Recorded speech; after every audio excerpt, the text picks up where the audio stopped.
As the very soul of the entire convoy, Quan He's sudden illness gave He Ying and the others quite a fright. The word illness was at once familiar and strange to them. They had fallen ill in their childhood as well, and every bout of sickness carried an extremely high chance of death. That was why they were now so worried watching Quan He from beneath the tank. They were the infantry squad Quan He had personally assembled. If anything happened to him, their own fate was easy enough to imagine. In the latter half of the night, the rain not only failed to stop, it grew even heavier. He Ying led the others to kindle a campfire in the corner of the ruins. 2 tanks were positioned to shield this corner, while the others leaned in the gaps between the tanks and the crumbling walls to rest, using them as a windbreak. By the campfire, Quan He had already fallen into a faint sleep. Wu Jiao sat by his side, wiping his sweat from time to time, while also keeping watch through the night. After all, she had no need to sleep, nor did she possess anything that could be called fatigue. By the next day, not only had Quan He's condition failed to improve, his throat hurt even more. His whole body was burning hot. Your temperature has already reached 38.7 degrees. Judging by the look of it, today should be the peak. Once today has passed, your fever and throat should gradually recover. Wu Jiao escorted Quan He into the commander's compartment and reached out to feel his forehead. Commander, the white blood cell squads inside your body are fighting to the death for you. Your immune system is operating at full capacity. Curled up in the commander's seat, Quan He forced a twisted smile. Then I truly owe them my deepest gratitude. Sure, Tianxiang's voice crackled over the radio. Leg bro, you're in bad shape. Are we still heading for the airdrop? With his eyes closed, Quan He replied feebly, let's go. Even if I'm in bad shape, Wu Jiao, our big sister, is just fine. We have to move anyway, so it doesn't matter. Sure, Tianxiang said nothing more, simply starting the tank and taking the lead. It was merely an upper respiratory infection, not some grave disease. Once the fever peaked, it would pass. There was no need to make such a fuss over it. Nighttime posed no problem, but if they did not move during the day, they would be bombed. Once they knew it was nothing serious, He Ying and the others finally let out a breath of relief. The convoy drove on as normal, drawing ever closer to the airdrop location marked on the craft paper. Controlling the drone, Sure Tianxiang stared unblinking at the live feed, returning to his screen. Suddenly, at the far edge of the drone's view, he saw a plume of red smoke. There really is an airdrop. Sure Tianxiang's voice held a note of delight. Leg bro, big sis, I can see the airdrop's red smoke through the drone. We can definitely reach it in just over half an hour. Quan He's spirits stirred. Good, full speed ahead. A sudden event was triggered, the airdrop defense battle. Their team had discovered a wild airdrop, which had also drawn in other convoys. Most importantly, they were a step slower. The enemy would reach the airdrop before them. They would have to find a way to stop the others and defend the airdrop. The reward for completion: 1 additional draw at the tank factory with medals to be awarded based on combat performance. The system's voice echoed. Would the host accept this event? Even in his dazed state and high fever, Quan He's lips still curled into a broad grin. Of course I'll accept. Both the airdrop and the draw are mine. He drew a deep breath, grabbed the radio, and said, Sure Tianxiang, looks like this airdrop has been sitting there for a while. Send the drone over for immediate reconnaissance. I'm guessing other convoys will be coming to fight over it. Sure Tianxiang was taken aback for a moment. The craft paper hadn't mentioned anything of the sort. Leg bro, how do you know? Quan He closed his eyes weakly. The exceptional sixth sense of an outstanding man told me. Sure Tianxiang fell silent for a moment. You're still this shameless, even with a high fever. Nevertheless, he immediately directed the drone to speed toward that direction. At the same time, another convoy was also driving toward the airdrop site, guided by the red smoke high in the sky. Big bro, look at the drone. This convoy also consisted of 2 tanks, and both were heavy tanks. The leading heavy tank immediately opened its hatch, and 2 men emerged, each taking control of an anti-aircraft machine gun. There's still some distance between it and us. Could it be a guardian automaton assigned to protect the airdrop? The tank commander behind them wore a puzzled look. An airdrop is tossed down from the sky. It's not some treasure chest. Why would it have that kind of thing? It doesn't look like a suicide drone. Is it some kind of automaton artillery? The commander in front shook his head. Whatever it is, that airdrop is something we must obtain. Otherwise, the days ahead are going to be rough. With that, he gave the order and pulled the trigger. The 4 anti-aircraft machine guns on the 2 tanks spat tongues of flame in unison, attempting to catch the drone off guard. Over a dozen kilometers away in Quan He's convoy, Sure Tianxiang suddenly saw the image whirl chaotically before stabilizing again. Damn, there really is another convoy. If the drone didn't come with its own evasive program, it would have been blown to pieces just now. Leg bro, are you a pigeon or a pretty girl? And do you have any bonds in your shorts at all? How can your intuition be this accurate? Quan He reclined in his chair. Well, are they within your firing range? Looking at the drone executing continuous evasive maneuvers in the air, Sure Tianxiang rubbed his palms together. Absolutely no problem. Leave it to me. Quan He reminded him. You've been artillery in both your lives. Don't let the airdrop I've set my sights on end up in someone else's hands. Shi Tianxiang did not reply. Instead, using the data transmitted back by the drone, he issued commands to adjust the artillery's angle. The 130mm howitzer lifted its barrel. After a series of fine adjustments, the muzzle brake erupted with violent flame. A single shell was launched, tracing an arc through the sky with a shrill whistle as it flew over more than 10 kilometers and slammed down. Artillery. It's automaton artillery. Watch out for incoming shells, the heavy tank commander in the lead shouted. The two tanks immediately maneuvered in different directions to evade. What damn rotten luck. Driving along just fine, and we suddenly run into an automated artillery cannon. The commander of the lead heavy tank cursed as he directed the vehicle to weave and evade. This is perfectly normal. It's been a full day since the hurricane disaster passed. Those iron lumps were bound to come out and rampage sooner or later. The commander of the trailing heavy tank took it in stride. He not only took it in stride, he also had no other choice. The insidious thing about artillery is that it can hit you from a place you can never possibly reach. Still, this kind of long-range artillery fire was relatively easy to evade. As long as they spotted the drone and began moving in a completely irregular pattern, they generally would not be directly hit, unless their ancestral graves truly had cursed feng shui. Even if a shell landed on target, it most likely would not punch straight through, and if it really did penetrate, then they would simply start over. What posed the greatest threat to the tank crews was actually the shockwave from shells detonating outside the hull. When a large-caliber heavy shell slammed down nearby, if there was not enough protection to counter the blast and concussion, a single round really could turn both tank and crew into a hearse. For a tank, a 130mm gun already counted as a rather thick barrel. In Kwani's memory, he recalled that the Rabbit's Type 99A mounted a 50-caliber 125mm smoothbore as its main gun. Even so, when firing fin-stabilized, discarding Sabat armor-piercing rounds, it could still effectively penetrate 680mm of rolled homogeneous steel armor at a range of 2 kilometers. Yet the power of a gun is never determined by caliber alone. Caliber, barrel length, and shell type, none of the three can be dispensed with. The 75mm main gun mounted on tank No. For that, Sandesi owed its particular power precisely to its longer barrel length. Of course, caliber remained crucial in its own right. Consider, for instance, the E-100 tank destroyer with its massive 170mm gun, or the FV-215B-183, boasting a 183mm main gun, or the FV-4005, likewise armed with a 183mm gun. To counter the Soviet IS-3, the British designed and developed the FV-4005 and FV-215B-183.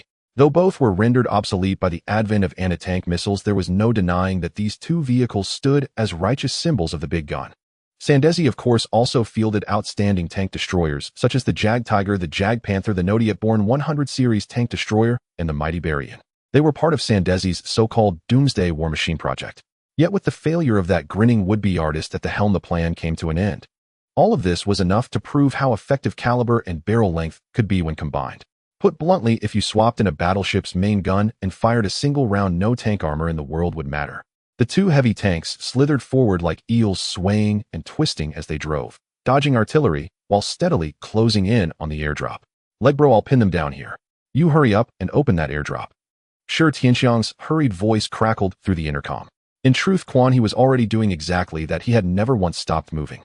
Shi Tianxiang was the one firing the gun. What did that have to do with Quan He? The modified Type 59 charged toward the airdrop, and Quan He forced himself to stay focused as he asked, "What now? You bragged so much just now. Don't tell me you can't hit a thing." Shi Tianxiang sounded annoyed. "I've gotten used to heavy large-caliber guns. One high-explosive round, and they can't even escape the fireball radius. Switching suddenly to this 130mm gun is really throwing me off. The fireball radius is barely over 10 meters. Landing a precise hit is actually pretty difficult. And I don't even have an autoloader. My crew's reload speed is a full 10 seconds slower than the automatons. It takes 30 seconds just to get off a single shot. Damn it, what a pain. Looks like those two have dealt with artillery before. The way they're doing that erratic movement, it's really giving me a headache." As Shi Tianxiang spoke, his expression grew increasingly serious. To be fair, he had indeed been a bit careless at the start. After all, he had latched onto Quan He, who had been a powerhouse even before his rebirth. Now Quan He had breezed through the second phase's initial stage and unlocked the thickest caliber artillery right away. Of course, it had gone to his head a little. But those more than 2 years of survival experience hadn't been for nothing. Before his rebirth, he himself had spent some time being the big thigh others clung to. Damn, I need to sit up and really fight them. The two heavy tanks continued pressing relentlessly toward the airdrop. This time, instead of firing immediately, he kept adjusting the gun based on the drone feed and ground coordinates. Ordinary crewmen had their own advantages. They would instinctively and completely obey the commander's orders. The 130mm gun kept making fine adjustments, and only after a full minute did he finally fire the next round. Scoring a direct hit was out of the question. Even automatons with computer-grade processing couldn't guarantee a single shot on a tank performing random evasive maneuvers. But this shell happened to land squarely in the path the lead heavy tank had to take, forcing it into an abrupt emergency turn. Maybe I can't hit you, but you think I can't block you. Sure, Tianxiang rubbed his face, his expression grave. From then on, his shells no longer aimed for kills or direct hits, but for interception, to slow the enemy's advance. No matter how they twisted and turned, their ultimate goal was still the airdrop. As long as their general heading remained unchanged, cutting them off was far easier than destroying them. Meanwhile, Quan He kept driving relentlessly toward the airdrop. To save time, he even fired up the rocket boosters, pushing the tank to its maximum speed. From the drone's perspective, Quan He's tank had already closed the distance to the airdrop more than the two heavy tanks had. This unusual pattern of shelling also made the two men in that convoy feel that something was off. Boss, something's wrong. These shells don't feel like they're meant to hit us. They're meant to block us. Could it be that our opponents aren't automatons at all, but other survivors? The commander of the rear tank shouted while dodging the barrage. I feel it too. Just now, even with random maneuvers, I could still manage 35, but now with all these constant turns, I can't even reach 30. Damn it, it's only the second day. Where did they get drones and artillery from? The lead commander was furious. In his view, they were already very close to the red smoke of the airdrop. Give them another 5 or 6 minutes, and they would definitely reach it. The second phase airdrop was bound to be better than the first. We charge together. Let's see which one of us they try to shell. As soon as they fire, the other one goes straight through. No matter what, we absolutely cannot let this airdrop go. The lead commander issued the order without hesitation. With the distance already this short, giving up was out of the question. The two tanks immediately accelerated from different directions. With their frontal armor, they felt that as long as they weren't hit dead-in, they would probably be fine. What they had failed to consider was that at such close range, the shock and overpressure from a shell blast could very well turn them into hearses with a single shot. Sure, Tianxiang chuckled upon observing the scene through his drone. Was such a perfect opportunity truly possible? He wasted no time. Should he fail to hit even a tank moving in a straight line, he'd have no choice but to step down from artillery duty and yield his commander's seat to serve as loader instead. Hurry, fire now. End his wasteland existence with one shot. Perhaps it'll even send him back to Blue Planet. After all, I'm purely altruistic. Sure, Tianxiang rolled up his sleeves, meticulously adjusted the gun barrel with generous lead, and fired. A high-pitched, piercing whine echoed from the sky. He aimed at the heavier tank positioned slightly ahead. Yet what he hadn't anticipated was that within 2 or 3 seconds of his firing, the enemy executed an emergency turn before resuming forward motion. Thus his shell missed entirely. Not only his target, but the second tank likewise veered simultaneously to evade. Though unscathed by the direct impact, the first tank still fell squarely within the blast radius. The moment the shell detonated, every crew member inside, including the survivor commander, felt as though struck by a colossal mallet. A shrill, agonizing resonance reverberated deep within their skulls. Blood streamed from their eyes, noses, mouths, and ears. Damn. The commander immediately deployed his sole large first aid kit, instantly restoring his crew's injuries. Only a surge of adrenaline preserved his clarity and consciousness in that instant. Otherwise, the vehicle would have become a true spirit carriage on the spot. How is this possible? Is it blast-induced concussive trauma? Disbelief flickered in the commander's gaze. He was certain he'd evaded the shell entirely, and his tank's flank bore no visible damage. So why had he and his crew sustained such catastrophic internal injuries? Seems like it. In older tactical simulations, this mechanic existed. Haven't you encountered it before? The younger commander of the second tank watched his superior's vehicle lurch violently to a near halt. A clear sign something had gone terribly wrong. Anxiety gripped him. Commander, what's our move? That artillery has bite. If we press forward, I doubt we'll withstand another volley. The lead commander sighed deeply. Turn away. We're abandoning the airdrop. Let's hope they don't pursue us with further barrages. Push further, and we may lose both the drop and our lives. He'd been the one insisting the airdrop couldn't be forfeited, yet now he was the one ordering its surrender. His resignation ran deep. Defeat was absolute. Their adversary wielded not only devastating firepower, but uncanny precision.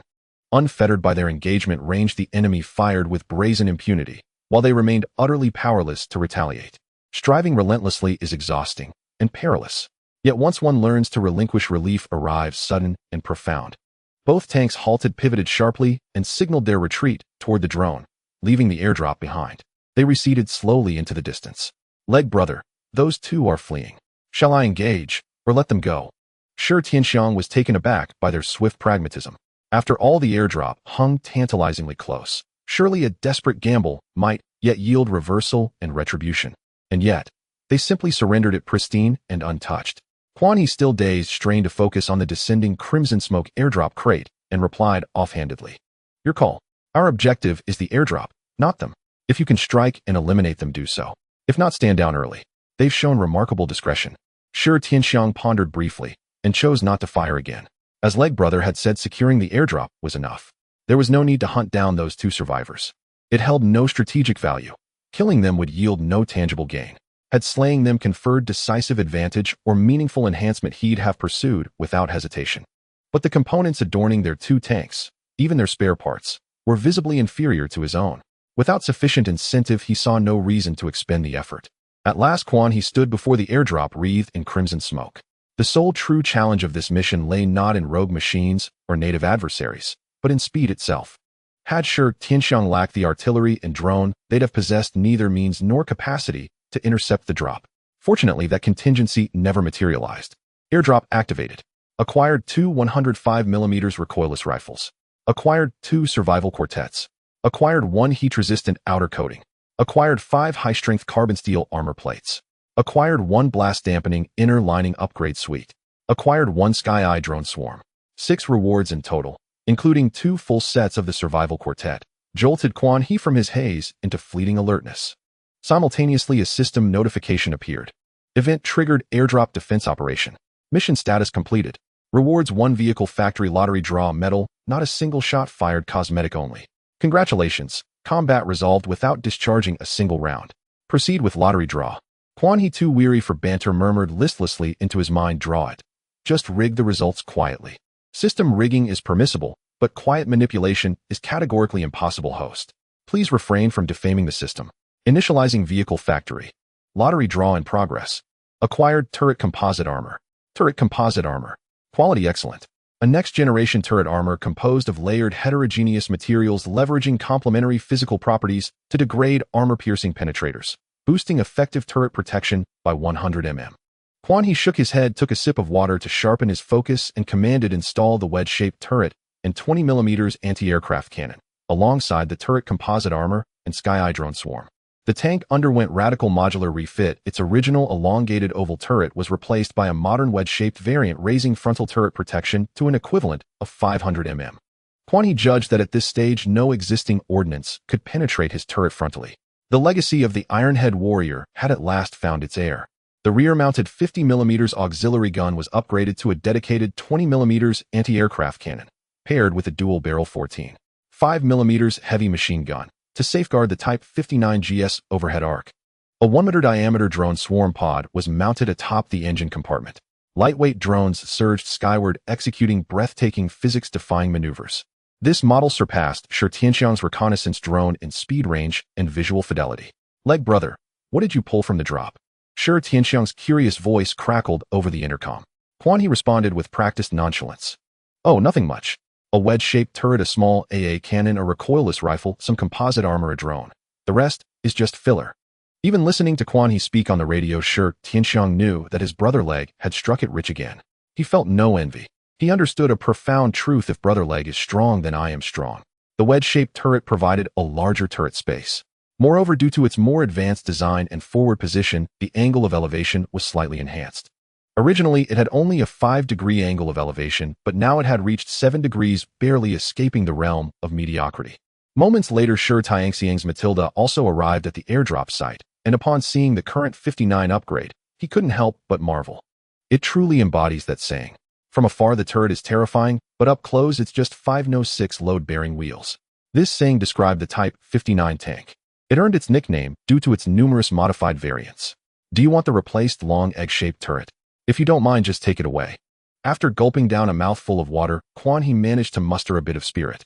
Rewards always dispelled some discomfort. If this were on Blue Star, and someone threw stacks of red currency at Quan He's face, trampling on his dignity with abandon, he would gladly accept it, even if he had a fever of 38.6 degrees. Now, without the currency, stronger equipment had the same effect. Shi Tianxiang certainly wouldn't refuse. The long egg-shaped turret Quan he previously used had far superior frontal protection and internal space compared to the Type 59 egg-shaped turret he was using now. Sure, why wouldn't I want it? It would be a bit ungrateful to refuse food when I'm a beggar. Sure, Tianxiang gladly accepted Quan He's offer.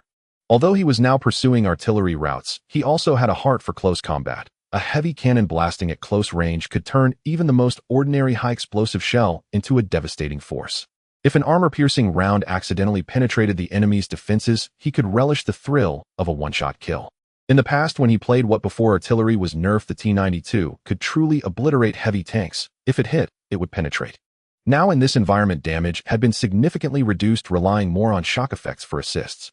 The real world didn't work that way. Caliber is justice. Doubling the caliber is double justice. What about those two? Have they run far? Even after finishing the airdrop, without seeing the other party, Quan He seemed certain they had truly left. Well, since they are wise to the situation, I won't pursue them relentlessly. Sure, Tianxiang smacked his lips. After all, you know me, I have a pure heart. Quan He rolled his eyes wearily.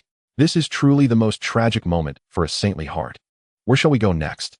You lead the way. I am feeling the effects of the medicine, and we'll take a short nap. If anything comes up, just find Wujiao. Before sleeping, he reinforced his frontal armor with 5 pieces of high-strength carbon steel plates. Now he didn't have to worry about the rear turret. The frontal and other positions had composite reactive armor. Only the frontal defense was not very impressive. Although reality is not like a game where there's no moving mouse or reticle for easy targeting, what if? The 130mm intelligent weaponry, while just artillery, could still be a threat from a main battle tank with a caliber above 120mm hitting the front of his tank. The previous 100mm intelligent tank destroyer didn't penetrate his tank's front, but that doesn't mean a 120mm caliber intelligent tank couldn't. Even Quan He knew that after entering the second phase, various calibers of intelligent vehicles emerged in droves. The number of barrels of all calibers was overwhelming. Among conventional tanks, this phase was the most populous. Even before he crossed over, the main battle tanks of various countries were within this range. Strong, that is certain. Each piece of high-strength carbon steel armor plate is 5mm thick, adding 25mm to the thickness, and together with the original thickness, the frontal defense equivalent of the 59 upgrade reached 340mm. This is a sensitive watershed. At this stage, most artillery below 130mm caliber generally penetrates only up to about 340mm. Of course, this also depends on the type of shell and the caliber. As long as there's a slight angle during combat, the equivalent protection will increase a bit more. At least now he didn't have to worry too much about safety. As for the future, stronger materials and various composite and reactive armors will naturally appear. After finishing the reinforcement, Quan He leaned back in his commander's seat and fell into a light slumber. The space was much roomier than before, allowing him to stretch a bit. Under the influence of the medication, a thin layer of sweat began to bead on his forehead. Sure, Tianxiang led the way in front, randomly choosing a direction. Where to go was not important, what mattered was causing trouble. However, before that, he had one more task: to dispose of the useless modules and exchange them for resources beneficial to himself and Brother Leg. He simultaneously mounted 3 barrels and 1 turret, causing a stir in the chat channel of this area. Did I just see that right? 2 100mm caliber barrels mounted at once. Yes, you saw correctly, and in addition, there's a turret with a frontal defense equivalent of 220mm. Wait, don't you all think that this turret looks very familiar? It's happening, it must be happening. This isn't nonsense, is it? It's only the second day of Phase 2, and someone has simultaneously mounted 2 100mm barrels and 1 75mm barrel. What kind of system do you have? I can't afford those 2 100mm ones, but I'm definitely getting this 75mm one. I know you, aren't you the lucky bastard who got the Panzer IV? Come on, anyone with resources should give him the 75mm barrel, let him show off. What the hell? It's yours. Seeing this, sure, Tianxiang couldn't help but join in. Why haven't I seen those idiots who let me selflessly contribute this time? This remark immediately reminded those people. Damn, I just remembered you, you're the one who took down the intelligent vehicle factory. How infuriating. There are so many strong people in the world, can't one of them join me? Forcing me to beg you. TCH. Only those with brains have survived till now, those without brains are long dead. Brother, throw out a price, I'll go all out to trade for it. With this cannon, at least I can stand a chance against phase intelligent vehicles. As those in the chat channel said, most of the brainless individuals did not survive the initial and disaster phases. This is also a significant selection process. Those who are mildly intellectually challenged find it hard to survive in such a complex environment. Even if they manage to live, they are battered by the harsh realities and ultimately abandon their unrealistic fantasies. Sure, Tianxiang stated the current situation directly. I have made it very clear on the trading page. high-strength carbon steel armor plates, various models of drones, and effective anti-aircraft weapons are all acceptable. Interested parties should directly contact me with prices. First of all, let me make it clear that my time is very precious. Those lacking sincerity should best stay away, or I can remind you of my combat prowess in the chat channel. Sure, Tianxiang was confident about this. Brother Leg was currently ill and had entrusted this matter entirely to him, which demonstrated Brother Leg's recognition and trust in him. If this matter were to go awry, he would wake up in the middle of the night and slap himself. Bro, aren't you making it hard for yourself? Yeah, if we could get our hands on the things you mentioned, we wouldn't even be without a large caliber main gun right now. How about I sell myself to you? He'll be your little brother, you give me the gun. Do you think I'm worth just one gun? I can do it. I'm versatile, clean, and healthy. Trading for a gun is fine too. Can't we be a bit more flexible with the gender? Sure, Tianxiang replied. You should give up on this idea. I have someone I care about, and my older brother certainly doesn't have the desire or courage for such things. Let's talk about something practical. You can't handle the powerful intelligent machines, but ambushing those under 80mm caliber machines shouldn't be a problem. Just take down a few vehicles, and wouldn't that provide the high-strength carbon steel armor plates? People die for money, birds perish for food. Trading a couple of 20mm caliber machines for a 100mm gun sounds like a good deal, right? You must understand that 100mm represents a watershed. Intelligent machine vehicles with over 100mm caliber are not as easy to deal with as you might think. Sure, Tianxiang's tone carried a hint of persuasion. The 75mm gun is cheap, so it's not important, but if it's paired with this egg-shaped turret and a 100mm caliber gun, even if you sell your head, you could withstand a few hits at this stage. Opportunities are fleeting, you must seize the moment. Just this turret and 2 guns, you must make the most of it. After saying this, sure, Tianxiang no longer paid attention to the chat channel. Since Brother Leg mentioned wanting to recruit another member, he certainly couldn't call out in the chat channel like in the game to recruit for a specific legion. This recruitment was for dependable comrades, not just for casual team-ups to gain legion bonuses. He actually found the 2 heavy tank commanders from earlier quite interesting. They were daring, yet willing to give up. Even though with 2.5 years of survival experience, his artillery couldn't handle them just yet. They were 2 clever individuals, and from their experience dealing with artillery attacks, their combat capabilities should be considerable. If he encountered them again, he could suggest something to Brother Leg. However, he would only offer suggestions and would not interfere with Brother Leg's decisions. This was one of the rules for casuals. He must always remember that Brother Leg's decisions take precedence over his own interests, as his benefits come from Brother Leg. Thinking this, sure, Tianxiang couldn't help but give himself a thumbs up. I'm really impressive. As a casual, I've made it to the top tier at this stage. Meanwhile, others are struggling because of the equipment Sure Tianxiang had acquired. Without a doubt, each of these pieces of equipment would be a significant enhancement to his tank. At the same time, they were pondering that since the other party chose to showcase this equipment, they must have stronger gear. They could hardly imagine what kind of existence would possess over 100mm caliber artillery just a day after the second phase had started. Those with discerning eyes recognized that this turret was the egg-shaped turret of the Type 59. Feelings of envy and jealousy surged within them. While they were still using old tanks from the First and Second World Wars, the other side had already brought out post-World War II tanks. This was simply absurd. Even though their tanks had significantly improved in performance by now, they could barely manage without being overly cautious in the first phase. Once they entered the second phase, the advantages they had accumulated in the first phase would vanish. Now, having artillery capable of inflicting significant damage on second phase intelligent machines had become the top priority. Some bolder tank commanders had already begun to look for and actively seek out smaller caliber intelligent machines to ambush. As long as they remained hidden, even the intelligent machine's radar wouldn't be able to detect them. If they used radiation plants for camouflage on the outside of their tanks, the effect would be even better. Some had opened anti-tank mines from treasure chests and laid them on paths where intelligent machines might appear, waiting for 2 hours to catch something. If no intelligent machines passed within those 2 hours, they would dig them up and change the placement.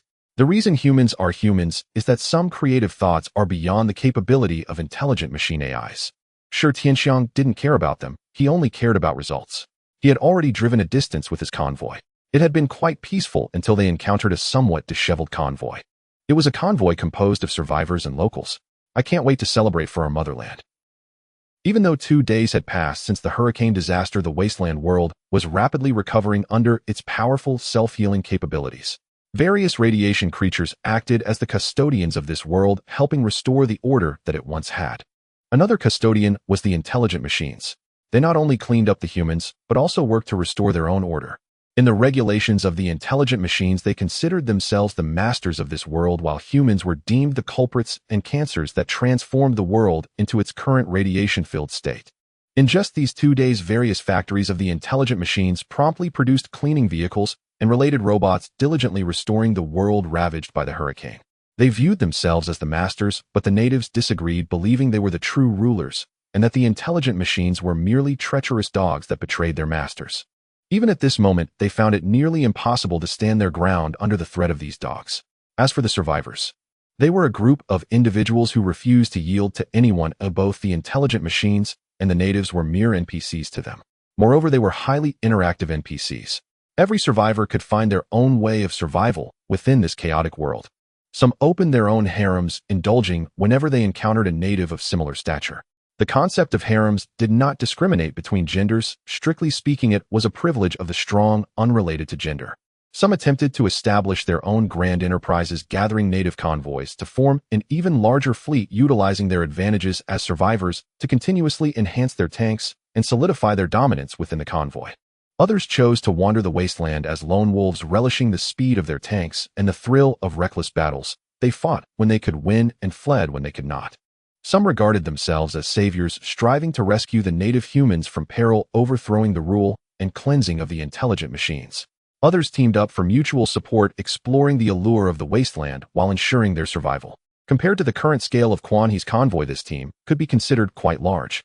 It appeared to have about 3 survivor tanks, while the number of native combat vehicles exceeded 20, with an estimated number of over 100. It was not radar that first detected them, but rather 2 drones. Drones could fly much farther than radar. For instance, Shi Tianxiang's reconnaissance drone could maintain stable signal transmission while flying up to 30 kilometers. It could also display the coordinates of the focal point in real time, allowing the convoy to be spotted from the very beginning. In comparison, Quan He's Sky-Eye drone did not match the reconnaissance drone in flying distance, but it far exceeded it in altitude, soaring well above the maximum height of the reconnaissance drone, which could only reach 300 meters. Quan He's Sky-Eye drone could fly up to a kilometer high, and its smaller, more agile size allowed it to transmit clear images to the terminal. Now this drone had become Wu Jiao's IU. As long as she was present, there was no need for manual operation. Without the assistance of Tanji, Shi Tianxiang had to manually control the drone for reconnaissance and evasion. As Shi Tianxiang discovered the convoy, those vehicles also spotted the drone high in the sky. At the first stage, self-destructing agricultural drones caused significant trouble for the survivors from the outset. This was also why the survivors, despite their relentless pursuit of larger calibers, did not abandon their air defense measures. Chief, there are eyes in the sky. Someone in the rear of the native convoy was the first to spot the small black dot in the sky, quickly grabbing the walkie-talkie and shouting loudly over the convoy channel.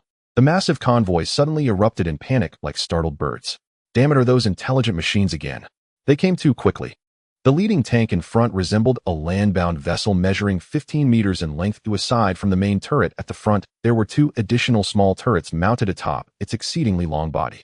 The main turret had a caliber of 65 mm, while the calibers of the small turrets varied, ranging from over 30 to more than 50. Moreover, there were 2 external small turrets on either side of the tracks. On the left side of the main turret was a coaxial machine gun, and wherever there was a space behind the turret, a 12.7mm anti-aircraft machine gun was installed. Most astonishingly, this behemoth moved without the roar of an engine, and its speed was anything but slow, maintaining over 30 kilometers per hour even in this post-disaster complex environment. It was indeed an electric-powered tank. The 2 tanks behind it appeared far more ordinary, one resembling a standard medium tank, while the other was surprisingly a wheeled combat vehicle. At this moment, the 15-meter-long tank emerged, using binoculars to observe the drone in the sky. Shi Tianxiang immediately recognized this absurdly large machine through the visuals. What the hell, what is that Tug-2? Is it a tank or a hedgehog? It's one thing for someone to drive this thing, but it's actually been developed. Shi Tianxiang was dumbfounded. He had never seen such a thing even before his rebirth. He had seen tanks modified into fortress hedgehogs, but he had never encountered one based on the Tog-2. If that were the case, he wouldn't even need to move during the hurricane disaster. What G8 tornado? It's all garbage. The original version of the Tog-2 weighed an astonishing 81 tons, resembling a ship. In the game, if this tank crossed an intersection, it could be charged a toll of 6 shells. What kind of thing is this that it could develop this tank to its current state? It looks like it has fully transitioned to electric power, truly impressive. Surely there are capable individuals even in the wasteland. In my memory, the Tog-2 was also hybrid, 2 generators connected to a diesel engine produced electricity to power the tank. Now that it has developed into a fully electric version, energy issues are no longer a concern. The battery of the intelligent machine's vehicle would last him a long time. Quan He and he had been searching for electric drive systems, and once found they could free themselves from energy issues. Batteries from the Golden Age were reliable to an unimaginable degree. Quan He estimated that if switched to an electric donkey, it could be ridden until it was scrapped, without losing a single unit of charge. Shi Tianxiang's noisy voice woke Quan He. After sleeping for several hours and sweating profusely, he felt much better. At least he did not feel so drowsy when he opened his eyes again. What's all the noise? Quan He remained calm as he had not received Wu Jiu's warning, feeling rejuvenated after drinking a large bottle of water. That feeling was akin to being awakened by thirst in the middle of the night, with anything drinkable beside him being gulped down noisily. Since the convoy was still far away, Shi Tianxiang felt no particular tension. Brother Tue, look ahead. We're approaching a massive convoy. Leading it is likely a heavily modified TOG-2 tank resembling a steel hedgehog. The British ship that ran aground. Quan He blinked momentarily, baffled, his mind scrambling to place the name. Images of this tank had been wildly altered online. In one extreme rendition, its front had already entered the battlefield, while its rear still lingered inside the workshop.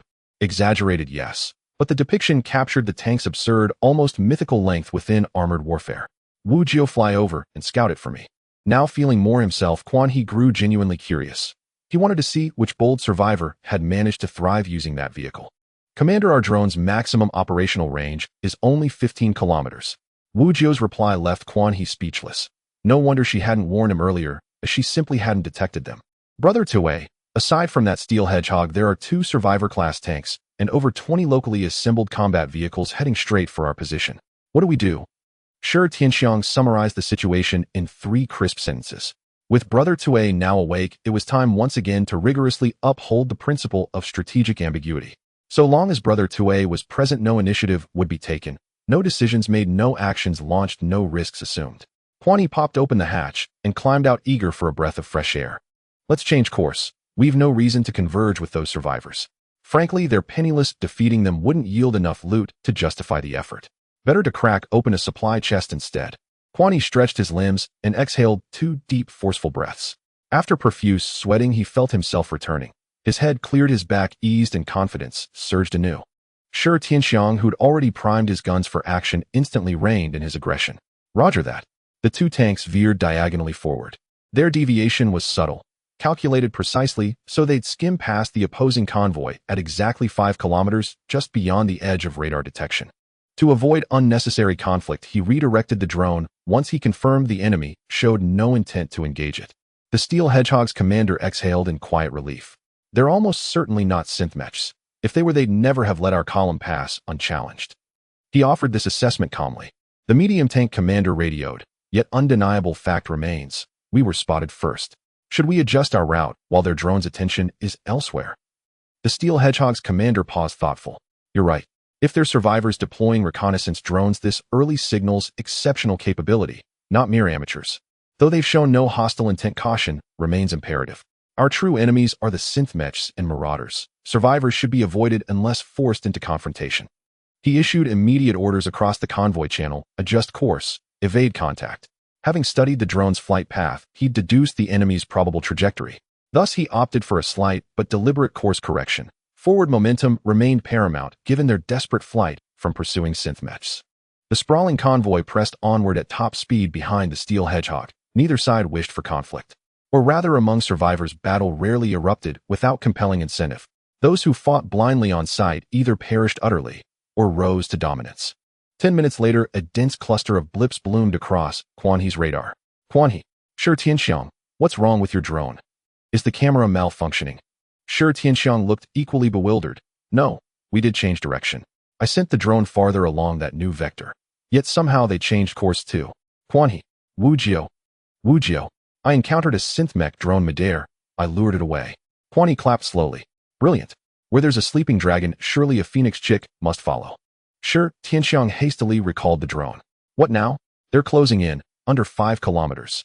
Quan He slapped his cheeks, sharply forcing alertness. What else can we do? Prepare for combat, and be ready to annihilate them. The sudden convergence caught the other side off guard as well. Boss, they're blocking our path.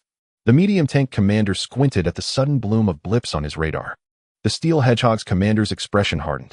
They're a two-man team, armed with both drone and artillery. Unless they strike first, we must hold our fire. Attempt communication. Declare our non-hostile intent. Meanwhile, prepare for battle. If hostilities erupt, eliminate them at any cost. The entire convoy snapped into combat readiness. A suicide squad was selected. Riders mounted on high-speed motorcycles, each laden with high-yield explosives. Under heavy artillery cover, these riders could accelerate rapidly toward enemy tanks.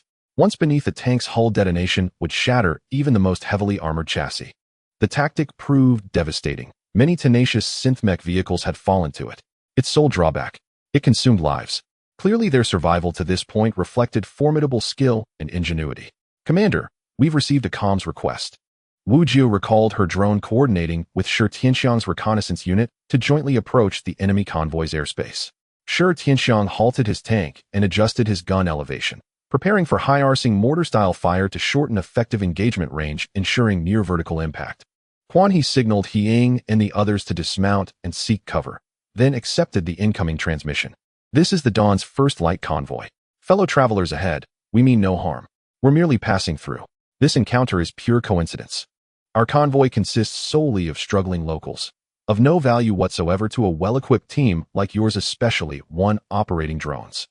Moreover, synth-mech forces pursue us from behind. I strongly advise against advancing further in this direction. In the end, the two teams encountered each other. The opposing side spoke with genuine emotion, and our side could indeed see the condition of their convoy. There was nothing worthy of admiration from top to bottom.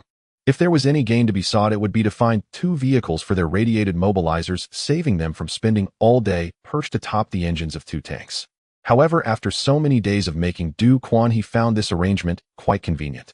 In the event of a battle, they could jump down at any time to seek cover.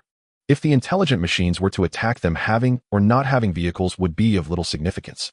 If the makeshift vehicles they cobbled together could withstand attacks from the intelligent machines at this stage, then humanity in this world would not have fallen to such depths. To put it bluntly, the battle vehicles modified by the natives were more for escaping or plundering and killing among their own kind. They could not defeat the intelligent machines, but they could overpower their fellow humans.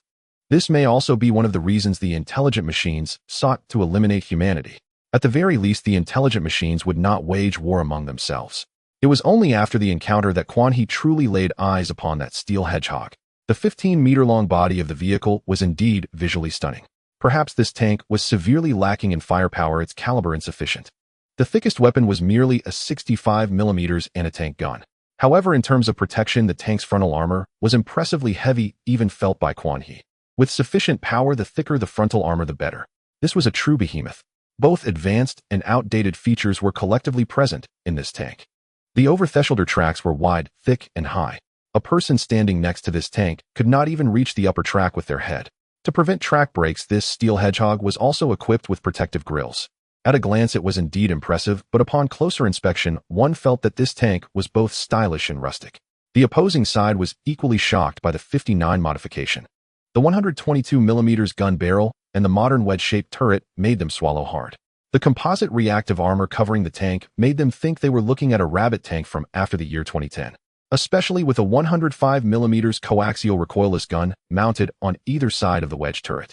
The imposing presence of these three barrels was not inferior to that of the steel hedgehog. The commander of the steel hedgehog took a deep breath, opened the hatch, and climbed out, voluntarily jumping down to indicate he was unarmed. Friend, this is our sincerity. At the same time, the commanders of the other two tanks also jumped out and stood beside him. Quan He and Shi Tianxiang were both stunned. What kind of protocol was this? Given the current situation, he could easily eliminate these three commanders with a long-range shot. In terms of the natives across from them, to quote Wu Jiu, they were weak and defenseless. Quan He confirmed that these three were indeed survivors. That kind of gaze was something the natives could not disguise. They bore no signs of radiation. Leg brother, you hold the line, and he'll go out to show you how it's done. Shi Tianxiang rubbed his head and opened the hatch to climb out. One of the rules for hustlers. To survive, well, one must protect the strong legs, and when necessary, be willing to sell oneself. Oh, with strong legs, the risk factor is lower. He walked slowly to the three men. You said there are intelligent machines behind. Why didn't our drones detect them? How many intelligent machines are there? How strong are they? The commander of the steel hedgehog looked serious. Very strong. They left us covered in dust. If it weren't for our quick retreat, we might have been surrounded and annihilated. Shi Tianxiang shook his head seriously. Your combat capability is indeed weak, but that doesn't provide any practical reference. The three men's expressions stiffened simultaneously, clearly taken aback. Looking at the two tanks on the other side, it was evident that they indeed had the strength to make such statements. The commander of the Steel Hedgehog was not angry, however. Actually, we saw 3 treasure chests, but there are a large number of intelligent machines hiding around the chests. Perhaps we can act together. As long as we take down this wave of intelligent machines, those 3 treasure chests will all be yours. Shi Tianxiang smiled. What about you? In this post-nuclear wasteland world, what style will you bring forth? The opposing side replied earnestly. Our goal has never been those 3 treasure chests. To increase our speed, we had no choice but to hide most of the elderly and children in an underground shelter. Now the intelligent machines have occupied the surface there. I only ask that after you take the 3 treasure chests, you allow us to take away the elderly and children we left behind. Shi Tianxiang seemed to see a glimmer of red light on his face, filled with determination.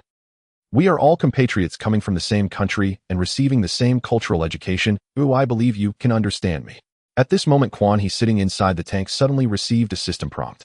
Triggered unexpected event. Eliminate the intelligent machine troops. Ahead you have encountered an idealist committed to saving the world. He has his goals, and so do you. Completion reward 1 lottery chance at the vehicle factory. Medal dependent on completion status. Quan He immediately felt invigorated. Another sudden event triggered. Could it be that Shi Tianxiang is truly a genius at causing trouble? If this frequency of triggering unexpected events continues, they could really make a fortune. At Quan He's behest, Shi Tianxiang decisively agreed to the request to team up. The opposing side was very pleased and had already begun mobilizing their native team for battle. He spoke with conviction, his eyes filled with an unusual brilliance. Do you know about Yinxia? It is a great nation. Their people have suffered just like you. The eaves there are low, yet beneath those low eaves are proud heads. You are the spark of the golden age. Your hands hold the budding shoots of revival, and survival must be fought for amidst blood and death. You are hope. You are the warriors who have inherited the golden age. You should stand tall like a tower on this land that belongs to you. I will be the vanguard. Let us be the vanguard. We declare war, a war against the intelligent machines. We must rescue those compatriots. The words of the Steel Hedgehog stirred the blood of those natives. Quan He and Shi Tianxiang exchanged glances. Little bookworm. Wasteland version. What a resolute red warrior is this? At that moment, Quan He seemed to see a seductive demon from the ancient East. The emaciated natives bore varying degrees of mutation. Though they were downcast at this moment when they looked at the Steel Hedgehog vehicle commander, there was an inexplicable flame and brilliance in their eyes. They appeared as a pile of firewood unremarkably stacked there, while the Steel Hedgehog vehicle commander seemed to be the fierce flame igniting that pile of firewood. With just a few words, he could make these stacks of firewood erupt into a towering inferno.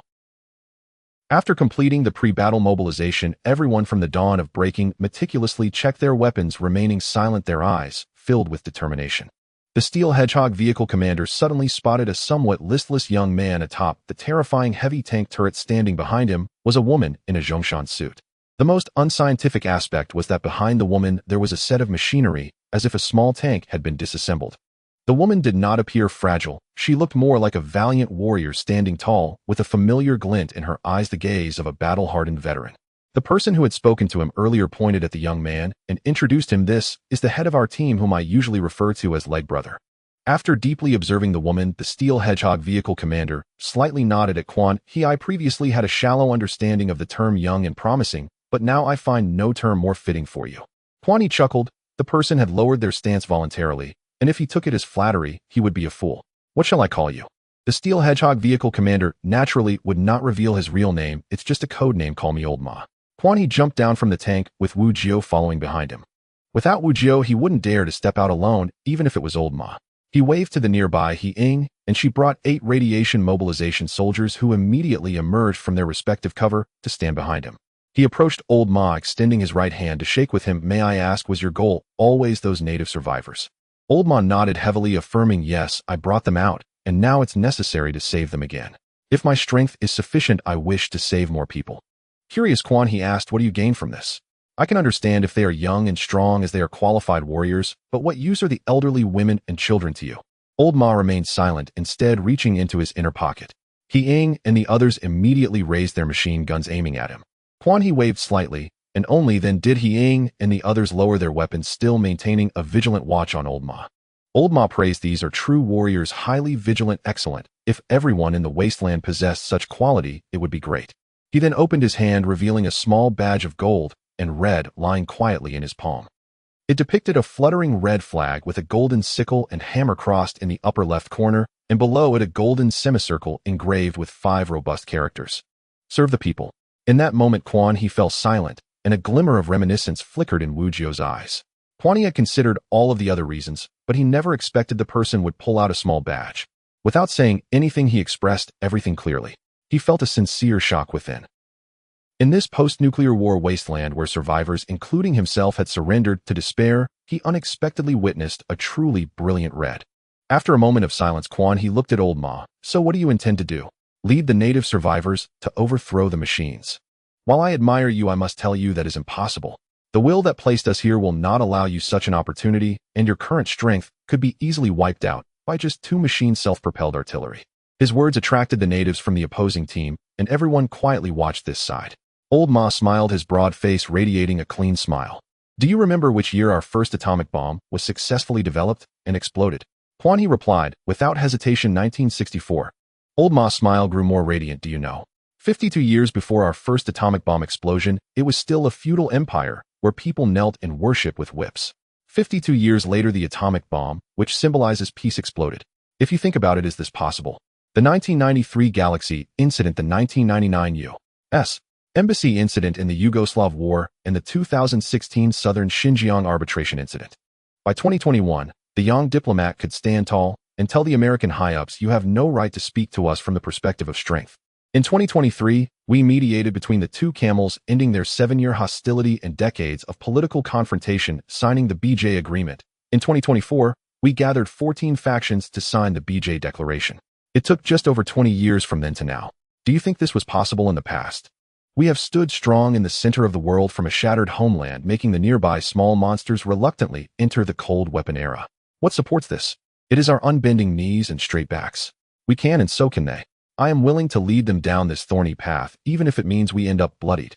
His voice grew increasingly thunderous as he turned to look at the emaciated natives, clenching his fist and waving it vigorously. Even if we die in the next moment, we must at least let those machines know that they can kill our bodies, but they can never defeat our indomitable spirit. Our will is strong enough to pierce through solid rock. We must tell those machines that there are still people resisting on this land. Comrades, warriors, do not be afraid. To die fighting for the great rejuvenation of humanity is an honor even in death. The natives raised their weapons high, joining Old Ma to shout with all their might. Our cause is of supreme glory. Shi Tianxiang approached Quan He and whispered in his ear, "Leg brother, the last time I saw such a scene was in a movie." Quan He's expression was somewhat complex. If this person is truly as he appears, then he is someone worthy of admiration. His faith is indeed very pure. He then nudged Shi Tianxiang, "Forget it, this is not our concern. Remember to act swiftly later, once we deal with the treasure chest we leave. God knows how many teams those machines will send to deal with such a threat." The bald man was so determined to eradicate the red color back then precisely because he understood the impact it would have on the ordinary people of that time. As Old Ma just mentioned, the transition from the last feudal emperor's abdication to the establishment of the new Eastern nation occurred in just a few decades, achieving such a significant transformation. This was because countless predecessors had tried numerous ways to save the nation with their lives and blood, discovering among all those methods that only that blood-red color could truly rescue the country. Both Quan He and Shi Tianxiang were well aware of this, yet they also understood that they did not possess such pure beliefs. After all, this was not the original world. The people here were not the inhabitants of that land, and they could not achieve what Old Ma had done. Leg brother and this little comrade join us.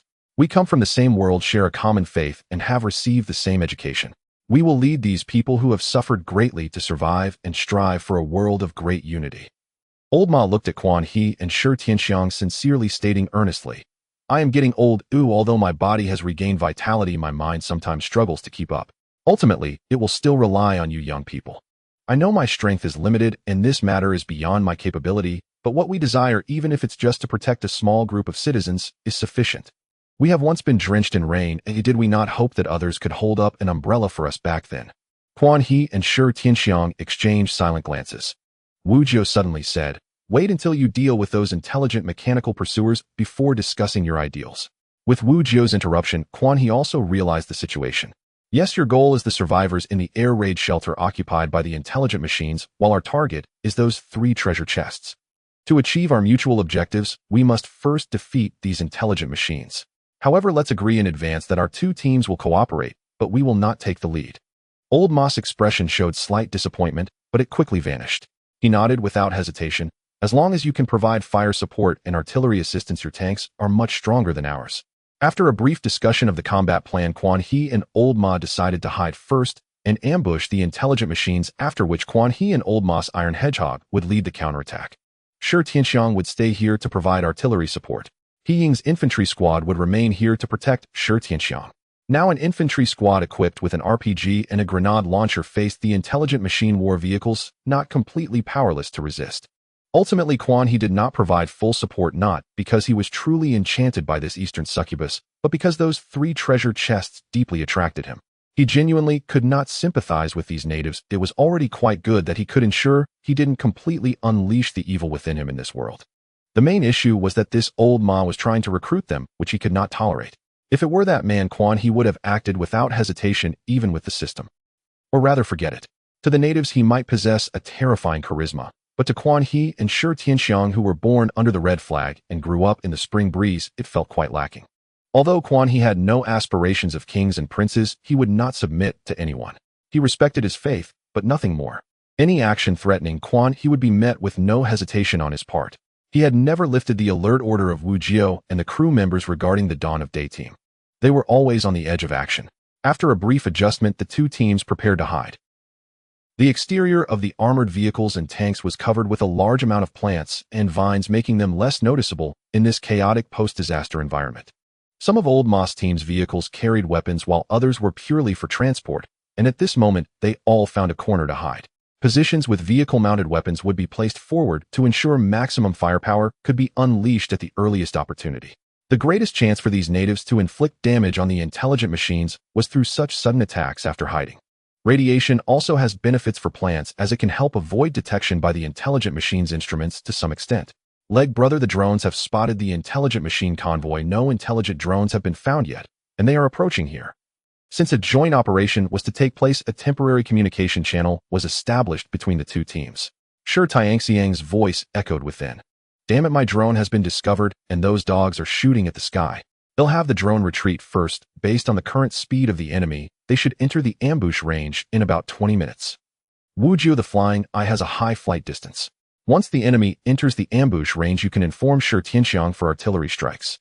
Understood, Commander. Shi Tianxiang's reconnaissance drone was not flying high, so being discovered was normal. However, the flying eye drone could fly at altitudes of up to 1,000 meters, making it less likely to be hit even if discovered. After all, Wu Jiao was a professional, while the intelligent machines had impressive computational abilities. The tank G was no slouch. The designated ambush range was 1 kilometer. Within this range, other tanks and armored vehicles could exert relatively stable firepower. Shi Tianxiang even refrained from preemptively firing artillery to facilitate the ambush. Their current task was not to drive away these intelligent machines, but to eliminate them as much as possible. If they fired artillery early, the intelligent machines might retreat or redeploy their own artillery, which would be the real trouble. The true firepower points of the entire ambush circle were actually on both sides of the intelligent machine's advancing direction. Engaging directly would only hit the foremost enemies, while hitting the flanks would allow for maximizing firepower to eliminate as many enemies as possible at the first opportunity. Everyone in Old Ma's team remained motionless, hidden in their respective cover. They would not all crowd together, positioning themselves apart, and forming crossfire was merely a basic skill. If they lacked even this level of combat literacy, they shouldn't talk about any great cause.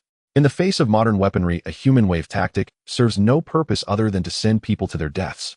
In movies, it is merely to highlight that feeling, while in reality, the 3-3 system and interspersing tactics are the true specialties of the Red Army. After about 10 to 20 minutes, the sounds of intelligent machine vehicles grew closer. Their numbers were such that even Quan He could vaguely hear them from 1,000 meters away. At this distance, only various artillery and vehicle-mounted weapons could inflict damage on the intelligent machine forces. Heavy machine guns were useless. The infantry could not even see the intelligent machine vehicles. The steel porcupine's chassis was positioned sideways, allowing him to immediately turn all his turrets towards the direction of attack. Inside the tank, numerous pinpoint lights could already be detected. Through the artillery's targeting devices and the commander's binoculars, a large number of targets aimed at the convoy could be seen. This convoy, along with various combat vehicles, numbered over 20, accompanied by a swarm of infantry robots. The disparity between these civilian-grade infantry robots and the agricultural-grade robots from the first phase was significant.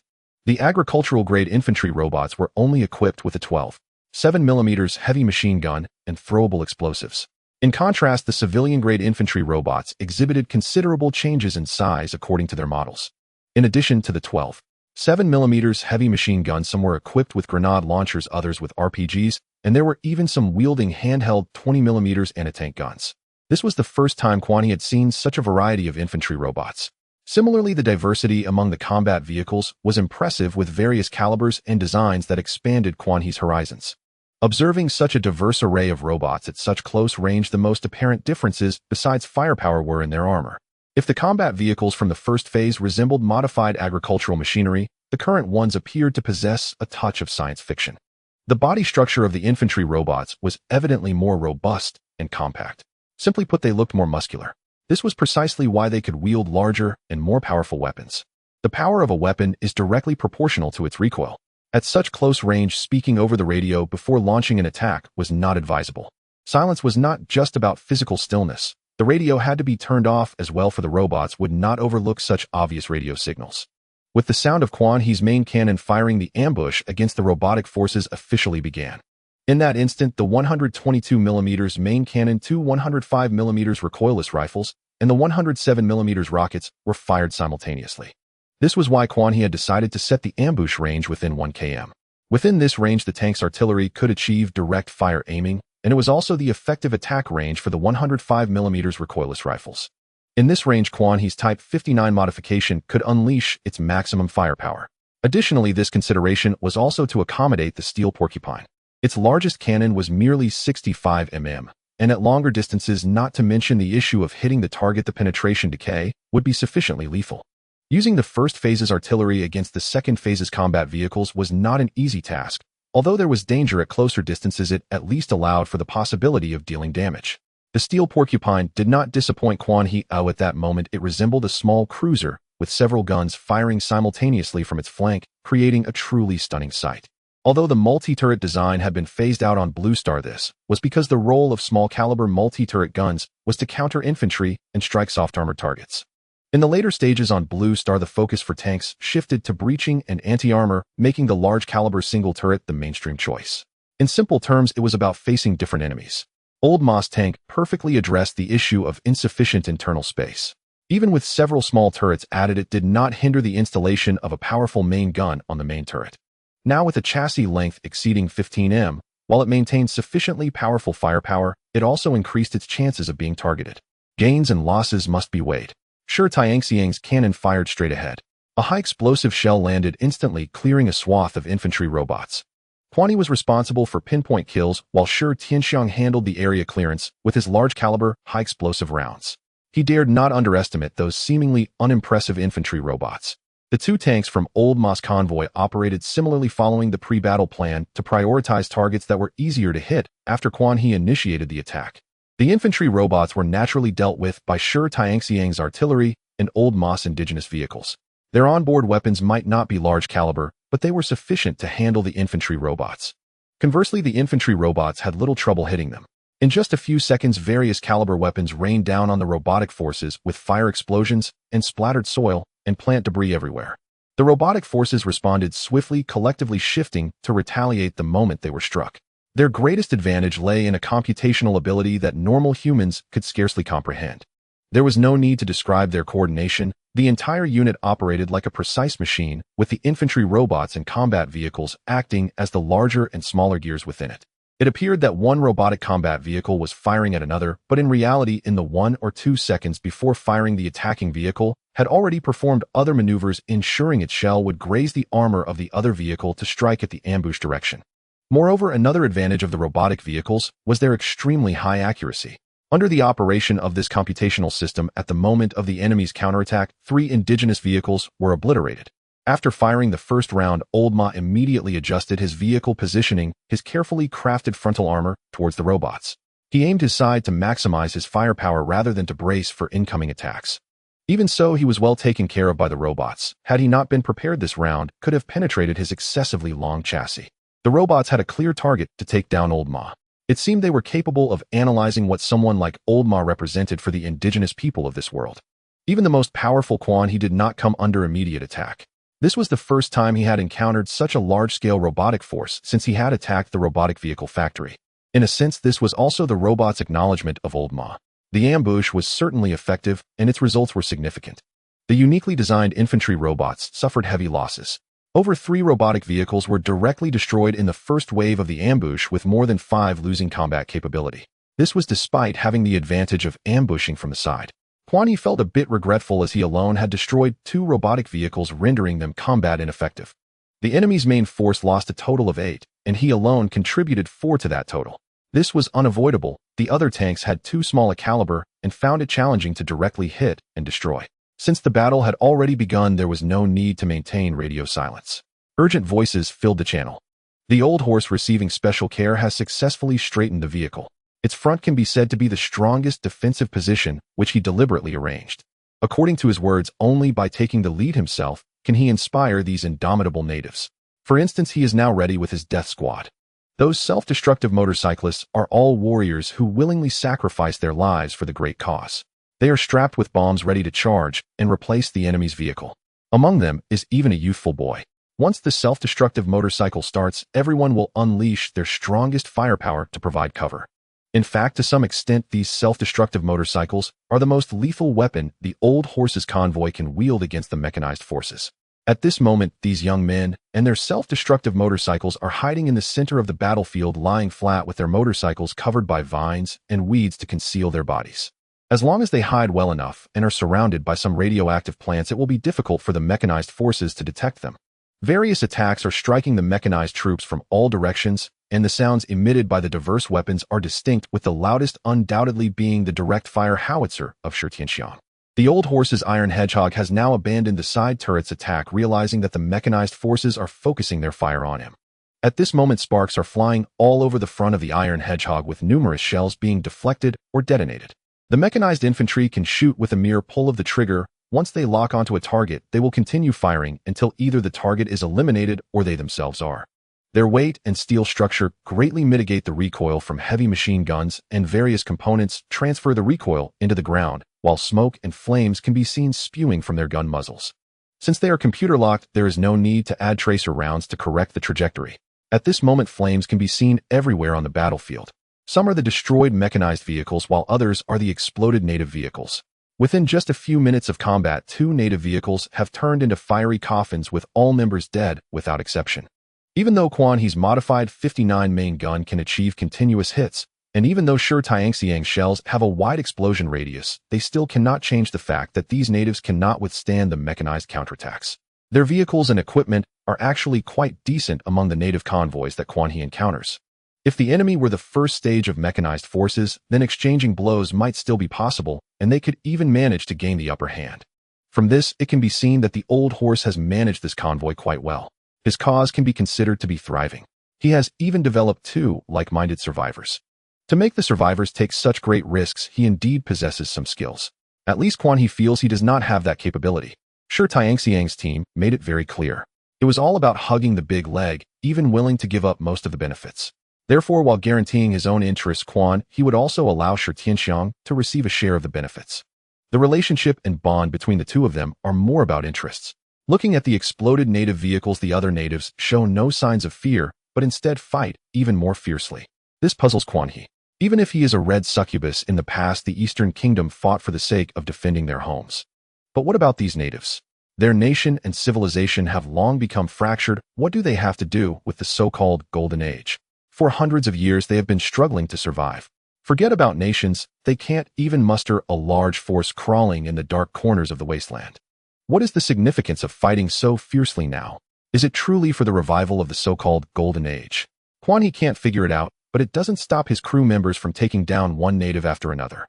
The mechanized forces have a clear target to eliminate the leader of the Dawn of Dawn, the old horse, at all costs. The mechanized forces have no emotions, yet they possess their own capacity for thought. Perhaps on the current battlefield, Quan He is inflicting the most damage on them. If the old horse develops successfully, that would truly be a threat. In their calculations with Quan He's current development model, no matter how large it becomes, it cannot have a widespread impact. However, the situation is different for the old horse. Once his model develops, it could truly stir up a storm. Most importantly, he can plant a seed in the hearts of those natives. If this seed is not removed before it takes root and sprouts, once it develops its own roots and vines, it will not be so easy to eliminate. The red flame burns endlessly. Once the natives awaken, these thoughts will spread, posing endless future troubles in the mechanized forces calculations. Thus, even though the mechanized troops are suffering significant losses at this moment, they continue to attack the old horse's vehicle with all their might. It must be said that the old horse is indeed putting in the effort. His front has endured various assaults and remains steadfast. His 65mm main gun fires continuously, while the terrifying weight of the entire vehicle makes it as sturdy as a true fortress.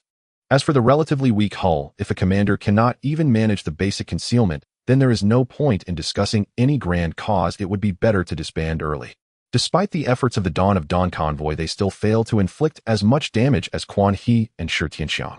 Especially since Quan He's firepower has greatly increased at this moment, not only with the addition of deployable dual-mounted 14.5mm anti-aircraft machine guns, but also two 105mm recoilless rifles. The only drawback is that these two recoilless rifles require manual loading from outside. This necessitates coordination with the infantry outside. This task naturally falls to He Ying's infantry squad. She casually pointed to two infantrymen to handle the loading on either side of the tank. This is a very dangerous job, as tanks are always the primary target of enemy attacks, and even the residual force of weapons used against tanks is not something the human body can withstand. So this is also a death position. He Ying has already started considering expanding her infantry squad. Given the current situation, she feels that her limited manpower is too little to assist the commander. Of course, she does not want useless fillers. The infantry squad will still maintain an elite model. In truth, Wu Jiao had assured Quan He at the outset of the battle that victory was certain. Though the mechanized forces were numerous, they lacked the sheer strength required to simultaneously destroy both the Type 59 modified and the Matilda modified.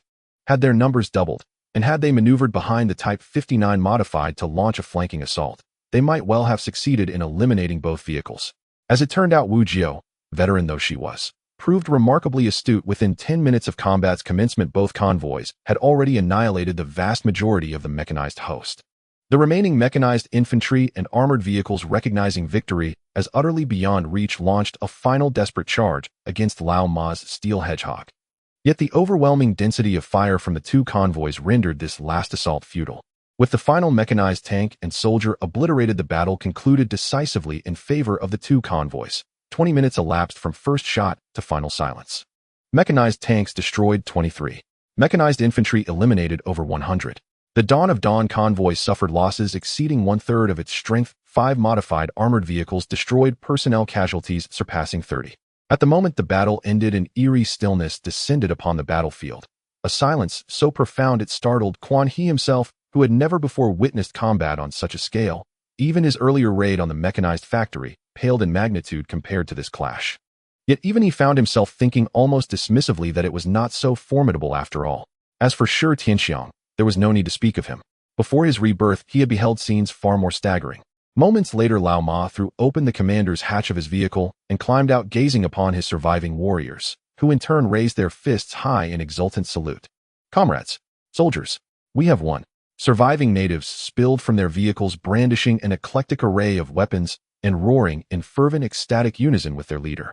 They had vanquished a massive hybrid mechanized force, an achievement once deemed unimaginable, and now they had done it.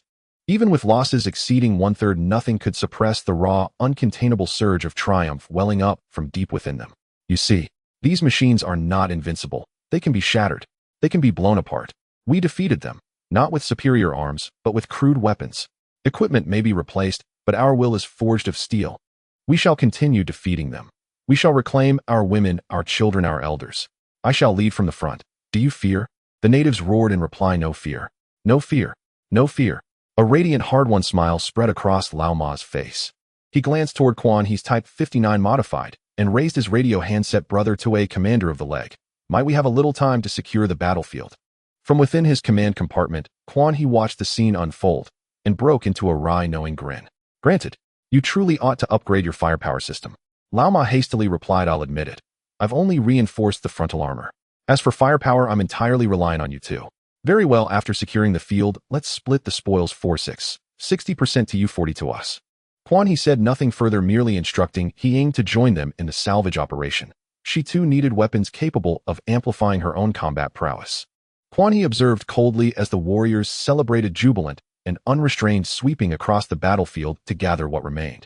Lao Ma, accompanied by the other two survivor commanders and his crew, methodically inspected each of their own destroyed vehicles, retrieving the remains of fallen comrades or salvaging usable components. Quan He switched back to the convoy channel and spoke to Shi Tianxiang. Did you see it? Not a single native moved to recover the bodies of their fallen. They may be fearless in battle, but if this indifference persists, they may wear any color, yet they will never embody the red. Quan He deeply admired Lao Ma's noble vision, but he could not bring himself to endorse the natives of this world. Had they been Eastlanders from Blue Planet, he would never have stood aside. But these natives... Oh, never mind. Shi Tianxiang fell silent for a moment, uncertain how to respond. How shall I put it? At least before my rebirth, I'd never heard of such a figure. If he truly disseminated his ideology and built it into something formidable, this convoy would undoubtedly rank among the strongest. Then Shi Tianxiang added, thoughtfully, leg brother. Could it be possible that on the timeline preceding my rebirth, this convoy fled for a time only to be hunted down and eradicated by mechanized forces? But after my rebirth, your path and mine diverged entirely. Thus we encountered the besieged Dawn of Dawn here. Lao Ma appears decent enough, and the treasure chest lure sealed our alliance, granting them a second chance at survival. Quan He clicked his tongue, thoughtful. What you say holds weight. I observed those mechanized units' assault patterns closely. Their artillery fire was aimed squarely at him. In contrast, my tank endured fewer than 10 direct hits throughout the entire engagement. Shi Tianxiang chuckled softly. Plainly put, those three survivors' firepower at this stage simply pales before mechanized tanks. Their annihilation on the original timeline was perfectly plausible. Yet now, having fought alongside us, they've undergone a complete reversal, now matching mechanized tanks and firepower near parity. Quan He nodded. Indeed, this is only feasible thanks to modular tank architecture. On Blue Planet, such a steel hedgehog would never have rolled off the production line. The original TOG-2 weighed over 80 tons. Lao Ma's modifications, Quan He estimated, had pushed its final mass past 100 tons, especially its frontal armor, reinforced to an almost grotesque degree. Were it not for the battery technology inherited from the Golden Age, such a vehicle could scarcely move with any freedom. A rail-mounted platform might have been viable, but nothing else. Regardless of prior reservations, Lao Ma had bartered 3 treasure chests for a temporary alliance with Quan He's convoy, seizing for himself and his people a vital opportunity. Following this battle, their convoy's firepower and overall combat capability would ascend dramatically, no longer defenseless against mechanized forces. Urgent mission: annihilate the advancing mechanized force. Status completed. Reward: 1 tank factory lottery draw, medal awarded, unerring shot, granted for 100 artillery hit rate, increases gunner accuracy by 5. Triggered event: decisive victory. You have eliminated the mechanized vanguard. To strike true, you must eradicate the entire mechanized force before the survivors in the shelter are fully discovered and exterminated. Reward: 2 tank factory lottery draws, additional medals awarded based on battlefield performance. Beautiful. Quan He snapped his fingers, and after a thrilling battle, he not only earned a chance for a lottery draw and a medal, but also triggered subsequent tasks. Most importantly, their original goal was to clear out the remaining intelligent machines to unlock the treasure chests. This was simply killing 2 birds with 1 stone. This joy even gave Quan He a sense of clarity, alleviating some of his physical discomfort. Well done, Commander. A lottery draw, a direct lottery draw. Having a lottery chance and not using it to immediately enhance oneself is foolish. Opening the armored vehicle factory. Lottery in progress. Acquired the drum-fed automatic loading system T-57 heavy tank. Drum-fed automatic loading system T-57 heavy tank. Quality excellent. The drum-fed automatic loading system used by the T-57 heavy tank has a drum capacity of 4 with a firing rate of 2 seconds per round. The auto-reload time after firing is 20 seconds. Quan He's mouth fell open. Are we directly entering the magazine vehicle series? If it were still the previous oval turret, it indeed wouldn't accommodate this drum-fed automatic loading system, which occupies a much larger space than the current automatic loading system. The wedge-shaped turret has ample space to easily fit this system. Quan He decisively switched to it. He planned to find an excuse to trade this switched-out automatic loading system to Shi Tianxiang after opening the boxes. Otherwise, he wouldn't be able to explain where it came from. It must be said that the T-57 heavy tank was the second top-tier tank he had mastered while playing WOD before. The first was the Cherries Wuzigan. Back then, once the Cherries heavy tank reached level 7, it was equipped with the Socialist 300 penetrator capable of holding its own even in level 9 battles. The second vehicle was the T-57 heavy tank, renowned as the king of urban corners. With a 340 gold ammunition penetration, when he emerged from an urban corner, it signified that a tank was about to suffer a hail of fire. The short reload time of 2 seconds allows him to fire all 4 rounds in the magazine within 8 seconds. It's no exaggeration to say that no one dares to face him heat-in, not even the formidable Day 100 Yun. Although Day 100 Yun has more shells in its magazine than the T-57, facing a T-57 loaded with He rounds would make it back down. The main reason is that the armor of the T-57 is somewhat magical. Sometimes if one doesn't aim carefully at the weak points, it can really bounce shots. When Quan He practiced with this tank, it was already known as the king of urban corners. Later it changed operators and has been updated to the present, receiving a minor buff once again. However, this tank's disadvantages are also quite apparent. Hitting all 4 shells is not easy, and hitting 3 shells is already considered good, especially at medium to long distances where its accuracy is rather poor. But with Quan He's 59 modified, this is completely not a problem. He has an elite crew, is adorned with a badge, and has Wu Jiu assisting him, making mid-range engagements a non-issue. The only drawback now is the lengthy 20-second reload time after finishing a round. However, it's not without ways to compensate. Whether 20 seconds is long or short depends on the context. If 20 seconds can lead to an 8-second burst of 4 shells or a man, then that 20 seconds indeed feels very short.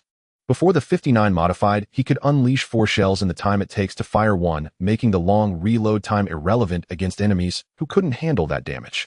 Moreover, aside from the main gun, he now also has 2 recoilless rifles and a rocket launcher, enough to fill the downtime of the magazine loading. Commander, this is a system I have never used before. I feel a force called explosion. Wu Jiu, who had just been calmly interacting with the crew, suddenly said. Quan He grinned. How the 59 modified is awesome now. The gunner can fire freely and the loader can enjoy a pleasant break. The loader quickly replied, how can that be? I need to switch the types of ammunition in the automatic feeding system at any moment and operate this 20mm anti-aircraft gun. I'm busy, you know. The gunner replied expressionlessly. Just now we were firing heat rounds and there were no air units. The angle of the anti-aircraft gun does not support attacking enemies directly in front of us. What exactly were you busy with? The loader opened his cup, revealing steaming green tea. He blew at the floating tea leaves, took a sip, and spat the leaves out with a paw. He then leisurely said, you guys are so shallow. Do you think I look this relaxed and comfortable? No. My comfort is something you can't see. It must be personally experienced. The driver and gunner felt their fists clench. Damn that dog thing. Come, step out and fight us too. The other 2 crew members were gritting their teeth in frustration.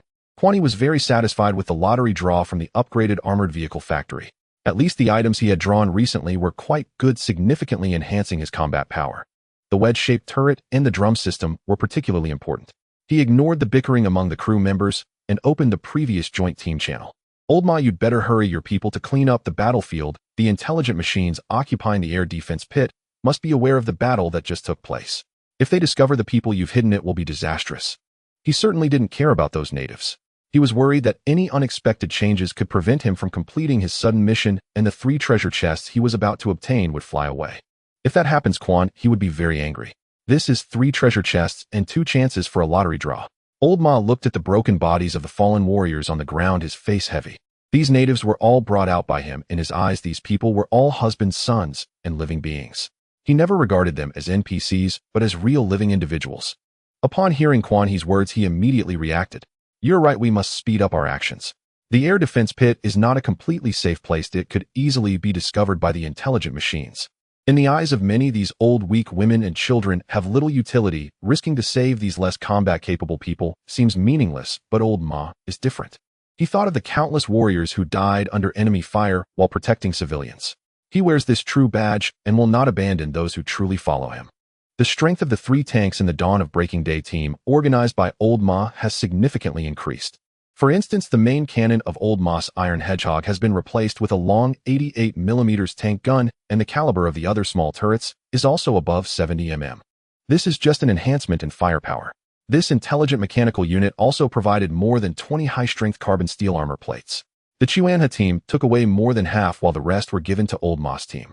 If these high-strength carbon steel armor plates were given to just one person, it could ensure complete protection of an armored section, which means it could directly meet the passing standard of the current protection level.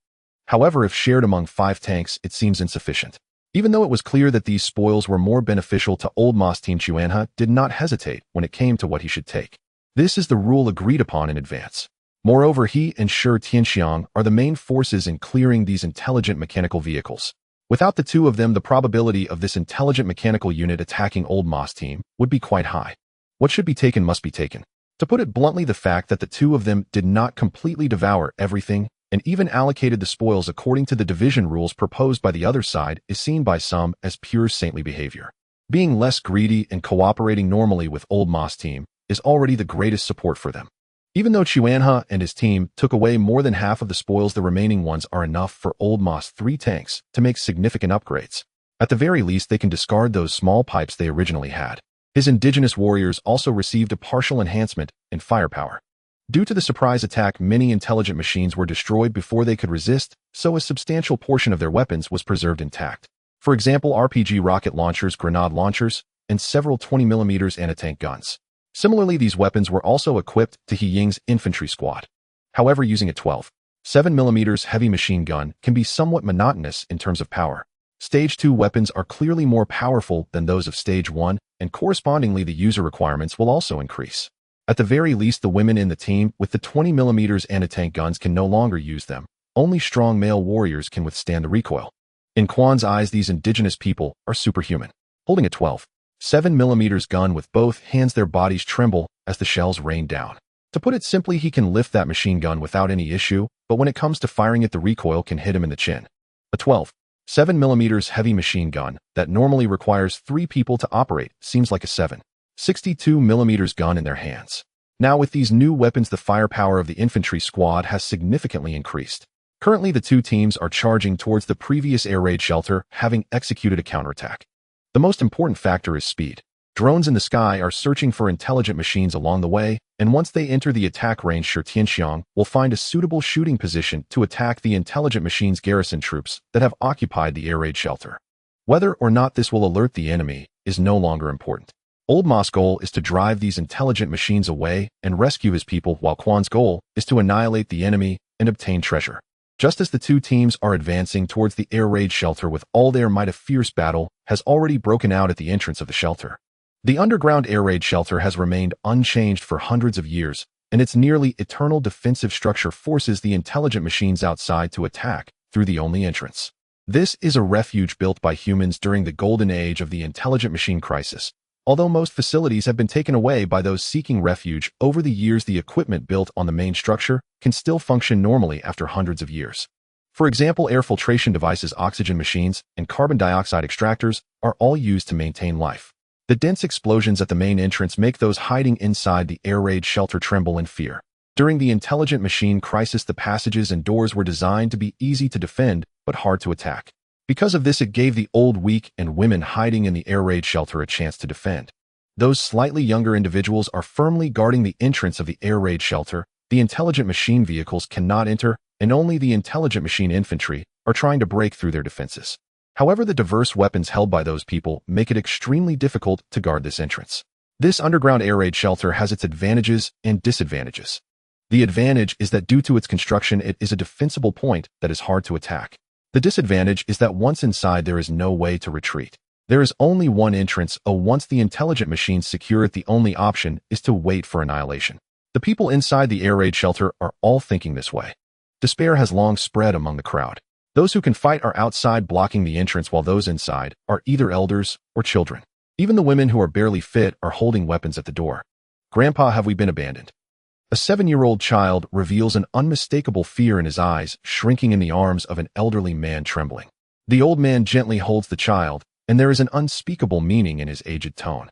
The leader said that he will lead the intelligent machines away and will return to rescue us when he finds an opportunity. There isn't enough space in the vehicle. Only by hiding here do we have a glimmer of hope. The child's body trembles slightly, his voice quaking with the sounds of gunfire from outside. What if the leader doesn't come back? The old man gently shakes his head. If the leader doesn't come back, it means that he and his team have all perished. That signifies our cause has failed. The old man gently strokes the child's hair. Do you see those frenzied attacking intelligent machines? The more frenzied they are, the more it proves that our path and cause are the only way to save ourselves. It shows that our choice of leader was correct. The battle at the entrance is becoming increasingly intense. The intelligent machine infantry's large caliber machine guns and weapons are firing continuously, dense and powerful. Every minute and every second someone falls forever. For those at the entrance, they no longer have time to consider anything else. If they cannot hold this door, then they will all die. And the intelligent machines will not leave any survivors. Thus their resistance is extraordinarily fierce. They would rather rush forward with explosives to perish together with the intelligent machines than sit idly by. The old man releases his grandson and slowly stands up. The leader once said that children are our hope. My son is dead and my daughter-in-law just died in battle. Now it's my turn. Leg brother, the reconnaissance drone has arrived above the air defense cave 27 kilometers from our current position. The voice of Shi Tianxiang suddenly came through the convoy channel. Before Quan He could respond, he heard Old Ma's slightly urgent voice. How is it? Have our people been discovered? Shi Tianxiang ignored him and waited for Quan He to reply. One of the rules for the scoundrel: always remember who the real Leg is. Everyone else is just trash. Leg brother. Old Ma immediately reacted and hurriedly asked in the convoy channel. Quan He picked up the intercom. We have entered the attack range. Oh, what is the situation on site? Shi Tianxiang immediately replied. There are 13 various intelligent combat vehicles on guard and over 100 intelligent infantry. The drone has detected fire coming from within the air defense cave. They should be engaged in combat. Old Ma's heart suddenly sank to the bottom. The predictions of that Leg brother were indeed accurate. The old, weak, and women inside the air defense cave had truly been discovered. We must charge at all costs. We have to protect our families. Accompanied by Old Ma's command, the convoy deployed the self-exploding motorcycle squad. Those small mountain motorcycles kicked up a lot of dirt on the ground, roaring as they raced towards the air defense cave. Compared to the speed of the convoy, these motorcycles were much faster. If they pushed themselves, they could compress the time to just 15 minutes. However, there were only a dozen of these self-exploding motorcycle riders. They all had the will to die and knew that they could not survive. Just like those soldiers who had died before, they were already prepared and mentally ready to sacrifice themselves for this great cause. Their families and children were there. Those children were their fire and hope. The riders of the self-exploding motorcycles had resolute expressions, their eyes filled with urgency, ferocity, and a belief in their imminent death, but without fear. Getting close enough to explode was their only goal. Xiangzi initiate the bombardment and give those intelligent beings a good lesson with their own weapons. Seeing this, Quan He also ordered Shi Tianxiang. They had already entered the artillery's attack range. Accuracy could be set aside for now. The most important thing was to attract the attention of those intelligent beings and reduce their assault on the air defense cave. Only then could the natives inside have a moment's breathing space. There was no choice. The follow-up mission for this departure was to ensure that those people would not be completely annihilated. Thus, Quan He did not mind slightly assisting Old Ma's convoy. In Quan He's view, even if only one person remained, that would not count as complete annihilation, and it would still fulfill the mission. Moreover, under the observation of the drone, the scale of these guarding intelligent beings was not large. With his current firepower, even in a face-to-face confrontation, he could make those intelligent beings call him daddy. Shi Tianxiang immediately halted the advance, adjusting the 130mm howitzer to its maximum firing angle. The roaring flames from the cannon's muzzle gave Old Ma a bit of psychological comfort. After witnessing the previous battle, Shi Tianxiang's capabilities were clear to him. With Shi Tianxiang's long-range artillery support, it would surely buy some time for him and the others. Every 30 seconds a shell would slam down, specifically targeting the intelligent combat vehicles. As long as they could take out the intelligent combat vehicles, the intelligent infantry would be trivial. In the second phase, that will finally relax a little of its control over the intelligent beings, and combined operations of infantry and tanks became standard for them. This wave of intelligent beings suffered from the lack of self-propelled artillery. However, unexpectedly, 4 drones flew from the distant sky, forming a flight formation as they charged towards Shi Tianxiang's reconnaissance drone. Shi Tianxiang could only urgently maneuver the reconnaissance drone to evade. However, his artillery continued to fire based on the previously saved coordinates. Fortunately, the intelligent drones were not equipped with firearms and could only drive away the reconnaissance drone through harassment and collision. Meanwhile, the 2 convoys continued their rapid advance. The people inside the air defense cave heard the sudden loud explosions from outside, and a glimmer of hope ignited in their desperate eyes. This explosion was not something that could be caused by those intelligent beings outside. Although they knew that their own forces did not have such large-caliber artillery, it was still ultimately the enemy of those intelligent beings. The enemy's enemy is not necessarily a friend, but at least now they had a moment's respite. The intelligent combat vehicles were conducting orderly evasions. Their computers had to calculate the easiest evasive maneuvers against the bombardment. Although it did not cause significant losses to the intelligent beings, it ultimately achieved the goal of delaying time and disrupting their offensive pace. Under the cover of artillery, the self-exploding motorcycles charged in from all directions at full throttle. Their goals and divisions of labor were very clear. Each person chose an intelligent combat vehicle aimed to get close enough to explode, striving for one person to destroy one intelligent combat vehicle. Their courage was commendable and particularly tragic, but their best attack strategy was to ambush and launch a surprise attack. Charging in from a distance, even though the intelligent beings were evading the artillery attacks, they had enough time to deal with the self-exploding motorcycles charging towards them. This is what intelligent beings are. They possess powerful computational abilities able to complete calculations and lock onto targets in an instant. The self-exploding motorcycles, however, were not without options. Their experience learned through life and death was that at such times they must engage in erratic movements.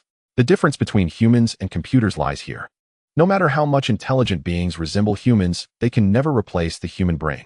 The self-exploding motorcycles performed erratic maneuvers under the skilled handling of their riders.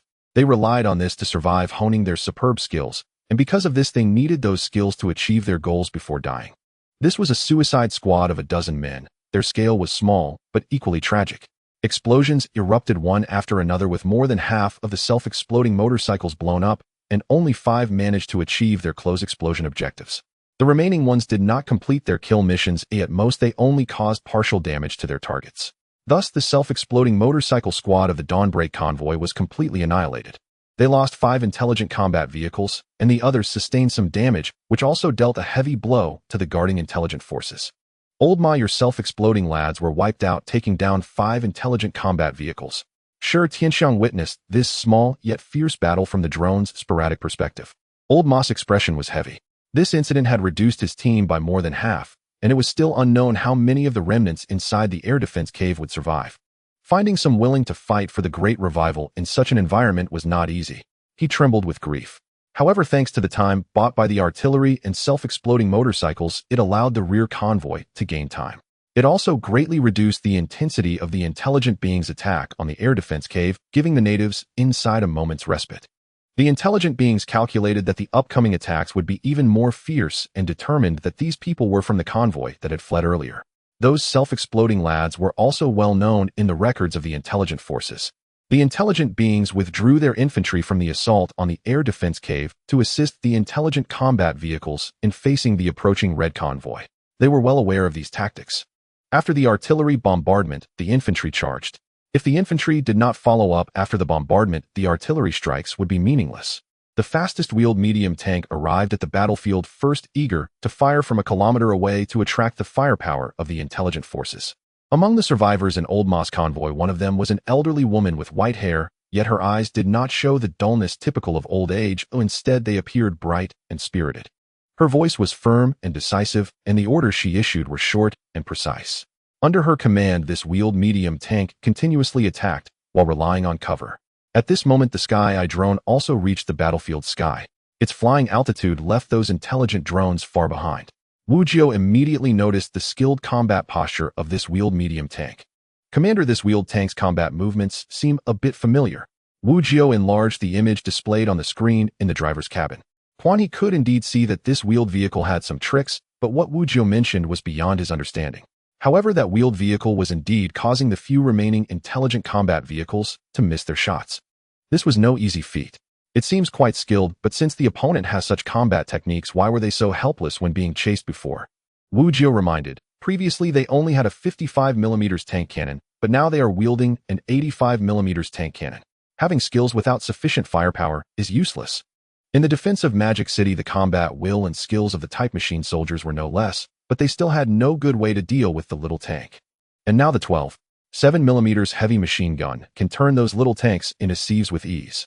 Wu Jiu naturally knew about these matters. Her predecessors came from the north, where many short people planted potatoes on the ice fields.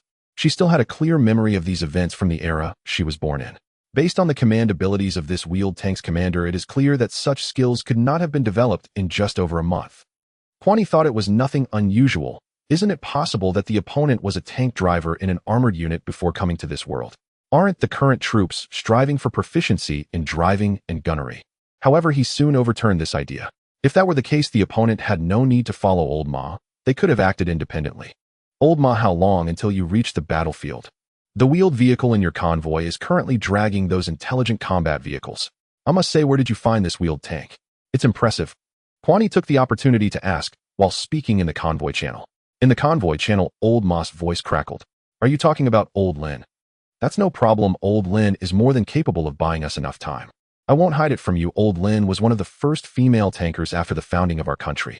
At 86 years old, she regained her youthful physical condition upon arriving in this world. If it weren't for the fact that we couldn't penetrate those intelligent armors, we wouldn't have been chased down like that even if we couldn't defeat that intelligent unit. Upon hearing Old Ma's words, Quan He was instantly dumbfounded. An 86-year-old woman updating her canon and beating the second phase intelligent beings.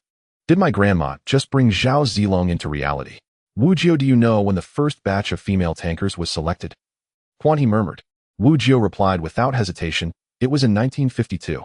To adapt to the needs of the KMYC war, our country decided to train a group of female tankers and established female armored vehicle crews.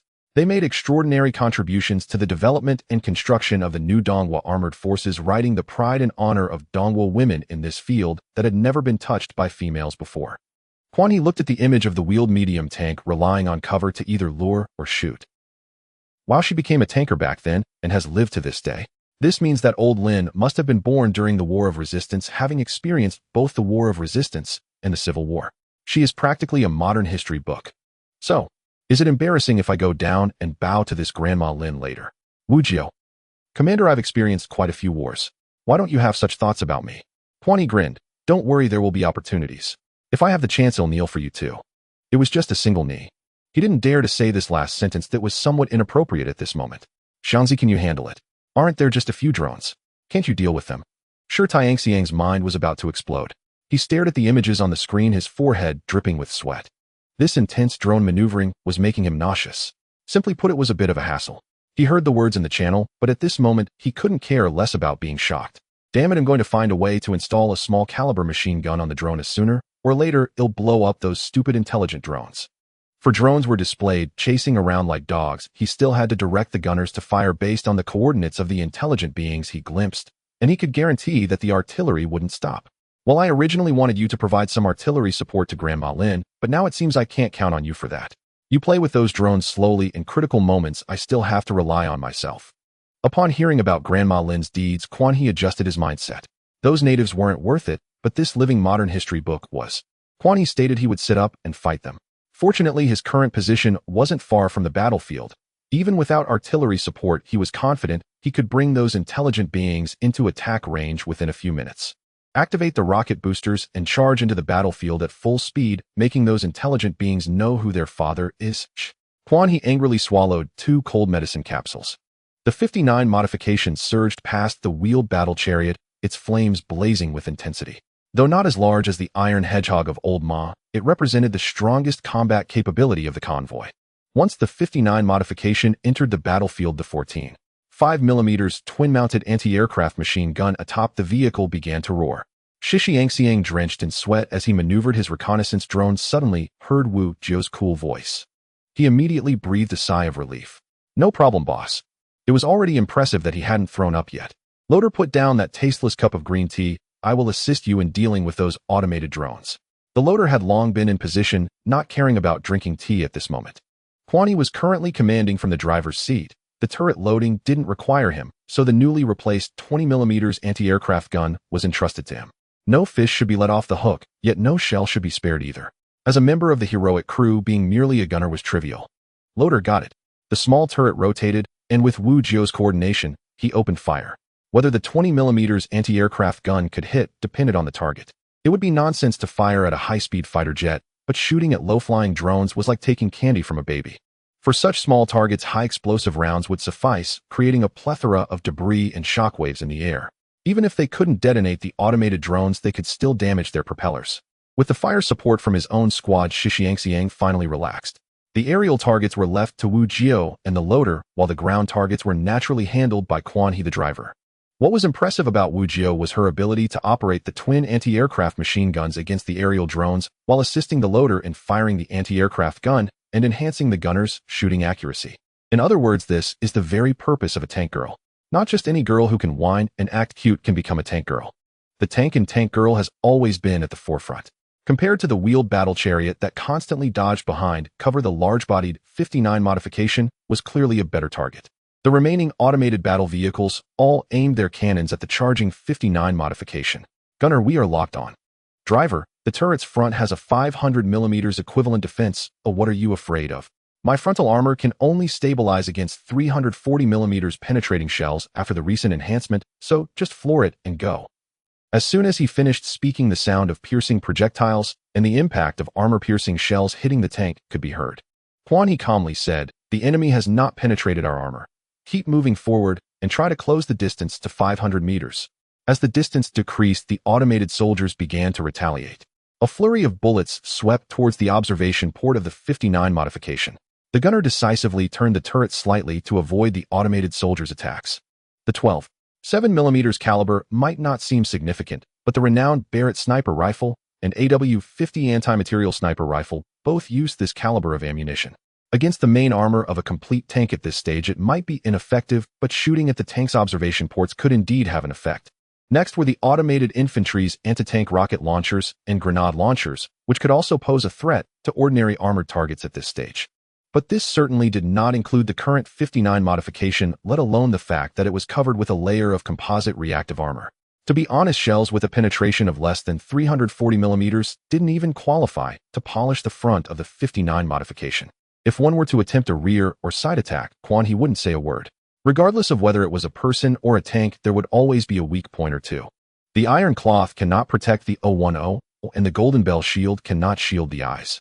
Upon arriving at the battlefield, it was evident that this area had been bombed as if a dog had chewed on it. In the relentless pursuit of larger calibers, one might feel that the 130mm howitzer's caliber seems somewhat lacking. However, during the turning point of World War II, the famed Battle of Stalingrad saw the 2nd Battalion commander use only a 75mm Italian cannon. Shishi-Angxiang's cannon was the largest caliber howitzer in the second stage. If explosive shells were used, hitting open ground could result in a shrapnel kill radius covering up to 100 meters. Landing on the muddy ground would create a proper shell crater. Infantry lying inside would effectively have a natural trench. This is the nature of a howitzer if it were swapped for a 130mm cannon. Quan He estimated that Shishi-Angxiang would dare to charge in right behind him. "Commander, we have entered the 500-meter range. The automated resistance is fierce." The driver shouted excitedly, but there was not a trace of tension in his demeanor. Quan He had been observing the battlefield and immediately issued an order upon hearing this. "Do you see those two automated battle vehicles at 1 o'clock and 11 o'clock? My request isn't high. You fire 4 rounds within 6 seconds and at least take out those 2 automated battle vehicles." For out of 2, this request is indeed not high for the heroic crew. The gunner immediately adjusted the barrel. Order received. Since the magazine was already loaded, the time to load the first shell was omitted, meaning that 4 shells could naturally be completely fired within 6 seconds. However, continuous firing requires a high level of skill from the gunner. Being part of the heroic crew along with the badge and Wu Jio's assistance, they had closed the distance to within 500 meters. If they still couldn't hit, that would truly be unacceptable. The gunner would naturally not disappoint Quan He. Target locked fire. Boom, the shell casing fell, and a new shell was loaded into the magazine. Quan He kept a firm eye on his target. This shot directly struck the front.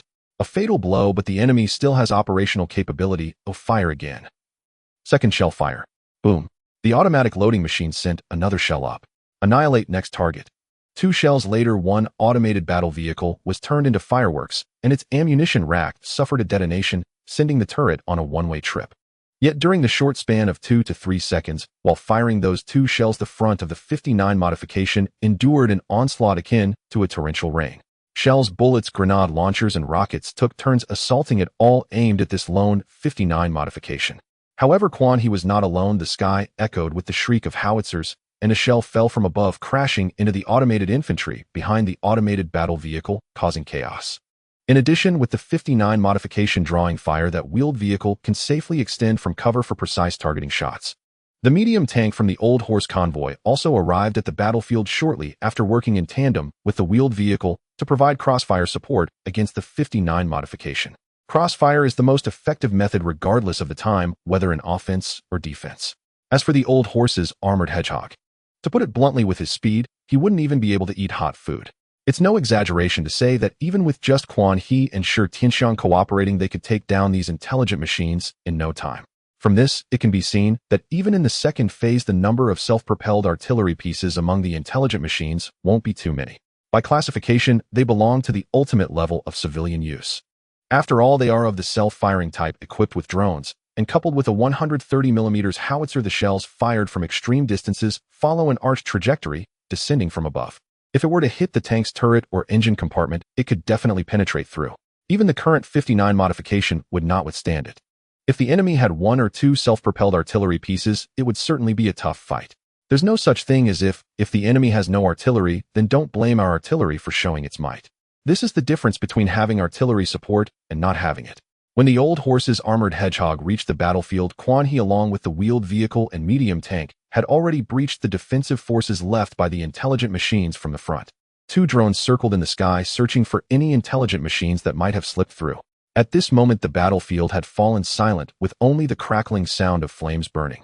From time to time, the sound of exploding shells could be heard. The entire battlefield was ravaged with craters and destroyed intelligent machines, and infantry scattered about, indicating that the battle had been fierce. Not to mention the blood and remains of self-destructing motorcycle riders that mixed in. Shi Tianxiang had already brought his covering infantry squad to the air defense cave to regroup with everyone. Quan He was not concerned about how many people were left in the air defense cave. At this moment, his eyes were fixed on 3 treasure chests. These 3 chests were arranged in a zigzag pattern right above the air defense cave. Quan He let out a sigh of relief. The Old Horse was not lying. Just these 3 treasure chests were enough for him to recoup his costs. If even one of these chests were missing, Quan He would have to show the Old Horse what the wrath of an honest person feels like. Quan He considered himself an honest person. That previous wave of battle not only affected him, but the entire crew, and even the convoy experienced the terrifying eruption of the magazine vehicle. Within 6 seconds of stopping, they fired 4 shells, instantly destroying 2 intelligent machines. Finally, with the cooperation of 2 other tanks, they successfully took down another 2 intelligent machines, using 2 105mm recoilless rifles. This was just one round of eruption. After Shi Tianxiang fired 1 shell, the second shell was not yet loaded, but the second round of eruption on this side had already been completed. Looking at the battlefield, Shi Tianxiang was stunned. What the hell? Leg brother, when did you get the magazine system? Quan He smiled slightly. The T-57 setup, how about it? If you hadn't asked me, I would have said it was amazing. But since you asked, I can only say it's not as good as Big B. Quan He rolled his eyes and ignored him. Shi Tianxiang was also very sensible and did not press on about where this thing came from. Asking once can be curiosity, but since Leg brother didn't mention it, pressing on would just be inconsiderate. Who doesn't have a few secrets? Didn't he also hide a piece of cowhide paper without mentioning it? With the 59 type tank and the thigh of the tank girl at the start, he wouldn't be surprised by a T-57 magazine-fed ammunition system, let alone pulling out a 99A. After the Old Horse brought his men to the battlefield, he quickly climbed out of the tank and rushed toward the entrance of the air defense cave, shouting, "Is anyone inside?" I am the Old Horse, and similar phrases. This battle had cost him dearly, but it had also brought him great rewards. At least he could allow the anchor of the team to demonstrate its full strength. The previous pipe-like barrel had greatly limited Lin Lao's performance. Now he had somehow managed to buy a 100mm tank gun in the trading channel. The material used was naturally high-strength carbon steel armor plates. He planned to hand this 100mm tank gun over to Lin Lao. His own armored hedgehog had an 88mm gun, which was sufficient for now, and he knew that his combat ability was far inferior to Lin Lao's. His role in battle was more about drawing enemy fire.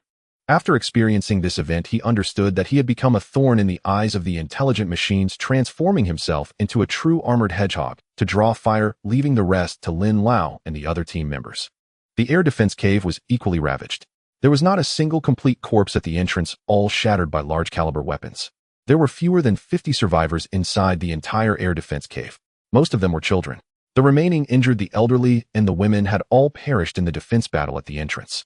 Many of them couldn't even move, yet they still delayed, using their simple weapons and flesh to block the entrance of the air defense cave. It was precisely because of the words spoken by the man they followed. If the youth is strong, the country is strong. If the youth stands against the intelligent machines, the country will stand against the intelligent machines. Our cause is destined to be completed by more than one generation. Only children can be our embers. A single spark can start a prairie fire, and wherever the embers fly, the red will live on. They sacrificed their lives one after another, and the Old Horse did not let them down. He met Quan, he found reinforcements, and eliminated the intelligent machines. Although the losses were heavy, it cannot be denied that they won this battle. This battle planted a seed in the hearts of these people. That is, the intelligent machines are not invincible. As long as they can unite, all intelligent machines are paper tigers. The survivors wept and rejoiced at their survival. Shi Tianxiang found Quan He in their private channel, but his tone was a bit strange. Leg brother, the 100mm main gun I had listed in the trading channel was bid on, and the other party used high-strength carbon steel armor plates, a total of 35 pieces. Quan Yi was about to open the chest when he heard this and was somewhat puzzled. So what? Shi Tianxiang controlled the drone to lower its altitude. That Lin Lao's wheeled vehicle turned the newly replaced 85mm tank gun into a 100mm tank gun. Quan Yi chuckled. Are you saying that the high-strength carbon steel armor plates seized by the old horse in this battle were used to replace the tank gun we had listed? It is difficult to assess whether this matter is a gain or a loss. After all, the spoils of battle are shared. 4654. Old Ma's convoy and the soldiers made significant contributions in this battle, and they deserve to receive these trophies. Ultimately, Old Ma secured all the high-strength carbon steel armor plates from this battle to replace Lin Lao's 100mm main gun. Coincidentally, the owner of this main gun is the Quan Yi convoy. Retaining these 35 high-strength carbon steel armor plates allows Quan Yi to enhance the 59 model in its position. However, before that, he must first open these 3 treasure chests.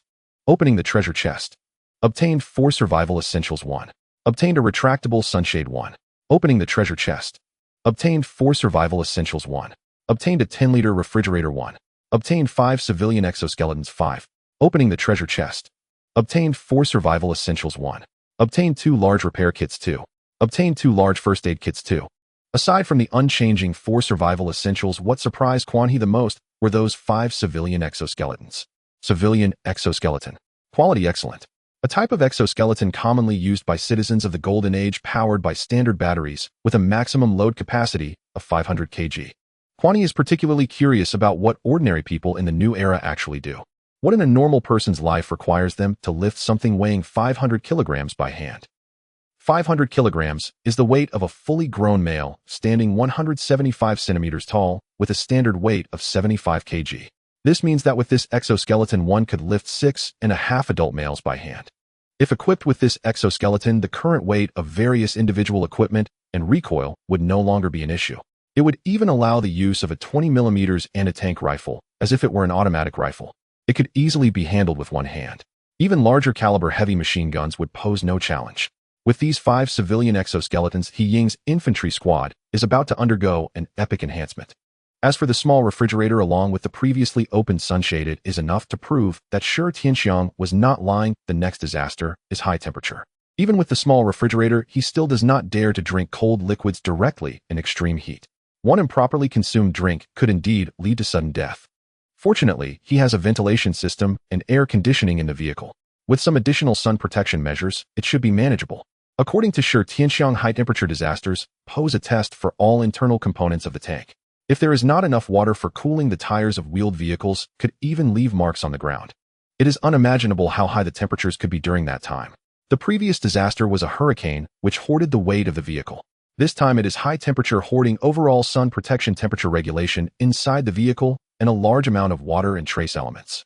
Since it is a disaster, no matter how the vehicle is adjusted, it cannot avoid the heat. Therefore, ensuring sufficient water and intake of sugar and salt becomes particularly important. If one only drinks water without eating, they can survive for a long time. However, without water combined with extreme heat, one would surely perish in 3 days. The sunshade, if designed simply, can be tucked behind the tank turret, rotating with it. When unfolded, it can extend half a meter above the turret, acting like an umbrella to cover the entire tank body and prevent direct sunlight. The sunny side is a blue color resembling aluminum foil, which can effectively reflect light and achieve a cooling effect. As for the large repair kit and large first aid kit, no one ever complains about having too few of these supplies. One can instantly restore all damage sustained by the tank, while the other can recover all losses suffered by the crew.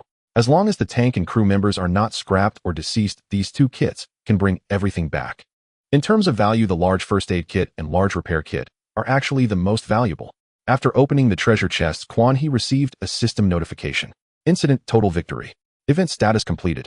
Event reward: 2 lottery chances at the vehicle factory. Received metal rapid shooter awarded for rapidly firing shells and accurately hitting targets in a single battle. Reduces loading time by 5 when worn. Today, Quan Yi achieved a substantial harvest. The lottery chances and treasure chests left him overwhelmed. Tongzi, the next natural disaster is high temperature. I have drawn you, handle it. Quan Yi reminded. Host: the system truly cannot manipulate anything behind the scenes. Previously, our relationship with the source core was too strained. Although the other side has now lifted the blacklist on the system, it is utterly impossible to make it betray the rules it established. Quan Yi scoffed. I knew I couldn't count on you. Just draw directly, all 2 draws. System. Opening vehicle factory. Drawing. Obtained an interception-type active defense system 1. Obtained a V-12 water-cooled twin-turbocharged engine 1. Interception-type active defense system. Quality excellent. Detects incoming projectiles through detection devices and launches intercepting projectiles to destroy them, preventing incoming projectiles from hitting the tank. V-12 water-cooled twin-turbocharged engine. Quality excellent. 1,500 horsepower power-to-weight ratio of 27 horsepower-ton. Kwani was very pleasantly surprised. The active defense system he had longed for had finally been drawn. Although it was only an interception-type active defense system, it could greatly reduce the chances of him taking hits. The so-called interception-type active defense system detects incoming projectiles and launches corresponding intercepting projectiles to destroy and intercept them outside the tank body. In simple terms, it means blowing up incoming shells or rockets. In addition, there is also a jamming-type active defense system that uses laser alarms, infrared decoys, and other methods to divert incoming projectiles, achieving the goal of preventing them from hitting the tank. This is the APS system. However, this system is not without its flaws. Firstly, its interception capability is limited. It performs reasonably well against anti-tank missiles and rockets. Moreover, it is susceptible to interference and destruction with the risk of secondary damage. After blowing up incoming projectiles, if there are allies nearby, they could easily be harmed by secondary damage. However, this flaw can be overlooked. He holds no compassion for the lives of the natives. As for the V-12 engine, it greatly satisfies Quan He. Tank bodies are becoming larger and heavier, and although the previous 59 engine underwent an enhancement, it is somewhat outdated now. This V-12 twin-turbocharged water-cooled engine can effectively resolve this issue.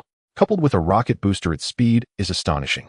After installing all of these on the tank, he traded that automatic ammunition feeder to Shi Tianxiang.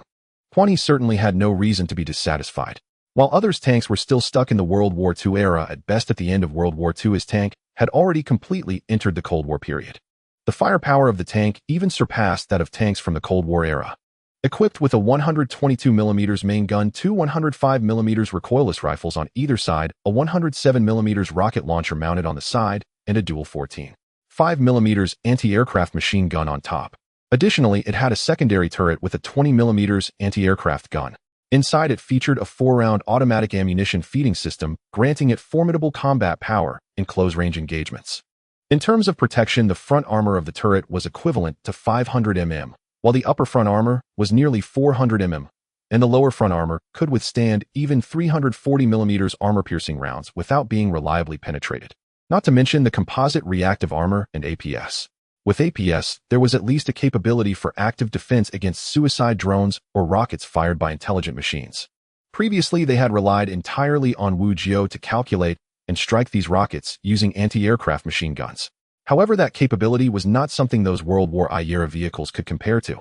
As for the main gun caliber, strictly speaking, as a tank's main gun, the caliber was more than sufficient. To enhance its power and penetration, one could increase the caliber ratio and use stronger ammunition types. Of course, if the tank's modular development were to shift towards becoming a mobile fortress, then a larger caliber main gun would be necessary. Certainly, if there were a larger caliber main gun available, Quan He would not hesitate to replace it. No one complains about their caliber being small, especially in the context of tank modularization. Regarding power, this V-12 twin-turbo water-cooled engine had already met the standards of the 99A in terms of performance. By examining the tank's various modules through the commander's manual, it was clear that this engine's craftsmanship felt somewhat out of place compared to modern tanks. In simple terms, the differences between modern tanks and those from the Cold War era were more about the craftsmanship and materials used in protective modules. There wasn't much difference in caliber. Armor-piercing rounds had been upgraded from primitive types to more advanced stabilized finned armor-piercing rounds. The chances of these rounds ricocheting after hitting a target had significantly decreased. The materials used had also been upgraded. Furthermore, there were updates and optimizations in software, such as more advanced fire control systems, stabilization systems, and laser assistance systems. The tank even utilized a laser system to target drones in flight. Lao Ma took the remaining personnel to clean up the battlefield, and after a while Shi Tianxiang arrived with He Ying's infantry squad. Shi Tianxiang, having acquired the automatic ammunition feeder, was quite pleased. His loading time had finally been reduced to 20 seconds. There was simply no way around it. The larger the caliber, the longer the loading time. This was an unbreakable rule. The Gustav railway gun crafted by an artist boasted a caliber of 800 mm, with an armor-piercing shell weighing 7 tons and a high-explosive shell weighing as much as 4.75 tons. When this railway gun participated in actual combat, a single 7-ton shell landing on the S Army's positions flattened the buildings and permanent fortifications in an instant, creating craters as large as 4 football fields. 10 meters of thick concrete fortifications were pierced through by a single shot. Such a powerful and large-caliber artillery piece could only fire 14 shells in a day. Quan He also gave 5 exoskeletons to He Ying, who would distribute them. Currently, the infantry squad consisted of only 9 members. He Ying kept one for herself and selected 2 others specifically to handle the loading of the 2 105mm recoilless rifles on the Type 59 modified tank. These 2 individuals also needed exoskeletons. With them, they could load ammunition for the 105mm recoilless rifles more quickly. The remaining 2 exoskeletons were given to one of the individuals who had initially followed her to join the commander, and the other was given to the mechanic. Compared to others, this mechanic had been with the team for quite a long time. The most important thing was that with the exoskeleton, he could carry his repair tools at all times. Wearing a radiation mobilization soldier suit now, with an exoskeleton on top, his aura had significantly improved. However, this was merely a basic civilian exoskeleton meant to support the arms, legs, and back. Quan He sat atop the tank observing He Ying and the others who had begun to exude an elite aura. He rubbed his chin and asked Wu Jiao, who was seated beside him. Wu Jiao, do you think we could weld some steel plates onto these exoskeletons to protect vital areas? Now Wu Jiao's back armor had also changed. On either side of the main gun, there was a shortened recoilless cannon and a drone that resembled a small bird flying around her. The turret had also been replaced with a wedge-shaped turret full of modern flair. Quan He understood that Wu Jiao's armor would change along with the tank. It now appeared to have a hint of high-tech flavor. Wu Jiao looked at He Ying and the others, and for the first time curiosity appeared in her eyes. I don't understand this, Commander. When I served, we couldn't even dream of such equipment, let alone modification schemes. She pointed at the drone flying around her. This I can barely understand. It could serve as a mini reconnaissance drone. When the Tianyin drone was deployed, Wu Jiao had operated it like a child with a new toy, flying it around randomly in the sky. As a tank girl, she would not experience dizziness or nausea, so Quan He completely entrusted the control of the drone to Wu Jiao. Because Quan He himself suffered from motion sickness in 3D, he would often break a sweat playing a game like WOD when he was feeling unwell, needing to lie in bed for half the day to recover. The only games that didn't make him dizzy were Jian Wang San and Battlefield 1. This limited him to playing only those games with a God's eye perspective. Hey, can someone think of a way to try this out? Now the entire infantry squad was wearing radiation mobilization soldier suits. He couldn't even distinguish between male and female, let alone recognize who the mechanic was. The mechanic immediately stepped forward. Commander, I've looked into it, and it is possible to make minor modifications. These exoskeletons have expansion ports. But he hesitated at the end as he had joined later. Although he had participated in many battles with the convoy, he still felt intimidated in front of Quan He. He knew that this seemingly unremarkable young man was the real boss of the entire convoy. The iron-faced female captain only obeyed the commander. But what, don't say you can't do it. I'm asking you to modify it, not to manufacture it. Quan He frowned slightly. The mechanic immediately sensed a hostile gaze and felt a chill run down his spine. He knew it was from his captain. No. I meant to say that it's best to only modify the vital areas of the exoskeleton. Otherwise it would compromise overall flexibility. Quan He was unaware that in the minds of the infantry below, he had become a boss-level figure. That will suffice. Adding some steel plates to the vital areas can also withstand shrapnel. It would be best to find a way to add some cushioning material. Now that the caliber of the shells has increased, let's hope we don't get blown apart, but rather get shaken to death. The mechanic nodded, eagerly assuring there would be no problem. He Ying then withdrew her gaze. If this kid couldn't get it done, she was prepared to replace him with another mechanic for her team. The reason she kept this man around was because she valued him as a mechanic. At that time, she was in a phase of brutal slaughter. Quan He could now see who He Ying was. That aggressive aura could only belong to her. He Ying, there are no enemies right now. There's no need to stay tense like a spring. You should learn to relax. Look at those survivors. Even after so many deaths, they are still cheerful. That mindset is truly admirable. He Ying glanced at the soldiers cleaning the battlefield and celebrating their victory before slowly shaking her head. Except for those children, I don't see any sadness in any of them. I simply cannot understand these people. Commander, I am not like them. I never want to return to a life of being slaughtered and bullied. Quan He had not witnessed their previous lives, but he could guess from the scene of these people crawling out of the ruins completely naked. It was the kind of thing that could only show a cover without a membership on a website. He chuckled softly and took out a cigar. Just as he was about to feel for his lighter, he saw a stream of blue flame reach out. Quan He looked in astonishment at his side, only to find Wu Jiao extending the armor from her back. The rear section of that vehicle resembled a tank equipped with two small rocket boosters, and one of them was spewing flames. Wu Jiao turned her head to look at Quan He. Commander, after experiencing this battle, your physical condition has improved quite a bit. It wouldn't hurt to smoke one occasionally. Quan He grinned as the blue flame lit his cigar. I never expected this rocket booster could be used to light a cigar. Wu Jiao retracted her back armor, her tone flat. I also didn't expect you to frequently emerge from the tank during such times. Your courage is commendable. Quan He scratched his nose. It's because there are two drones patrolling the skies right now. I definitely came out to ensure everything is safe. Ooh, I value my life.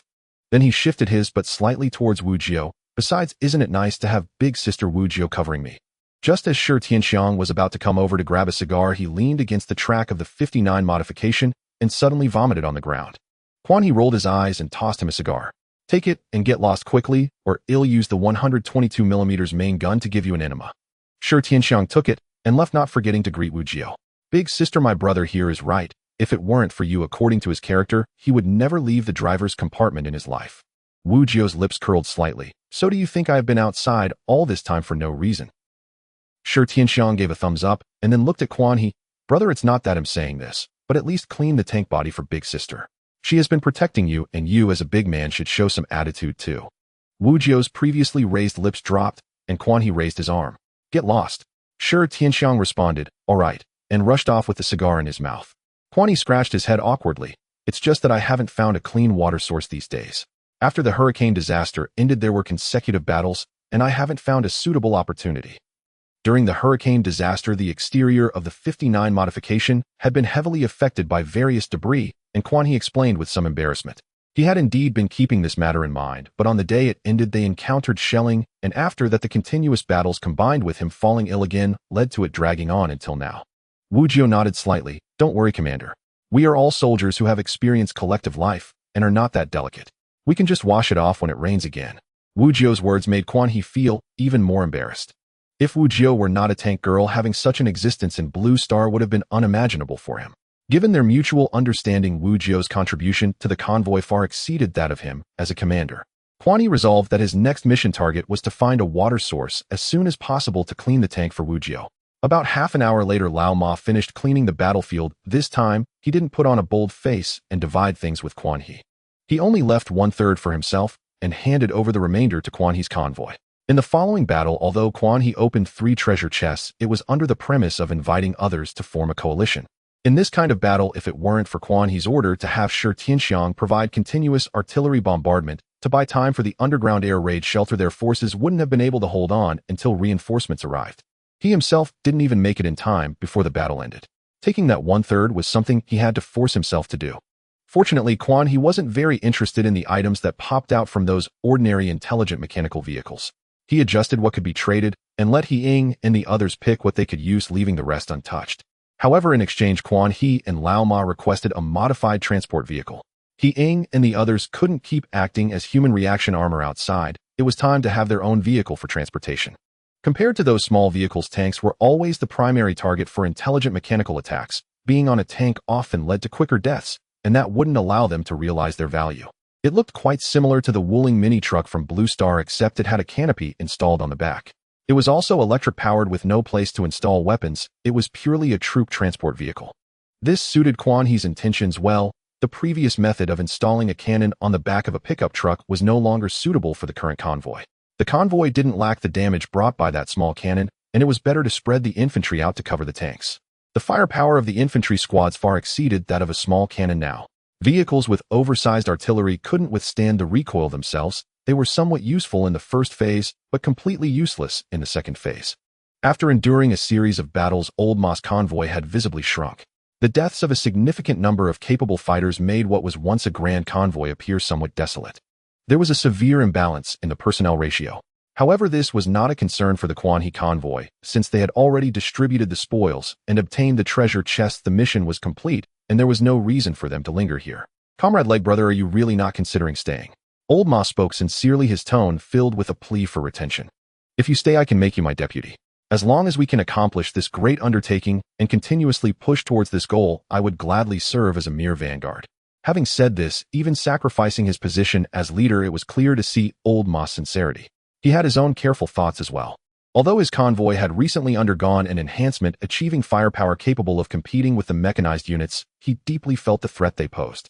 The intensity of the mechanized units' encirclement would only grow stronger.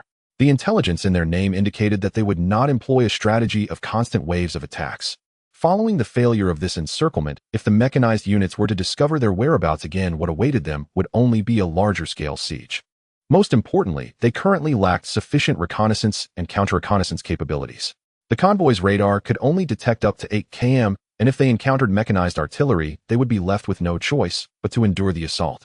Therefore, the Quan He team equipped with 2 reconnaissance drones and artillery was currently the best option.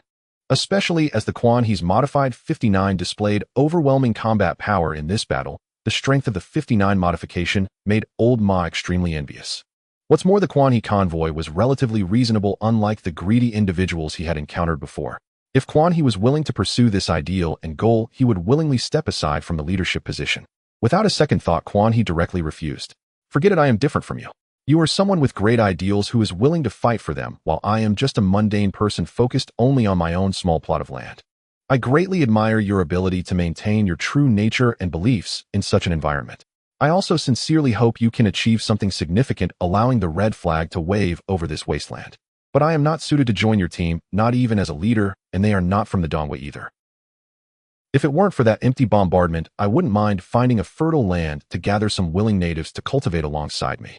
After all, as a qualified Dongwa person, even in another world, one cannot relinquish the ingrained desire to cultivate. If after some time of development these natives could integrate into his life, then Quan He would not mind considering them as his own. But currently that is not feasible. They cannot remain in one place for more than 3 hours. The only native he could begrudgingly consider as his own was He Ying. For Quan He Ying was a competent infantry captain. She could fill the part of his personality that was lacking in ruthlessness. Quan He understood this clearly himself. He was someone who would stop at nothing to achieve his goals, but he was only focused on reaching those objectives. Once the goal was achieved, he would not pay much attention thereafter. He Ying, however, was different. Her past experiences had altered her way of thinking and personality, making her exceptionally ruthless. She would not leave any hidden dangers when she struck. She believed in cutting the grass at the root, preferably uprooting the soil along with it. Anyone who had fought against her convoy, even if they had lost, she would ensure complete annihilation. Regardless of gender or age, whether or not they had laid down their weapons. Quan He made it clear these people were not from Dongwa, and whether it was worth it for Old Ma to act this way was a different matter. At least in Quan He's eyes, these people were not worth it. 2 worlds, 2 completely different cultures. These people wouldn't even spare a glance at their fallen comrades. He did not wish to bind himself to such individuals. He had already expressed everything he needed to Old Ma. In his eyes, Old Ma was a saint, but not a saintly bitch. The difference between these 2 terms was significant. A saint is someone who helps you because they have the ability when you are in trouble. A saintly bitch is someone who helps you in your troubles because they feel sorry for you. But what about me? Why should I care about your troubles? It is undeniable that in times of chaos, if one lacks strength and falls into hardship, the one they would most wish to encounter is this so-called saint. As for the saintly bitch, it would be best to kill one upon encountering. Hearing Quan He's response, Old Ma visibly looked disappointed. However, he also knew that such matters could not be forced, and those who were coerced were often not steadfast. It would be better not to. Your team has heroes like Old Lin. As long as you are careful, it is not impossible to achieve something. Quan He sighed slightly. Old Lin had not come out, perhaps due to old age. Even if his physical abilities had returned to their youthful state, his psychological age would not diminish. It was understandable not to join in the excitement at this moment. After all, one cannot possess both youth and the wisdom that comes with it at the same time. Old Ma was also fortunate. He had encountered a warrior like Old Lin who fought in the 1950s amidst this vast wasteland. Only people from that time could continue to fight for their beliefs after such a long period. He then retreated back into the driver's cabin. The path is long and obstructed, yet if one walks it, they will arrive. Comrade Old Ma, I wish you can let the brilliance of the Republic illuminate every shadowed corner of this wasteland. Goodbye. Quan He smiled slightly, bidding farewell to this steadfast member before finally closing the hatch. Old Ma and the people in his convoy stood in place, waving goodbye to Quan He's convoy. Even with only a brief collaboration, both sides had left a profound impression on each other. Quan He picked up the radio and switched to his convoy's channel. Let's set off and search for water sources nearby. We need to clean ourselves well. The second phase has just begun, and our journey is still long. 2 tanks and a personnel carrier belching black smoke and rumbling headed off into the distance. Sure, Tianxiang's reminder was indeed correct. Quan He needed to clean the filth that had clung to the outside of the tank. While Wujio said nothing, he knew he couldn't just stand idly by. After all, isn't it an attitude that is often sought? In Qian He's view, although Lao Ma's career is honorable, the chances of success are quite low. Even the possibility of achieving any effective results is very slim. The red policies suitable for the Dong Kingdom situation back then may not be suitable for the current wasteland world. The most obvious difference is that this world simply does not allow him to stay in one place for long. He cannot develop his forces in a stable and effective manner. His power can only exist and grow in the form of a convoy. This is clearly unsuitable for the current survival environment of the wasteland natives. Perhaps the will he spreads is like a dazzling light piercing into the hearts of these natives, showing them a glimmer of what could be hope. He may attract many natives to follow him, but in Qian He's eyes he will ultimately fail. The larger the convoy becomes, the greater the chance they will be detected by the intelligent machines, attracting more of their forces.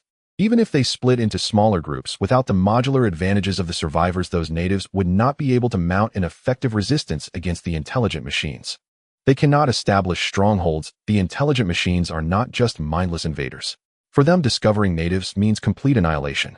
This is also the main reason why Qian He firmly rejected Lao Ma's request. Without that air raid, he might have been tempted. He has confidence in leading these people to resist the current attacks from intelligent machines. Lao Ma, Lin Lao, and the driver of the armored vehicle are all excellent partners or team members. They possess remarkable fighting spirit, can uphold their beliefs and fight for them, and the native members under them also have considerable combat strength.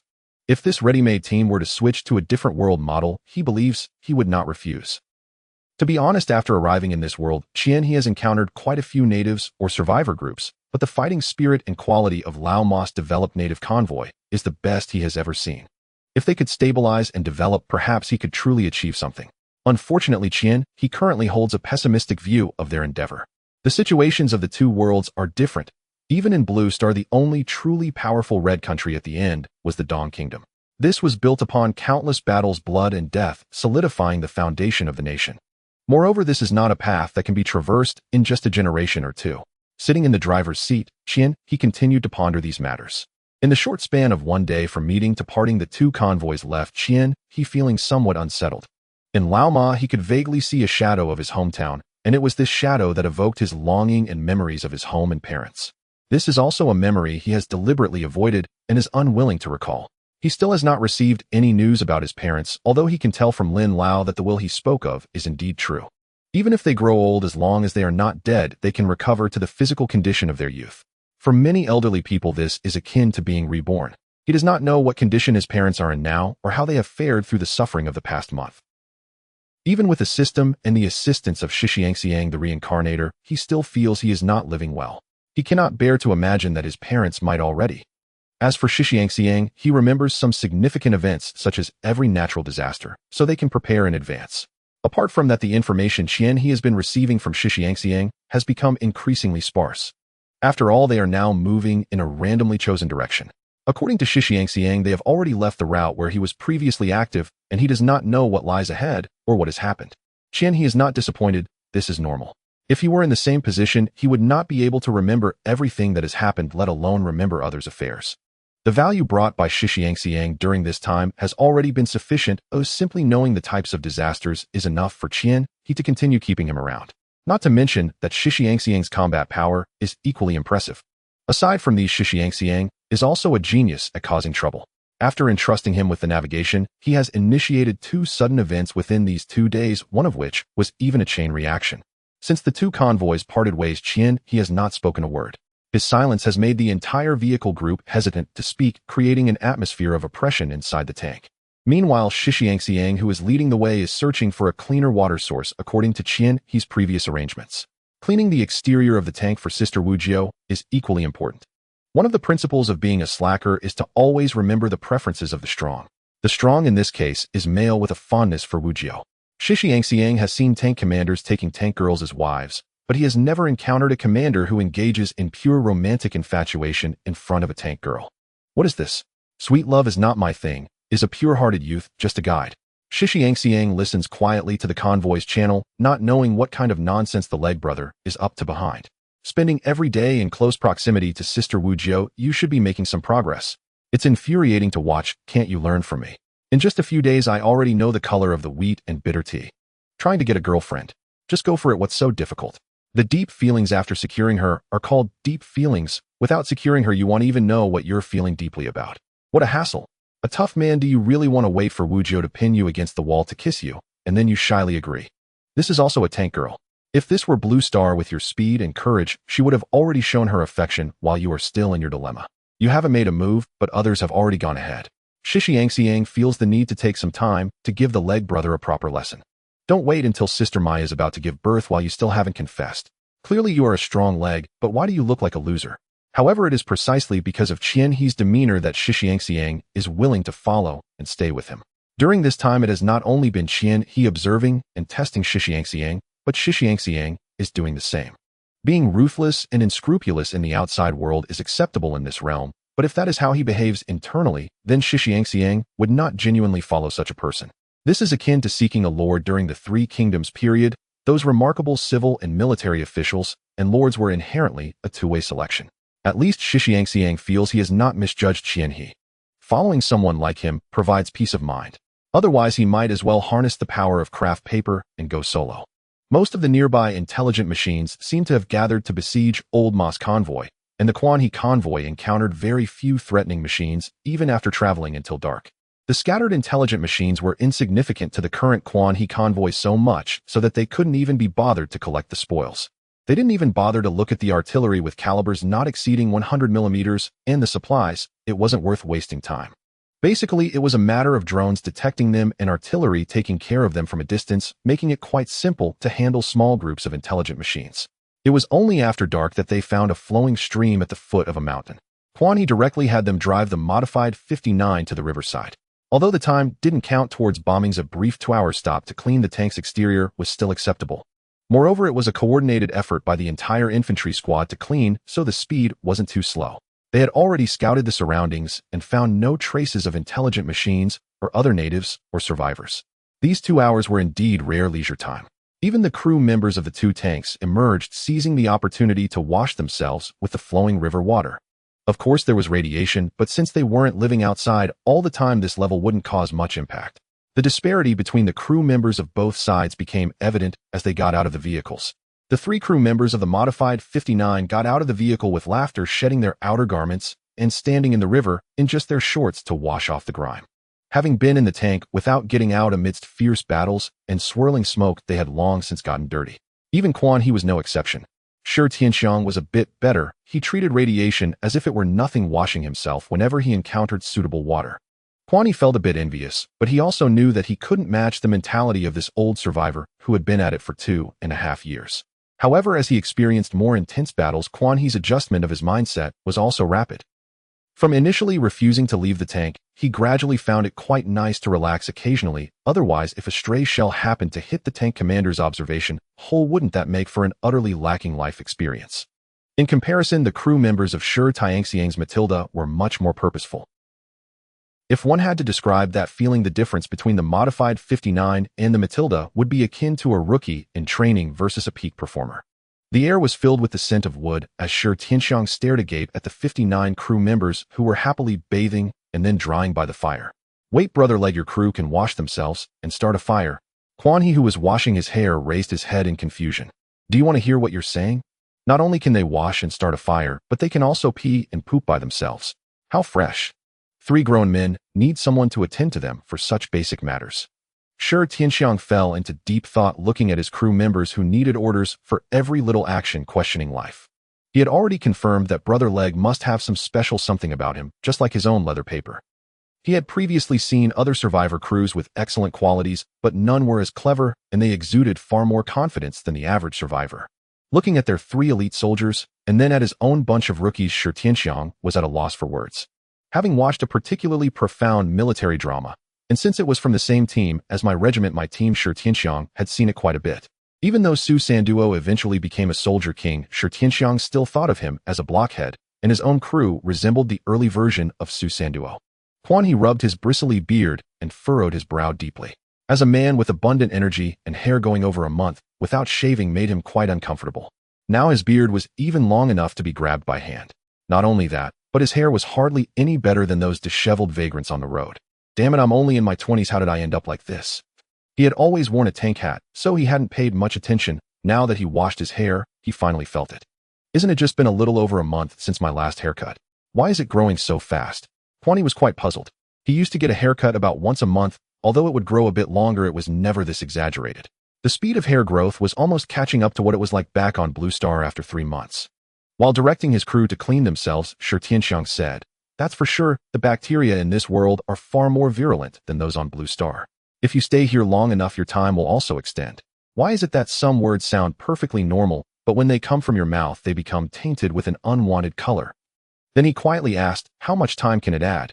Shi Tianxiang leaned in and whispered, "This stuff is similar to the power of a tank's main gun. It's multifaceted. The main thing is, have you ever dated a girlfriend?" "No, unfortunately." Kwani shook his head in regret. "I had crushes in middle and high school, but I didn't even hold hands. I would blush just talking like a fool. In college, I wasted my time. I was obsessed with gaming and thought women would only slow down my hand speed." Shi Tianxiang clicked his tongue. "It's not that I'm saying you are, but saying it like that makes you sound like a fool. But since you haven't dated, there's no need to worry about time, right? You haven't even used it."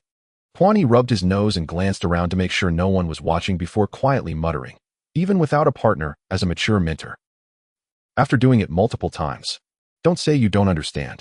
Shi Tianxiang immediately made an okay gesture. "No problem, or I can say with absolute certainty that after spending 2.5 years in the wasteland, it won't be less than 15 minutes. Kwani frowned. "That's too short, isn't it? Just 15 minutes. Shi Tianxiang confirmed that Kwani had never been in a relationship. "Brother Leg, do you want to hear what you're saying? In plain terms, only someone like you who only watches videos could say such a thing. Only immature people pursue time. Those who really know what they're doing care about quality, not just duration. As someone who has been through it, I can responsibly tell you that less is better, and it's not about the longer the better.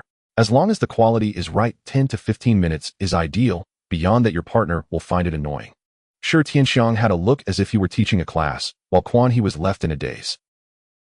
All night long, Kwani pondered over the words spoken by Shi Tianxiang. For a mentor well-versed in theoretical knowledge, the impact was somewhat overwhelming. This utterly subverted his understanding of the matter. He gazed at his beloved consorts who had accompanied him for many years and suddenly recalled that since arriving in this world, he had not flipped the tokens of these two consorts. One he could not remember, and the other was due to his own pride. In the early days, there were crew members in the vehicle, and later he was directly monitored by Wujio throughout. Let alone guide the situation, even a quickened heartbeat could be detected by Wujio. With the presence of Tanji, all crew members, including Kwani, had to go outside to relieve themselves. Taking off his pants inside the tank with Tanji around was equivalent to being a rogue.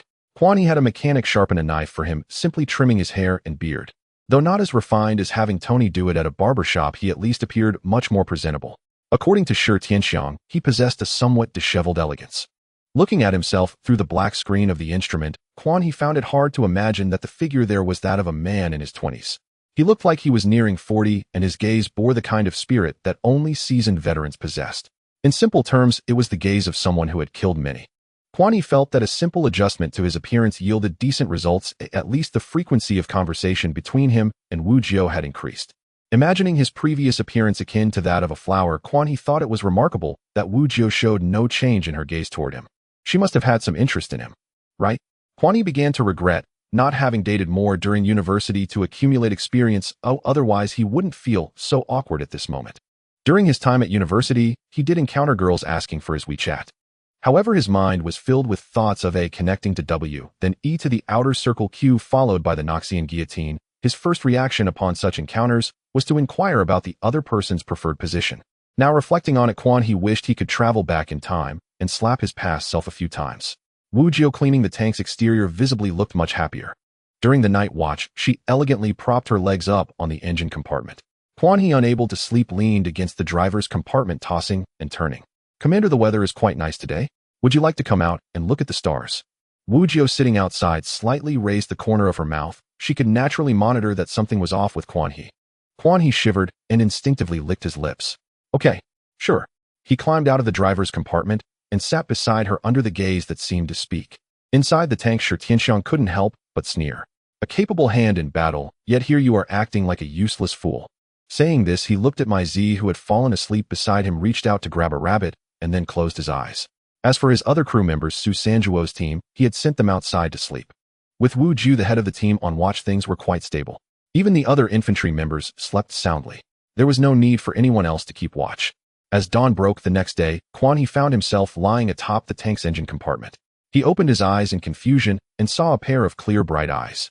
The fragrant scent entering his nostrils and the soft sensation beneath his head caused him to widen his eyes and sit up suddenly. "Commander, it seems you slept quite well. You were talking in your sleep." Wu Jiao maintained her posture from the previous night, seemingly not having moved at all. Feeling somewhat embarrassed, Quan He scratched his nose. He had no idea when he fell asleep, nor did he recall when he had used Wu Jiao's thigh as a pillow. No wonder the quality of sleep that night was better than any night since his arrival. Especially after hearing that he had talked in his sleep, he felt even more embarrassed. What did I say? I don't remember dreaming at all." Quan He could only hope he hadn't said anything outrageous. Wu Jiao's smile made Quan He's scalp tingle. "It was nothing much. You said you wanted to stand up and kick. Did you encounter some enemies in your dream, Commander?" Quan He broke into a cold sweat, awkwardly smiling. "I have no recollection at all." He swore that Wu Jiao definitely understood what stand up and kick meant. Thinking about how he had talked about such dreams last night, while resting on her leg, Quan He felt as if he had carved half a Qingming scroll into his shoe in embarrassment. Fortunately, at that moment, Shi Tianxiang and Mai Zi emerged from the modified Matilda. "Yo, head sister, leg brother, good morning." Shi Tianxiang looked refreshed while Mai Zi quickly donned her gear. Her involvement with Shi Tianxiang was with Quan He's consent, not hindering her role as part of the infantry unit, nor would she receive any preferential treatment from Quan He or the infantry. If Shi Tianxiang chose to offer some privileges, that was his own matter. Quan He could only guarantee that Mai Zi's identity as an infantry member would not be revoked, and nothing more. It was precisely due to Quan He's consent that Mai Zi agreed to Shi Tianxiang's pursuit. It couldn't even be called a pursuit. She had no real feelings, ultimately just attracted to strength. However, the appearance of these two eased Quan He's tension. He hastily seized the opportunity to laugh and duck back into the tank. It was too awkward. Even though he was happy to have slept on Wu Jiao's leg all night long, the thought of talking in his sleep made him break out in a cold sweat. He couldn't recall any dreams related to Wu Jiao. Why did he say such things in his sleep? Fortunately, Wu Jiao did not bring it up again, which relieved Quan He. The convoy finished its brief rest and continued to advance. This short pause was merely a minor episode in the entire journey. Shi Tianxiang's drone once again discovered a treasure chest. However, he also noticed signs of indigenous activity.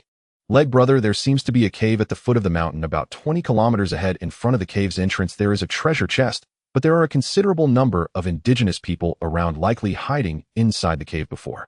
The number is unknown. Since a treasure chest has been discovered, there is no reason not to open it. However, considering the presence of the natives inside, one must think carefully about how to proceed. To put it bluntly, it comes down to whether it is necessary to eliminate them all." He, seeing this, proactively volunteered. "Commander, let us scout ahead. If those people refuse to comply, we can take action later." After thinking for a moment, Quan He felt that this was indeed a feasible approach. Allowing the natives to handle their own affairs is certainly better than letting the survivors do it. If it were himself and Shi Tianxiang, they might start fighting after only a few words, and it would inevitably end in another massacre. "Go ahead, the convoy is waiting for you 10 kilometers away." The infantry squad was raised for convenience. When needed, none of them could escape. However, since it was his infantry squad, Quan He would not let them charge in recklessly. In the event of a firefight, although their equipment was decent, ultimately bare hands cannot contend against several. Thus Quan He continued, "If those people are willing to listen, let them. If not, you retreat. 2 drones will be monitoring you from the sky, and if anything goes wrong, signal us for artillery support." The infantry wore heavy biohazard mobilization suits, making it difficult to see their expressions. He raised her hand and saluted in a muffled tone. Her voice was very firm. "Rest assured, Commander, the infantry squad will never bring shame to the convoy." Quan He nodded, signaling them to drive ahead while they followed closely. If it could be opened with just a few words, Quan He would prefer not to have blood and flesh scattered everywhere. To the natives, he was not a kind person, but he was not someone who took pleasure in killing either. If a sudden event required the complete extermination of these natives at this moment, he would not hesitate in the slightest. All the elderly and children would have to die. However, since there was no benefit in doing so, he was too lazy to stir up trouble. Shi Tianxiang reminded He Ying through the convoy channel. "Team leader He Ying, if there are any issues, signal immediately. I guarantee that the first shell will hit their position within 5 seconds." He Ying glanced at Mai Zi, who was sitting next to her. She knew that Shi Tianxiang was concerned for his woman, but overall it was not a bad thing. From her perspective, it seemed that Shi Tianxiang, the driver, was not just playing around with Mai Zi, otherwise he wouldn't have taken the time to remind her.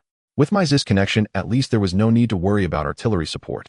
Mai Zi's man would certainly not allow her to come to harm so easily. At first, she didn't think highly of Mai Zi and this driver, primarily out of concern that Mai Zi would lose her identity as an infantry soldier. He Ying thought she understood men.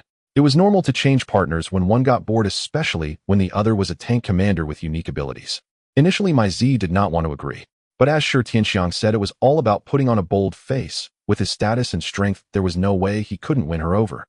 The sweet words and courting methods from Blue Star might seem outdated, but in this world of cultural dislocation, they appeared remarkably advanced.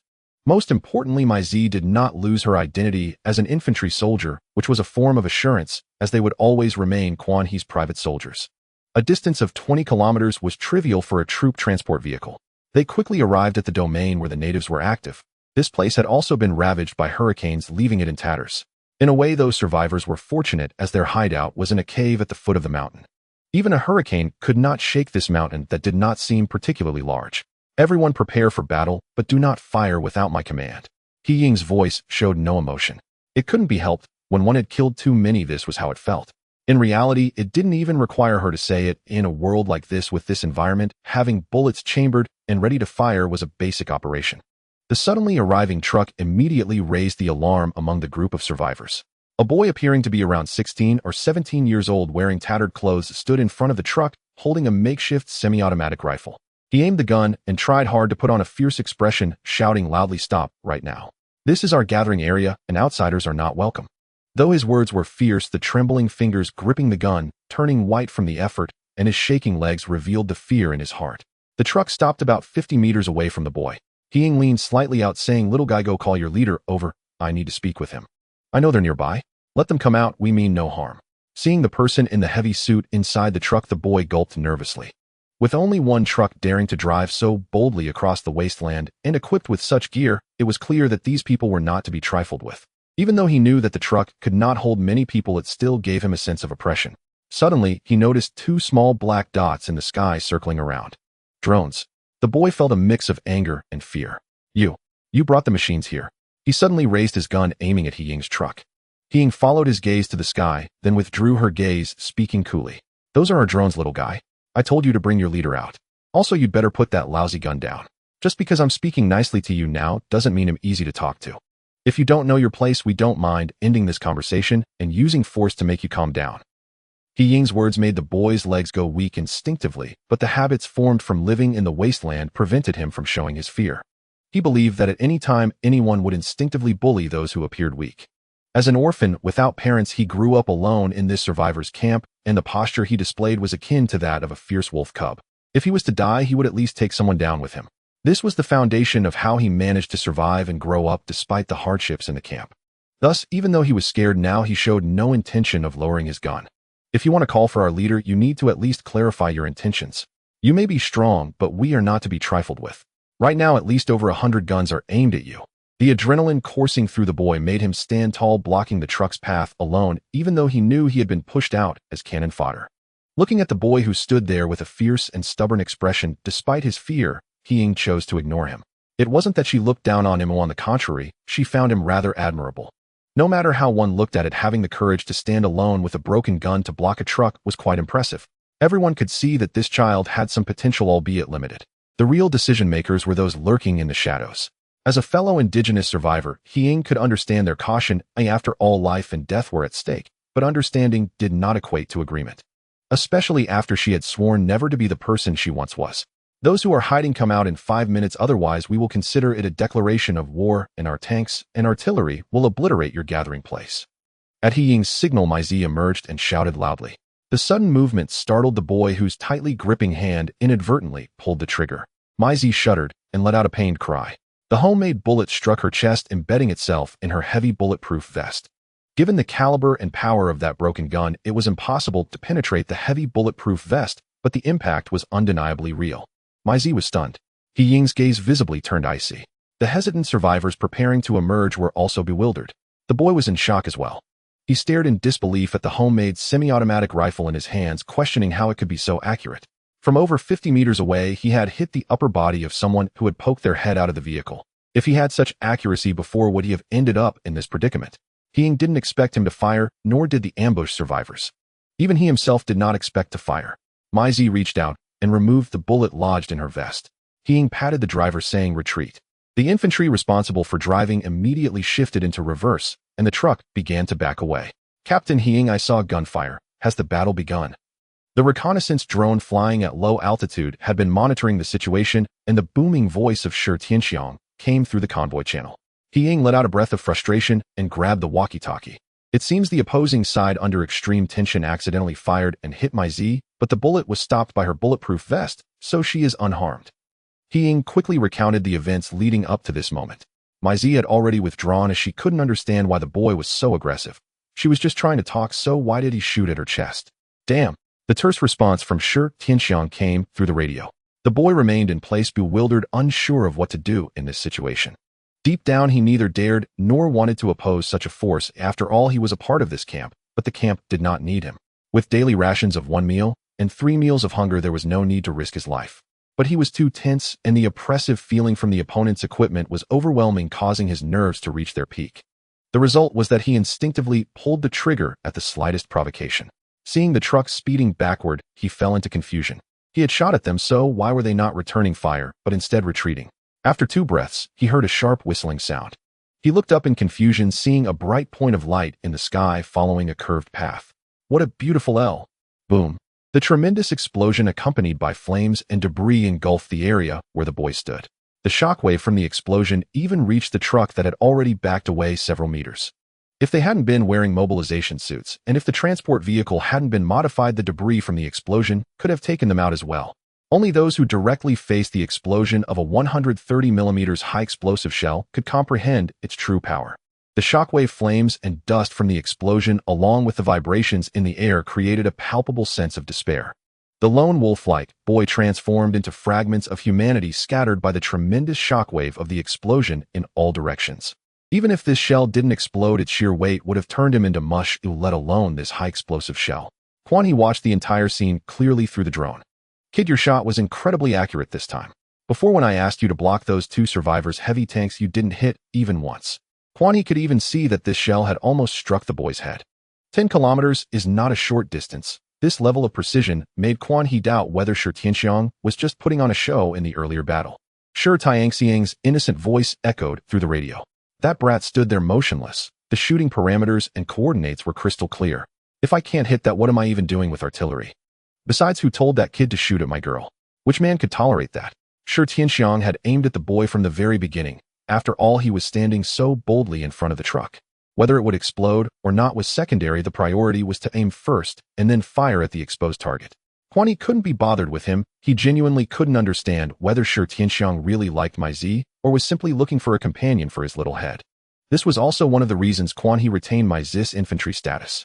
If Shi Tianxiang really got tired of her, my Z would have an escape route. After all, she was an infantryman under his command, and she didn't mess around during battles. This little assurance was still something Quan He could provide.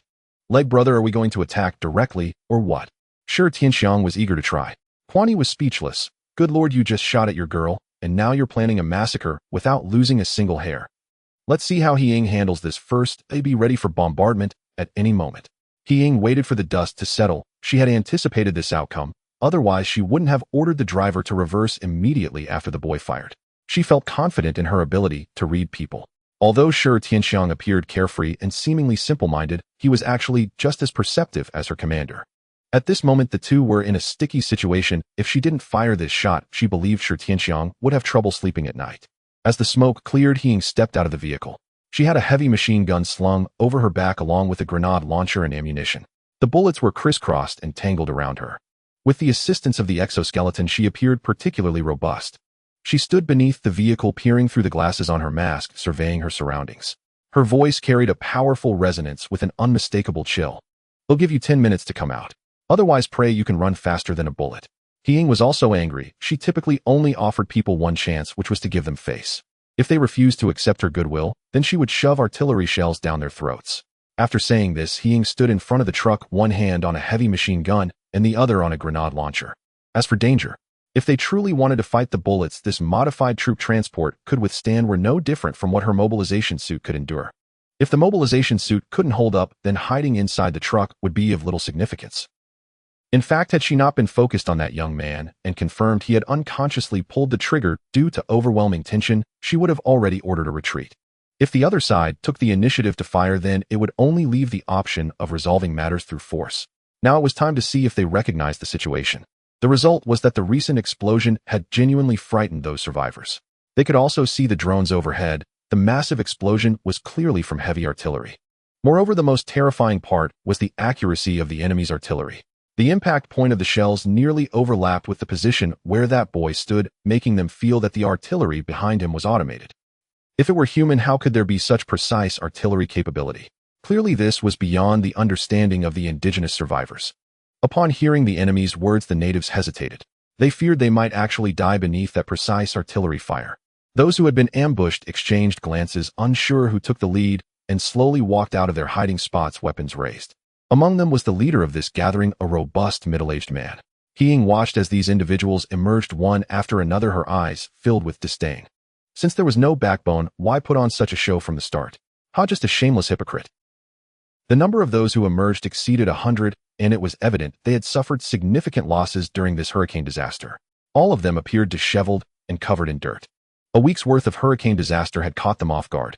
The water and food inside the cave were simply insufficient to sustain so many people for 7 days, which indicated the leader's leadership skills were not to be underestimated. He waved her hand, and the infantry squad dismounted, standing behind her. Upon seeing He and the 9 armed soldiers, the eyes of those people widened. 9 fully armed warriors, 5 of whom wore exoskeletons, with weapons clearly seized from automated machines, were on an entirely different level compared to their own self-made weapons. Most importantly, these 9 individuals appeared formidable, while her own members looked like starving beggars in comparison. He took a step forward, directly ignoring the small caliber sticks in their hands. Compared to the battles she had faced alongside her commander, their assorted weapons were merely sticks. This was a shared understanding among all infantry squad members. She gazed at the crowd, her eyes locking onto the leader. "Kneel down." Her voice was icy, though just those 2 words caused the survivors across from her to change their expressions. The camp leader opened his mouth. "We didn't." Smack. Before he could finish his words, He raised her hand and delivered a powerful slap to his face, amplified by the exoskeleton's power. The slap staggered him. Even He with gloved hands felt the sting in her palm. Indeed, the commander was right. The effects of force were mutual. He subconsciously thought, does this mean that hitting the other party is equivalent to being hit by them? This is simply absurd. Thinking of this made He even angrier. "You have 3 breaths, all of you kneel down." She suddenly raised her hand, and the infantry squad immediately lifted their heavy machine guns, grenade launchers, RPGs, and 20mm anti-tank rifles. Given the enemy's current position, they were confident they could eliminate 70 to 80% of them in the first wave of assault, making further intervention from the commander unnecessary. 3. He readied the heavy machine gun on her exoskeleton, while everyone turned pale, uncertain of what awaited them. 2. He had her finger on the trigger, and the infantry squad was ready to fire. "If we comply, will you spare us?" The enemy leader shouted, covering his face, his words filled with humiliation. He couldn't be bothered to respond. "Why? We kneel." Before He could finish her one, the enemy leader knelt down first. The others, feeling relieved, quickly followed suit. He snorted coldly and gestured for everyone to hold their fire for now. "If I had known it would come to this, your earlier struggles would have seemed unnecessary. Had you listened from the beginning, at least you would be standing here talking to our commander. Instead, you only deserve to kneel now." He tone was cold and disdainful. "Either you resist to the death or you cooperate fully. Must it take a slap in the face and a gun to your head before you enact this humiliating compliance? It's simply irrational. Notify the commander. This situation here has been resolved, and they can come over now." Hearing He order, My Z immediately got into the vehicle and contacted Quan He via radio. "You must have everyone come out to kneel and welcome our commander. From the elderly to the children, miss one and kill one. Rest assured, as long as you cooperate, we will guarantee your safety. Once our commander finishes his business, we will leave." He words relieved those who were kneeling. Although they didn't know the enemy's true intentions, it seemed at least they wouldn't die. Under He guidance, a few people ran out to gather the others hiding in the cave. When they saw 2 tanks approaching, they felt incredibly grateful for their choice. If they had resisted, it would have been like an ant trying to stop a car. Quan He and Shi Tianxiang paid no attention to the natives. Their eyes were solely on the treasure chest. After opening the treasure chest, Quan He and Shi Tianxiang left directly. The number of people kneeling in the open space had already exceeded 300. Once Quan He and the others had moved far away, He revealed a sinister smile. "Sorry, I was lying to you. Kill them all. Everyone. A stray bullet is still a bullet. Once fired, be prepared for death." The infantry squad, already prepared, pulled the trigger. "Commander, your infantry squad has massacred the previous survivor camp." As gunfire and explosions echoed from behind, Quan He, still puzzled, received Wu Zhou's message. Quan He paused, startled. Massacred again. Why did I say again? Wu Jio's calm voice sounded once more yes, especially that wheat struck with ruthless precision. Instinctively, Quan He rubbed the painful pimple that had just flared up on his forehead, a symptom of stress, and relayed the incident over the radio to Shi Tianxiang. Shi Tianxiang's response surprised him just as much. So what? Honestly, if Brother Leg hadn't deployed the heavy radiation mobilized infantry armor earlier, my partner would have died just now. Shi Tianxiang gritted his teeth. I saw it clearly, a direct chest shot. Without that heavy ballistic vest, that crude firearm would have torn Wheat's chest open on the spot. What nonsense about accidental discharge? Did he fire or not? Quan He quick-witted already grasped Shi Tianxiang's point, but still replied smoothly, yes, he definitely fired. Shi Tianxiang snorted. This is our private channel, Brother Leg. Frankly, even if every single native were wiped out, that would simply respawn them, fully formed as though they'd struggled their entire lives in this wasteland. That's the wasteland's law of survival. And don't even bother pretending. You know perfectly well it was He Ying who gave the order. Though phrased as a question, his tone brooked no doubt. Quan He recalled Shi Tianxiang uttering similar words before, but back then he dismissed them entirely. Now hearing them again, he couldn't help but dwell deeper. What then was the true purpose of that? Well, if both machines and natives could respawn endlessly, could fallen survivors also return? Or was death absolute and irreversible? Quan He couldn't fathom it. Not even Shi Tianxiang could. Yet one thing was certain, He Ying had indeed issued the command. She commanded the infantry squad. Aside from coordinated tank operations, Quan He rarely intervened in her unit's affairs. Experience proved that fretting over everything only aged a man prematurely. Staying detached brought peace, even if in this wretched world joy remained elusive. Of course it was He Ying. She's the infantry commander. Who else could it possibly be? Quan He retorted irritably, his mind still churning over the will's enigmatic intent. Inside his tank, Shi Tianxiang clapped his hands. Then why are you even surprised? He Ying herself grew up here, in this wasteland. Is it any wonder she bears scars of unspeakable horror? How many natives raised in the wasteland possess sound minds? Before your rebirth, her nickname in your convoy was the Butcher. No survivor or native machine ever left her grasp alive. Had she been ordinary, she'd never have triggered self-detonation the moment you fell. She and her entire convoy were madder than rabid dogs, charging straight into the ambushers' ranks to explode. So what's strange about her issuing a massacre order? This is post-nuclear wasteland. Mass slaughter among natives is commonplace. And let's not forget Earth's history is drenched in such atrocities from antiquity to today.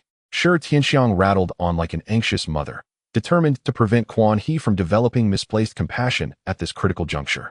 Should that sentiment sour his view of He Ying, it would be far worse. Such a native subordinate was truly rare, almost miraculous. Still, Shi Tianxiang shared all he knew and had endured, doing his utmost to illuminate Quan He's path. After all, Quan He differed from him profoundly. Shi Tianxiang had fought for 2.5 years in this wasteland, witnessing countless horrors until his heart grew numb. Quan He, by contrast, had survived barely over a month, his unease therefore entirely understandable. As for the natives, even they held no regard for one another's lives. Why should off-worlders from Earth feel pity? Natives themselves split into survivors and raiders. Though raiders stood no chance against machines, they slaughtered fellow survivors with chilling ease. Take Wheat's former camp. Without their timely reinforcement, that sizable settlement would have been utterly eradicated by the raider convoy. Those like Wheat, youthful and comely, were reduced to playthings. Once broken, they were discarded, either cast into the wasteland or consumed. In this world, flora and fauna alike had mutated. Whether humans or other creatures dominated the food chain was anyone's guess. Hearing this, Quan He unconsciously stroked his chin. Why tell me all this? Do you think I'll punish He Ying? Quan He scoffed. Am I insane? Natives say nothing, yet I, an earthling, play the saint. She's my personally appointed infantry commander. Better a few natives die than risk my tanks being ambushed and obliterated in future battles.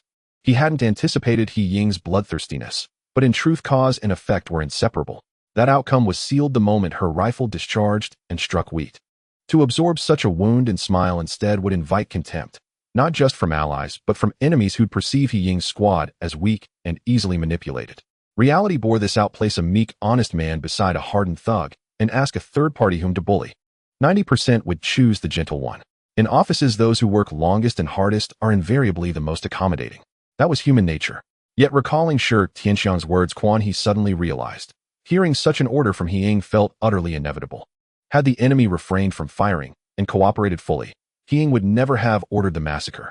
But her subordinate had been shot. As commander, silence would have shattered her authority forever. Moreover, Shi Tianxiang had already fired the first shot. Once violence began, it demanded totality. Half measures bred only danger. Slay half and spare the rest, only to nurture future enemies.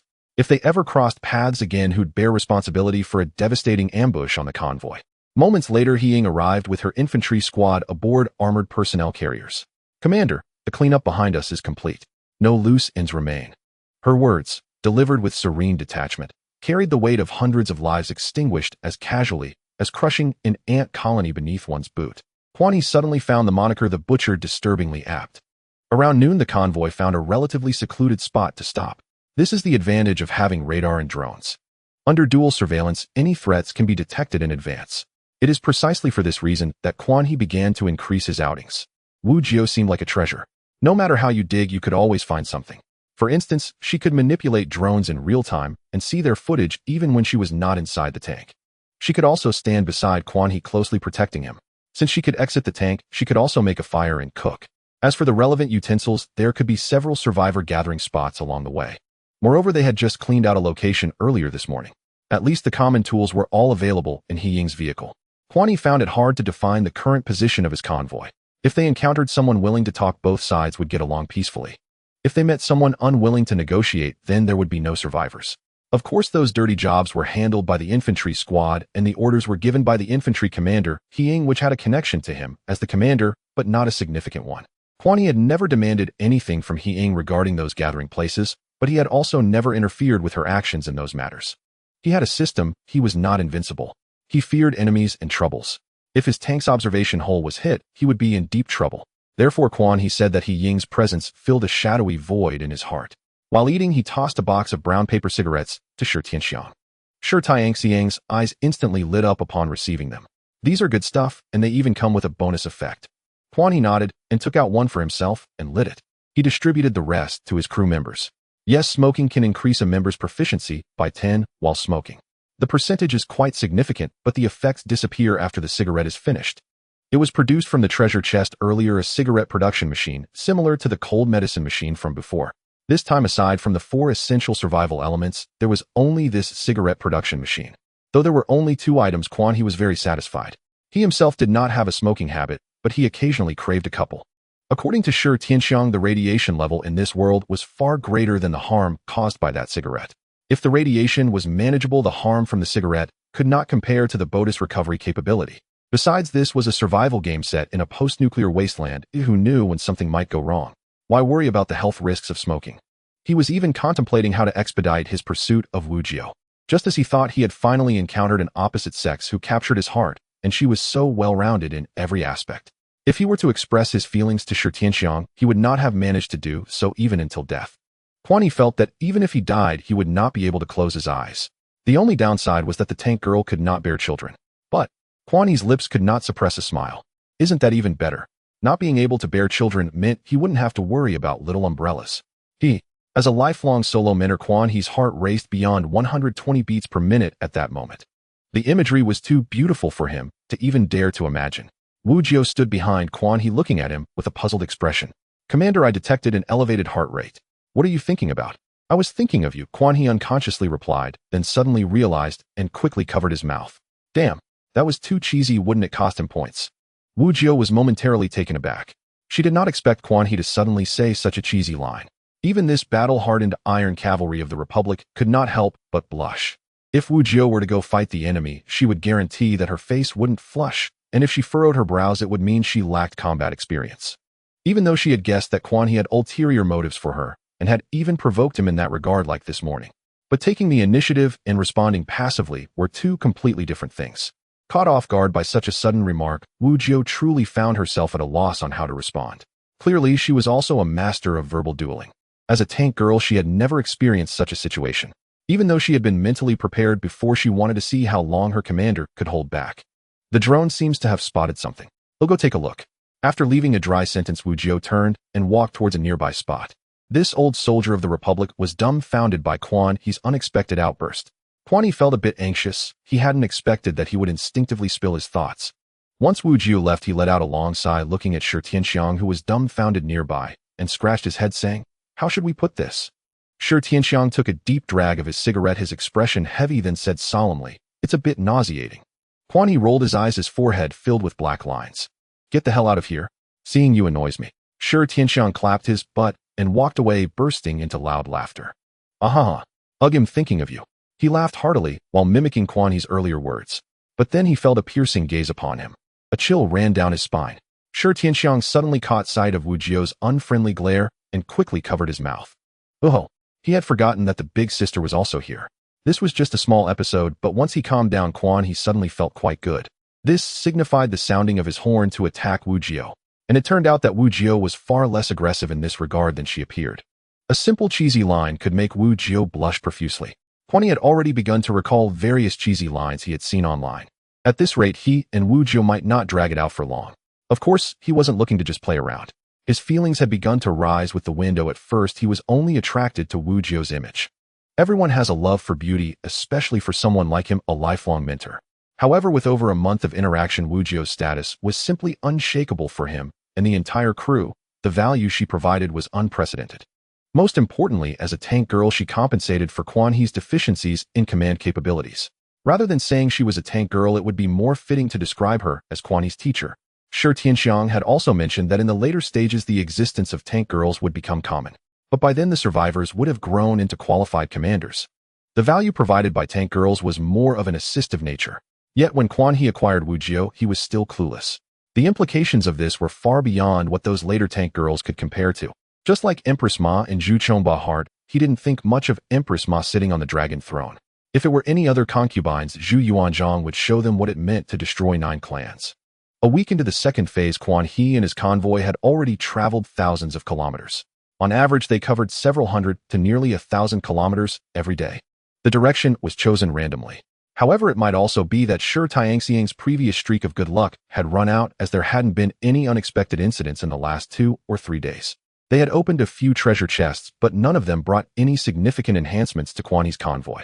Quan He himself was not anxious. From Shi Tianxiang, they learned that the duration of the second phase was relatively longer, and there was still a considerable distance before the disaster struck. They had plenty of time to improve themselves. During these days, the infantry squad had also been busy with the repairman welding high-strength carbon steel armor plates onto the exoskeleton.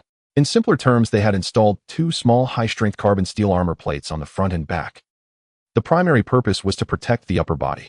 With heavy bulletproof vests coupled with these 4 small high-strength carbon steel armor plates, they could easily withstand small-caliber bullets and shrapnel. Of course, if they were up against a 12.7mm heavy machine gun, they would still need to be cautious, otherwise they could truly meet their end on the spot. Such equipment was mainly meant to handle the varying calibers of primitive guns used by the locals. As for the intelligent machines, they generally did not consider these seemingly inconspicuous infantry as primary targets. With the exoskeletons, the heavy gear of the radiation-mobilized soldiers seemed manageable for the infantry squad. Overall, these 5 sets of exoskeletons significantly enhanced the combat effectiveness of the infantry squad. However, the unexpected changes came suddenly. On the morning of the 8th day, that voice reappeared. Hello, everyone. Has life in this phase become more exciting? There is still a long time before the next disaster strikes, and I believe everyone must be feeling a bit lonely. As your considerate host, I naturally have to help alleviate your worries. I have detected that someone has obtained the largest caliber artillery in this phase, and I think it's time to slightly raise the intensity. In this phase, I have launched a carefully planned phase activity, relic exploration. Relics randomly appearing all over the world are now open, waiting for your favor. Within these relics, there are rich rewards and blueprints for rare tanks, which will allow you to navigate this phase with greater ease. Once you obtain a rare tank, it means you can truly enjoy the wasteland life of this phase. So how about it? Is everyone excited? You must be very curious. Such a great event surely comes with no restrictions, right? Since it's a phase activity, there are certainly limitations. In the relics, there will be equally powerful enemies, and a portion of strong bosses will be deployed in this phase. I advise all vehicle commanders to team up for joint operations. If you wish to achieve good results, I advise everyone to put aside your inflated thoughts. Opportunities come with risks. Whether you soar or flounder is up to you. Friendly reminder: the risks I mentioned are truly dangerous. If you take them lightly, you will indeed be blown up. Wishing all vehicle commanders good luck. A series of messages sent all survivors into a frenzy. Among them was Quan He. However, many others were cursing in the chat channel. Only a week had passed, and although they had changed quite a bit of equipment for themselves, it was evident that it couldn't compare to that 130mm main gun. It is no exaggeration to say that in the past week the average main gun caliber of all the vehicle exhibitions combined was only about 88 mm, which was already considered good. Quan didn't look at the vehicle commander's manual. Instead, he called Shi Tianxiang on the radio. "Xiangzi, are you messing with me? With such a big commotion, why didn't you give any hints?" Quan was taken aback by this sudden change. The main issue was that Shi Tianxiang, this reincarnator, hadn't revealed a word. If he had known in advance, he could have hovered around the places where the relics were being refreshed, potentially gaining an advantage. It would have been better than being caught off guard now. Shi Tianxiang also looked innocent and confused. "No, I remember this event clearly appeared in the third phase. There wasn't anything new happening in the second and first phases apart from the difference in the combat power of intelligent machines. It was in the third phase that these relics began to appear, bringing forth various tanks and equipment. In my memory, some of those rare tanks were loaded with red alert modules like the Rhino tank, Grizzly tank, and Tank Destroyer. But such tanks would obviously be beyond the scope for the current phase. The main issue was that Shi Tianxiang himself had only participated in the relics twice during the third phase, and the rewards he received were minimal. He didn't have much information about the relics. As for the powerful bosses being deployed, let alone that. At that time, his convoy had attempted to attack another convoy in alliance. However, he had completely focused on artillery, and the drones he sent for exploration were instantly destroyed by the boss. He could only provide artillery support based on the coordinates given by other vehicle commanders at the scene. The result was that their united convoy was chased down by that boss, fleeing in a panic. If he hadn't stayed far back, he might have been caught up in it. If that boss mentioned by the voice had the same intensity as back then, he felt that even the strongest among them would not be able to endure it. That was a presence capable of dominating even in the third phase. In this phase, vehicle commanders of T1 and T2 level would need at least over 20 to have a chance of taking down the enemy. However, even if so many people managed to defeat the enemy, there would not be enough spoils to share. This is the cunning nature of that voice. With fewer people, they couldn't win. With more people, they would end up in internal strife over unequal spoils. Leg brother, we can try to tackle that relic, but if we encounter those deployed bosses, the best course of action is to run as far away as possible. Shi Tianxiang spoke very seriously. If we gather enough strong and sufficient resources in the relics, we may consider organizing a team to test it. But as it stands now, these two tanks of ours could be dismantled in a minute at most. Quan felt a deep respect. Then I need to sit up and fight back. Perhaps sensing the sudden change, the sky unexpectedly darkened. A rumble of thunder echoed and a light rain began to fall. The Quan convoy had long since passed through the hilly terrain, and as they continued forward, the radiation plants became increasingly sparse, and the land appeared somewhat dry. The sudden light rain had some impact on the drone's visibility. Undoubtedly waterproof, even if submerged, it would not cause any damage to the drone. However, the raindrops clinging to the camera lens blurred the view. Fortunately, the surrounding radiation plants were beginning to thin out, and the visibility gradually widened, making the radar the primary tool for exploration once again. Shi Tianxiang was also reluctant to fly the drone too low. If it were to get shot down by someone careless, it would take time to regenerate. Are we about to enter the Gobi Desert? Quan glanced around at the scenery, somewhat puzzled. But if it's raining, why is this place still so dry? Shi Tianxiang provided him with a definitive answer.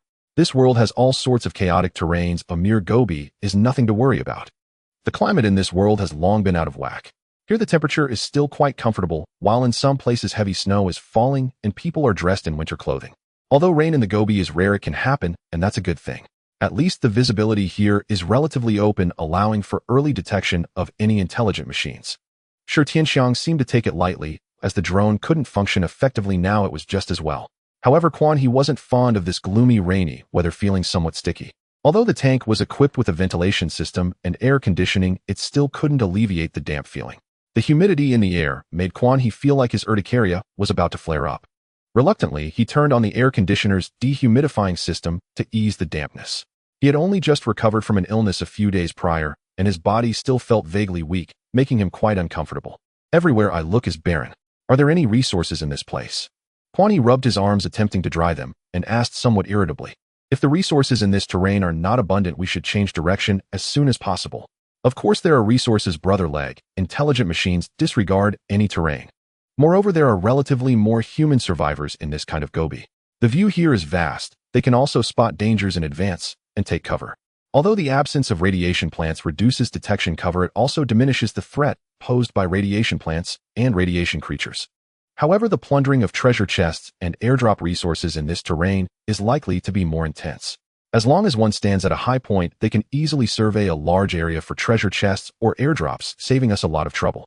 Hearing this, Quan He took a deep breath. Fine, since I've entrusted the task of leading the way to you, I won't interfere. Since Shi Tianxiang has said so, I won't bother to argue. As long as the outcome is good, I can tolerate the rest. The most important thing is that I remember there are some ruins in the Gobi. Oh, I wonder if they are in this area. If so, this terrain would make it easier for us to search. As for other survivors with Sister Wu Jiu around, oh, and you Brother Leg, they can't possibly outmaneuver us, right? Quan He, I've noticed you've recently had trouble distinguishing between the king and the Joker, Shi Tianxiang said solemnly. No, I can always tell the difference. He felt confident about this. Quan He felt something was off, but had no evidence. However, since Shi Tianxiang mentioned that there might be ruins in this Gobi, he had a bit of hope. He also wanted to know what rare items could be found within these ruins. Shi Tianxiang mentioned that this ruin would load a red alert module, which is a significant IP. Everything inside is designed to cope with warfare. If, by some stroke of luck, they could directly acquire an Apocalypse tank, that would be truly impressive. In Red Alert 2, the Apocalypse tank was equipped with two 120mm main guns, and in Red Alert 3 and the Mental Omega version, it upgraded to a 125mm electromagnetic enhanced cannon. Not only did it retain its original formidable lethality, but it also enhanced its penetration capability against armored units and structures. Moreover, in Red Alert 2, besides the two main guns, it also had anti-air missiles as secondary weapons, effectively countering aerial units. In the Mental Omega and other versions, it was transformed into a mammoth missile, which could not only counter aerial units, but also inflict extra damage on infantry. If they could get an Apocalypse tank from Red Alert 3, equipped with a magnetic harpoon to capture fast-moving enemy vehicles, they could drag them in for crushing. This greatly enhanced the Apocalypse tank's capability to deal with fast-moving units. Additionally, it had automatic repair abilities, a feature present in every version. Quan He pondered while smoking a cigarette. Perhaps this was the reason Shi Tianxiang chose the Apocalypse tank route before crossing over. When playing games in the past, if he chose the Red faction, the most common units later on would be the Apocalypse tank and the Kirov airship. As for the Kirov airship, it was well known for providing full map broadcasts after production, prompting players to instinctively reinforce their anti-air capabilities upon hearing its announcement. If he had also had a system back then, he might have actually ended up with the Apocalypse tank. However, now Quan He did not intend to pursue the Apocalypse tank any longer. Just as he had previously thought it would be too easy to be satisfied with only the Apocalypse tank under the premise of having a system. He wanted to let the Type 59 soar into the skies. However, even if he managed to obtain it, he could still let Shi Tianxiang or he use it. As the phases shifted, the firepower of pure infantry could no longer keep up with the combat intensity faced by the convoy, making it imperative to transition from infantry to vehicle-mounted infantry. Unless they could eventually acquire Titan mechs like the BT or powered armor with stronger firepower and protection. In simple terms, Titan mechs are also classified as vehicles. It would be fantastic if they could obtain some rocket-flying soldier suits or time-space troop sets. Quan He couldn't help but start daydreaming. Wu Jiu detected this and did not interrupt him. Wu Jiu, even if the commander is cured, they would likely still drool. Suddenly, 3 light spots appeared on the radar along with a multitude of smaller dots. Commander, a convoy has been detected moving in the 10 o'clock direction. Quan He's expression immediately turned serious.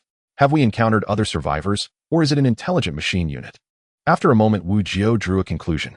Electromagnetic waves detected. We should have been detected by the other party as well. They are not exhibiting any aggressive behavior or actions, so they should be a survivor convoy. If it were the intelligent machines, upon discovering our convoy, they would undoubtedly turn and launch an attack immediately. The possibility of them being natives is also slim. Such a large-scale movement of natives can only be a raider convoy. The most important aspect of a raider convoy is speed, and the small light dots are clearly human units. A raider convoy must at least use trucks or pickups. Only with such vehicles can they quickly escape when encountering an impasse. Survivors are different. Regardless of the enemy they face, most survivors are rather unyielding. Just like in the cold lands, American soldiers can easily distinguish who on the road is a cold person, a Hmong, or an Eastern person.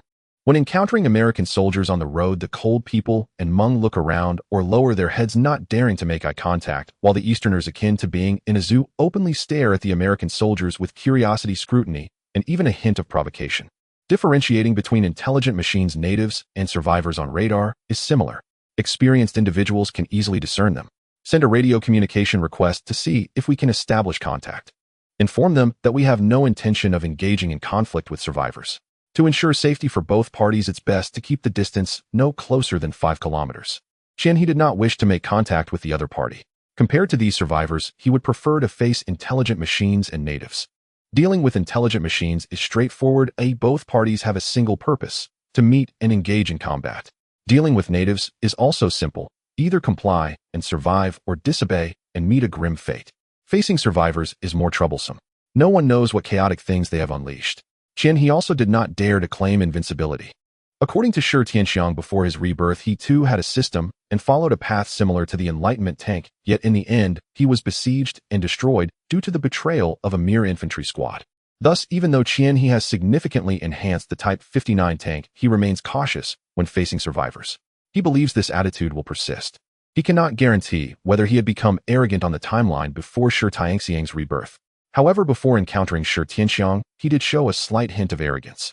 After all, he had acquired the post-World War II main battle tank, the Type 59, along with an elite crew and a system. A normal 20-year-old lad would find it hard not to feel inflated. If one is not brimming with confidence, can they still be called a youth? However, now that he knows what his potential fate might be, he naturally exercises restraint. Wu Jiu began to establish a communication link with the other party. The convoy on the other side remained stationary without any further actions. After a moment, Wu Jiu reminded, "Commander, the other party wishes to team up with us to explore the ruins together." He chuckled upon hearing this. "Isn't this a bit too far-fetched? How can they trust us so much?" He teased while taking a puff of smoke. "Could it be that they have finally realized I possess a certain commanding aura? Me simply flexing my muscles makes them believe in us." Wu Jiu splashed cold water on him directly. While the commander indeed has a commanding aura, here it's unfortunate. The other party was the first to discover the ruins, but was driven out by the defensive troops inside. They want to give up, but are reluctant, and they happen to encounter us. Moreover, we have been polite in our communication, so they want to give it a try. His eyes lit up. "So you think I have a bit of commanding aura? Elaborate on that." Wu Jiu. "Asking for specifics might be a bit impolite, Commander. Isn't the current question whether to accept their team-up request?" Without receiving the desired answer, he fidgeted in his seat like a dissatisfied husky. "Commander, please don't fidget around." Wu Jiu's voice also carried a hint of helplessness. Compared to herself, the commander clearly resembled a younger sibling. Since the last time, it seems to have triggered some strange switch, occasionally causing him to say things that catch her off guard. "Could you please behave, Commander?" Upon hearing this, the other members of the crew looked as if they had seen a ghost. It felt as if a 40mm cannon had just penetrated a Type 99, a main battle tank Hedon. It just felt a bit absurd. He immediately sat up straight. "All right, Wu Jiu, my big sister. Then let's meet with them. Since they have found the ruins, we can save some trouble. The only issue is how to resolve the profit sharing between our two teams." Seeing he returned to normalcy, Wu Jiu let out a sigh of relief and continued, "The other party hopes for a 5,050 split." He scoffed upon hearing this. "Isn't that nonsense? Let's exchange our main gun calibers. If their caliber is above 120 mm, then we can negotiate. If they don't meet this condition, then let them think carefully about how to respond to our question." Wu Jiu's tone carried a hint of amusement. "I asked them, their largest main gun is 95 mm, and they haven't even reached 100 mm. Since the commander said so, I will report the caliber of our two tanks." Moments later, Wu Jiu spoke again. "The other party said that if our convoy takes the lead, they can settle for just 3 points. He then slightly nodded. "At a condition after the goods are secured, our convoy has priority in selection, and neither side should take any actions detrimental to the other convoy. It's beneficial for both sides to lay down the ground rules right from the start," Wu Jiu praised. "Well said, Commander. Every time you say something like that to me, it's the most attractive moment." The sudden seriousness made He's cheeks flush. Is that so?" Although He was happy, he also felt something was amiss. Why was it that just as he was about to retaliate, the other party found a countermeasure so quickly? He took a deep breath, feeling he should quickly regain the initiative. However, for now, discussing serious matters like teaming up and the ruins, he had plenty of time to argue with Wu Jiu about who would attack and who would defend. The other party remained stationary as He's convoy drove towards them. After all, the ruins were located just behind the other party's convoy. It was also the direction they had come from. Although they had already discussed the team-up details over the radio, both sides were still prepared for battle until they met. In the wasteland world, just in case. The Peizhenzi convoy channel was likewise abuzz with activity. "Captain, if the opposing force truly possesses a 130mm artillery piece, they would stand little chance of resistance, even if they intended to betray us." The Peizhenzi convoy comprised 3 survivors, its leader naturally being the tank commander armed with a 95mm main gun. At that moment, the commander's expression was grave. "Truth or falsehood will be revealed when we meet them." Yet, judging by their earlier tone of speech, they hardly seem like treacherous opportunists. Generally speaking, only those genuinely seeking cooperation dwell meticulously on such details, whereas those plotting betrayal seldom care about them at all, for in their minds such minutiae hold no weight once the final ambush is sprung. The commander himself was taking a calculated risk, or rather both sides were. We have no choice. Even a mere 3% profit is precisely what we need most right now. His words left the other two commanders in solemn silence. They had struggled thus far through trials of cohesion and mutual distrust, a long, arduous journey, and now found themselves amid a unique phase-specific event where their current firepower alone could scarcely secure meaningful gains. Securing even a modest 3% margin now would grant them greater leverage in subsequent phases, a compounding advantage like snow rolling downhill and gathering mass. Most critically, they urgently required a heavy-caliber main gun. So, Captain, you've invited them to rendezvous with us. Understood. Our strength lies in overwhelming fire coverage within 1 kilometer. Let them come to us. We shall await them fresh and prepared. Even if they harbor ulterior motives, having pre-established firing solutions and coordinates significantly eases our defensive burden. The speaker commanded a tank devoid of a main gun, more akin to an armored vehicle. Its turret rotated smoothly and bore an unusually flat profile crowned by 4 90mm mortars standing upright in precise formation. Beside each mortar crouched an indigenous loader. His crew consisted of 2 specialists. One adjusted the turret's rotation and the elevation of the 90mm mortars. The other delivered individually selected shells to the native loaders stationed atop the turret. The third tank appeared more conventional. Its chassis echoed Czech design sensibilities, while its turret evoked German engineering, mounting a long-barreled 88mm tank gun. That barrel measured 71 calibers in length, the same specification employed by Nazi Germany's late war Tiger II tanks. The lead commander said nothing further, only ordering full combat readiness. Should anything appear amiss, seizing the initiative in battle was paramount. Indeed, his subordinate's earlier observation mirrored his own conviction. He believed his convoy at this stage ranked among the more capable. Strictly speaking, his 95mm gun was not a tank cannon but a field artillery piece, installed on the tank's modular turret only out of sheer necessity. Such was the virtue of modularity. So long as the interface matched, even a crude improvisation could function effectively. Though both his 95mm field gun and the 88mm tank gun delivered commendable accuracy, at range their true tactical dominance stemmed from the mortar carrier. Though all 4 mortars shared identical elevation and azimuth settings, they could fire distinct munitions simultaneously, a key pillar of their survival thus far. 90mm light mortar barrel, length 1. 27 meters, total weight 67 kilograms, capable of firing high explosive incendiary smoke and chemical rounds. They currently lack schematics to manufacture chemical rounds. Most astonishingly, each mortar could discharge 20 rounds per minute. With 4 mortars mounted on a rotating turret, the vehicle could unleash 80-90mm mortar shells per minute. Leveraging the mortar's ballistic trajectory, shells descended nearly vertically, striking with such force that even armored tanks would hesitate before advancing. Its sole limitation lay in maximum range, just 2850 meters, with optimal effectiveness concentrated around the 1-kilometer mark. Their standard tactic involved luring adversaries into that critical 1-kilometer envelope, then unleashing a devastating barrage from the mortar carrier. This ambush and saturate strategy had proven consistently decisive, though its blistering rate of fire permitted only 3 minutes of sustained bombardment before ammunition reserves depleted. Ammunition regeneration lagged far behind the quad mortar's peak output. Eventually, the two convoys converged. Tension hung thick between them, yet both exercised disciplined restraint. When Quan He laid eyes upon the 3 armored vehicles, his gaze locked instantly upon the mortar carrier. Even after witnessing the staggering versatility of modular warfare, the quadruple mortar configuration left him momentarily speechless. What kind of mind conceives such a design? Does this design utterly discard long-range engagement and even close-quarters bayonet combat? Compared to Quan He's astonishment, Shi Tianxiang cautioned gently, "Brother Tue, this configuration reveals extraordinary trust and cohesion among these survivors. Observe that mortar carrier. It possesses no secondary armament beyond those 4 tubes. Its very survival hinges upon the protection afforded by its 2 comrades, including defense against intelligent mechanized drones. Moreover, should any of the external loaders fall, its combat efficacy halves instantly, unless of course it acquires an automated loading mechanism." Quan He nodded in quiet agreement. To engineer such a platform demanded absolute faith in one's allies, for the mortar carrier possessed virtually no capacity for direct close-range combat. For instance, Quan He often deployed rocket boosters to propel his Type 59 upgrade within 100 or 200 meters of enemy armor. Even mortars, however, obey strict arc limitations. Yet this may well be encouraging news, suggesting the opposing force is indeed trustworthy. As rain continued to fall, neither convoy's commanders emerged from their tanks.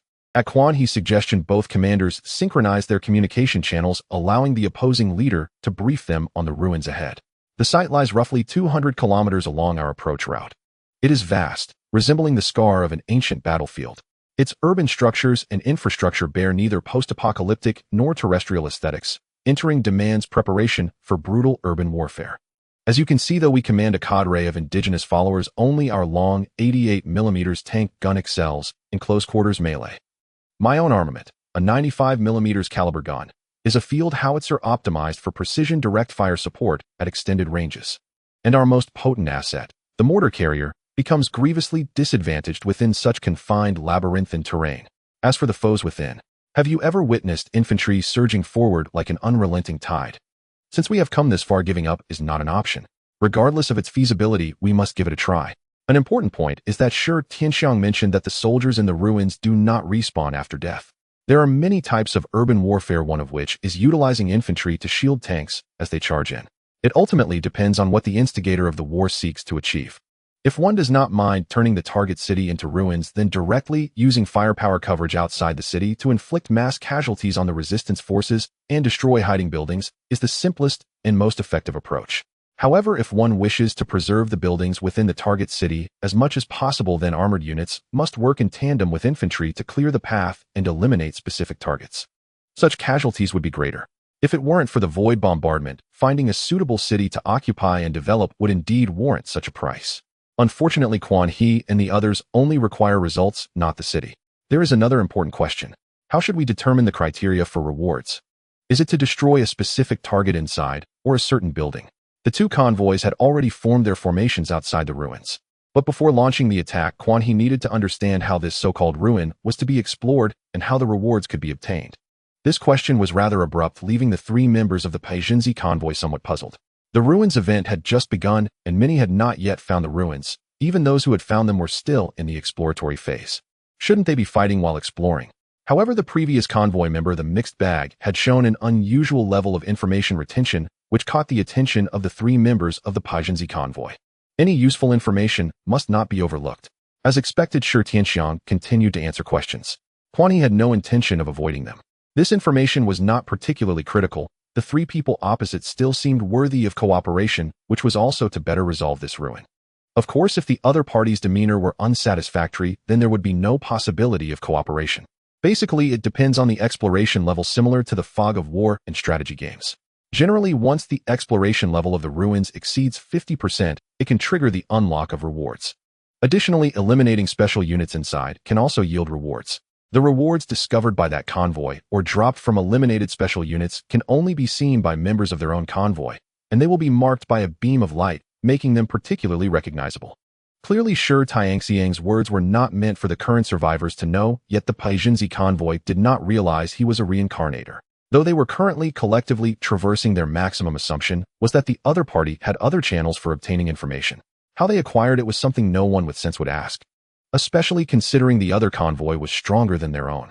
Given this, Quan He had no further concerns. As long as there were rewards, that was sufficient. The mixed bag serves as the main artillery, with firepower providing support, while others fire freely, targeting buildings that seem capable of hiding. Exploration of the ruins begins now as Su Jin unleashed the barrage. At Quan He's command, Shi Tianxiang's howitzer instantly roared with a deafening thunder.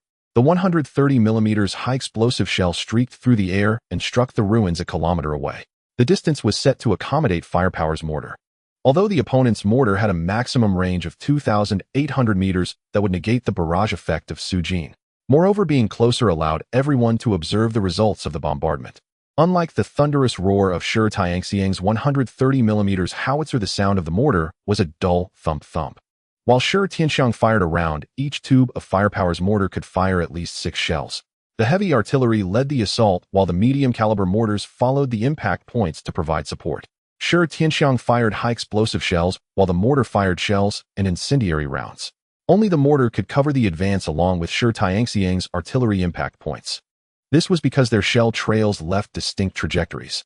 The Holy Mother 95mm cannon also began direct fire bombardment. However, it targeted the outer buildings of the ruins. Cannons and howitzers both belong to field artillery, but their functions differ. The American M1A2 main battle tank uses a high-performance 120mm smoothbore cannon. The most intuitive comparison lies in the caliber. The cannon has a long barrel, high accuracy, and a caliber typically exceeding 40 times, effectively increasing the shell's initial velocity, resulting in a trajectory closer to a straight line. It is a precision cannon for direct aiming and firing.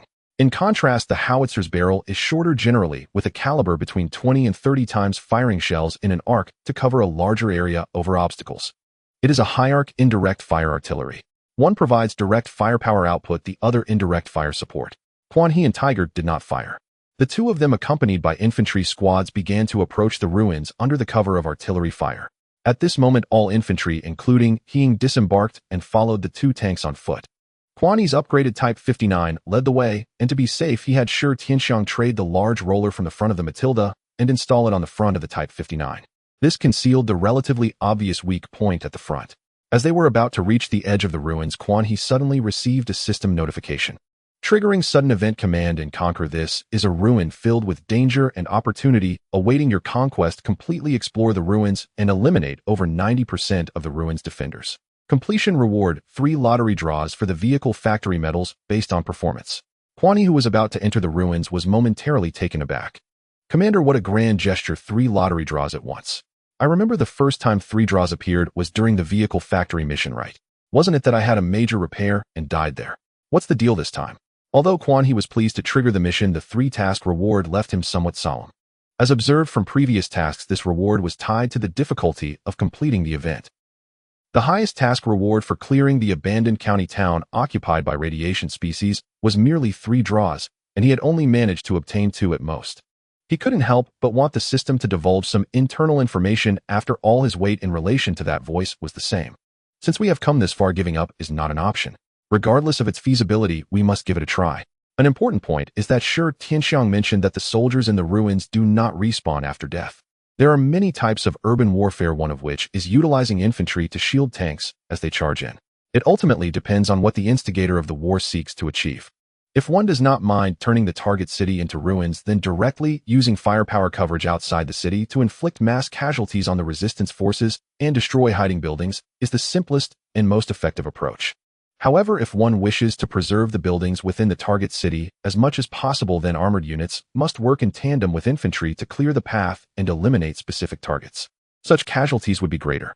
If it weren't for the void bombardment, finding a suitable city to occupy and develop would indeed warrant such a price. Unfortunately, Quan He and the others only require results, not the city. There is another important question. How should we determine the criteria for rewards? Is it to destroy a specific target inside or a certain building? The 2 convoys had already formed their formations outside the ruins. But before launching the attack, Quan He needed to understand how this so-called ruin was to be explored and how the rewards could be obtained. This question was rather abrupt, leaving the 3 members of the Paijinzi convoy somewhat puzzled. The ruins event had just begun, and many had not yet found the ruins. Even those who had found them were still in the exploratory phase. Shouldn't they be fighting while exploring? However, the previous convoy member, the mixed bag, had shown an unusual level of information retention, which caught the attention of the 3 members of the Paijinzi convoy. Any useful information must not be overlooked. As expected, Shi Tianxiang continued to answer questions. Quan He had no intention of avoiding them. This information was not particularly critical. The 3 people opposite still seemed worthy of cooperation, which was also to better resolve this ruin. Of course, if the other party's demeanor were unsatisfactory, then there would be no possibility of cooperation. Basically, it depends on the exploration level, similar to the fog of war and strategy games. Generally, once the exploration level of the ruins exceeds 50%, it can trigger the unlock of rewards. Additionally, eliminating special units inside can also yield rewards. The rewards discovered by that convoy or dropped from eliminated special units can only be seen by members of their own convoy, and they will be marked by a beam of light, making them particularly recognizable. Clearly, Shi Tianxiang's words were not meant for the current survivors to know, yet the Paijinzi convoy did not realize he was a reincarnator. Though they were currently collectively traversing, their maximum assumption was that the other party had other channels for obtaining information. How they acquired it was something no one with sense would ask, especially considering the other convoy was stronger than their own. Given this, Quan He had no further concerns. As long as there were rewards, that was sufficient. The mixed bag serves as the main artillery, with firepower providing support, while others fire freely, targeting buildings that seem capable of hiding. Exploration of the ruins begins now as Su Jin unleashed the barrage. At Quan He's command, Shi Tianxiang's howitzer instantly roared with a deafening thunder.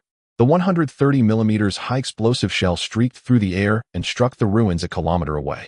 The distance was set to accommodate Firepower's mortar. Although the opponent's mortar had a maximum range of 2,800 meters that would negate the barrage effect of Sujin. Moreover, being closer allowed everyone to observe the results of the bombardment. Unlike the thunderous roar of Shi Tianxiang's 130mm howitzer, the sound of the mortar was a dull thump-thump. While Shi Tianxiang fired a round, each tube of Firepower's mortar could fire at least 6 shells. The heavy artillery led the assault, while the medium-caliber mortars followed the impact points to provide support. Shi Tianxiang fired high-explosive shells, while the mortar fired shells and incendiary rounds. Only the mortar could cover the advance along with Shi Tianxiang's artillery impact points. This was because their shell trails left distinct trajectories. The Holy Mother 95mm cannon also began direct fire bombardment. However, it targeted the outer buildings of the ruins. Cannons and howitzers both belong to field artillery, but their functions differ. The American M1A2 main battle tank uses a high-performance 120mm smoothbore cannon. The most intuitive comparison lies in the caliber. The cannon has a long barrel, high accuracy, and a caliber typically exceeding 40 times, effectively increasing the shell's initial velocity, resulting in a trajectory closer to a straight line. It is a precision cannon for direct aiming and firing. In contrast, the howitzer's barrel is shorter, generally with a caliber between 20 and 30 times, firing shells in an arc to cover a larger area over obstacles. It is a high-arc indirect fire artillery.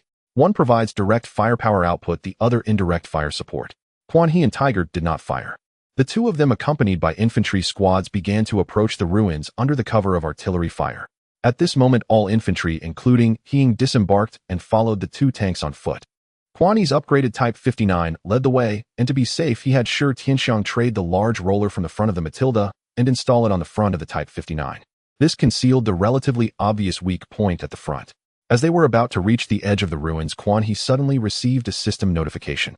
Triggering sudden event command and conquer. This is a ruin filled with danger and opportunity awaiting your conquest. Completely explore the ruins and eliminate over 90% of the ruins' defenders.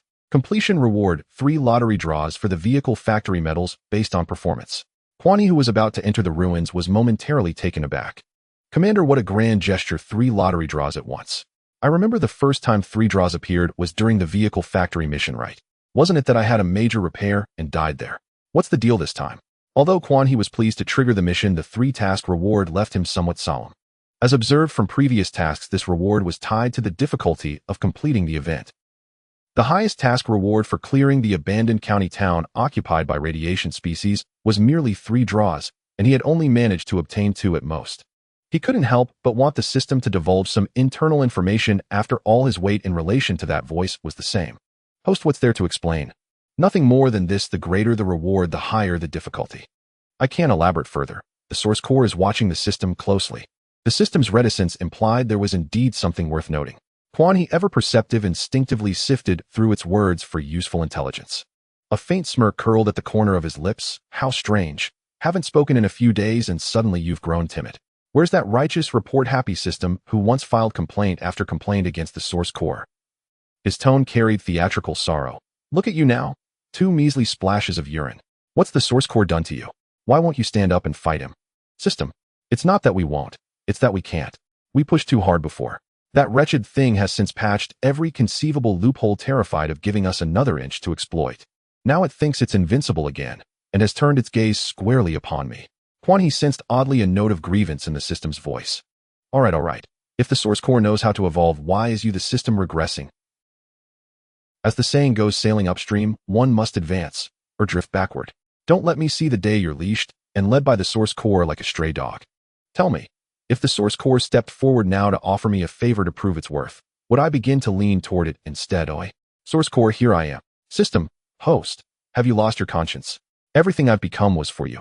Source core, the facts speak plainly. You're lacking. If you're weak, train harder. A subtle smirk flickered across Quan He's lips. It truly appeared. See, the source core seizes every opportunity to grow. A partner like that deserves long-term trust and collaboration. The system erupted. Host, don't forget the rift between you and the source core. Can you truly place your full trust in it? Quan He replied with serene composure. If the source core reveals information you cannot disclose, then yes, I'll trust it. Wouldn't you agree, source core? Source core, I am the architect of rules.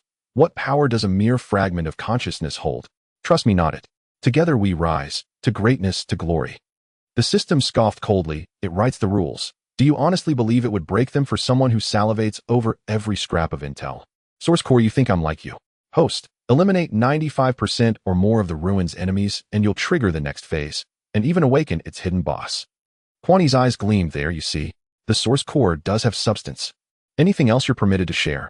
His voice held quiet anticipation. Had I known earlier, I'd have chosen the source core from the start. It's truly extraordinary. He could almost see the source core swelling with pride.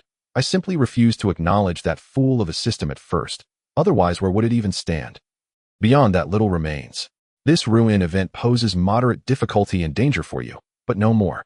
Proceed with caution, avoid arrogance, and success is assured. Quan He raised a thumb. Impressive, truly impressive. I was mistaken before. From now on, I'll rely on your guidance. Source core, a trifle, a mere trifle. Moments later, the system murmured, that fool has fully withdrawn. You've thoroughly deceived it, and flattered it into complacency. Quan He grinned. Your timing was impeccable. You grasped my intent instantly. Just a simple ploy, and the source core willingly spilled its secrets. Indeed, this entire exchange had been a carefully orchestrated ruse, conceived jointly by Quan He and the system, designed to ensnare the source core. The moment the system spoke those words, Quan He knew they needed to ease tensions with the source core, at least outwardly.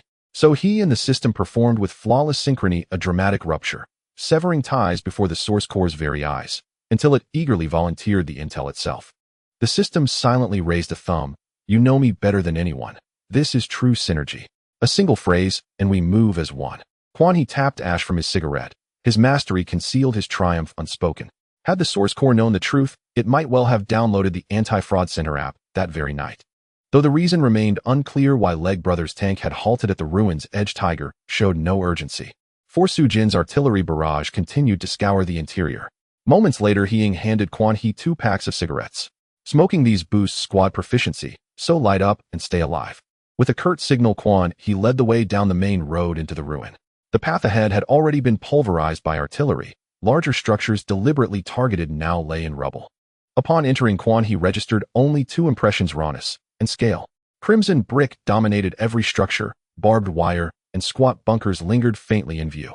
Commander, take cover. No sooner had he crossed the threshold than Wu Jio's urgent warning rang out. A smoke-trailing rocket slammed into the side of the Type 59G, only to detonate harmlessly against its composite reactive armor. Wu Jio 88mm Tank Nightmare, anti-tank rocket launcher. Quan He reactive armor held. No penetration. Tiger, can you spot the origin? Feels dangerously close. Tiger, confirmed. 9 o'clock, 50 meters smoke rising from those ruins. Advance, I'll take the shot. Quan He clenched a cigarette between his teeth. Leave it to me. Just keep pace. The Type 59GS turret whirled, and a high-explosive round roared forth. The ruins, and the relic defenders hidden within, were obliterated in the blast. In that first instant, inside the ruin struck at point-blank range by a rocket, Quan He felt the true weight of the trial's difficulty. Quan He had heard whispers of the 88mm Tank Nightmare, anti-tank rocket launcher. A notorious weapon deployed during the Sci-Fi Smile era against Allied armored divisions. Nicknamed Chimney, capable of penetrating 200mm of vertical armor, or 160mm at a 60-degree angle, and fully reloadable. You've been inside for 15 minutes, yet you didn't know the garrison possessed such anti-tank weaponry. Quan He frowned slightly. If used to ambush a tank's flank or rear, this weapon posed a genuine threat. After all, armor couldn't be thickened uniformly across every surface. And if fired from above, from a rooftop straight down onto the tank's roof, the result would be catastrophic, even with Fu Jin's barrage providing suppressive cover. Quan He pondered. Perhaps it would be wiser to withdraw and bombard the ruin with artillery for 2 hours first. The proposal from Quan He was immediately endorsed by Tai Go, not to mention that last moment had startled him quite a bit. The reason he gave himself this nickname was naturally because he himself was fond of the tanks from the German Tier 3. After all, Tai Go is just the transliteration of Tiger. Just now he had clearly seen the other party pull out a dark green large tube and fire at the Leg brother in front of him. As a fan of German Tier 3, he certainly recognized this thing. Some people call this thing a tank killer, while others refer to it as the nightmare of armored vehicles. Due to its shape resembling the pipe on a stove, most people simply call it a chimney. At this moment, he was truly in awe of the tank in front of him. It had withstood a hit from the tank killer and turned around calmly to blow the opponent up. If it were him, the inside of the tank at this moment would certainly be in chaos. Loader severely injured. Gunner unconscious. Driver severely injured. Commander severely injured. Retreat. Just thinking about it is terrifying. It was sheer luck that his convoy had not encountered such a thing before. Then the 3 tanks outside saw the 2 melee heavy tanks that had just entered the ruins retreating again. Damn it, let's bombard the hell out of it for an hour first. Quan He cursed, clearly displeased. The main issue is the concentrated artillery fire aimed at our entrance. At the very least, we need a foothold to engage in melee. The 3 people behind were slightly confused, but still adjusted their angles and began concentrated bombardment at the place where the 2 melee heavy tanks had just entered. Quan He did not fire. He was currently in a magazine tank. Once he fired, it would be a burst, and in a real emergency, the speed of shell generation could not keep up with his consumption. The main thing was that his unique Cherry's 122mm caliber was something others truly did not have. Otherwise, he could have supplemented it through the trading channel. Sure, Tianxiang's 130mm main gun was similar. At this stage, few survivors could obtain this artillery piece from the intelligent self-propelled artillery. Once the shells were fired, he could only wait for a slow replenishment. Especially with such large caliber shells, the larger the caliber, the less storage there was inside the tank. The deafening explosion echoed continuously at the entrance of the ruins, booming like thunder. The fragments torn apart by the explosion flew around like a torrential storm so fierce that they even affected the 2 tanks that had retreated 100 meters away, making their bodies tremble. The roar of large caliber howitzers, mortars, and cannons intertwined, forming a symphony of death. The entrance to the ruins under this fierce artillery fire had long become riddled with holes and in ruins, as if it would collapse at any moment. Based on the rocket launcher that just attacked us, the safety zone radius at the entrance of the ruins must exceed 300 meters. Blow it up. Only by shattering the entrance's defending troops can we better proceed. Quan He's thoughts were clear at this moment. The shooting range of the chimney is considered long, even among individual rocket launchers capable of reaching up to 400 meters, but at that range, firing rockets could not escape Wuzhou's detection. Thus, the real threat to the 59 modification came from ambushes within 200 meters. No wonder Quan He was reluctant to drill into this town. Who knows where a cunning opponent might be hiding? Quan He said to bombard for an hour, so he would definitely bombard for an hour. Sure, Tianxiang's artillery could fire 3 rounds per minute, but ultimately had to slow down the bombardment frequency, otherwise his stockpile of shells could not sustain such continuous bombardment. To put it plainly, even when the tank's interior was filled with shells, there were only 35 rounds. This was still after he had expanded the vehicle a couple of times following Quan He. The mortar vehicles of firepower had many shells inside, but they couldn't withstand the simultaneous firing of 4 cannons. The 3 tanks alternated bombardments, turning the area extending 500 meters inward from the entrance into complete ruins. During this period, the mortar vehicles also fired several rounds of incendiary shells. Now scattered flames were still burning among the ruins. Strictly speaking, every shell from Sure Tianxiang's artillery could produce tremors and fragments covering 100 meters. To completely clear this 500-meter diameter area was not a difficult task at all. Even if the defending troops were well hidden, the continuous tremors could still shake them to death. After the bombardment ended, Quan He gave the 3 tanks 20 minutes to rest and replenish their shells. Saint Mother and Firepower began purchasing suitable shells for their caliber in the trading channel. This was also one of their advantages, something Quan He and Sure Tianxiang could not compare to. In 20 minutes, Sure Tianxiang could only replenish 2 shells. However, combined with the shells he had saved earlier and the slow recovery over the past hour, he had a total of 8 shells. Supporting Quan He with firepower outside was not a problem. He'll take the lead and be the heavy tank. Taiga, follow me as support and watch my flanks. Saint Mother, bring up the rear, acting as a tank destroyer, and pay attention to cooperating with the infantry to cover and search for any suspicious locations. Quan He took a deep breath. Just now he had been chased out like a dog, losing all face. This time he vowed to sit up and fight. Not to say he would capture the ruins in one go, but at the very least he needed to gain some rewards. If we fail again this time, then let's just disband. I cannot afford this shame. Listening to Quan He's voice on the radio, the 3 members of the breakthrough squad couldn't help but breathe a sigh of relief.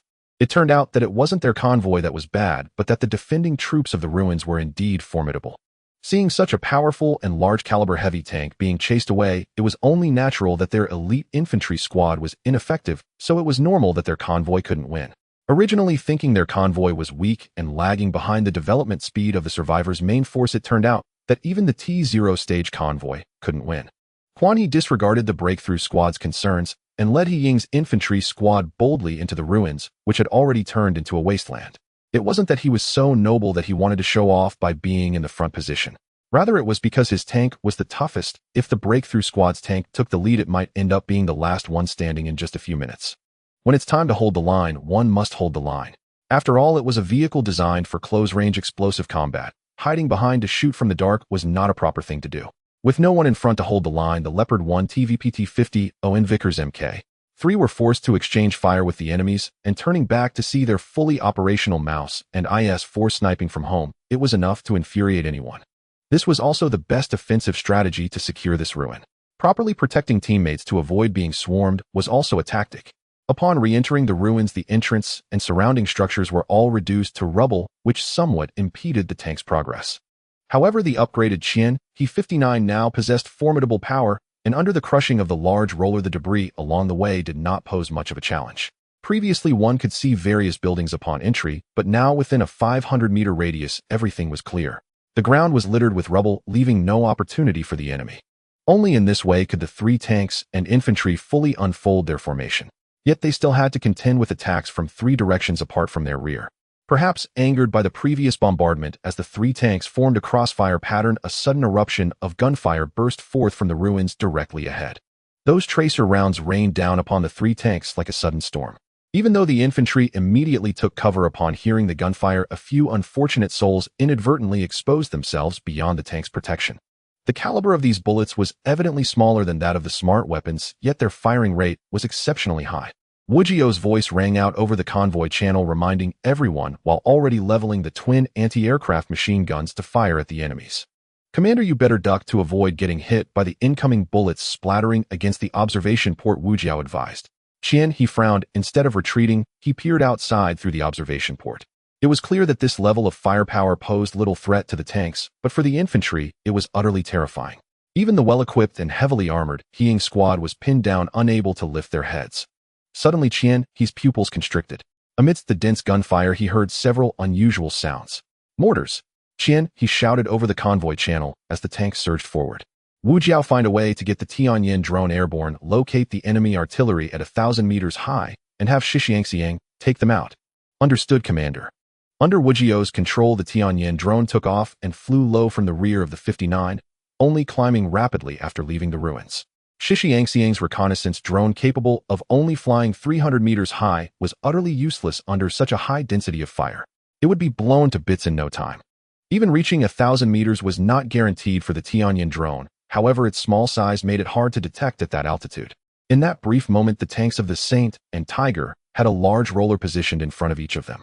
Previously, they thought this thing was too heavy and fuel-consuming, affecting speed. It was only in the face of such circumstances that they realized how important such a moving barrier was. It is no exaggeration to say that even at this stage, no means could penetrate such solid rollers. In this combat scenario, the roller proved to be exceptionally comprehensive. They were willing to spend a hefty sum to urgently procure two from others. Praise the roller. Wujiao reported the artillery positions to the rear while operating the twin anti-aircraft machine guns to engage those firing positions. This operation left the two drivers of the braking formation convoy exclaiming, "What the hell? That. The anti-aircraft gun on top of the tank is firing on its own." Even the well-informed captain of the braking formation was momentarily bewildered. "Leg bro, your tank has come to life." Qian He, observing the battle situation, nearly choked on a cloud of smoke. Meanwhile, the leisurely Shixiangxiang striking targets based on coordinates corrected. What nonsense! You should respectfully refer to it as leg sister. The braking formation crew was even more perplexed. They had heard a woman's voice on the convoy channel and thought there was a female member. The probability of female members appearing in crew teams was quite low. Could it be a native-trained crew? Yet how could native crew members possess such professional skills? Most importantly, regardless of whether they were natives or female crew members, it was impossible to control the machine guns outside the tank with mere thoughts, clearly indicating that this was beyond their understanding. Quit the chatter and get ready to charge with me. Firepower, keep an eye on Su and provide covering fire on both sides. Qian He felt that in this situation they had to engage the enemy closely. Otherwise they would be sitting ducks. Infantry, look for opportunities to counterattack and keep a close watch on the rear of the tanks. He-Ying responded, infantry squad received. In fact, they were doing just that. Compared to the zero-armored braking formation infantry, He-Ying's squad crawled to find cover, wielding heavy machine guns to retaliate in the directions they could shoot. This distance had already exceeded the range for firing grenade launchers, so they could not use them for suppressive fire at the moment. This model of grenade launcher was a civilian basic version with a maximum firing distance of only 400 meters. Qian He truly could not imagine what kind of enemies the citizens of the Golden Age had to face that necessitated the use of RPGs and individual grenade launchers. Even the caliber of the artillery reached 130 mm. In response to Qian He's orders, the breaking formation convoy barely had time to think before witnessing flames erupting from both sides of the rear of Qian He's tank. Simultaneously, the exhaust pipe of the 59 emitted thick black smoke, indicating that the diesel engine was starting to exert its power. With a roar, the 59 charged directly forward, reminiscent of Zhao Yun riding alone to rescue. Damn, the Saint couldn't help but swear, quick, keep up. This guy is truly fearless. The Tiger quickly followed into the fray behind the 59. He needed to use the 59 as cover while also exposing his own vehicle to create a crossfire with it. Meanwhile, the sky began to fill with a dense pattern of mortar trails, and the firepower squad understood their responsibility, directing 4 mortars to provide fire support on both sides of the convoy's attack direction. The advance of the 3 tanks suddenly attracted nearly all the attention of the defending troops. This also provided the infantry squads behind them with a brief opportunity to catch their breath. Taking advantage of this chance, they found cover to provide suppressive fire to the sides of the convoy, while gradually crawling forward, shortening the attack distance. Only by shortening this distance could they allow their grenade launchers and RPGs to be effective. War is brutal. The infantry advanced under alternating cover, leaving behind pools of shattered soldiers' corpses. Even if these natives could respawn at this moment, indeed more than a dozen native warriors had perished under the dense fire. Admittedly, while the infantry squad was somewhat fragile, its sheer numbers, combined with indigenous heavy weaponry, generated a truly formidable density of fire. Together, the 2 convoys fielded an infantry contingent equivalent to a reinforced platoon. When focused solely on one axis, their firepower was sufficient to pin down and suppress the defenders holding that sector. The enemy's standard issue was 7.62 mm. Here, however, every soldier wielded a 12.7 mm heavy machine gun, an overwhelming disparity in raw firepower. This contrast also revealed a stark divergence in physical conditioning between the 2 infantry forces. The adversaries bore no connection whatsoever to the wasteland. Against 12.7 mm rounds, their brick-built emplacements offered negligible cover, instead shattering into lethal shrapnel upon impact, inflicting devastating secondary injuries. Quan He had no time to dwell on such details. His gaze remained locked ahead, fixed upon the ruins stretching before him. Already he could discern the dense formations of relic garrison troops concealed among rubble and shattered structures. They were uniformed soldiers, each man bristling with a 7.62 mm general-purpose machine gun, spitting torrents of flame. Allied infantry. A fleeting thought crossed Quan He's mind. This archetype in video games was often dubbed the American soldier. Yet it was unmistakable these soldiers hailed not from the Allied nations, but from D-State. D-State infantry was far more accurate. And as Quan He breached the encirclement, a grating metallic screech echoed from behind the ruins. At last, the relic garrison's armored detachment emerged from within the ruins. Damn it all, the Grizzly. This Grizzly bore no resemblance to its counterpart in Red Alert 2, a fast, agile main battle tank used by the Allies in early campaigns, capable of crushing light infantry and obstacles alike. The Grizzly now appearing was instead one of State's infamous Zoo series. Built upon a Panzer IV chassis, its upper structure housing a fixed turret mounting a Skoda 150 mm howitzer. The Grizzly 150 mm self-propelled assault howitzer, colloquially known as the Panzer IV assault gun, AMG 34 machine gun, was mounted atop the gunner's hatch. Had this been the Red Alert 2 variant, Quan He would have felt no particular alarm. That version was comparatively fragile and undergunned. But State's Grizzly. As Quan He watched the massive barrel slowly pivot out from behind the ruins, emitting a piercing, thunderous roar, posed no trivial threat to his upgraded Type 59. Yet it was the 150 mm L-43 howitzer that sent chills down his spine. Its shells could effortlessly pierce concrete walls over a meter thick, or reduce ordinary masonry to dust. Most terrifying, however, was not merely the external blast effect. Personnel and equipment inside were equally doomed. Upon impact, the shell generated an overpressure of 200,400 MPa within a 10-meter radius, lethal even to crew sealed inside armored vehicles. Even with anti-shock lining installed inside the Type 59 and an active interception system deployed externally, Quan He dared not underestimate the danger. The lining had yet to undergo rigorous combat validation. The active defense system remained untested in live engagements. Though theoretically capable of intercepting frontal high-explosive shells, its success rate fell far short of absolute certainty. He refused to gamble his life on whether that colossal barrel would obliterate him. Quick, destroy that assault gun. Even before Quan He issued the order, the gunner instinctively acquired the target. Damn it, blow it to hell. Through his sight, the gunner clearly saw the enemy adjusting its firing angle toward them, its fixed turret requiring whole vehicle reorientation for aim correction. Designed explicitly for urban warfare, this assault gun had delivered decisive fire support to infantry during the Battle of Kursk, the defensive campaigns following the Normandy landings, and the Ardennes counteroffensive. That was precisely why Quan He felt such acute tension. It was a killing machine lauded even by D-State veterans who had endured the horrors of the Great War. Before the gunner could fire, recoilless launchers mounted on either side of the turret autonomously discharged, two searing flames converging upon the assault gun, detonating it instantly.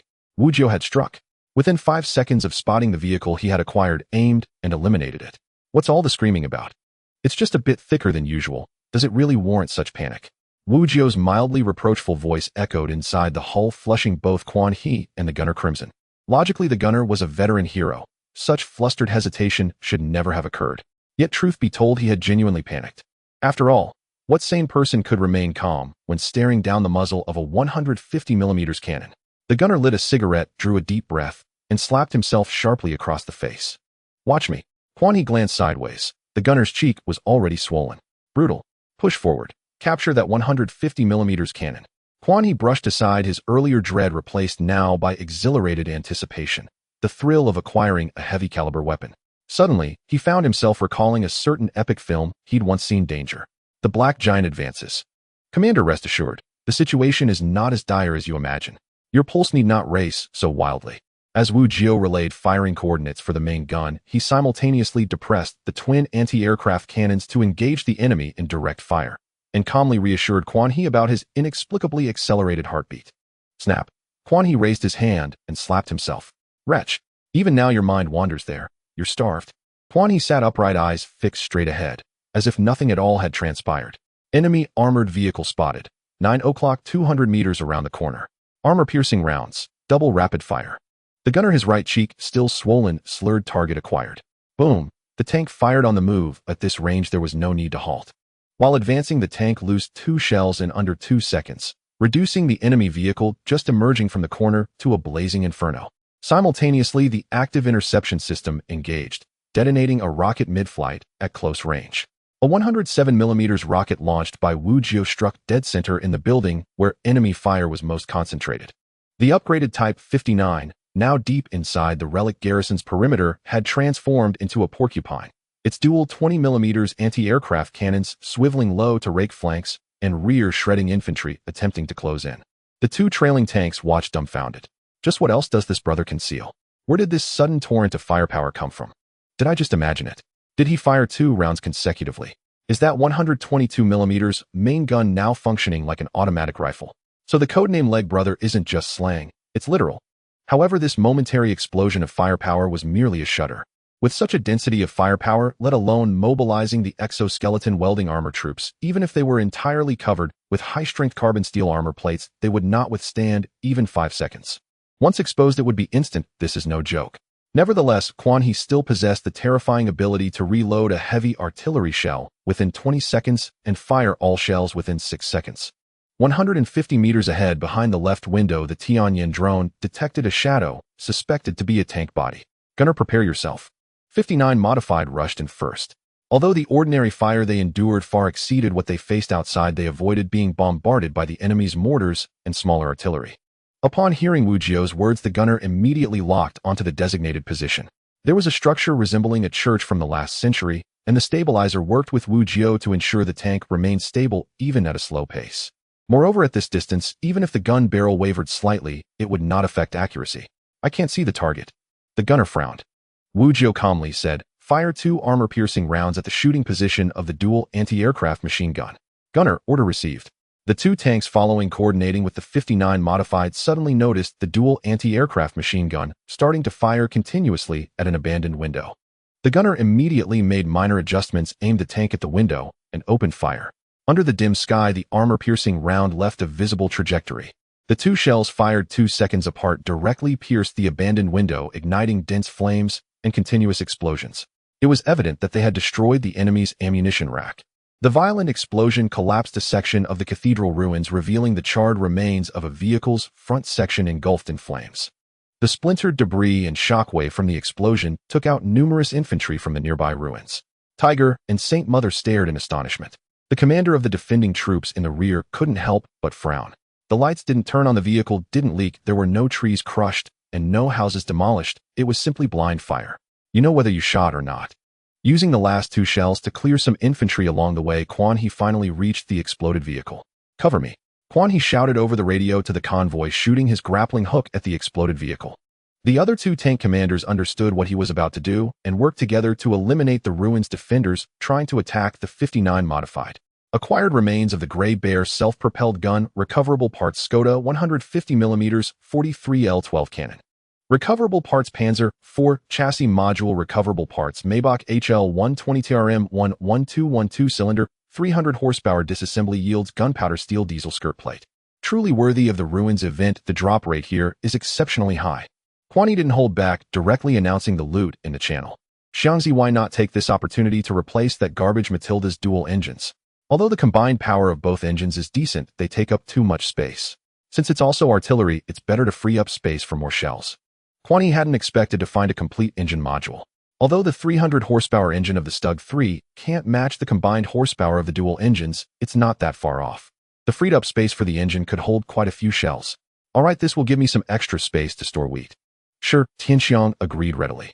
Quan He didn't bother with this foolish person who had already eaten. He directly traded the engine to him. At the start, he did consider giving his 150mm howitzer to him, but after some thought he decided against it. The 150mm howitzer paired with his T-57 autoloader system had an explosive potential sufficient to make any unit at this stage call him daddy. He was indeed coveting this large gun. If it were another model of the 150mm gun, Quan He might have directly given it to Shi Tianxiang. However, the large gun on this Stug 3 had decent accuracy and looked like a short, thick barrel measuring only 1800 mm.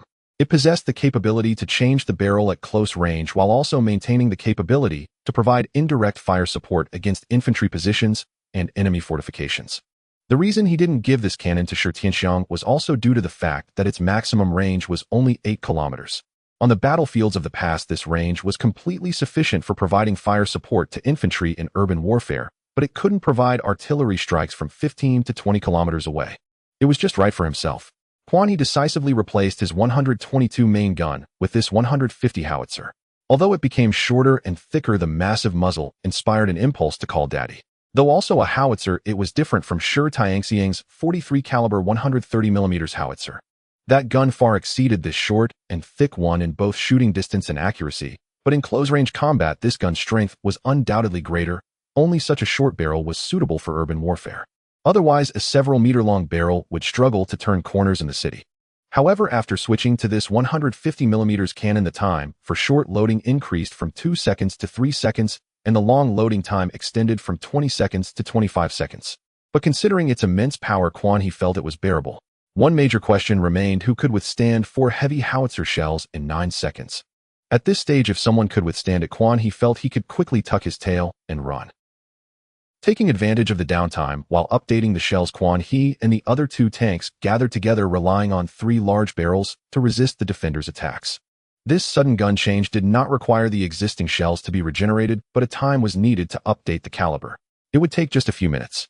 However, Quan He's 59 modified was not idle. The dual anti-aircraft machine gun and anti-aircraft gun continued to fire short bursts with precision. "Leg brother, can you sell me the main gun you switched out?" Saint Mother asked somewhat shyly during this lull. The Panzer IV assault gun was taken down by them individually and had nothing to do with them. It was considered monster loot, not a ruin exploration drop, so there was no need to share. Quan He responded with a sound of acknowledgement. "That's fine, but what can you offer?" He was about to inquire about the price when he suddenly said, "Forget it, you can take it and use it. Let's deal with this ruin first. At worst, we can deduct it from your loot later." Quan He directly traded the 122mm main cannon to the Holy Mother. After forming a team, the trading channel in the driver's manual displayed codenames, and this device had comprehensive functions. Holy Mother was not polite. "Thanks to Leg brother, but this is not the time for such discussions. We'll talk in detail after the fight." Holy Mother removed her cannon and replaced it with the 122mm main cannon. This main cannon was improved from the C series, mimicking the S series D-25T tank gun, codenamed Y-174. The team finally had its first large-caliber main cannon, symbolizing they possessed the Socialist 300 penetration capability. This was also the reason why Quan He handed over the 122mm cannon first. Since they were teamed up and under heavy fire suppression, Quan He would not make the foolish choice of diminishing their combat power. Even if they did turn against him later, the 122mm cannon wouldn't penetrate the modified 59 at close range, and he was confident that in this round of ammunition, he could turn their team into grandsons. Leg brother, your kindness is beyond words. Holy Mother was quite happy. Although she didn't get the 150mm large cannon, this 122mm cannon was sufficient to graduate in terms of main cannon caliber at this stage. What more could he be dissatisfied with? However, he did not immediately switch to it. He needed to alternate with Quan He to cover and change the cannon, alternating the ammunition in the breach. Otherwise, losing two main combat powers at once would leave them relying solely on infantry squads and Tiger, with its long 88mm cannon and coaxial machine gun, making it difficult to mount any effective counterattack. Didn't two battle vehicles get blown up inside? Should we go check if we can salvage a larger caliber main cannon? Tiger looked somewhat envious. Although the long 88mm cannon was also impressive, it was still below the 100mm caliber. Faced with intelligent mechanized vehicles above 100mm, all this cannon could provide was precision. Outside artillery and mortar vehicles were providing fire support for the team, based on Wu Jio's reports. This was precisely why Quan He and Holy Mother had enough space and time to change their main cannon. In just under 10 minutes, both tanks had completed their upgrades. The 150mm large howitzer made Quan He feel invigorated. This cannon was currently the most suitable weapon for the battlefield. The close support type heavy howitzer thrived when hidden behind cover alongside numerous infantry units. High explosive shells were known for their immense explosive power and wide area of effect. Follow me, I'll use the captured main cannon to send them to the sky. Quan He tossed a few cigarettes to each crew member to enhance their proficiency as the sturdy modified 59 belched black smoke and moved forward. Although this cannon could also fire anti-tank shells, even ordinary high explosive rounds would be enough to turn the ruined battle vehicles into relics. As a cannon with a caliber 20mm larger than the artillery supporting from behind, Quan He's first shot sent the ruined guards who were firing from behind a building more than 100 meters away and the three-story building itself into disarray. Damn, awesome. Not only the others, but even Quan He couldn't help but shout excitedly. He reflexively brought the cigarette to his mouth, but suddenly felt a sharp sting. Damn. Quan He quickly spat out the cigarette, but, Commander, calm down, it's just a 150mm howitzer. Wu Jio's voice sounded slightly helpless. What kind of operation was it to burn yourself with the cigarette? But, with this 150mm howitzer, the efficiency of clearing out the densely packed defensive infantry increased significantly in conjunction with Shirtianxiang. The explosions from the 130mm howitzer sent debris flying across a range of over 50 meters. Continue. Quan He took a deep breath. Aim at the area where their firepower is concentrated. Fire all three remaining high explosive shells. The gunner excitedly rubbed his hands together. Initially, he only fired 100mm rifled guns and never expected to fire such a large cannon one day. Order received. Boom. We have shattered the target area. Quan He grinned. Previously, they had always eliminated the enemy. Now it was us who had shattered the target area. Now it had turned into us shattering the target area. This shot hit at least 500 meters away, and Quan He saw the fortifications hiding the ruined soldiers along with the soldiers inside sent skyward. The deafening explosion, accompanied by debris and flesh raining down from the sky, felt like a rainstorm. Even from 500 meters away, Quan He could still feel the faint vibrations. This is really f***ing awesome. Holy Mother was completely captivated. Was this the difference between tank cannons and heavy howitzers? Isn't this power a bit too much? I've seen the 152mm God cannon in games, but it didn't have this much power. Although this cannon was his own, he should be happy, yet Quan He still felt a bit puzzled. The gunner was wreaking havoc, and a single burst could make a large area of the ruined guard's firepower disappear. Wu Jio, who originally possessed multi-core and multi-thread processing capabilities, now had even more free time. Games? I don't know about games, but in the battles I've experienced, the high explosive shells fired by the 150mm heavy howitzer have an absolute lethal radius of 10 to 20 meters. Within this radius, regardless of shrapnel, a person would be killed by the shockwave. If there are shrapnel, a person would be blown to pieces. Within a 50-meter radius, personnel would also be killed by the shrapnel. Not to mention the secondary damage caused by destroying those fortifications. In an open area, the 100-meter range would be a death zone. In other words, a shot from the 150mm heavy howitzer would take down both personnel and fortifications. The power you see is aimed at infantry and fortifications, not armored targets. Against armored targets, unless hit directly, if the distance exceeds 20 meters or the armor is thick enough with proper anti-shock lining, you'll find you're merely giving them a light scratch. Wu Jio's words left Quan He somewhat silent. That's indeed true. Tank cannons focus on penetration depth, while howitzers focus on explosion range and lethality. One targets armor, the other targets infantry. There's really no comparison. Quan He thought of the White Rabbit, the FV-215B, and the FV-4005, each boasting gun barrels even larger than this 150mm cannon. Yet their design prioritized extreme armor penetration for anti-tank warfare. Quan He rubbed his chin. Far too early to celebrate. A 150mm tank gun would be ideal. Commander, Wu Jiao gently interjected, every weapon serves a distinct battlefield role. Replacing this with a 150mm tank gun, though vastly superior in penetration, would severely compromise our ability to clear relic sentinels across wide areas. At this stage, your current armament, leveraging overpressure and explosive force, can effortlessly overwhelm nearly all enemy vehicles, enabling significantly faster clearance of this relic. Commander, I believe this configuration represents the optimal arrangement. During the 25-second magazine reload, Wu Jiao's calm, crystalline voice methodically analyzed the tactical rationale. The other three crew members carried out their duties with disciplined precision, with the heavy-caliber cannon coordinating fire alongside medium-caliber support to bombard the relic. Both the combined armored convoy and infantry squads enjoyed an uncommon respite.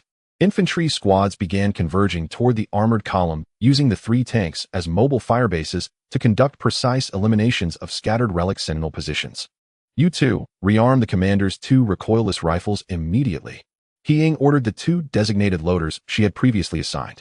They had earned the privilege of exoskeleton integration and welded steel armor plating, and with privilege came responsibility. While Shi Tianxiang fired one round, Quan He could unleash four far more devastating shots. The sheer firepower left Shi Tianxiang salivating with envy. Yet he knew this weapon was ill-suited to him. Its effective range was too short, contradicting his doctrine of long-range Bayon visual horizon engagement. Though an 8-kilometer maximum range sounded impressive, it paled beside the mechanized intelligence's artillery barges launched routinely from over 20 kilometers away. Only once he advanced further, extending his chassis, might he integrate a dedicated turret. Before his transmigration, he had witnessed experimental designs modeled after land cruisers' vehicles spanning 4 continuous track sections, essentially armored trains on treads. With relic garrison strength drastically diminished by the sustained artillery barrage, Shi Tianxiang finally dared to deploy his reconnaissance drones. He reflected deeply on his own future path. Watching Leg Brother dominate the battlefield, he suddenly envisioned elongating his chassis and mounting a fixed elevated turret behind the main fighting compartment. That rear turret could house an ultra-heavy howitzer, while the front rotating turret would be reconfigured with a high-penetration heavy anti-tank cannon.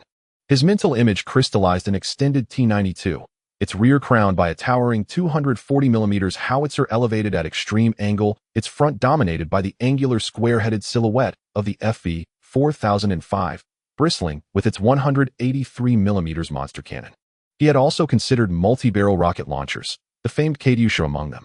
Indeed, such systems possessed anti-armor capability, delivered overwhelming area suppression, and excelled at saturation fire. Yet each volley left behind a protracted void, a prolonged period of absolute firepower silence. A standard Katyusha vehicle carried 8 launch rails, each mounting 2 rockets, one above, one below. Reloading the entire system required 5 to 10 minutes, and demanded entirely external manual operation. Entrusting it to his own loaders risked catastrophic failure. Assigning it to native personnel proved painfully inefficient. In actual combat, 5 to 10 minutes was more than enough time to decide the battle's outcome. Should a single saturation barrage fail to annihilate the enemy outright, one could only stand idle, helplessly watching. Ultimately, the most reliable solution remained closing distance and delivering a single high-penetration shot from a massive caliber cannon, blasting the enemy's turret clean off, denying them even the chance to deploy emergency medical kits. Even if the turret remained intact, a well-placed round penetrating the commander's station would instantly neutralize the opposing vehicle, rendering it a silent, inert hulk. Though he could observe interior feeds, his ally, firepower, possessed no such visibility. Listening to the lively chatter in the comms channel, he felt like a hapless bystander, watching helplessly through glass as another claimed what rightfully belonged to him, itching with restless curiosity. Still, he recognized the shift. The defenders had been forced onto the back foot, and this sprawling relic was steadily falling under his teammates' control. Quan He led the advance, flanked by the other 2 main battle tanks. Taiguo had finally replaced its inherited German Type 3 long 88mm cannon with a far more potent primary armament. Krupp 105mm K-18L52 cannon, sourced from the Big Mac Stand tank destroyer itself, built upon the same iconic German Type 4 tank chassis. As a 52 caliber length 105mm gun, it delivered exceptional penetration and remarkable accuracy, capable of piercing 111 millimeters of homogeneous armor angled at 30 degrees, even at 2 kilometers. For the Germans, no Type 4 chassis was beyond modification. 4Tie this cannon granted sufficient power to breach the frontal armor of most mechanized intelligence combat vehicles encountered in this phase. Should penetration falter, minor adjustments to aim, targeting weak points, would suffice. All three frontline assault tanks had undergone dramatic enhancement, with externally mounted loaders. The Type 59 upgrade epitomized the brutal eloquence of artillery diplomacy. Though fraught with setbacks and undeniably brutal, the operation had surpassed 50% exploration progress and triggered the first wave of relic exploration rewards. 3 cerulean energy orbs hovered silently in midair. Quan He sensed instinctively that colliding with them would claim the rewards they contained. Brother Leg, as previously agreed, our convoy is entitled to 1/3 of the spoils, meaning one of these 3 orbs should rightly belong to us. Yet I have already claimed the 122mm main gun and, with your invaluable assistance, secured this 105mm anti-tank cannon. Therefore, we respectfully decline all 3 orbs this time. Shengmu offered the proposal voluntarily. At that moment, he felt no covetousness toward whatever treasures the orbs might conceal. This operation had functioned essentially as auxiliary support for their convoy. Only after acquiring the 122mm main gun did they gain credible capability against relic armored vehicles. In effect, a portion of the reward had already been distributed in advance. As mature adults, one must recognize when discretion and restraint is the proper course. Otherwise, it would simply be impolite. Quan He accepted without hesitation and drove straight into the orbs. Acquired Magnetic Storm Infantry Module 5. Acquired Armed Mining Vehicle 1. Acquired Heavy Assault Trooper Module 5. Magnetic Storm Infantry Module equipped with a portable magnetic coil emitter capable of launching focused magnetic pulses against enemies within 300 meters, effective against both armored vehicles and infantry. Full kit includes sealed insulating combat suit, metallic armor, plating, wireless communication gear, grounded metal stave, and lightning rod.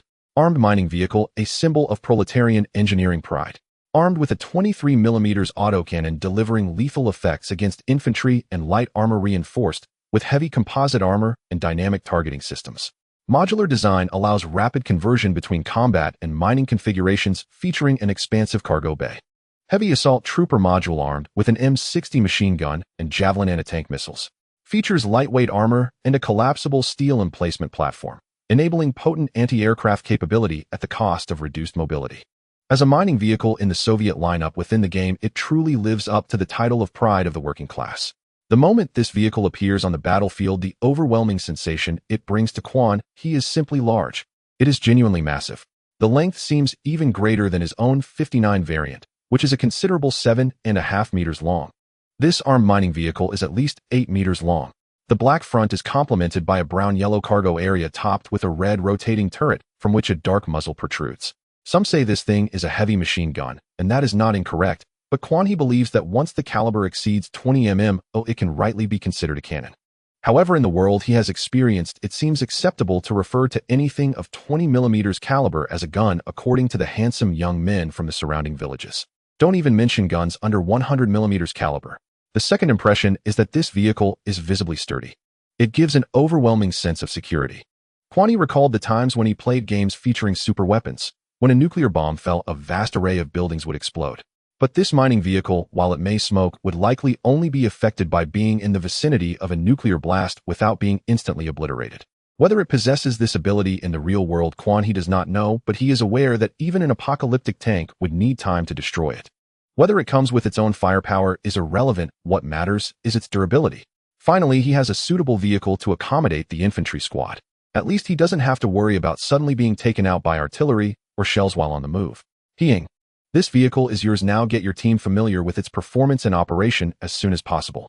Upon hearing Quan He's voice, the disheveled Heing and the infantry were momentarily taken aback, then their expressions lit up with joy beneath their biochemical masks. Understood, Commander.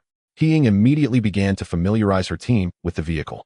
Unlike in the game, this vehicle requires human operation, including the turret on top. This means that 2 people are needed to operate this vehicle. Driver and mechanic, you 2 are responsible for this new war machine granted by the commander. Heing ordered, and the 2 designated individuals rushed over. This vehicle is also radiation-proof. The mechanic exclaimed in surprise. The members of the Breaking the Siege team looked enviously at this armed mining vehicle. For the current stage, it is truly an excellent infantry vehicle. Quan He was also very satisfied. Alright, let's get familiarized later. Heing, bring your infantry squad here, and there will be rewards. Kwani did not expose himself as the battle outside continued. Although they had explored more than 50%, the resistance from the Guardians of the Ruins remained fierce. He certainly did not have a heavy radiation-proof suit. If he were struck by a stray bullet, it would truly be a stroke of bad luck. He instructed Heing and her team to climb onto the tank, handing them the magnetic burst infantry module and the heavy infantry module in turn. Heing, leading the exoskeleton-clad warriors, was granted the heavy infantry module. Due to their bulky equipment and weapons, heavy infantry is considered one of the slowest units in the entire Red Alert series. If they lacked exoskeletons, it would be quite challenging for other infantry to move as well. What surprised Quan He was that this module was directly loaded onto Heing and her team. It merged seamlessly with the radiation-proof mobilization suits and exoskeletons they were wearing. At this moment, their equipment appeared robust, yet cumbersome. The radiation-proof mobilization suit and the heavy infantry suit blended perfectly with additional armor layered on top of the radiation-proof suit. Coupled with the 4 protective steel plates welded onto the exoskeleton, they looked as if they were wearing power armor.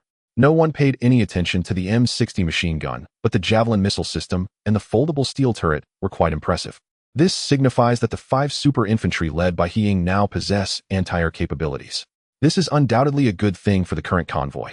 The remaining 4 were granted the magnetic burst infantry module. The 2 types of equipment were somewhat integrated, but it was hardly noticeable. The primary function of the magnetic burst infantry is to attack enemies using crackling electric currents, and evidently ordinary weapons hold little significance for them. Not only would they not enhance their abilities, but they could also interfere with the electric currents. A mishap could very well electrocute themselves. Most importantly, this module also strengthens the physicality of the magnetic burst infantry. This is because the magnetic burst infantry carries a small Tesla generator on their back to power the portable magnetic burst coil in their hands. And although they are infantry units in the game, they are not crushed by tanks. It is fundamentally impossible without a robust physique. The red insulated protective suit and the magnetic burst coil on the right arm are highly recognizable. Get familiar with your new abilities and equipment. Later, let the Guardians of the Ruins feel the full extent of your power. Quan He fell into contemplation as he looked at the remaining magnetic burst infantry module in his hand. This thing, what downsides would there be if he used it himself? As the bestower, he could clearly sense the enhancements and fortifications these 2 modules brought to the infantry squad. However, when it came to using it on himself, he hesitated.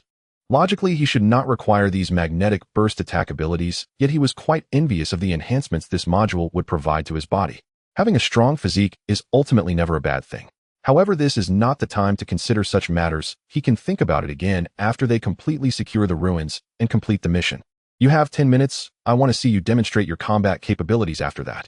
The cold words emerged from Quan He's lips, which were at a warm 37 degrees.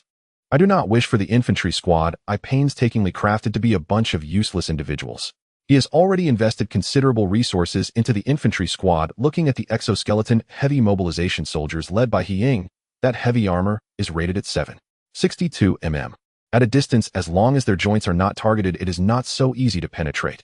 Not to mention those 4 high-strength carbon steel armor plates are no joke. In addition to the radiation-proof mobilization soldiers' bulletproof vest and the outer armor of the heavy infantry, they can confidently say now, a mere 30 is nothing. In the game, the ground attack power of the Javelin missile after being deployed by heavy infantry is relatively weak.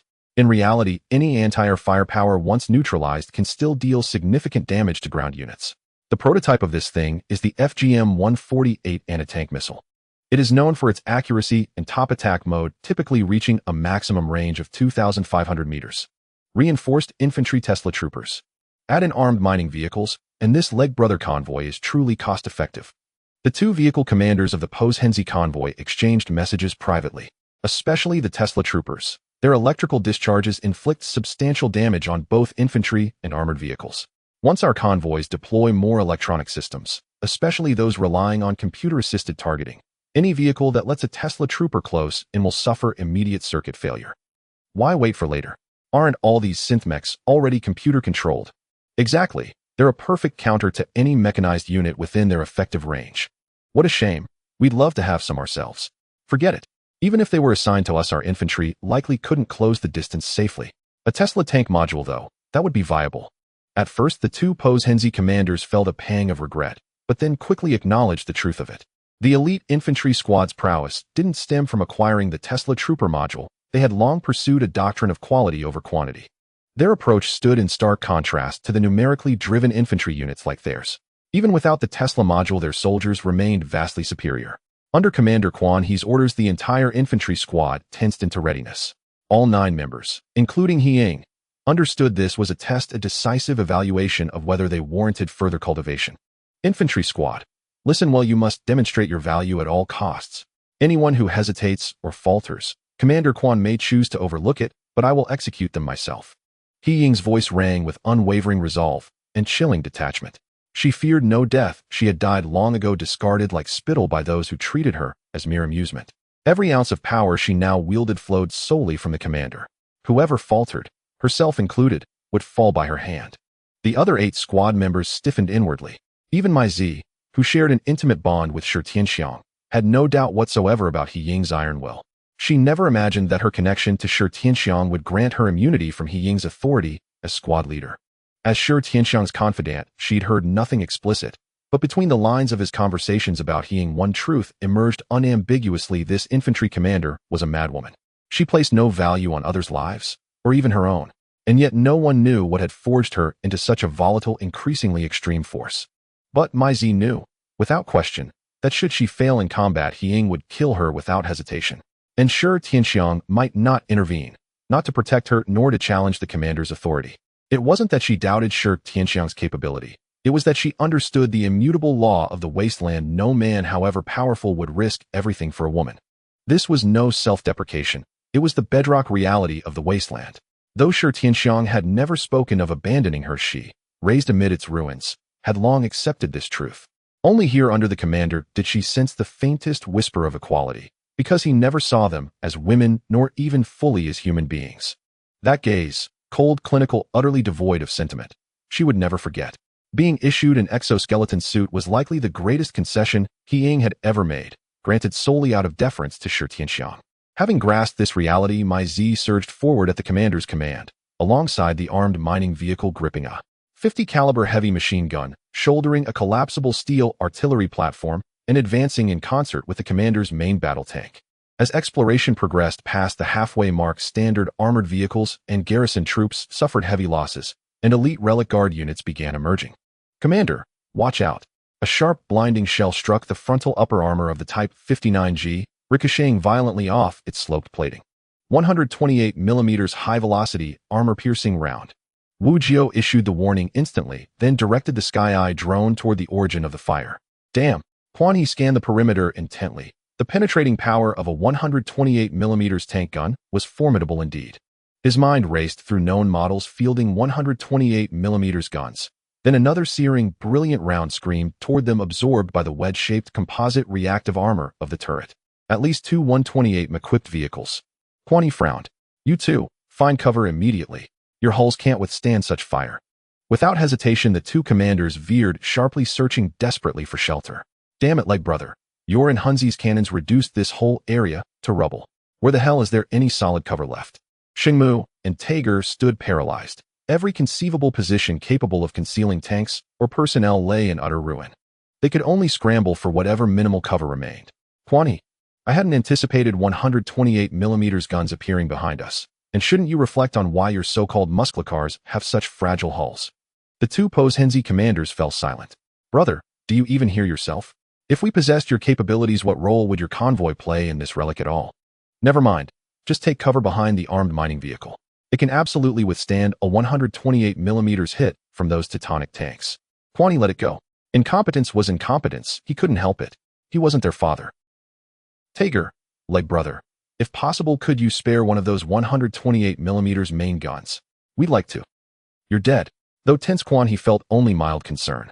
A 128mm round stood zero chance of penetrating any frontal aspect of his tank. The turret face was impenetrable. Its effective protection exceeded 500 mm. Even if fired upon directly, the enemy would fail.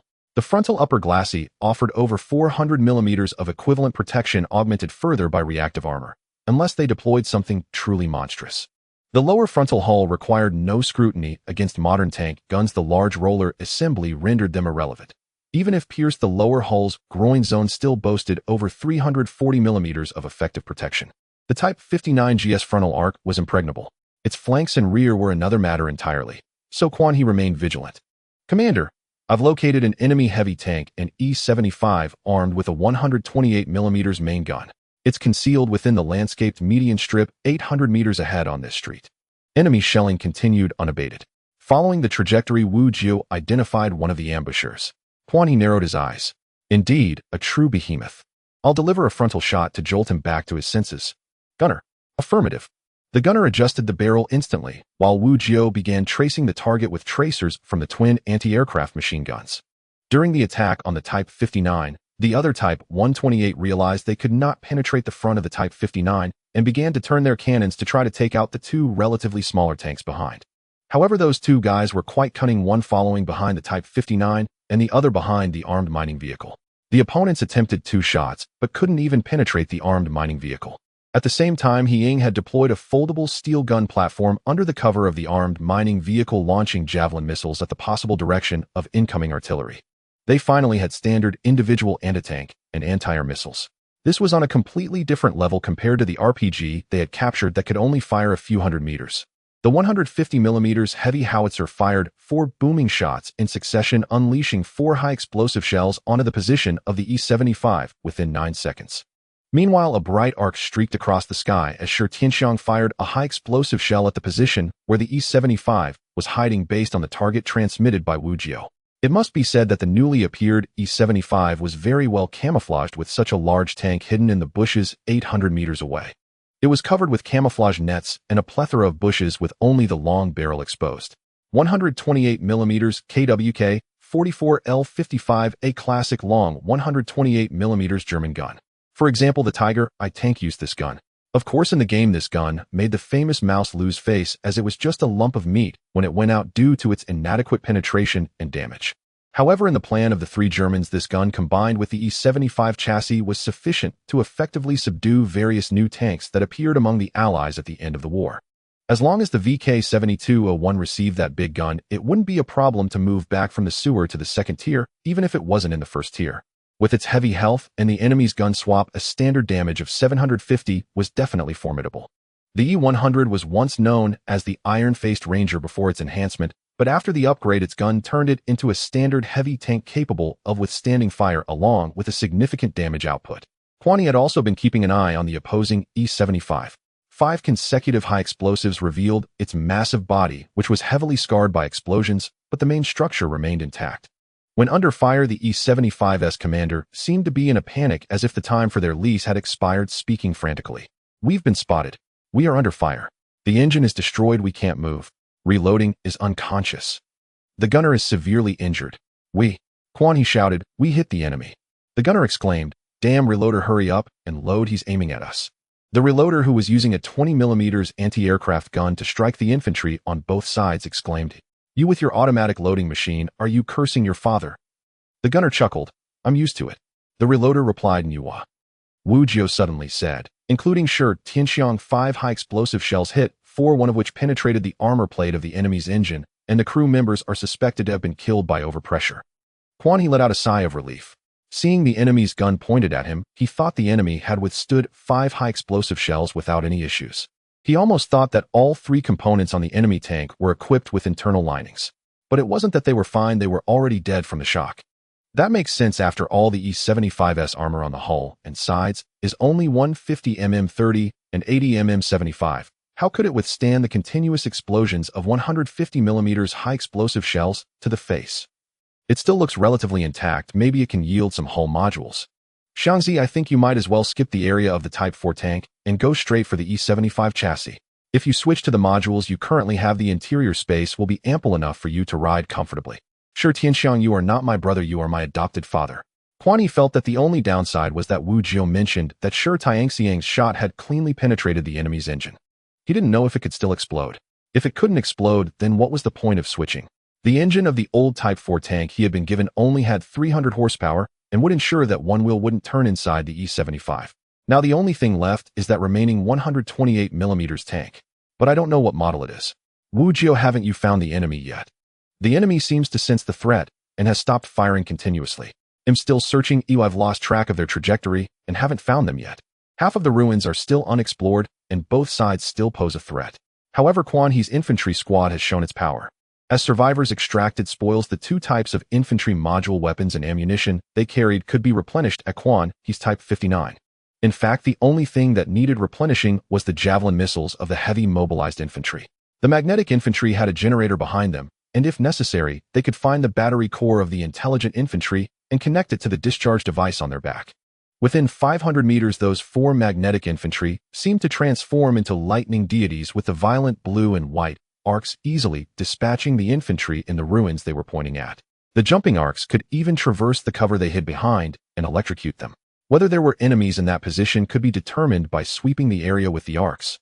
Ying seemed to transform into Captain America, folding the steel gun platform and carrying the javelin missile launch tube on her back, moving forward step by step with the assistance of her exoskeleton.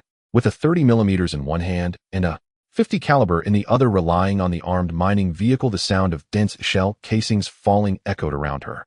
The heavy soldier module also enhanced the infantry's robust appearance. With all the equipment, they had reached the maximum load standard of that civilian exoskeleton. Even the bullets fired from the enemy that could hit her were all blocked by her heavy armor at this moment. As long as they didn't hit her face, it was all good. If they had to hit her face, that would just mean she was unlucky her fate wasn't strong enough. Commander, I have locked onto his position. A penetrating round came from the 2 o'clock position of the Type 59, and Wu Jiao immediately found the position of the remaining 128mm tank. Looking at the image transmitted by the Sky Eye drone, Quan, he licked his lips. Scorpion. Looking at this vehicle really brings back memories. Back in the era of Two Thunder, I spent $5 on my first lottery and won this first level 8 gold tank with the same name as the Moss Cannon, but with an added muzzle brake. To those few people in the comments section who are Inyang masters, I have a glass heart. Please speak nicely. If you have opinions, please express them calmly. I can definitely listen, and let's avoid sarcasm. I believe you Inyang masters wouldn't want to see yourself silenced and unable to respond after being banned. 0. Knowing it was the Scorpion Quan, he let out a sigh of relief. The Scorpion possesses strong mobility, swift transition capabilities, and fierce firepower, but its concealment is relatively poor. As a level 8 vehicle equipped with a level 10 cannon, its precision inherits the fine craftsmanship of German engineering. As Quan He's first level 8 gold money-making vehicle, every hit translates to a considerable amount of silver. The Scorpion is also the most frequently used level 8 vehicle by Quan He in battle. Unfortunately, after reaching level 8 or 9, the gap in required silver coins for purchasing and training vehicles becomes too significant. Especially after the new version was released, everything requires money under the management of 360. Quan He used to think that Erlay was insatiable, but after encountering 360, he realized that Erlay was almost childlike in comparison. Erlay genuinely provides items for money, and with good luck one can draw many items for just a few coins. During the Erlay era, Quan He managed to draw many vehicles from the profitable WX Mini program, with the most expensive one not exceeding 25. This includes the Scorpion Golden Mammoth Superpan CDC 1357-112 and a level 10 121B, which Quan He drew with 15 attempts. At that time, this vehicle was too much of a liability, so Quan He sold it for 600 silver coins, but later, after 360 took over and updated the version, the 121B was strengthened. That's a tragic story. And about 360. It's better not to mention the trough. They dare to sell any underperforming vehicle for hundreds, and just changing the skin or name of a vehicle turns it into a limited edition lottery item. The benefit is that the speed of training vehicles is genuinely fast, but the downside is the significant shortage of silver coins. After a long time, without a lack of silver, Quan He reluctantly brought out his ultimate weapons, the Super Pansing and the Scorpion. After 360 took over apart from his advanced account, Quan He has not spent any additional UNZ. All these gold-making vehicles were drawn from his earlier investments of 10 or 20 coins. This vehicle also has a drawback: its concealment is relatively poor and it is fragile. Moreover, it is an open-top vehicle. The armor on the front and sides of the turret is only 14.5 mm. The frontal and rear hull armor is only 30 mm, while the sides are just 16 mm. To engage such a vehicle, there is no need for direct hits like with the E-75. Within a range of 20 meters, Scorpion members are guaranteed to be doomed, turning into mere wrecks. If hitting directly like the E-75, Quan He estimates that a single shot of a 150mm high-explosive shell could turn the Scorpion's weak armor into shrapnel. Even a 12.7mm heavy machine gun from an infantry squad could penetrate those Scorpions. Despite weighing 38 tons, it is as fragile as paper. The 850 horsepower engine occupies a significant portion of the weight and space, which allows this 38-ton tank destroyer to reach a maximum speed of 60 km/h. Since we found it, let's take it out. Summon the artillery and mortars and blow it to pieces. Quan He set aside all his memories and issued orders over the convoy's radio. Wu Jiao controlled the Tianyan drone circling in the sky several times, his tone filled with caution. Commander, the enemy's transition speed is very fast, and they specifically target densely built areas to maneuver. Their vehicle is relatively small, making it easier to hide. I calculated that neither the artillery nor the mortars can hit them. They will be obstructed by buildings. Quan He pulled out a cigarette and lit it. Understood, the Scorpion is different from the E-75. The E-75 has a fixed route in battle, but the Scorpion can run freely. Then let's find a way to restrict their movements and shorten their transition space. He Ying, take the infantry squad and push forward. Find him and take him down. He Ying, embodying a Slavic super soldier, immediately ordered to cease fire. Understood, Commander. Without hesitation, she turned and commanded, infantry squad, move out immediately. With heavy armored troops and magnetic explosion infantry gear, they would undoubtedly blow up the Scorpion upon spotting its trace. The damage would be overwhelming, but the premise is not to be locked on first. The 128mm armor-piercing shells leave no margin for error for these individual armored units. He Ying was quite straightforward, even directly ordering the infantry squad of the breakthrough convoy. The number of this infantry squad has diminished again during combat, and now the combined total of 2 infantry squads is less than 40. Many have already begun to feel a sense of battle fatigue. To them, although they have occupied and destroyed more than half of this relic area, they still see no hope. They followed the breakthrough convoy to survive, not to die. The breakthrough convoy provides them with shelter, and they offer cover for the breakthrough convoy. Some sacrifices are inevitable, but to be completely wiped out is something they absolutely cannot endure. Having fought to this point a loss of 2/3 of the total personnel without collapsing is already quite impressive. However, He Ying did not give them any chance to refuse. Her earlier performance as a Slavic super soldier had instilled enough intimidation in them. Looking at the terrifying infantry turning with the armed mining vehicle behind her, they could not bring themselves to voice any objections. He Ying was also in a predicament. To crush the Scorpion would undoubtedly require sufficient firepower, but the enemy was within a heavily fortified area occupied by numerous relic infantry, making it a bit taxing with just her 9 soldiers and 1 armed mining vehicle. She must complete the commander's orders as soon as possible. As for whether the enemy is part of the commander's convoy, He Ying did not care. In this battle, the commander is the main force, while the infantry squad is merely the supporting force. A team can only have one voice during combat. Due to the pressure from He Ying's squad, the infantry squad of the breakthrough convoy had no choice but to follow the armed mining vehicle.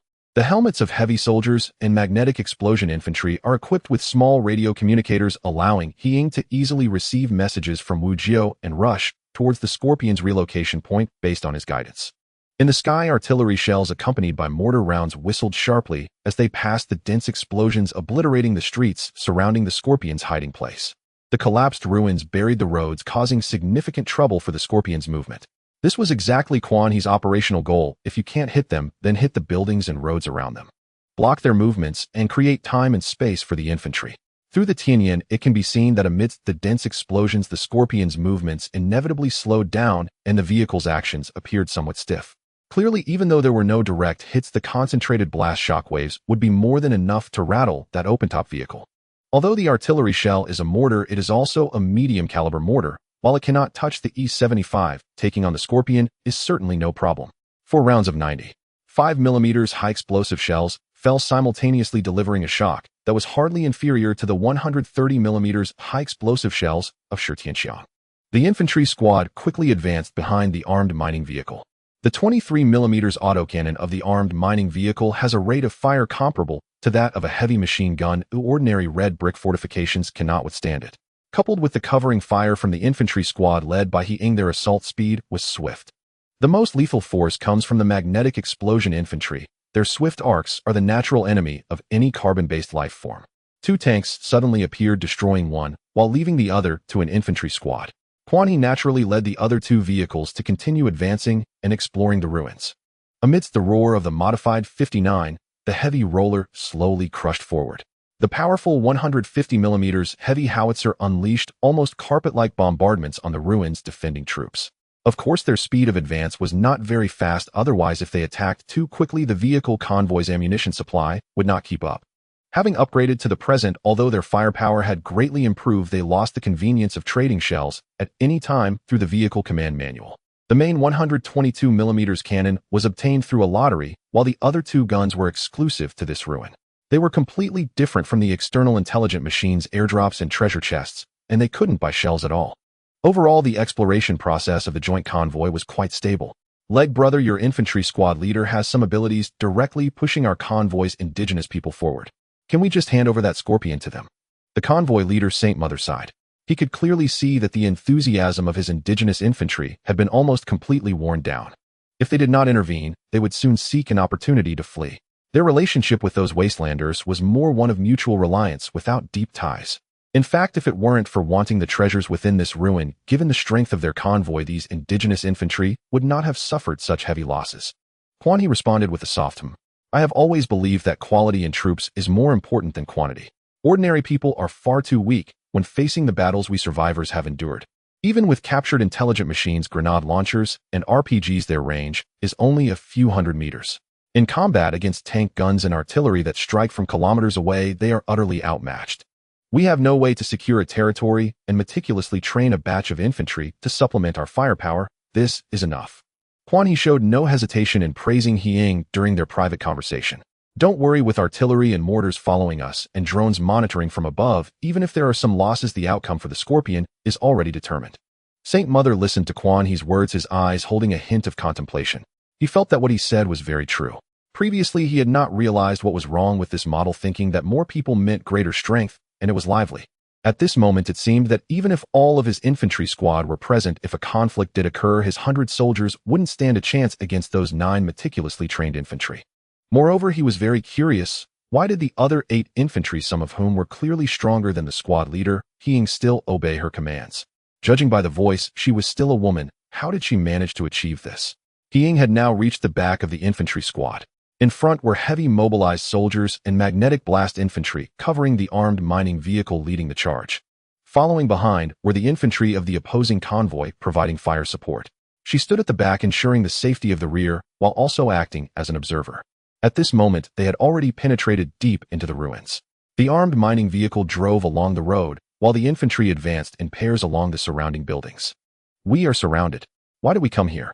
Attacking tanks is clearly the tank's job. Coming here is simply seeking death. The indigenous infantry of the convoy shouted loudly while looking for opportunities to fire back. Let's withdraw if there's still a chance. At the very least, we should wait for the tanks to come in before we say anything. With just this one vehicle, our firepower is severely insufficient. He Ying's eyes sparkled with a dangerous light under her mask. She did not pay attention to those indigenous infantry. They were not beyond saving, knowing to hide and fight back. Though fearful, they had not yet lost their fighting spirit. I am He Ying. I am He Ying. At 1 o'clock from the infantry squad, there is a small square. The firepower intensity from the opposing fortifications is too high, requesting artillery strikes. Artillery received. Big sister, please report precise coordinates. Received. Target area locked, transmitting coordinates. Unlike the tension within the battlefield outside, the Matilda modification, Shi Tianxiang held a cup of tea, smoking a cigarette, listening to Wu Jiu's reports, instructing the cannon crew to adjust the gun. While the inner fighting was lively, the driver was currently free, using a cloth to clean his driving position. The busiest among the 2 artillery vehicles were the loaders and gunners. At this moment, the gunner of the Matilda modification was drenched in sweat from continuously adjusting the cannon for strikes. Due to the automated loading system, the loader only needed to adjust the type of shell. He was also holding a cloth to clean his seat. As for Shi Tianxiang, he merely leaned back, moving his lips occasionally to adjust the drone's position. Feeling the vibrations of the vehicle and the smoke, listening to the radio, as He Ying reported the target fortification has been destroyed, Shi Tianxiang leisurely blew at the tea leaves floating on the surface of the water. Ah, this is the advantage of artillery, the dividends of being a rogue. With my speed of support, who would dare say I am slacking off?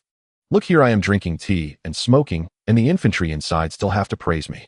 He Ying successfully occupied the small square and said over the radio, the support was very timely, thank you. Look, she still has to thank us. Shi Tianxiang put down his teacup. What's so good about being a big support? It's exhausting. It's better to be a rogue. Of course, he spoke these words after turning off the radio. He certainly could not let Leg Brother know he was this relaxed. The closer they got to the Scorpion's trap position, the fiercer the enemy's fire resistance became. Yet the Scorpion remained calm, unexpectedly finding a shooting position in such a location, firing a shot at the armed mining vehicle several hundred meters away. However, this shot hit the side of the armed mining vehicle and ricocheted off, with the ricocheted armor-piercing round directly hitting the infantry advancing against the wall nearby. The booming sound, accompanied by a large amount of dust and debris, shattered the 3 infantrymen along with the nearby building. Over there, He Ying swung her heavy machine gun and fired a javelin missile in the direction of the incoming shell. Other heavy mobilized soldiers, unable to switch in time, simply sprayed the area with their 12.7mm heavy machine guns. Simultaneously, 4 blue-white arcs of electricity accompanied by crackling sounds instantly covered the position where the Scorpion appeared. The remaining indigenous infantry were thrown into chaos. Damn, weren't we said to be surrounded by artillery?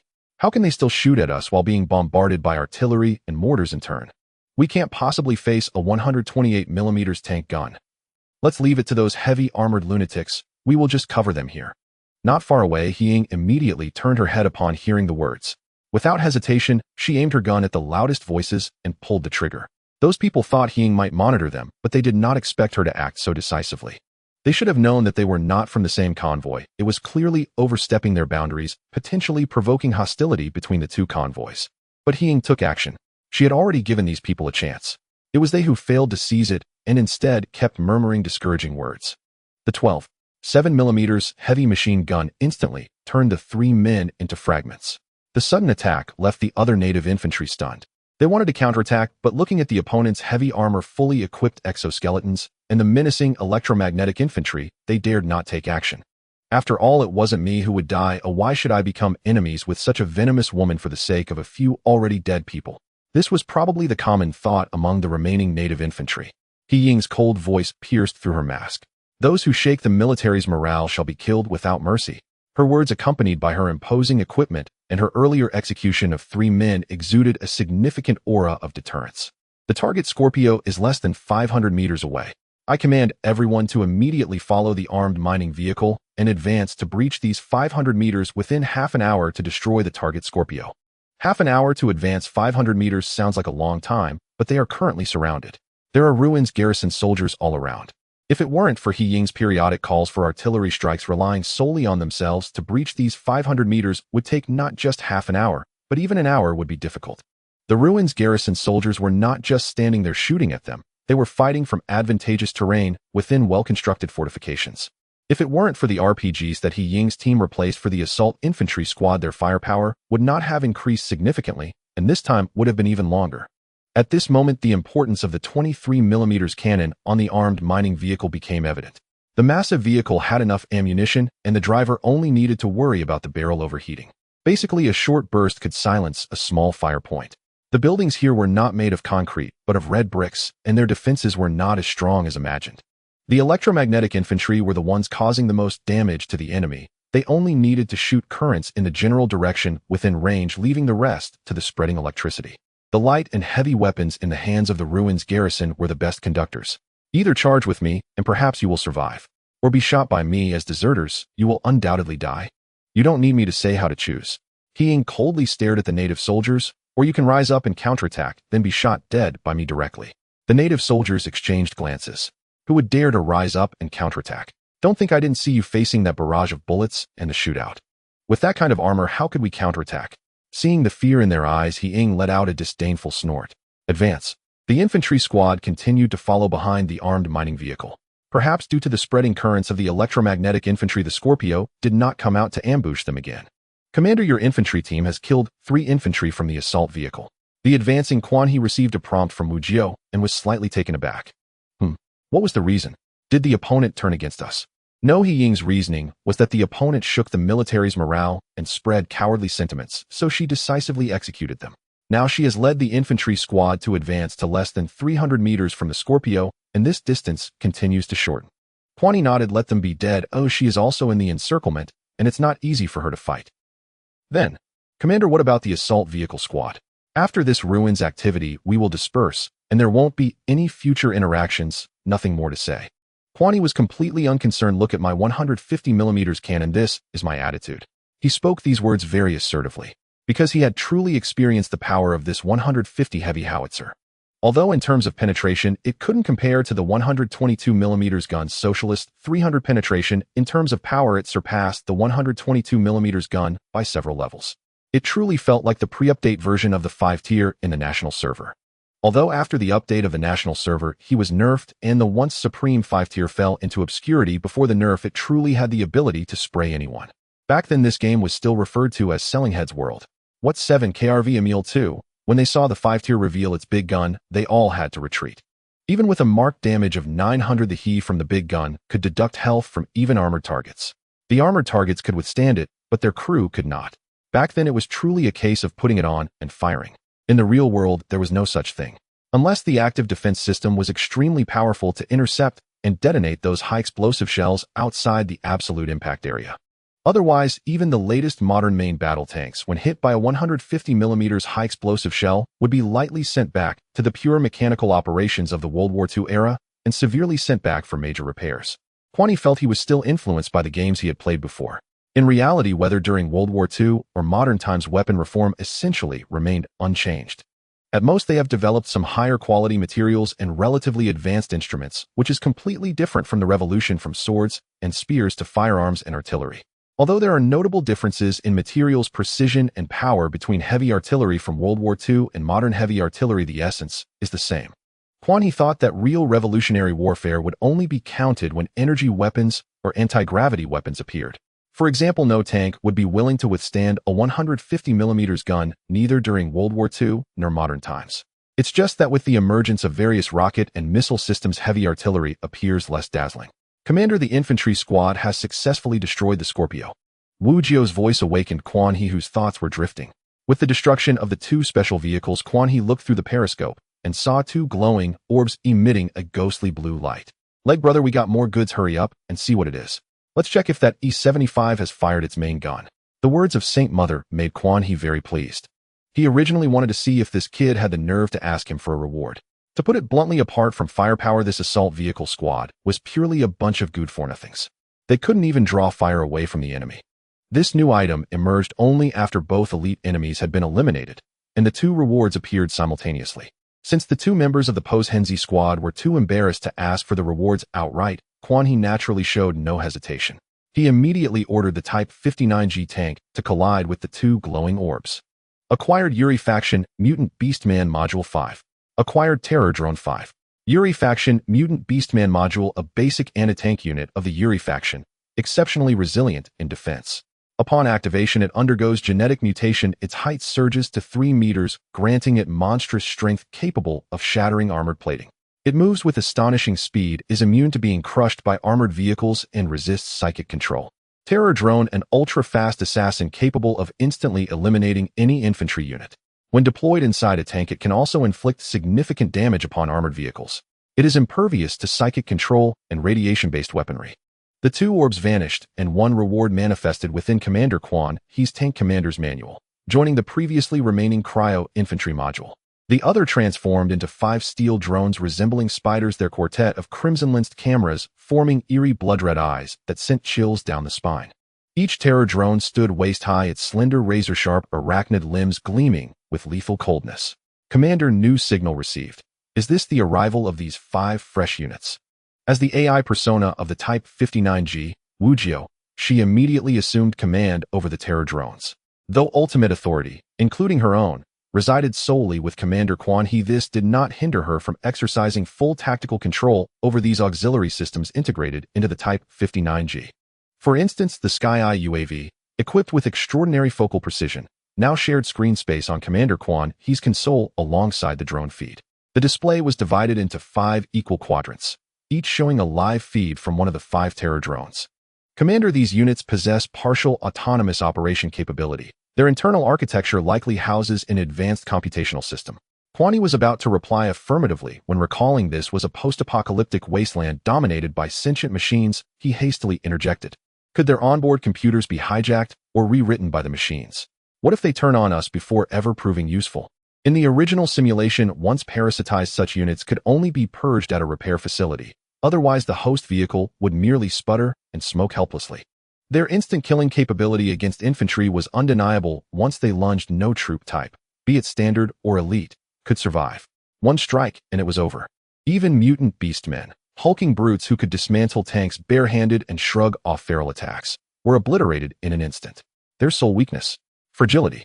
Quan He genuinely felt apprehensive, until Wu Jio's next words dispelled all doubt. Commander, rest assured, I have fully analyzed the terror drone's architecture. You hold absolute command authority over them. Even I possess only secondary-level operational clearance. They cannot be corrupted nor overridden by any external system or unit. Quan He nodded approvingly. Then deploy them as you see fit. Coordinated with the Sky-Eye UAV, they'll serve admirably as ground scouts and pack formidable offensive punch. Indeed, compared to human operatives, these terror drones, especially when lightly camouflaged, could slip undetected through rubble-strewn ruins. Even seasoned garrison troops might fail to notice them.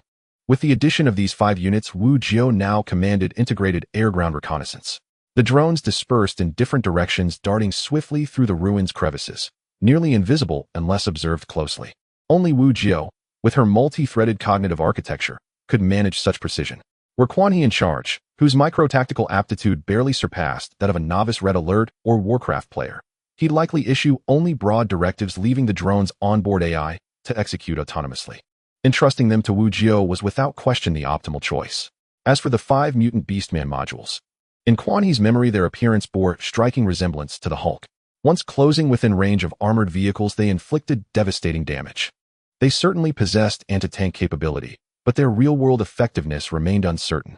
After all, units from the Red Alert universe often defied conventional scientific logic. Take the Tesla Trooper, even reverse engineering its design wouldn't allow replication of its signature weapon, a single soldier-deployed 500-meter-wide lethal current field. The operator himself remained unharmed by the discharge, an impossibility Quan He found utterly incomprehensible. If these mutant Beastman modules could be layered onto existing infantry squads, would synergistic fusion occur? If so, why would He Ying and her team still require exoskeletal support? Not even a 12.7mm heavy machine gun, not even a full-caliber autocannon, would pose more than child's play to them. Among Red Alert units, mutant Beastmen stood alone as the sole infantry class capable of dismantling tanks with bare hands. Yet the moment this thought surfaced, Quan He sensed an intuitive metaphysical reply: fusion was impossible. The prior successful integration of the radiation trooper suit with those 2 modules hinged on one critical condition: the components originated from fundamentally incompatible systems. Within Red Alert's framework, no infantry unit had ever merged with another to form a new hybrid, unlike multi-role infantry vehicles whose very design enabled modular adaptation. Moreover, this module induced radical physical transformation, rendering it incompatible with all other equipment or augmentation systems. Quan He felt a pang of regret. He imagined He Ying, whose hunger for raw power burned fiercely, would have reveled in this module. A pity. Perhaps he shouldn't have assigned her the heavy assault trooper module earlier. Yet he quickly reconsidered. Per Wu Jiao's combat analysis, without the heavy assault trooper armor, He Ying likely wouldn't have survived the barrage, let alone neutralized the Scorpion tank destroyer so decisively. A fleeting image crossed Quan He's mind. He Ying transformed into a mutant Beastman, and he couldn't help but smile faintly. Brother Leg, look, we've dismantled the E-75. Its 128mm cannon has dropped. Tiger's voice crackled over the radio, boisterous, almost absurdly cheerful. As a devoted Third Reich enthusiast, he'd claimed that very cannon, even overruling his own commander Saint Mother.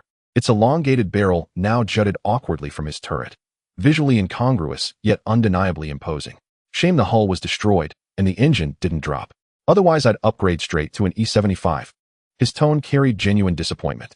Quan He and Saint Mother suddenly realized perhaps this ruin expedition was tailor-made for Tiger. After all, German World War II hardware lay scattered everywhere. This wasteland for him was nothing short of paradise. In fact, if it weren't for the 59 model of Quan He, this relic would truly be regarded as a minor boss for the survivors at the current stage. Whether it's the massive body and heavy armor of the E-75, or the swift maneuverability of the Scorpion, or the formidable firepower and precise strikes they both possess, all of these are extremely lethal for the individuals at this stage. If it were someone else, even if they had developed quite well, their frontal armor would not withstand the 128mm cannon.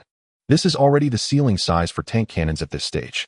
At least at the beginning, when these 2 tanks appeared, their opponents were in the dark. A simultaneous strike could at least take out 1 or 2 survivor tanks. No one would dare to say otherwise, but the 2 slackers behind definitely wouldn't withstand it. Against ordinary survivors, these 2 tanks are indeed predators. The Scorpion is cunning and fast. How can one bear to take a surprise shot? If it weren't for the reactive armor, Quan He's 59 variant wouldn't dare say it could withstand a direct hit from the side.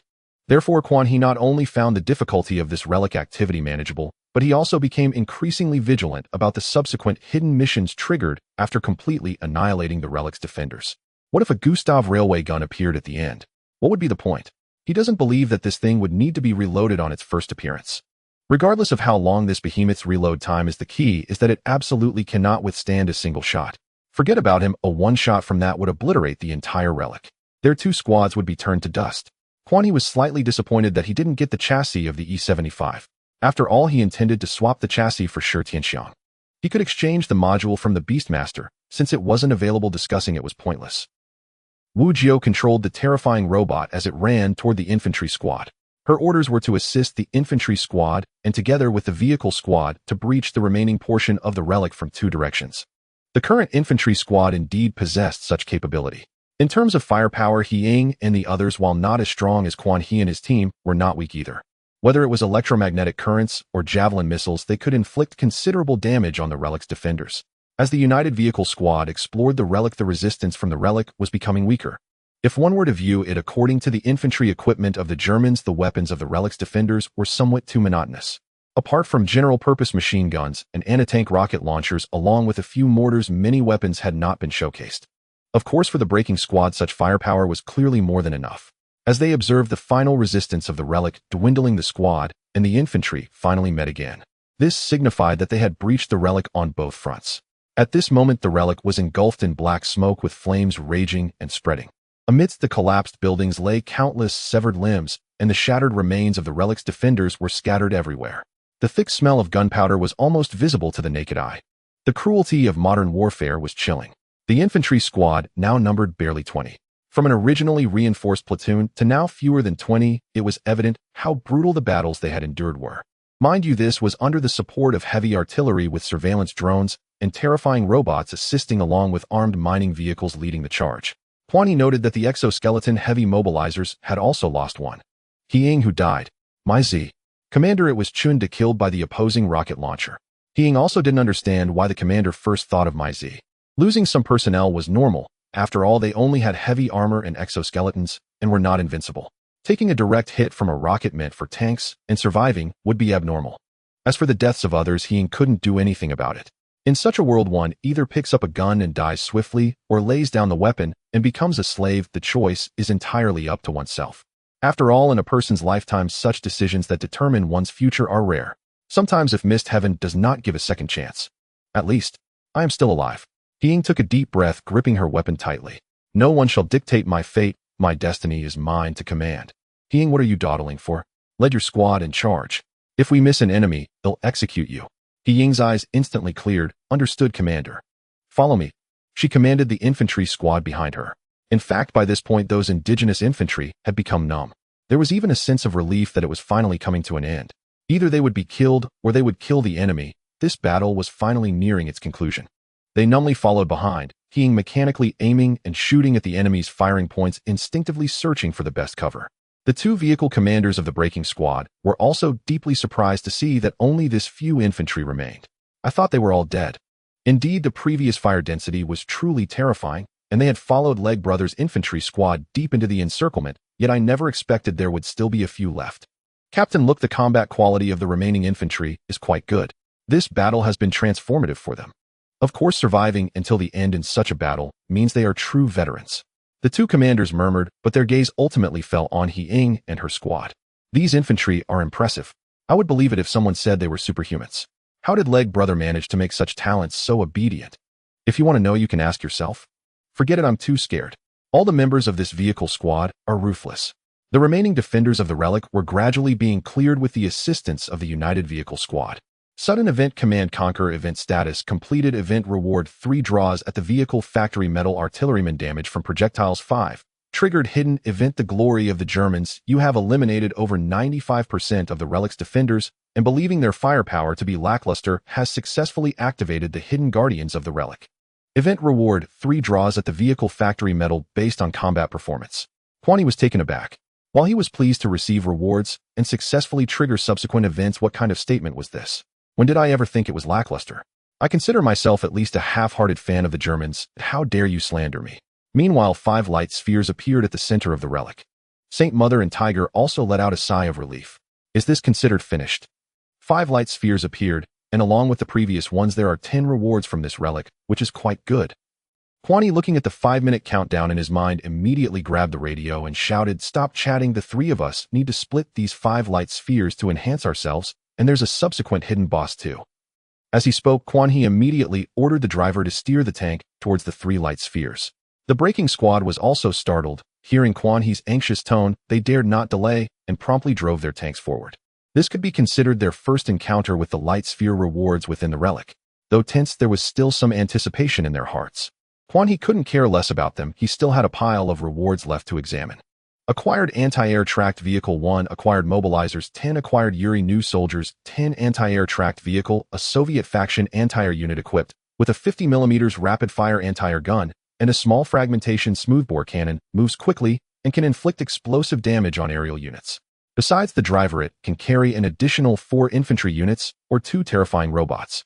Mobilizers basic infantry of the Soviet faction equipped with bulletproof vests and leather coats armed with PPSH-41 submachine guns and personal handguns wearing heavy helmets, gas masks, and multifunctional infantry boots with a heavy leather ammunition belt possessing a certain degree of autonomy and absolute loyalty to you. Weapons and ammunition can be restored by consuming vehicle resources. Yuri new soldiers basic infantry of the Yuri faction equipped with individual psychic helmets that allow them to concentrate and release energy in the form of flames to damage enemies, the most powerful among the 3 basic infantry types though, with a relatively short range and area damage possessing absolute loyalty to you. Weapons and ammunition can be restored by consuming vehicle resources.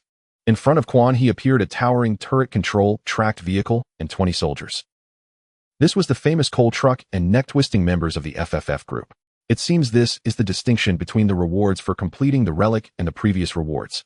This directly rewarded a combat vehicle. Although the coal truck may seem unremarkable, its cannon deals area damage and is indeed quite good in terms of anti-air firepower. Moreover, the subsequent rewards were not ordinary unit modules, but rather fully equipped units given as rewards. That Heing. At this moment the battle had ended and the hidden boss had yet to appear, so Quan He opened the hatch and climbed out. Commander. Heing immediately ran over from nearby. She was also filled with gunpowder residue and bullet marks, evidently having experienced an intense battle. You've worked hard. How many of the people who followed you earlier are still alive? Quan He rarely acknowledged Heing. This time she and the infantry had indeed performed well, contributing as much as the 2 slackers behind. Heing was taken aback, unsure whether she was surprised that the commander acknowledged her or why he suddenly asked. Commander 2 were killed previously, and now along with me there are 3 remaining, among whom Wei Ling and Li Jia are still alive. Quan He nodded slightly. Go call them over. Heing immediately turned, and shortly after she brought back 2 magnetic explosion soldiers. Commander, Wei Ling and Li Jia reporting for duty.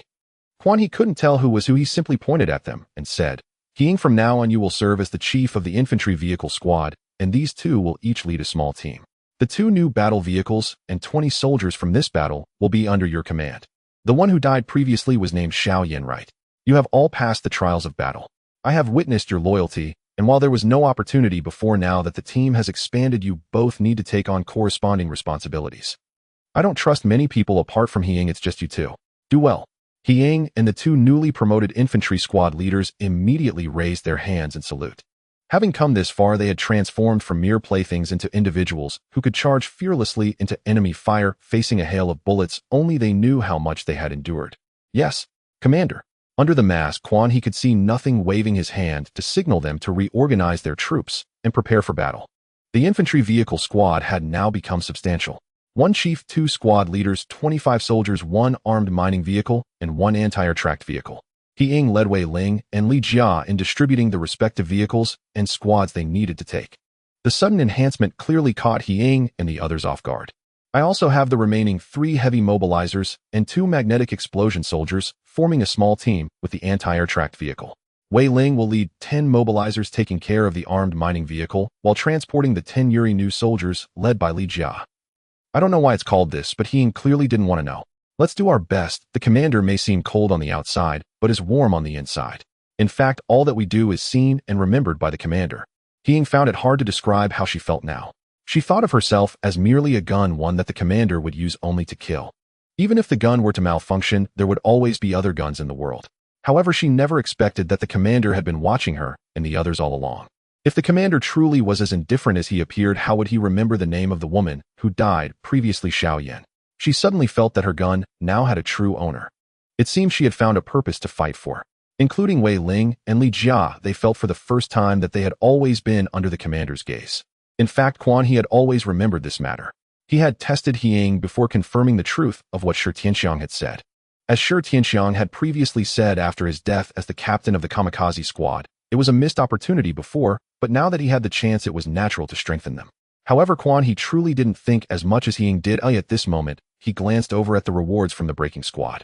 Suddenly, a massive rhino tank appeared in the clearing. In addition, there was a fully armed male soldier. He seemed to be a member of the Navy SEALs. The Navy SEALs are formidable against infantry, but in clashes between armored vehicles, a single SEAL's impact is limited. However, that rhino tank caught Quan He's attention. If the Grizzly tank is a standard medium tank, then the Rhino is a very standard heavy tank. Equipped with a 120mm D-80T main gun, it showcases impressive combat capability in the early stages. Although this main gun's caliber isn't as large as theirs in terms of armor, it certainly surpasses the vehicle body they are currently using. After all, the Rhino tank's prototype is the T-80 tank, which was the main battle tank of the 1970s after World War II. However, the main cannon of the Rhino is a caliber of 120mm, while the prototype vehicle's caliber is 125mm. There is certainly some difference, and it also lacks the numerous weapons and precision equipment of the prototype. Yet this armor clearly appears to be quite reliable. Although the Rhino tank is a basic main battle tank of the Soviet camp, in terms of defense, it surely cannot compare to the distinctive tank the Apocalypse, but it is definitely much more durable than the Allied main battle tank the Grizzly. Though it may be somewhat slower, it is robust and reliable. Tanks that are produced can be directly used by the survivors, and once replaced, the original tank will lose its modularity. Or rather, modularity is the patent of the survivors. However, it only applies to the initial tanks, and those fully produced tanks, directly seizing intelligent machines tanks, is useless. At this moment, the Saint Mother is hurriedly moving her belongings out. The crew members granted by that voice may appear somewhat wooden, but they do not experience any discomfort from switching tanks. This is also a benefit for the survivors. The difference between 120mm and 122mm is not significant, and the Saint Mother is considering whether she needs to replace the cannon barrel. Overall, out of 10 rewards, they only received 2 for the breakthrough vehicle team, but they are quite satisfied. Both firepower and armor have seen substantial growth. Compared to before, it is simply of epic-making significance. In terms of infantry, although only 3 walnuts and 2 jujubes remain, they are all seasoned veterans from the war. Moreover, there is a Navy SEAL as the infantry leader. If they can survive this final battle, he might consider converting these infantry into tankers operating the battle vehicle that he has returned. With only 5 minutes left, everyone is busy. Quan He also wants to immediately use his 3 lottery chances to further enhance his Type 59 upgrade. System: I want to draw all 3 draws. Quan He is drawing, and a few infantry who survived from the breakthrough vehicle team have hesitantly found He Ying. He Ying, watching the team members familiarizing themselves with the newly appeared anti-air tracked vehicle, is slightly surprised. What have you returned to your own team to take revenge on me? It is normal for her to think this way. After all, there were several who were executed on the spot because of her orders. Now that they have finally returned to their own team with someone in charge, shouldn't they quickly get themselves together? No. The leader quickly said, "We just want." He Ying frowned, and the voice from beneath her mask immediately turned cold. What exactly do you want? If you have something to say, just say it. Even if they want to settle scores, she would not be afraid. Who doesn't have a commander? Damn. He Ying felt her hand gripping the machine gun tighten slightly, and the magnetic soldiers beside her felt their wrist coils begin to emit a faint glow. Seeing the group of humanoid super soldiers about to get angry, the leader hurriedly said, No, we just want to follow your infantry squad in the future." The anger that was about to rise in He Ying and the others was immediately diminished by 3 points. What did you say? Can your vehicle team easily betray us?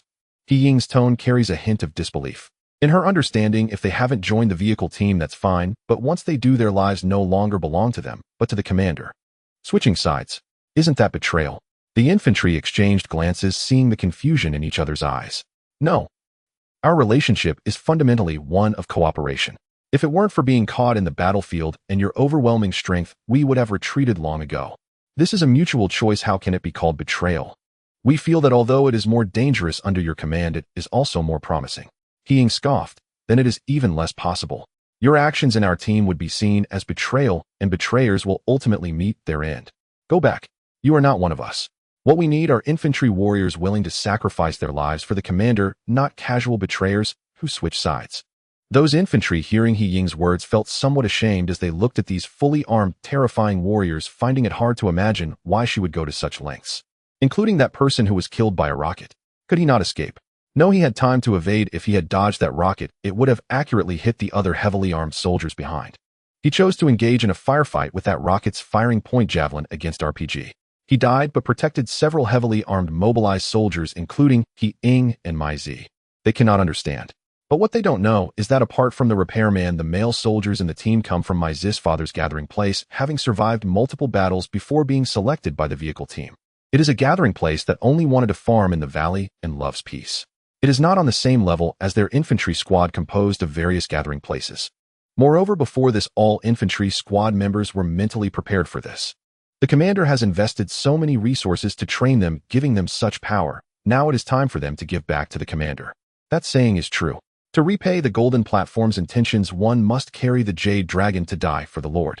Perhaps in Quan He's view, he sees the infantry squad as mere tools, so appropriately strengthening some infantry is a good thing for him. But for those who barely survive under intelligent machines and raiders, this is an enormous grace. It is no exaggeration to say that if they were thrown out to establish themselves now, they could easily organize a gathering place and become local tyrants doing whatever they want. That's enough. The few people left dejectedly. Ying finds it hard to understand as she has been so harsh. Why do they still want to join her eagerly? Aren't they afraid of being executed by their own side in the next battle instead of being killed by the enemy? Not only do they not understand, but Ying herself cannot comprehend it either. Regarding this little episode, Quan He paid it no mind. His focus is on his rewards. Acquired box type additional armor upgrade set 1, acquired active defense enhancement upgrade set 1, acquired heavy vehicle shockproof liner set 1. All three rewards are auxiliary. Quan He is not disappointed. His firepower intensity is sufficient and overall strength is enough. If these three rewards are added, the vehicle's defense and strength will reach new heights. What Quan He worries about the most now is what kind of hidden boss they are about to face and what level of strength it will have. With only 1 minute left, Quan He instructed everyone to find suitable cover and prepare for battle. Box type additional armor upgrade set. Quality excellent. This upgrade transforms the original composite reactive armor into a box type additional armor, enhancing its protective capabilities. Resources can be consumed for recovery. Heavy vehicle shockproof lining set. Quality excellent.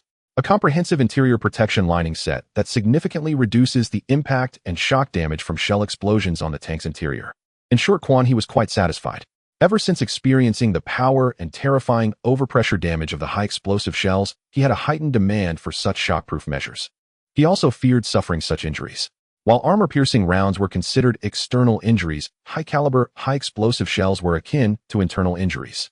He had seen a documentary where many soldiers sacrificed on the battlefield appeared uninjured on the outside, but their internal organs were reduced to mush. That was the shockwave impact caused by large-caliber shells. Some could even create massive shockwaves.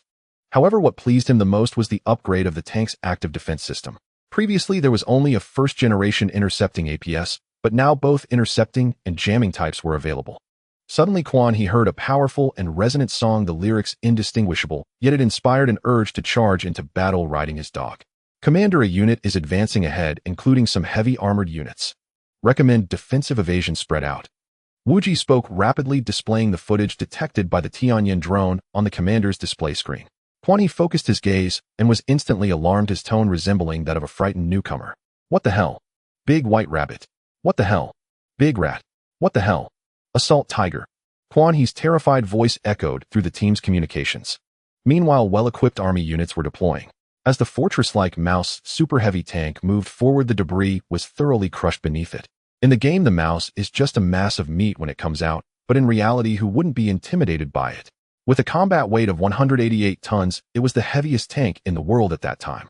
Equipped with a 128mm main gun with a caliber length of 55.0 and a coaxial 75mm gun with a caliber length of 36.5, its firepower far exceeded that in the game. If it were just the Mouse, Quan He could still laugh it off. But looking at the big white rabbit and the assault tiger behind it, even he could not smile. Big White Rabbit is just a nickname. Its full name is the E-100 Tank Destroyer. Equipped with a 170mm anti-tank gun, its armor-piercing capability is absurdly strong. In the entire WOD game world, no one dares to face a big white rabbit on open ground. Moreover, now that they have a wedge-shaped turret and box-type armor, the two of them together are also formidable. But what about that assault tiger behind? He initially thought his 150mm heavy howitzer was terrifying, but before the assault tiger it seemed like a mere baby. A 380mm howitzer with a caliber length of 5.4. If it were any longer, it would match the main guns of battleships. Quan He didn't want to say it. This little mustached man really liked big guns. Originally, the research on the Tiger II was going well, but it was cancelled because the little mustached man favored the bigger Mouse. The assault tiger directly mounted a howitzer that could fit ahead on the Tiger tank chassis. Or perhaps this cannon was originally a naval anti-submarine howitzer. It can fire either shells or rocket-assisted ammunition. Kwani felt a chill in his heart as he looked at the short-foot tiger on the screen. Everyone scatter. This is the benefit of Sandetsi, any caliber can be produced. Wuji coordinate with Shi Tianxiang and quickly eliminate that big gun. Kwani couldn't help but curse inwardly. A 380mm shell crashing down wasn't that absurd. Even with his enhanced lining system, he definitely couldn't withstand such shells. The shrapnel damage radius of such shells can reach dozens to hundreds of meters. The power is far beyond the 150mm howitzer Quan he is currently using. Upon seeing that massive crude cannon, Quan he felt embarrassed to still call his cannon a heavy howitzer. Compared to theirs, calling his medium was already flattering. Shi Tianxiang was also stunned. Is this caliber something that should appear at this stage? Gunner, hurry up. If you don't eliminate the enemy's main force quickly, there will be no point. I swear this kind of large caliber was never supposed to exist at this stage in my previous life. Not even in the third stage. Because it was a team communication channel, he didn't say this last part. The already sweaty gunner became even more anxious and following Shi Tianxiang's urging fire to shot. With the sound of this cannon firing, the horn of attack was sounded for both sides. A torrential barrage of bullets surged forward like a storm. Commander, that firepower is at least a battalion's worth. Wuji was left with no choice but to recall the Tianyan drone. This indicated that the enemy had an anti-air artillery unit. Sure enough, the last footage transmitted back by the Tianyan showed several armored vehicles equipped with 20mm anti-aircraft guns primarily used to target low-altitude aircraft at an altitude of 1200 m. This was a common anti-aircraft weapon equipped by Sandetsis battalion-level organization along with 37mm anti-aircraft guns. The Tianyan drone had to retreat. However, terrifying robots still lurked in the shadows of the ruins, ensuring that Wuji would not lose battlefield surveillance. A deafening explosion announced that Shi Tianxiang's shot had missed its target. The opposing tiger, I was not just sitting still waiting to be hit by the artillery. A powerful shell crossed the battlefield and exploded about 100 meters in front of Quan He. The immense shockwave was felt even inside the tank, scattering red bricks everywhere. At the same time, Quan He heard a piercing buzz followed by a violent jolt of the vehicle. Looking at the tank's status on the commander's manual, Quan he shouted loudly. A 170mm armor-piercing shell hit the large swing arm, rendering it inoperable. The heavy swing arm had reliably absorbed the armor-piercing shot from the big white rabbit, but the tremendous impact had completely wrecked the arm connecting the swing arm to the tank. Quan he could no longer stay here. Without the swing arm, a single shot could be fatal. The big white rabbit may not have the highest single-shot damage, but its penetration value is undoubtedly the highest in WOT, with a penetration of 420 mm, making it a guaranteed hit unless it strikes the tank's absolute weak point. No one should claim toughness in front of the big white rabbit.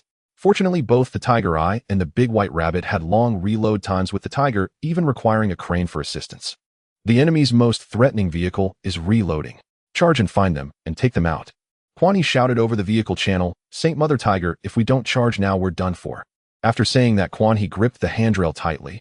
Is the rocket booster ready? Started immediately. The driver replied, it's charged. Main rocket ignition, move forward. Quan he commanded, gunner prepare for firing on the move. The primary target is the enemy Tiger Eye, followed by the E-100 tank destroyer. Gunner orders received. Quan he instructed, Wu Jiu use the 107 rocket launcher and the 105 recoilless gun. I take out the Tiger Eye first. Wu Jiu understood, commander. The upgraded Type 59 charged ahead, leading the assault. The fastest was He Ying's anti-air tracked vehicle, which leveled its anti-air gun and began firing explosive shells at the enemy infantry on the battlefield. This anti-air gun had an automatic loading mechanism with an average firing rate of 2 seconds per shot and could even reach 1.5 seconds at its fastest. Given that this was a 50mm anti-air gun, the speed was evidently remarkable. However, the red alert module cannot be judged by conventional standards. This was just red alert. There could be StarCraft, Warhammer, etc. in the future. With everything modularized, it would be somewhat foolish for Quan he to question its logic. Even with the Type 59 activating its rocket booster, its speed couldn't match He Ying's anti-air tracked vehicle. Quan he felt a dark premonition. In his previous gaming experiences, the coal truck often transported troops and scouted. While fast, it also met a quick demise. As expected, He Ying never let his orders fall to the ground. He successfully attracted a large number of infantry's attention. Even the massive Panzer VIII Maus, measuring 12 meters long, some sources even state 10 meters, was drawn in with its main gun and coaxial machine gun firing simultaneously. However, due to the speed of the anti-air tracked vehicle and the driver's cautious maneuvers, these two shots missed. Nevertheless, under the dense barrage of bullets, the anti-air tracked vehicle began to sustain damage. Thick black smoke rose from its body. Moments later, the anti-air tracked vehicle plunged headfirst into the enemy ranks as Ying and his 5 teammates jumped from the vehicle. The coal truck then exploded, taking down several unfortunate enemies nearby. Leading the charge were 4 exoskeleton heavy assault soldiers and 2 magnetic blast infantrymen seeking nearby cover. The roar of the 12.7mm heavy machine gun combined with the violent currents from the magnetic blast infantrymen sounded the horn for counterattack. The remaining infantry in the shattered column stared in disbelief. They knew these soldiers were fierce, but how was this any different from a death wish? The enemy was a complete army equipped with light and heavy weapons, mortars, grenades, and sniper rifles. Were they really charging in like this? The distance between the two sides was akin to a melee. However, the Type 59 roared past them with the 107 rocket launcher and the 105 recoilless gun firing simultaneously, flames shooting towards the Tiger Eye. Simultaneously, 2 iron fists shot towards them from close range less than 20 meters away. The newly added box armor on the Type 59 perfectly absorbed the hits, while the 2 soldiers were shattered by the flattened 20mm anti-air gun. With the dual-barreled anti-air machine gun aimed flat, the Type 59 transformed into a steel porcupine, wreaking havoc on ordinary infantry. A modularized heavy tank from the Cold War era against infantry from the late World War II was akin to a dimensional strike. They didn't understand why their iron fists, despite hitting the sides and exploding, had no effect on the enemy tank. Saint Mother and Tiger also followed suit. One wielded a 128mm main gun, while the other had switched to a Rhino tank, with Tiger following behind Saint Mother, continuously firing at the mouse. However, this gun had a maximum penetration of only 311 mm. Penetrating the moss front except for its underbelly was clearly impossible. Only a penetration of 340mm could penetrate the moss thick face from the front. If the enemy angled their armor, even 340mm would be ineffective. In the real world, the mouse possessed an absolute defensive angle against armor-piercing shells. Neither Saint Mother nor Tiger could pierce that massive war beast. In the ruins, the terrifying robot's crimson compound eyes transmitted battlefield coordinates to Wu Jiao, who reported back to Shi Tianxiang. The bulky mouse was always a priority target for artillery. A 130mm high-explosive shell successfully struck its target. The explosion echoed on the moss' massive roof. The exterior seemed largely unaffected, but it had ceased to fire. Black smoke was faintly rising from the engine compartment. Firepower knew that his mortar could not effectively impact such a colossal entity, so he provided support to the infantry as best as he could. 2 infantry squad leaders leading armed mining vehicles also arrived on the battlefield. The mobilized soldiers shouted "Yura!" and charged forward. Although these 2 weren't from the same era, they were archenemies. This shout triggered a chain reaction among the enemy soldiers, leading to a significantly fiercer attack. The new recruits of Yuri wore white uniforms and single-soldier psychic helmets. Placing their hands on their temples allowed them to unleash flames from their eyes, an unscientific phenomenon. Quan He finally spotted the Tiger Eye hidden behind the big white rabbit. "Aren't you tough? Come out and fight me, Onion. Empty the magazine for me, bring him a surprise of 4 consecutive 150mm high-explosive shells, and let them know this is truly a horror game." Quan He looked fierce. "I really want a 4-barreled 380mm howitzer." The assault Tiger was quite cunning, hiding behind the massive mouse.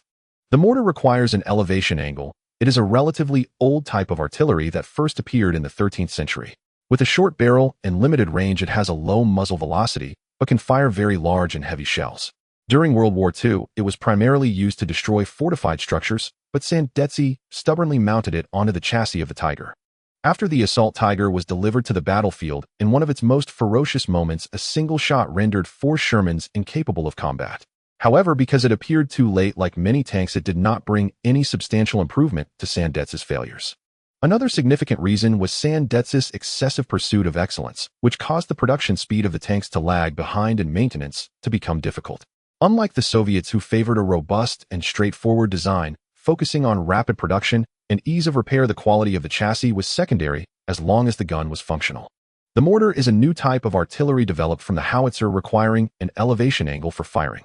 This is also why the assault Tiger could comfortably hide behind the battlefield. However, it was also forced to dodge repeatedly from the 107mm rocket and the 105mm recoilless rifle fired by Wu Jiao. The mouse, having just been hit by an artillery shell, was temporarily incapacitated. The E-100 tank destroyer had begun adjusting its chassis and gun, with its 170mm main gun featuring a muzzle brake appearing quite formidable. Quan He took a deep breath. If the shell hit the front of his wedge-shaped turret, he would have no worries. The 500mm equivalent defense, plus the boxy additional armor, would definitely withstand it. However, he truly couldn't guarantee it would hold up on the front. After all, the penetration of the big white rabbit could reach 420 while his frontal armor equivalent was only 400 Even with additional box armor, what if? Hurry, blow that big white rabbit to pieces. Faced with the crude muzzle brake and the ominous dark barrel, Quan, he swore he felt panicked. The gunner had just spotted the outline of the assault tiger behind and was preparing to fire when he heard the order and immediately began to turn. However, this also required time, and the enemy had already adjusted the chassis and gun angle. Swoosh! A javelin missile trailing fire came crashing down into the turret of the big white rabbit, followed by an internal detonation. One of the characteristics of the javelin missile top attack mode featuring a tandem warhead design. Quan was taken aback, and the gunner was also surprised. "Commander, the target has been destroyed," came He Ying's cold and slightly hoarse voice over the vehicle channel. However, Quan immediately reacted, "Well done, concentrate all fire on the assault tiger." The gunner sighed in relief, saying, "Awesome, this lady is really impressive." Aiming at the hiding assault tiger, the gunner steadied his nerves. Target locked, eliminate. The body of the Type 59 shook as 4 high-explosive shells were launched in quick succession. The distance between both sides was merely a few hundred meters, at most less than a kilometer. This falls within the basic range of artillery aimed straight. Both sides were similarly short and stout, one being large and stout, while the other was small and stout, yet the enemy's lethality was indeed fierce.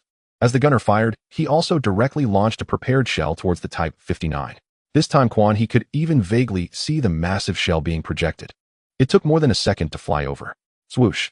The APS of the Type 59 detected the relatively slow-moving high-explosive shell and launched an interceptor round.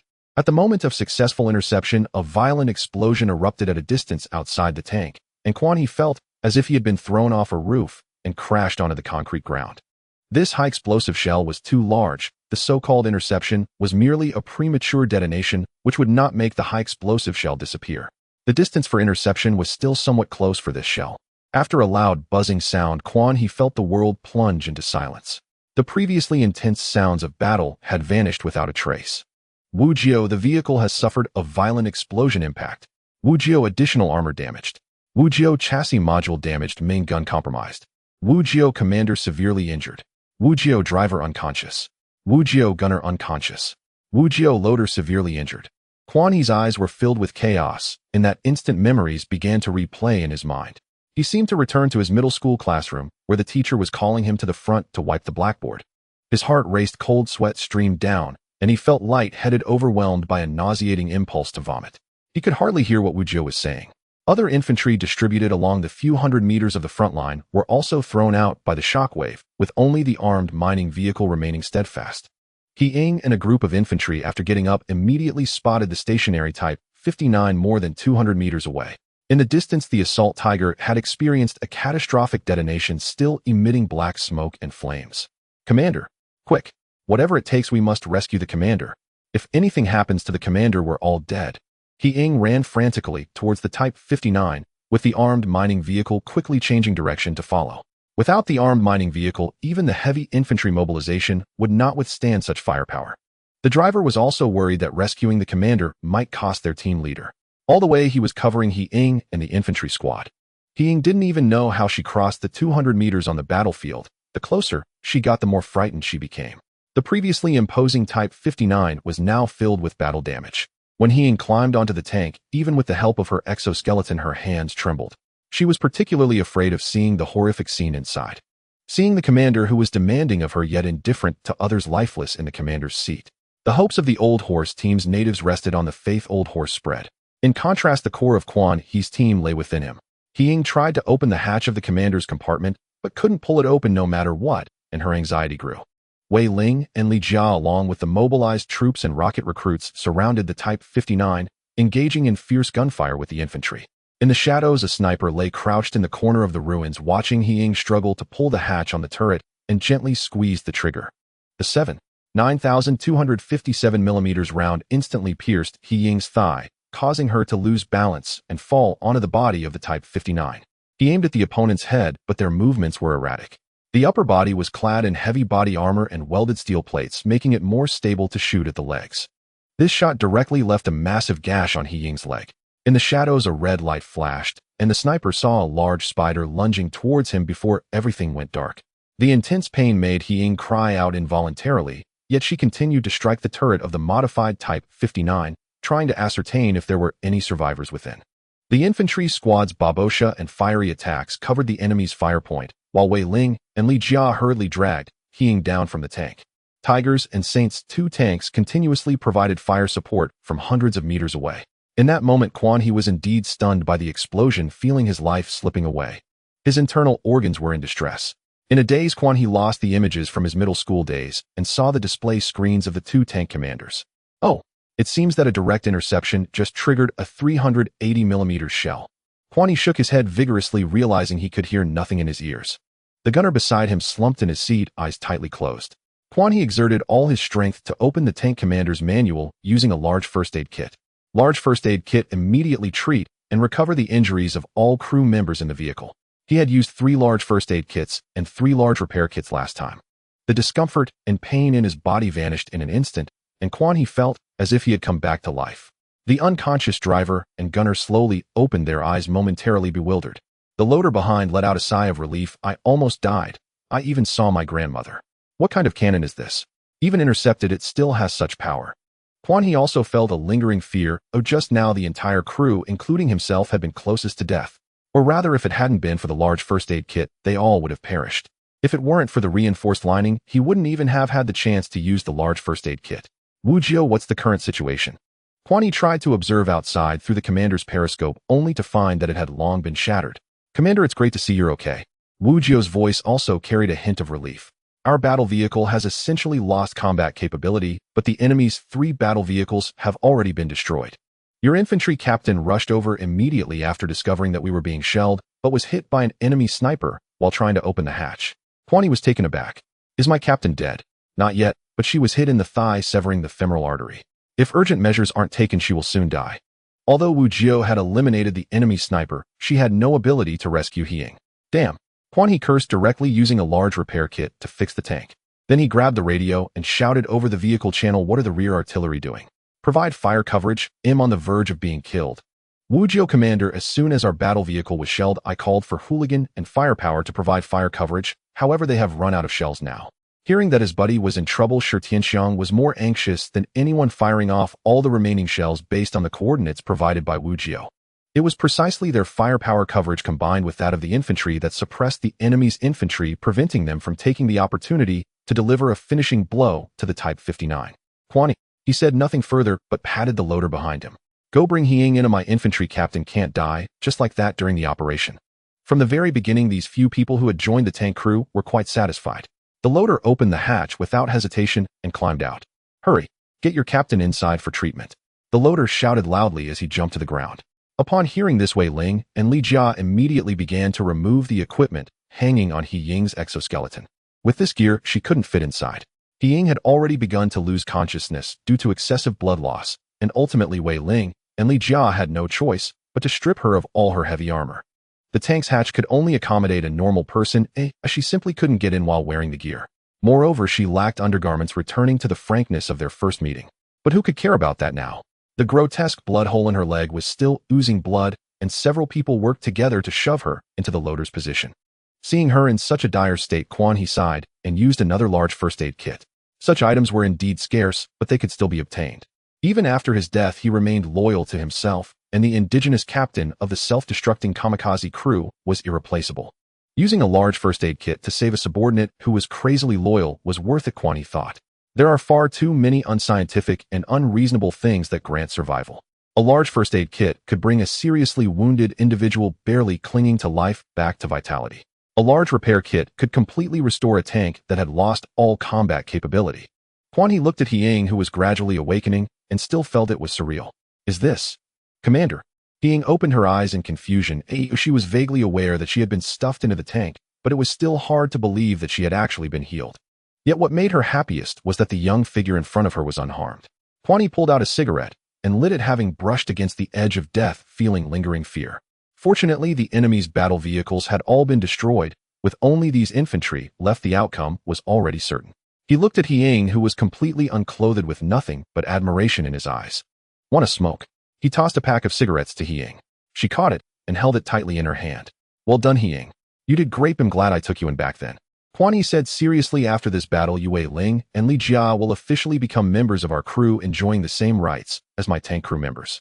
Ying proved her worth, demonstrating her courage and loyalty, making significant contributions in the battles she experienced alongside the tank crew. Even just now, a javelin had saved Quan Yi from taking a hit. Coupled with Wu Jiu's description of He Ying's performance after being shelled, setting aside the label of being an indigenous person, Quan Yi truly felt that this individual deserved recognition. She was undoubtedly a subordinate, but also a comrade. All that I am comes from the commander. It's my duty and mission. He Ying encountered such a commander for the first time and did not feel happy about it. As she said, she believed that everything she did was what she should do and was only fulfilling her own responsibilities, unworthy of such high praise from the commander. Quan Yi smiled and nodded. Go put on your gear and prepare to celebrate our victory. This victory belongs to us. After entering the tank, He Ying, on the verge of death, bounced out energetically, which was a great joy for the other infantry. After all, their captain was indeed ruthless, but she truly had the capability, always leading the charge in battle. Most importantly, both the men and women in the squad respected He Ying. With He Ying around, they could truly unite as one. He Ying, completely naked, jumped down from the tank with agility and quickly donned her gear. Looking at the somewhat dazed loader, the two exchanged nods. Her loyalty was only to the commander. The commander had stated that their rights were now equal to those of the crew members. They might be hero-level crew members, but they were also elite infantry. Captain, how do you feel? Wei Ling and Li Jia both felt a bit incredulous, having witnessed that terrifying wound just moments ago. The heavy armor on her thighs indeed provided some protection, capable of blocking small-caliber bullets or shrapnel, but it definitely wouldn't withstand a sniper rifle. Their primary protection was mainly on their upper bodies. Yet there were no visible wounds on the captain, but the large stains of blood were certainly not fake. It's nothing. He Ying smiled suddenly at the two women in front of her while preparing to put on her heavy helmet and face mask. This was probably the first time she had shown a smile in a long while. Wei Ling, Li Jia, welcome to officially join the team. Wei Ling and Li Jia exchanged glances, clad in heavy red insulated suits, unable to see each other's expressions, but they could certainly feel each other's confusion. Didn't we already belong to the team? Where is this coming from? Wanting to ask more, they saw their captain already fully armed. The crazy captain had returned. Organize the squad and assist the commander in clearing the remaining enemy infantry. He Ying concealed the pack of cigarettes that Quan Yi had given her inside her armor.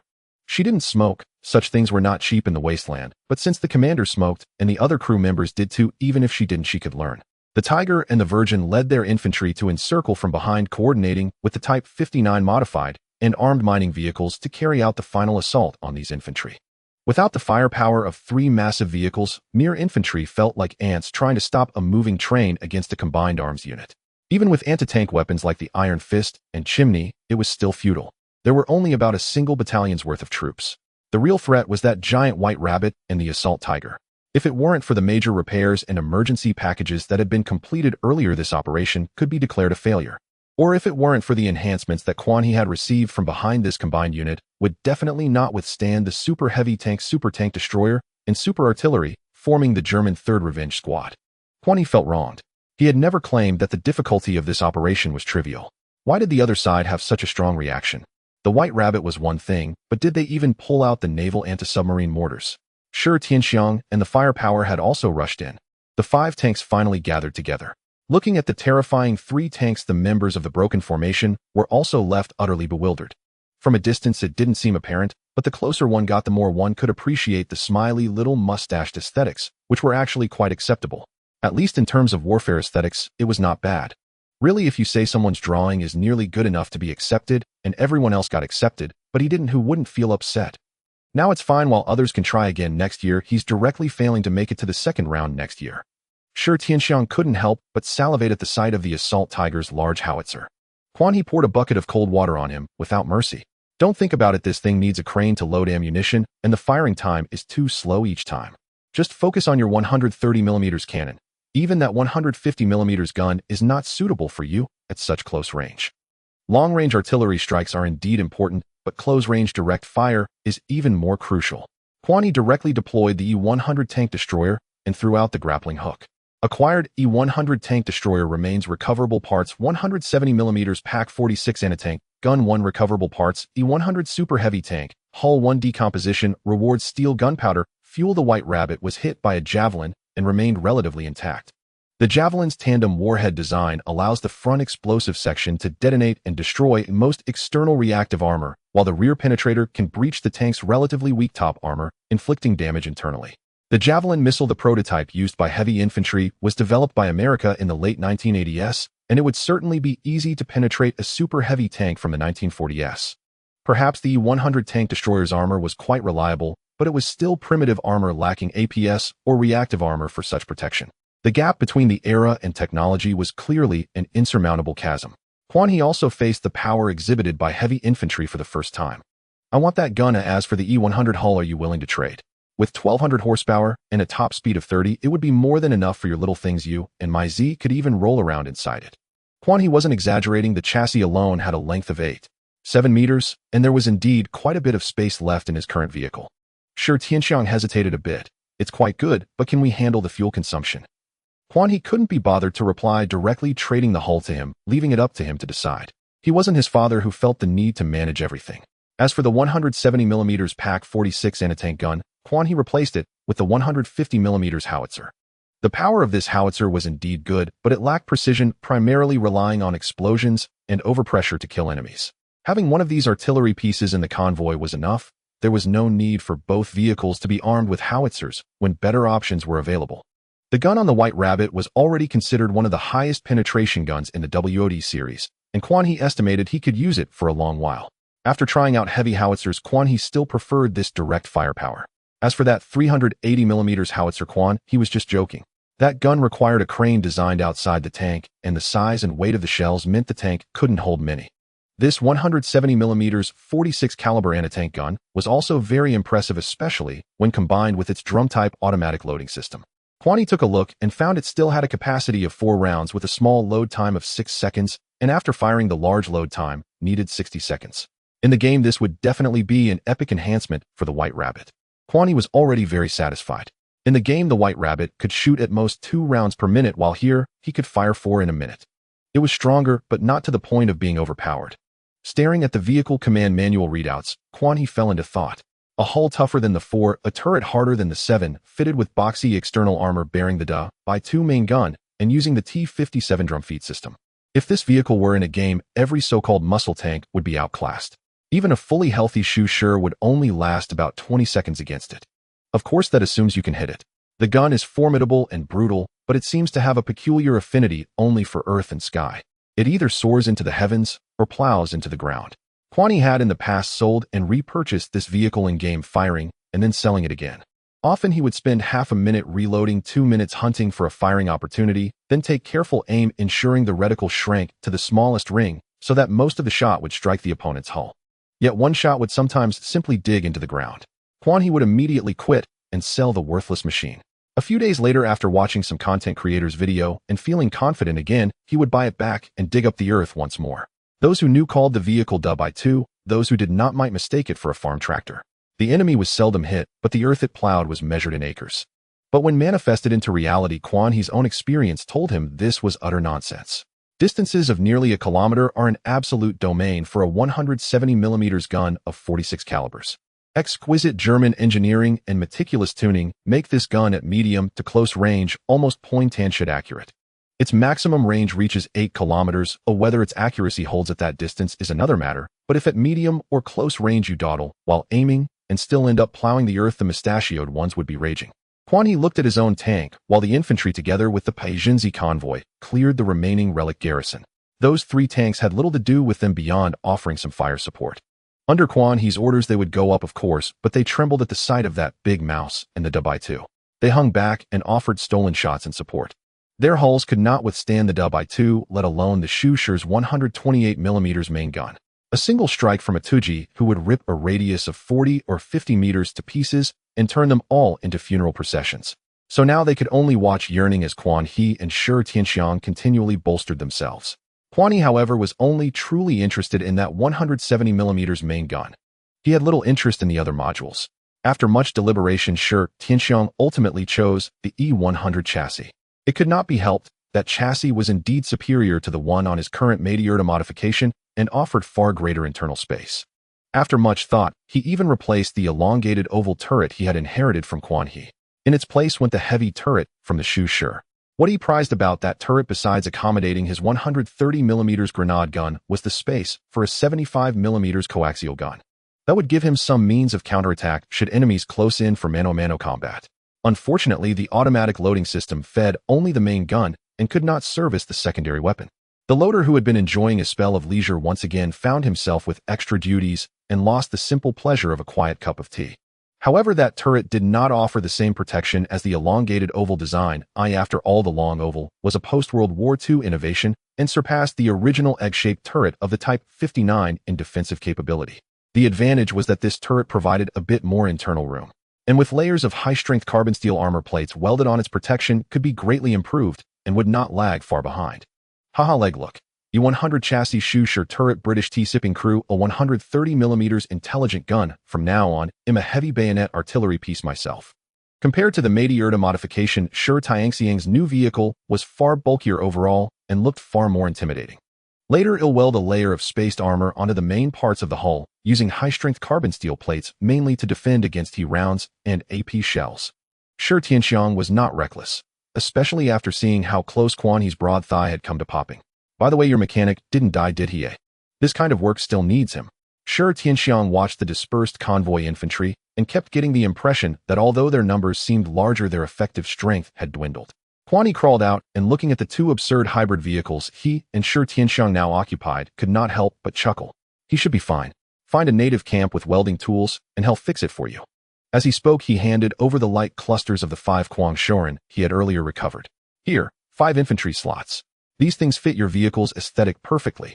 Sure Tianxiang was baffled at first, then glanced and suddenly laughed.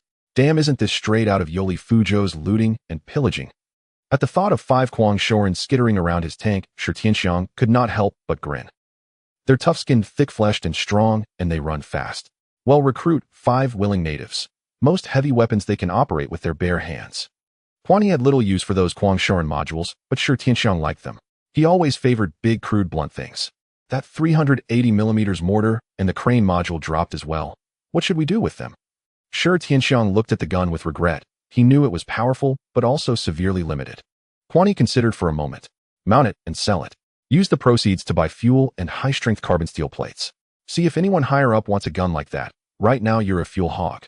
In truth, the Shu Sure chassis would suit him best. It's a hybrid electric system. When out of fuel, you can plug in batteries. With an intelligent battery, he would hardly need to worry about power. But compared to the E-100 chassis, the Shu Sure is heavier, bulkier, and slower.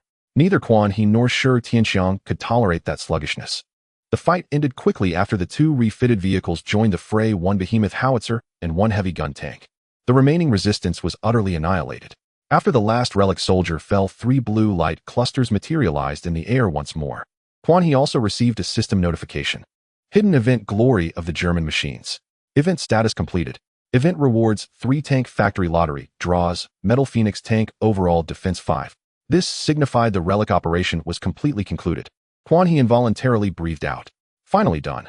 This day has been one hell of a spectacle. After such an intense engagement, he had no desire to participate in another high-intensity battle for the time being. 3 light clusters. The usual Division 2 for us, 1 for you. Any objections? As he spoke, the barrel of the Type 59 modification subtly swung in their direction. Although the event has ended, it is hard to say whether the battle is truly over. After all, without the event's relics, the fragile joint agreement between both parties would vanish as well. The relics produced by this event are quite impressive. Even the ordinary infantry units possess remarkable combat capabilities. The SEALs displayed exceptional combat proficiency while leading the opposing infantry in the final battle. Compared to regular soldiers, they were akin to special forces. Since ancient times, men have died for wealth and birds have perished for food. Even Quan He could not guarantee that the opposing side would not have any ulterior motives regarding the 3 blue orbs. In a team setting, whatever collides with this thing belongs to whoever hits it first. The commander of the team chuckled heartily. Leg brother, you can choose first. As previously agreed, you are the primary combatants and have the priority to choose. The opposing side was not blinded by the allure of the 3 blue orbs. The typical scenario of turning against each other after the battle for rewards did not occur. The opposing side graciously allowed Quan He to choose first. In fact, no matter how the opposing side chose, Quan He could understand. Dominating the rewards and betting on it seemed reasonable, as a man of honor should not live forever in the shadow of others.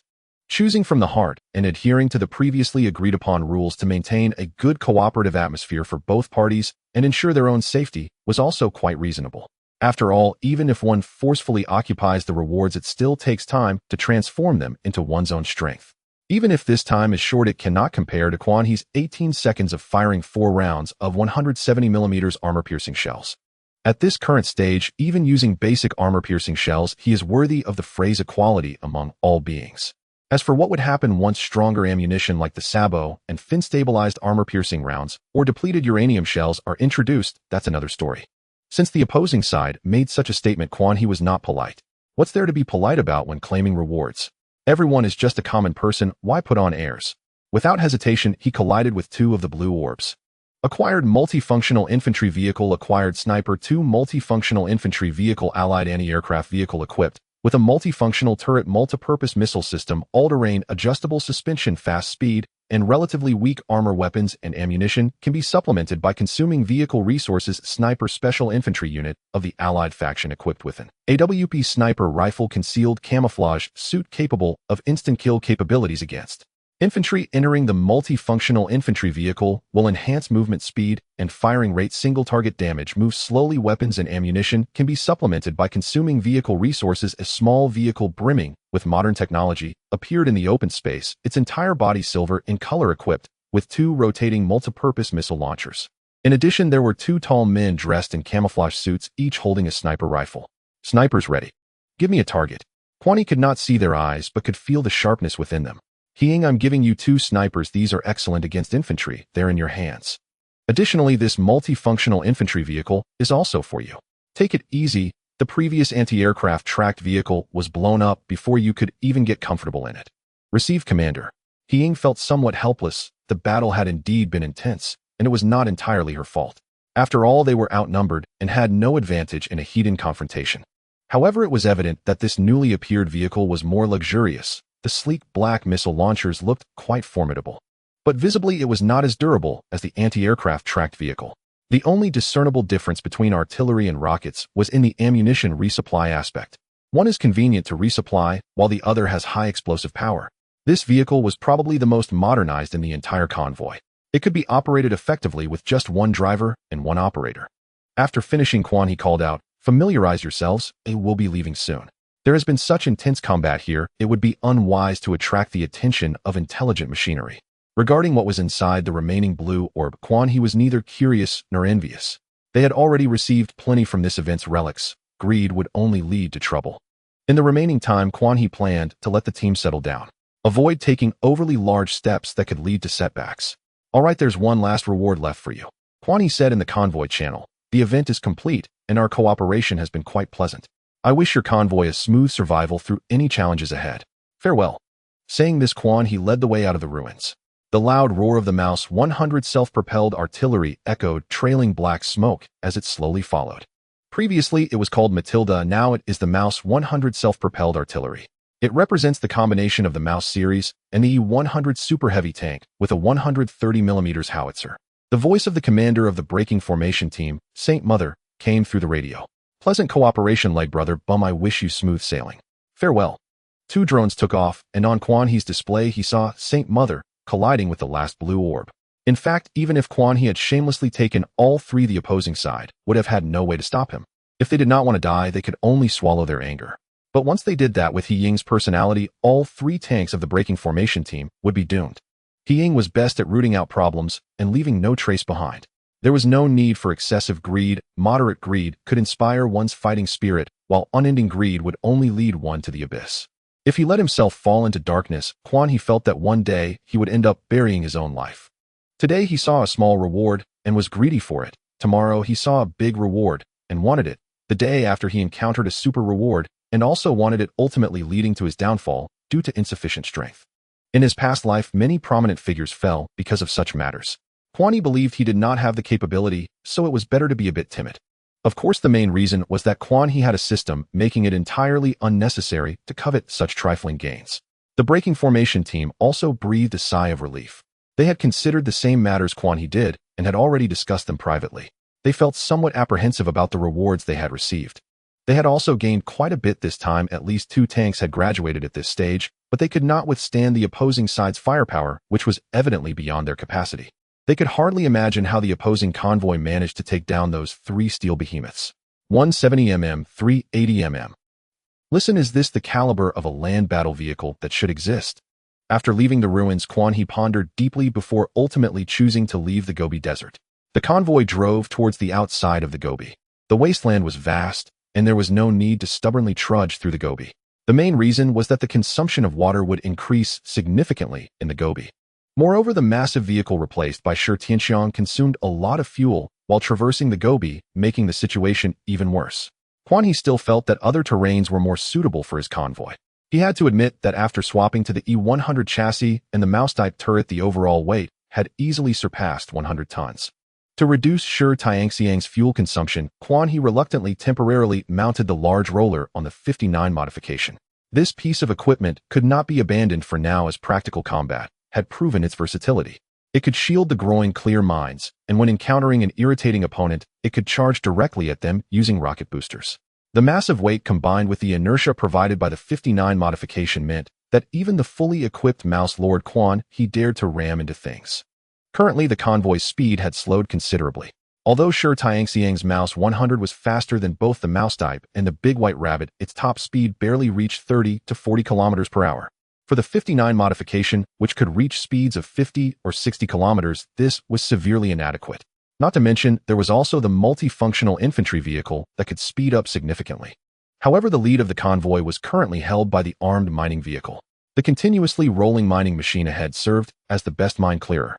Having experienced such a terrifying battle, although the exterior of the individual was covered in battle scars, its structure remained sturdy without even releasing any smoke.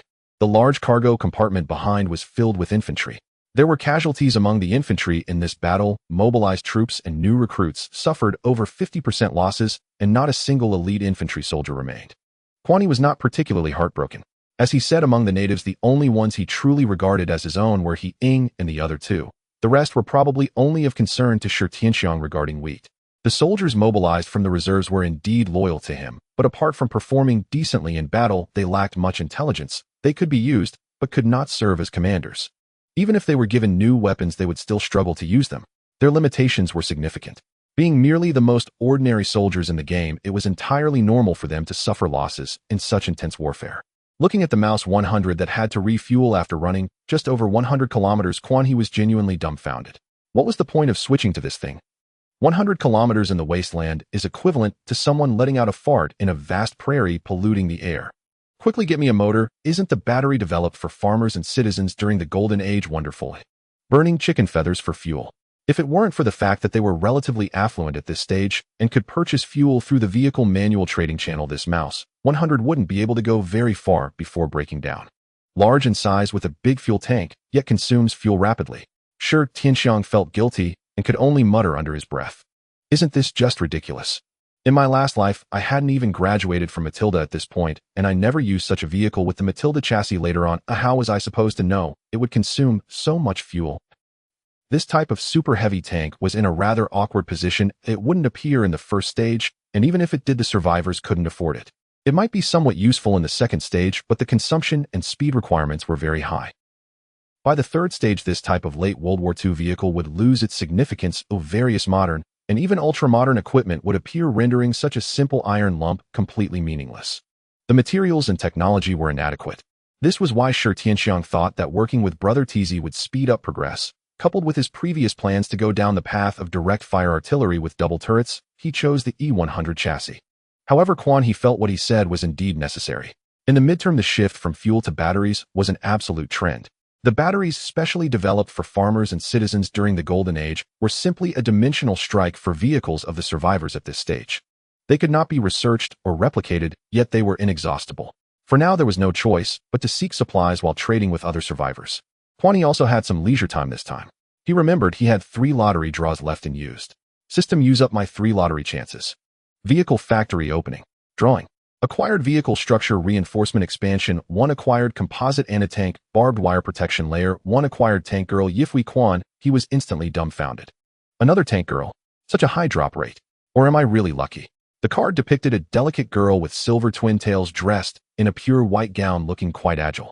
Tank girl Yifui quality excellent. A vanguard moving across the battlefield, agile, swift, and quick. She is tasked with transportation, air defense, fire support, and battlefield relocation, making her a reliable companion acknowledged by soldiers. You know I will never disappoint you. A lively voice like silver bells rang out.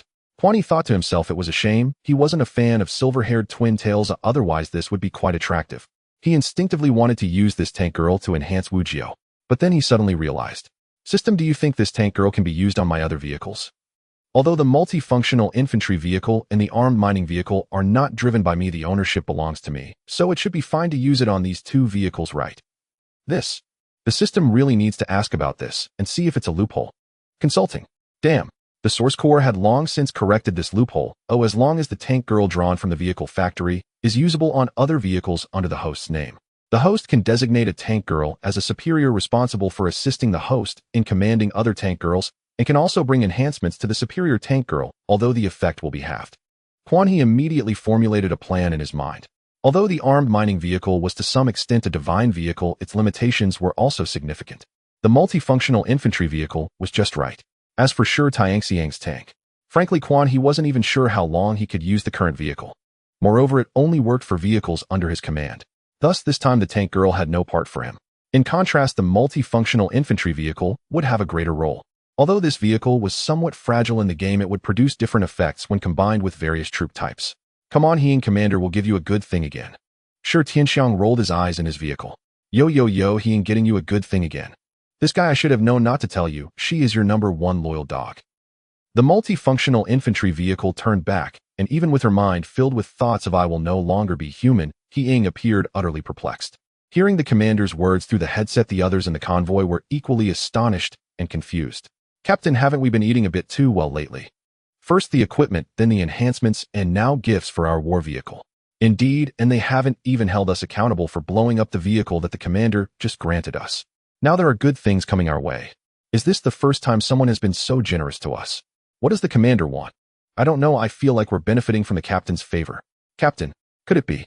Could it be that we are about to be assigned a fatal mission? Is there a task more difficult than this one? Suddenly, a piercing electric sound erupted in the small channel. Shut up. He Ying's cold voice rang out. When did it become your turn to discuss the commander? Whether it's a reward or a punishment, it is the commander's grace. Regardless of the task, all of you, including myself, must obey. He Ying emphasized unconditional obedience. In the commander's view, perhaps these people had choices before the bounty of resources was granted. However, with the commander investing so many resources, they had no more choices left regardless of the enemies they faced. As for herself, she never considered making any choices. He Ying's words plunged the convoy channel into a state of radio silence. Having just emerged victorious from a battle, they were still riding the wave of excitement. Especially in their small internal channel, the atmosphere was quite lively. Though they appeared as killing machines on the outside, emotions needed an outlet. This small channel was their best choice. With their heavy helmets on, no one could discern their voices or expressions. Previously, He Ying had been indifferent to them, allowing them to be as they wished as long as it wasn't wartime. But now their audacity to speak out against the commander was absolutely unacceptable. The commander's authority must remain supreme. When Quan Yi welcomed the three of them into the convoy, He Ying listened but didn't take it to heart. Whether they officially joined the convoy or not made no difference to her. She would not change her mindset because of it. Quan Yi directly assigned Tanky Yifui to operate alongside the multifunctional infantry vehicle and appointed Wu Jiao as the superior Tanky. Yifui reporting to you, Commander. Her voice as clear as a nightingale rang through the radio. Compared to Wu Jiao's calm steadiness, Yifui's tone held a hint of vibrancy. He Ying, she is the Tanky of the multifunctional infantry vehicle and will assist you in better driving this war vehicle, Quan Yi said with a nod, showing no particular thoughts about the new Tanky. Some people are like that. They fall in love at first sight, yet no one can reach the depths of their heart. Others have a heart so small that it can only accommodate one person. Quan Yi didn't think he was overly devoted, but he wasn't the type to fall in love with everyone he saw. Yifui was also quite impressive, yet Quan Yi still believed that no matter what kind of person or Tanky he encountered, Wu Jiao remained the most beautiful. Hearing the sudden voice from inside the war vehicle, He Ying paused for a moment. That voice reminded her of the woman who occasionally appeared behind the commander, referred to as the big sister by the convoy's second-in-command tank commander, Shi Tianxiang. She was also the most beautiful and outstanding woman He Ying had ever seen in her life. Could it be that her vehicle also? He Ying, Tanky of this vehicle, Yifui, I hope we can cooperate happily in the future. Yifui's lively voice was infectious, making He Ying unconsciously feel a bit better. Hello, Yifui. He Ying spoke cautiously. Such abilities belonged only to figures like the commander, and she naturally understood the connection between this newly appeared woman and the commander. As long as there was a connection to the commander, she had to respond with caution. Wu Jiu Yifui will be under your direct jurisdiction from now on. Ensure that this multifunctional infantry vehicle becomes an asset to our convoy. Understood, Commander. I can already feel the enhancements Yifui has brought me. Wu Jiu's voice remained poised and calm. Quan He's lips curled slightly. It still had to be Wu Jiu. Until nighttime, they barely managed to exit the desert's range. Dense radiation plants once again covered the earth, but this time the group skirted the desert and continued north. They had come from the southeast, and if they turned back it would conflict with their arrival route. As for what lay to the north, Shi Tianxiang admitted he had no idea. In the 2 years before his rebirth, he had traveled many places, and he had no way of knowing he would be reborn. How could he remember so many coordinates? Quan He felt indifferent. At the very least, following Shi Tianxiang had indeed increased the frequency of triggering unexpected events. That was enough. Even now, although Shi Tianxiang's pace had slowed down, the specific direction of advancement was still determined by him. After a few more times, Quan He estimated he would be able to upgrade the war vehicle factory. After 10 o'clock at night, the convoy immediately sought a relatively safe location to rest. Shi Tianxiang quickly jumped out of the tank and stretched lazily. Damn, this vehicle is so slow. But there are benefits. It's heavy, so it's stable to drive.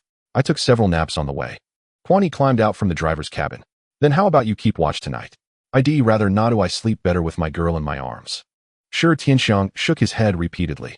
With Wu Jiu the big sister here, I'd be less help than a terrifying robot. I want add to the chaos. Wu Jiu's figure appeared behind Quan He. Her armor changed again, and in addition to the Eintheski drones flying around her, 5 small terrifying robots, glowing with crimson light, had also appeared. Those little terrifying robots wandered around her armor. The 4 war vehicles formed a large circle, and He Ying directed everyone in setting up a campfire. Upon seeing Wu Jiu appear, Yifui also materialized her form. Suddenly a girl dressed in a silver little dress appeared on the open ground. With silver twin tails cascading behind her, she wore a set of silver armor. One side was equipped with all-terrain adaptive tracks, while the other boasted 2 black rocket launcher racks. Commander, Sister Wu Jiu. Yifui's eyes curved into crescent moons as she greeted Quan He and Wu Jiu. Quan He nodded slightly, and Wu Jiu did the same. Quan He found his expression amusing. So what's the matter? Shi Tianxiang numbly rolled his eyes, staring at Quan He like a zombie. So brother leg, does love fade away? Am I no longer your favorite leg accessory? Quan He waved his hand in disgust. Go away, go away. You've been hiding at the back shooting. Why rush to get a tank now? Are you monitoring me and my ZIS activities? Shi Tianxiang said defiantly. Can I take the 3 of us together? Wu Jiu glanced at him without saying anything. Quan He nodded. All right, you can open the next treasure chest and airdrop first. The tank you open is yours to decide, while the one I opened doesn't count. Shi Tianxiang immediately wilted. If I were that lucky, it would be great. So far you've opened 3 tanks while the other survivors haven't opened even one. I have a bit of self-awareness. I don't have that luck. Quan He snorted coldly and sat down by the campfire. What, are you tired of my Z already? Not far away, my Z stood calmly behind, He Ying, watching the conversation. She had long been prepared for this and never fantasized about how things could be between them. To put it bluntly, she had some feelings for Shi Tianxiang, but it was just a little. Shi Tianxiang scratched his head and sat beside Quan He. How could that be? I just didn't think the good things you said to He Ying would be a tank. My Z and I are still in the honeymoon phase. How can you slander my innocence? Quan He was speechless. What good person would trick someone into giving their first blood after just a few days? What? Are you planning to find just one partner for life, like me? Shi Tianxiang was about to say yes, but then thought about his lack of resolve, so he could only reluctantly say, I think I can't do it. It's normal to play around in this world. But don't worry, brother leg, no matter how I play, my Z will always be my main girl. Quan He did not comment on this. I don't care how you play, but my Z is my infantry under my command and directly under He Ying. Even if you 2 break up, it must be amicable. Otherwise, just think about He Ying's temperament. You know well whether she has the ability to eliminate survivors as a reborn person. Shi Tianxiang glanced at He Ying, the humanoid female Tyrannosaurus, recalling her achievements in his past life, and instinctively shrank his neck. Don't worry, brother leg, if I were Zhu Chongba, then my Z would be Ma Xiaoying. The position is very stable. Quan He choked on his saliva, looking seriously at Shi Tianxiang. This might be the worst slander Zhu Chongba and Ma Xiaoying have ever received. Shi Tianxiang. The night watch would naturally be handled by Wu Jiu and Yifui, with the Sky Eye drones and terrifying robots covering a large area around the convoy. Taking advantage of the break, Quan He pressed the other 2 rewards onto his vehicle. Indeed. Looking for a strong reason, Quan He declared that he was done pretending he indeed had something to reveal. Besides Shi Tianxiang, as a reborn person, are you really that clean? Do you dare to say that you came back from rebirth without bringing anything and dared to approach me so directly and confidently? I refuse to believe you didn't open anything. It's just a matter of degree. Hence, when Shi Tianxiang woke up, he saw a brand new Type 59 modification. This Type 59 had been enhanced before reaching a length of 7 meters, and it changed from the original 5 pairs of load-bearing wheels to 6 pairs. Now it had directly transformed into 7 pairs of load-bearing wheels, with the vehicle body reaching 8 meters. The original 170mm large pipe looked a bit awkward on this vehicle, but now it seemed slightly better. The vehicle body had also been widened, looking like a proper heavy tank. Coupled with other weapons, its imposing presence rivaled that of a combination of E-100 and a mouse. Moreover, around the tank, there were additional metal grids clearly designed to counter infantry rockets. The rocket-proof metal grid, along with box-type external armor and the absurdly high defensive capabilities of the tank body and turret. Is there any justice in this? Brother Leg, how cautious are you to add so much defense? Quan He looked at him in astonishment. Is it too much? I still think it's a bit lacking. Don't forget, I almost got killed by a high-explosive shell before. Quan He recalled that terrifying experience with the large shell and still felt horrified. That was under the condition that the high-explosive shell was successfully intercepted by APS. It's still too unsafe. Shi Tianxiang was speechless. Big brother, don't you see what caliber that is? That's 380mm. It will be hard to encounter something like that next time. After all, we are surviving with tanks, not warships. You don't see. This is only the second stage. With this equipment, as long as we are not hit by artillery or swarmed by suicide drones, the smart machines won't be able to do anything. Hearing this, Quan He pondered. You're right. We should strengthen the top defenses. The threat of artillery strikes is still too great.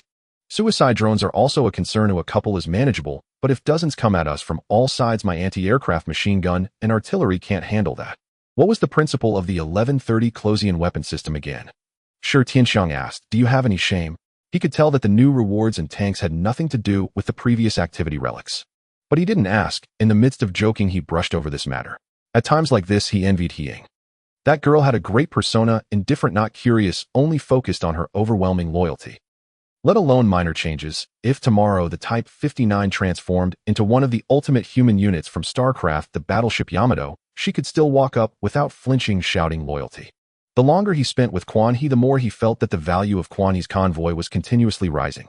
Even though it had detached from his previous development model, the other side was still rising sharply, especially with Hiying's team under his command.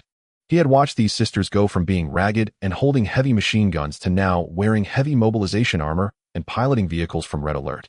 Such a rate of progress surpassed not only the locals, but even many survivors.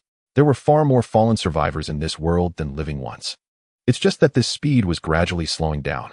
Shi Tianxiang believed he had one advantage, which was his ability to adjust his mindset. He turned his curiosity aside and began to engage Mai Zi in the spacious cabin of the E-100. Quan He summarized what he had heard. She would always be his first woman, and henceforth she would need to assist him in managing the women to come. She had to prepare herself to be the mother of all. Quan He curled his lip in disgust. This was truly the nature of men, full of deceit. He spoke of things left unaddressed which were already wearing thin. He claimed that it would definitely be a hassle, yet he still ended up taking the medicine. He chuckled softly, feeling that it was men who tarnished their own reputation. He felt that neither he nor Mai Zi were convinced. They were merely playing along. After all, she was from the wasteland, not a mere waste. With his mind intact and the ability to think along with the examples set by Hiying and others, if Mai Zi were to believe Shi Tianxiang's words, Quan He thought there would be no saving her. However, he did not intervene. One was his subordinate, and the other was his ornament. Let them have their fun. After all, with him as the commander, even if things went awry, he had the strength to handle it. During the journey, they encountered several intelligent machines, but with armed mining vehicles and multifunctional infantry vehicles present along with Shi Tianxiang's artillery support, Quan He did not need to deploy his modified 59. As Shi Tianxiang had said, at this stage, Quan He's battle vehicle had already graduated and even exceeded expectations, posing little threat from ordinary intelligent machines. Of course, this did not mean he was invincible. If intelligent machines launched a swarm tactic, he would still have to retreat. His ammunition was limited, with only a few dozen shells and just over 1,000 rounds of anti-aircraft ammunition. If the intelligent machines truly went all out, how many could he eliminate in one go? Even if the intelligent machines did not attack, they could simply swarm around him in close quarters. Once their numbers increased, he would not be able to withstand it. Moreover, he could not guarantee that each shell or bullet would precisely eliminate an intelligent machine. Thus, even now, Quan He remained humble when facing intelligent machines. He was very grateful that he had not followed Lao Ma's path, who knew how many intelligent machines were currently surrounding Lao Ma. Intelligent machines were not suited for bald heads, and Lao Ma was no longer the teacher he once was. There was simply no comparison.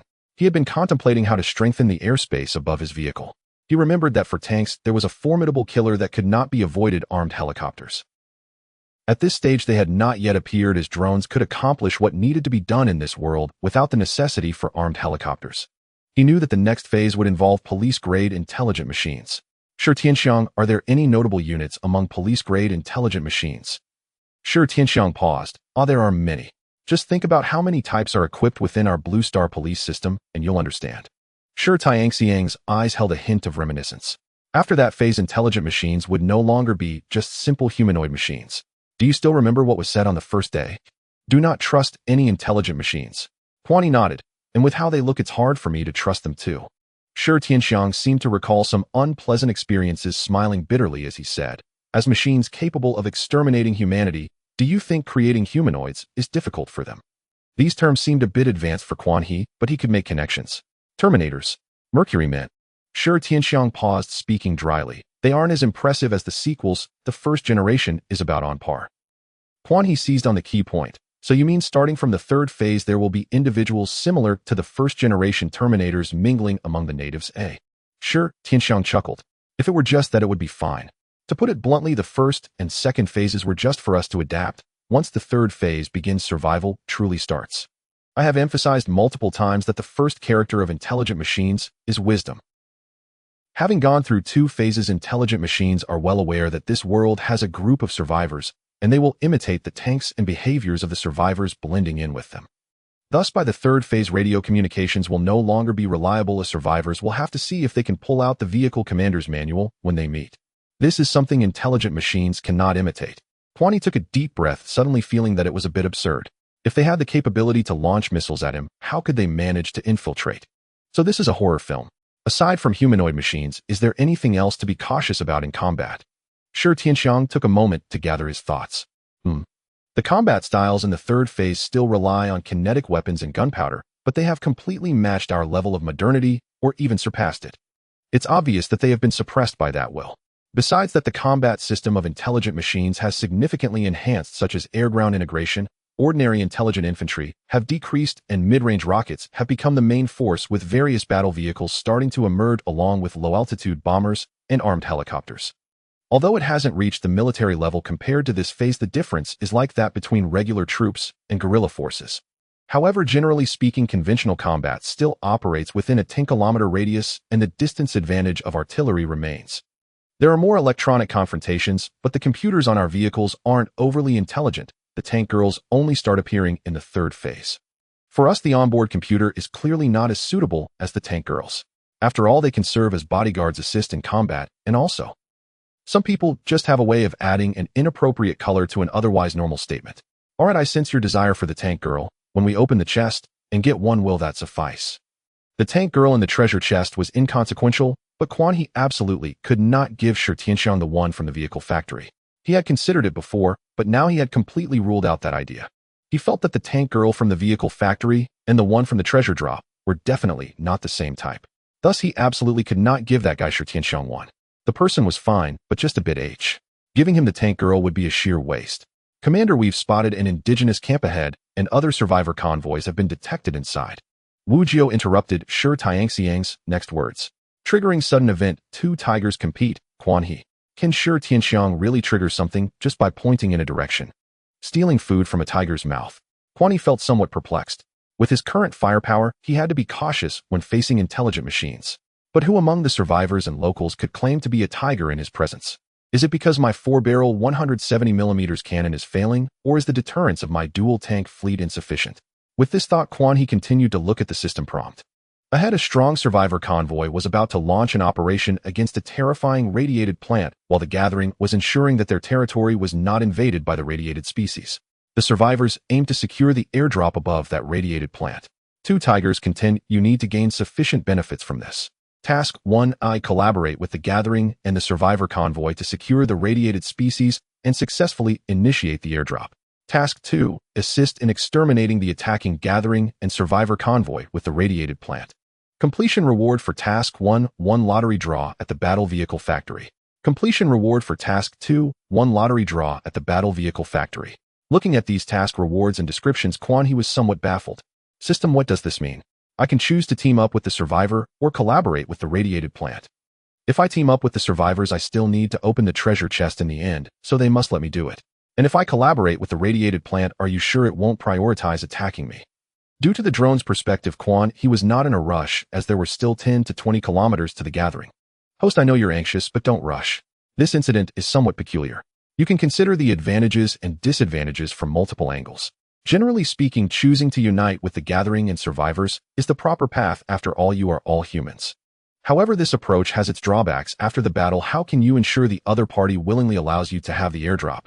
If you abandon the concept of race and choose to align with the radiated plant, then you won't have this concern. The radiated plant won't compete with you for the airdrop, and you can still obtain it. Since this sudden event has been announced, if you choose to cooperate with the radiated plant, as long as you don't initiate an attack, it won't attack you. And the rewards for the tasks are the same. All are 1 lottery draw at the battle vehicle factory. It all depends on how you choose. This was the first time Quan He encountered such a troublesome sudden event. Why issue a task that involves both humans and plants? I am a person, Quan He said indignantly. By the way, if I help the radiated plant, won't it express its gratitude in the end? Well, that depends on your performance. The other party's intelligence and instincts are quite good. Quan He rubbed his chin, beginning to weigh the pros and cons. Leg brother, what are you thinking about? The voice of Shi Tianxiang came through the convoy channel. Didn't you say you discovered the native gathering and survivor convoy? Are we going to engage or go around? Quan He decisively replied, since we are here, we must engage, but we need to discuss how to proceed carefully. The camera of the Sci-Fi drone was impressive, and Quan He was well aware of this. Otherwise, it wouldn't be named Sci-Fi. From a distance, the scale of that gathering was not small. Moreover, since the system referred to the other party and the radiated plant as 2 tigers, it was evident how strong both sides were. The Sci-Fi has observed that the other party seems to be preparing for battle, and their target appears to be a powerful radiated plant. Do you think we should assist the humans or the radiated plant? Since this sudden incident was triggered by Shi Tianxiang, Quan He naturally considered the opinion of this self-propelled artillery's commander. Shi Tianxiang was stunned. Why should we get involved? What's in it for us? That goes without saying. Of course, do you think the survivor convoy would unite with the locals to deal with the radiated plant just because they have nothing better to do? It's because there is an airdrop box above that radiated plant. An airdrop box? Shi Tianxiang asked in surprise. Then why don't we wait until they are both injured and take the opportunity to steal from them? Isn't that avoiding the need to choose? Quan He, very good. If he doesn't act like a person, then you also want to start acting like one, right? While I was still entangled in whom to help, your first reaction is to eliminate both. Quan He felt he was being overly honest, feeling somewhat out of place with them. System, what should I do if I choose this way? Doesn't the source core intend to give me a supplementary explanation? Is this a loophole? I'm asking if this is a loophole.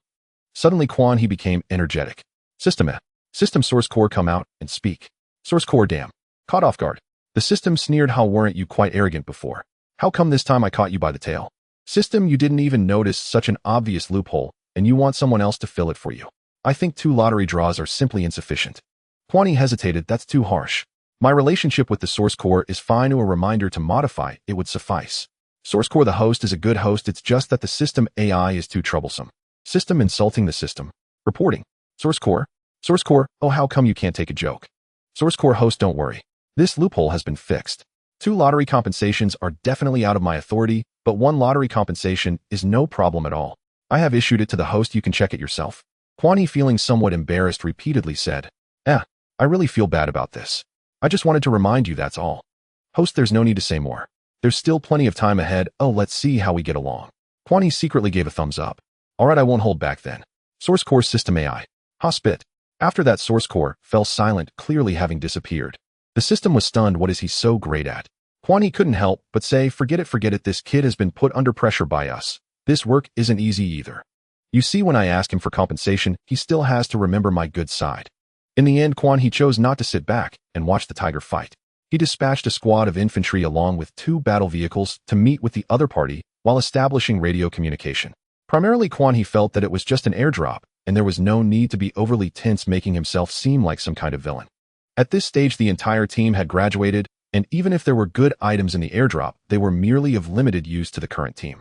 If they could also receive equipment for high temperature protection or cooling, that would indeed be valuable. As for other weapons and equipment, Quan He truly looked down on them. Accompanying He Ying were 2 drones, one high and one low, and inside the armed mining vehicle lay 2 terrifying robots. These killing machines belonged to the category of secret weapons. Once a conflict arose, any human unit would be wiped out in an instant. Getting trapped inside a battle vehicle would be a true headache. This wasteland world had no repair factories like in Red Alert. Once a terrifying robot got inside the battle vehicle, could only be declared scrapped. Thus, sending He Ying and the others was due to the inability to establish radio contact with the other party. Through the heavenly eye, they vaguely saw a group of people gathered together, likely discussing something. At that moment, Quan He felt that given the situation, he could simply command Shi Tianxiang to strike at the crowd, which might just annihilate a large portion of the opposing high-ranking members. However, Quan He soon dismissed this thought. With He Ying, who was so ruthless, and Shi Tianxiang, who was unyielding, it was already sufficient. He felt that his greatest role was to keep these two in check, especially He Ying. This sister was inherently lethal, and now, with such strength, she disregarded anyone other than Quan He. Let alone leading his own infantry team to a power where survivors and locals gathered. Even if it were the king of heaven himself, Quan He estimated she would dare to charge forward with a heavy machine gun. Including now. Captain, we are about to reach the perimeter of the other party's camp. What should we do? Wei Ling, who was at the front clearing the way, asked over the radio. Sitting calmly in the multifunctional infantry vehicle, He Ying replied, "Drive in and tell them we have arrived." Understood, Captain. Wei Ling ordered the driver of the armed mining vehicle drive in. The size of this group of survivors was indeed considerable, and the Sentinel's detection range had already extended 5 kilometers away. Thus, He Ying's convoy was quickly discovered.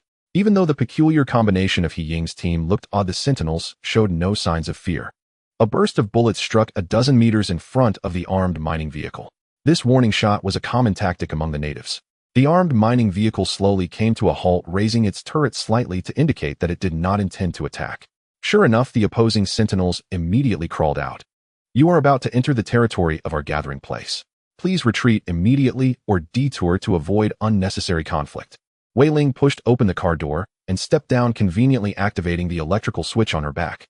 "We already knew this was your gathering place. Go back and tell your leader and those outsiders to turn on the radio, or our commander wants to talk to them." A woman. Hearing Wei Ling's voice, several sentinels exchanged glances, their expressions somewhat strange. Wei Ling's voice turned cold. "What are you planning to verify my gender?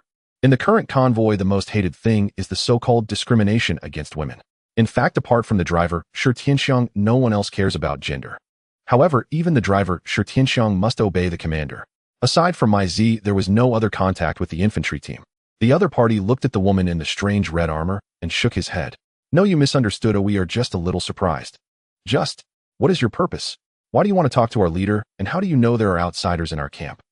Wei Ling's patience with these people was clearly running thin. "There's no point in talking to you sentinels. While I still want to have a decent conversation with you, you'd better notify your leader quickly. Once my captain arrives, it may not be so friendly anymore." Upon hearing this, the opposing sentinel immediately raised his gun, his tone very stern. "Don't think that just because you have this strange modified vehicle, we are afraid of you. We have tanks in our camp, several tanks."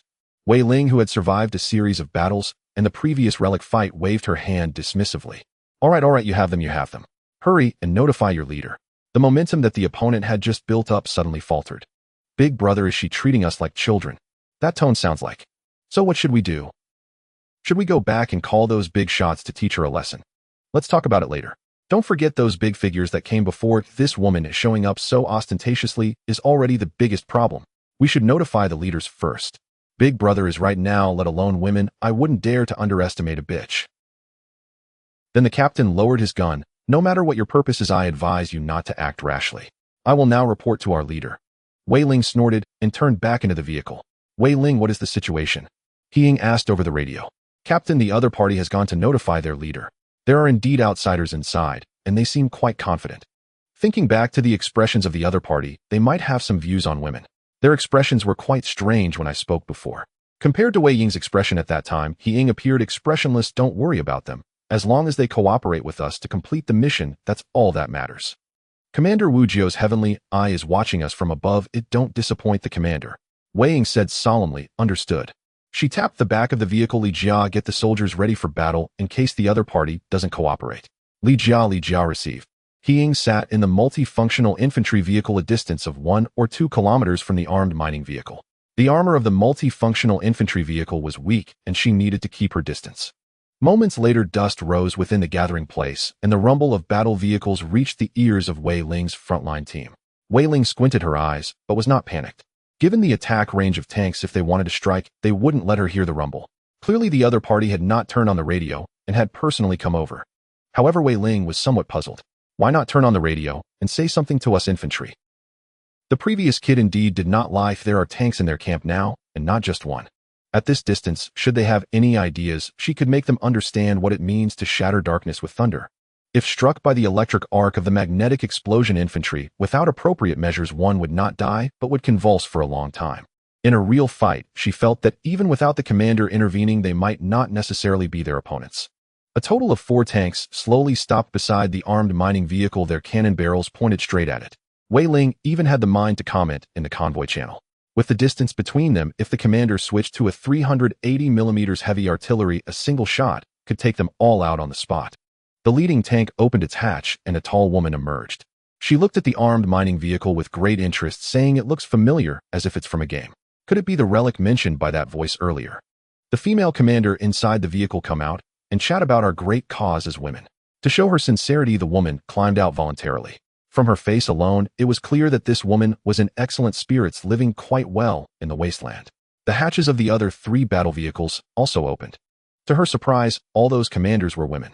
Wei Ling opened the car door and stepped out. Since you've returned to the tanks, please turn on the radio. My commander needs to speak with you. The leading woman chuckled.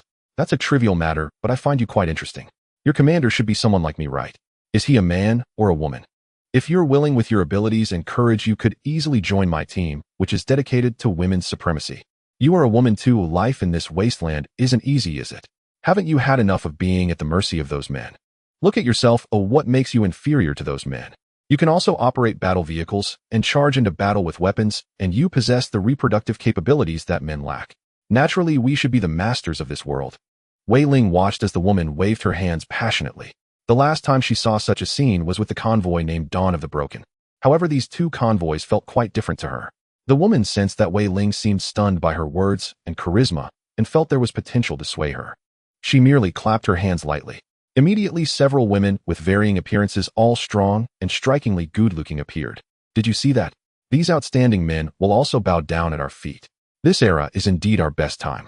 Join us, become one of us. United, we can elevate women completely. The woman spoke frantically and jumped down from the vehicle. To her surprise, those men directly lay on the ground, allowing her to step on their backs. The leading woman's lips curled up as she looked at Wei Ling. So what do you think? Do you want to join us? If Wei Ling hadn't been wearing a heavy helmet, she would have certainly revealed her bewildered and strange expression. Is this person out of their mind? The Golden Age ended hundreds of years ago, and they are still doing this. No way could there still be people promoting conflict. Is this a matter of men versus women? It's clearly about strength versus weakness. As long as you are strong, you are valued. There will be someone to lick your boots. If you are weak, even if you are a reincarnation of a bodhisattva, there will be someone to step on you. This is the wasteland where survivor outposts are fragmented, raider convoys run rampant, and intelligent machines sweep through. The strong survive while the weak become prey. This concept is understood even by children in the wasteland. Just like their commander He Ying, is she obedient just because the commander assigned her? That's one reason, but the most important thing is that she has demonstrated abilities and strength that they lack, which is why they obey her orders unconditionally. Those men are willing to listen to that woman's words not because of the few tanks they possess. If you and your crew all came out to try it, let's see if these people would still listen to you. Wei Ling, what's the situation on the ground? He Ying asked over the radio. Wei Ling replied softly, the leader of the opposing vehicle doesn't seem very clever and appears to harbor some misandry, which could be detrimental to the commander. After pondering for a moment, He Ying slowly said, tell them one last time to turn on the radio. The commander will speak with them. If they still refuse, then let's retreat. If they truly cannot take a hint, then let rockets and shells do the talking. Under the fervent gaze of that woman, Wei Ling directly pulled down the wired radio transmitter from the vehicle. Since you keep turning on the radio, let's use my vehicle's radio. Our commander wishes to speak with you. The woman's expression froze upon hearing this. It seems your commander is a man. What good is he? Are you really willing to be a man's dog? Wei Ling retracted her outstretched hand immediately. She glanced at the other party, then turned and got back into her vehicle, closing the door and reversing in one smooth motion. letting those 4 cannon barrels aim at her, as if she hadn't seen them at all. Having seen many large barrels over 130 mm, even 380 mm, to her this caliber of cannon was no different from a toothpick. After spending so much time here, she felt she might become foolish. Wei Ling also felt somewhat out of place with them. The air suddenly fell into silence. Although Wei Ling said nothing, she gave the other party the illusion that she had said something. Commander, the other side refuses to communicate and is attempting to sway us. I'm sorry, Commander, the infantry squad's mission has failed. In the convoy's main channel, He Ying reported the mission results to Quan He. Quan He tossed away his cigarette, but if it weren't for the sudden incident, he wouldn't have bothered with the other side. Alright, since it has come to this, we can only use 170mm anti-tank shells to calm them down. Quan He shook his head with some helplessness. Sci-Fi originally wanted to resolve this peacefully. If the airdrop had rewards against high temperatures, that would be great. If not, then I'll just settle for the basic survival essentials. Yet they refuse to give me this favor. Quan He sighed, a strange smile appearing on his face. Well, there's nothing I can do about them. Watching Quan He's expression, now the gunner beside him dared not make a sound. The way the tank commander looked now was truly bizarre. What kind of smile was that, like Brother Jia's? However, he was somewhat grateful to the other party at this moment. Finally, he had the chance to use this 170mm quadruple shot. Among the entire tank crew, he, as the gunner, was the happiest. The caliber had progressed from the initial 100mm to 122mm, and after indulging in some military artillery, the thrill was truly satisfying. The effects produced by large caliber howitzers and medium caliber tank guns are indeed different. Especially when wielding such heavy artillery in close combat, it's genuinely exhilarating. However, as enjoyable as it was to use military heavy artillery, he knew that ultimately he would have to return to the mainstream tank gun. He had already prepared for this, but unexpectedly the tank commander handed him a large weapon again. Unfortunately, after acquiring this gun, the battle ended, and he didn't get to make much use of it. It left him feeling somewhat unsatisfied. This time he heard there were 4 tanks, just right, one burst would take out all 4. Of what caliber are the enemy's vehicles? The Type 59 was moving forward, and Quan He needed to pull the combat diameter within 5,000 meters. Although this gun's maximum range was 8,000 meters, hitting at such distances would seriously degrade the armor-piercing rounds. The projectiles needed time to travel, and the chances of hitting accurately at maximum range were quite low. If they could charge within 5,000 meters, ideally within 3,000 meters with the precision of German craftsmanship, this gun would practically be a laser cannon. Just like the fully realized Cricket 15, once the aiming circle shrinks to its minimum, it would be as accurate as a laser cannon. Of course, this also considered the influence of the 360 servers restrictions. After taking aim at the back of the enemy's head for a long time, one shot would result in a fatal strike, or at the very least we heavily damaged the target. However, it didn't penetrate, and the enemy didn't lose a drop of blood. The enemy appeared somewhat bewildered. Big sister, why does that native seem a bit strange? Yeah, that's a native, right? How could a native endure someone like the big sister saying such things? Yet she walked away so decisively as if she had made a certain resolution. Could it be that the enemy has already been brainwashed by others? The woman at the forefront immediately became displeased. What do you mean brainwashed?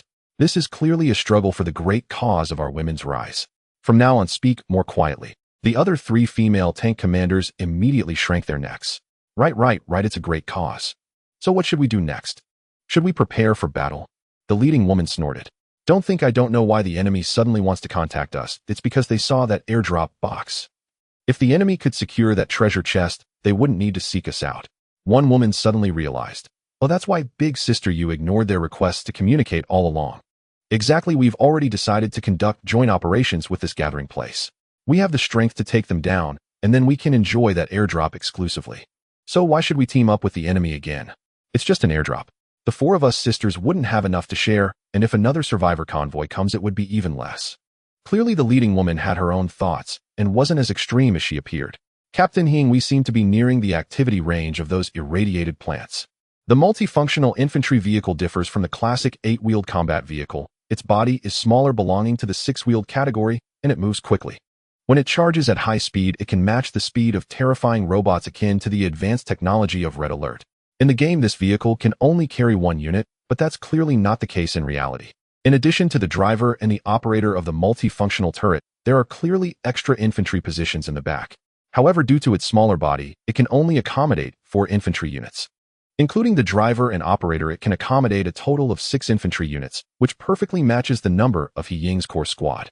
Maizi did not trust Shi Tianxiang's evil and followed him into the large body of the Mouse 100. Although she was young, she was not ignorant. Especially after spending a long time behind, she increasingly felt that relying on others was not as good as relying on herself. Whatever happens with Shi Tianxiang, she must not lose herself. Only by being strong herself would she not have to worry about being abandoned by others.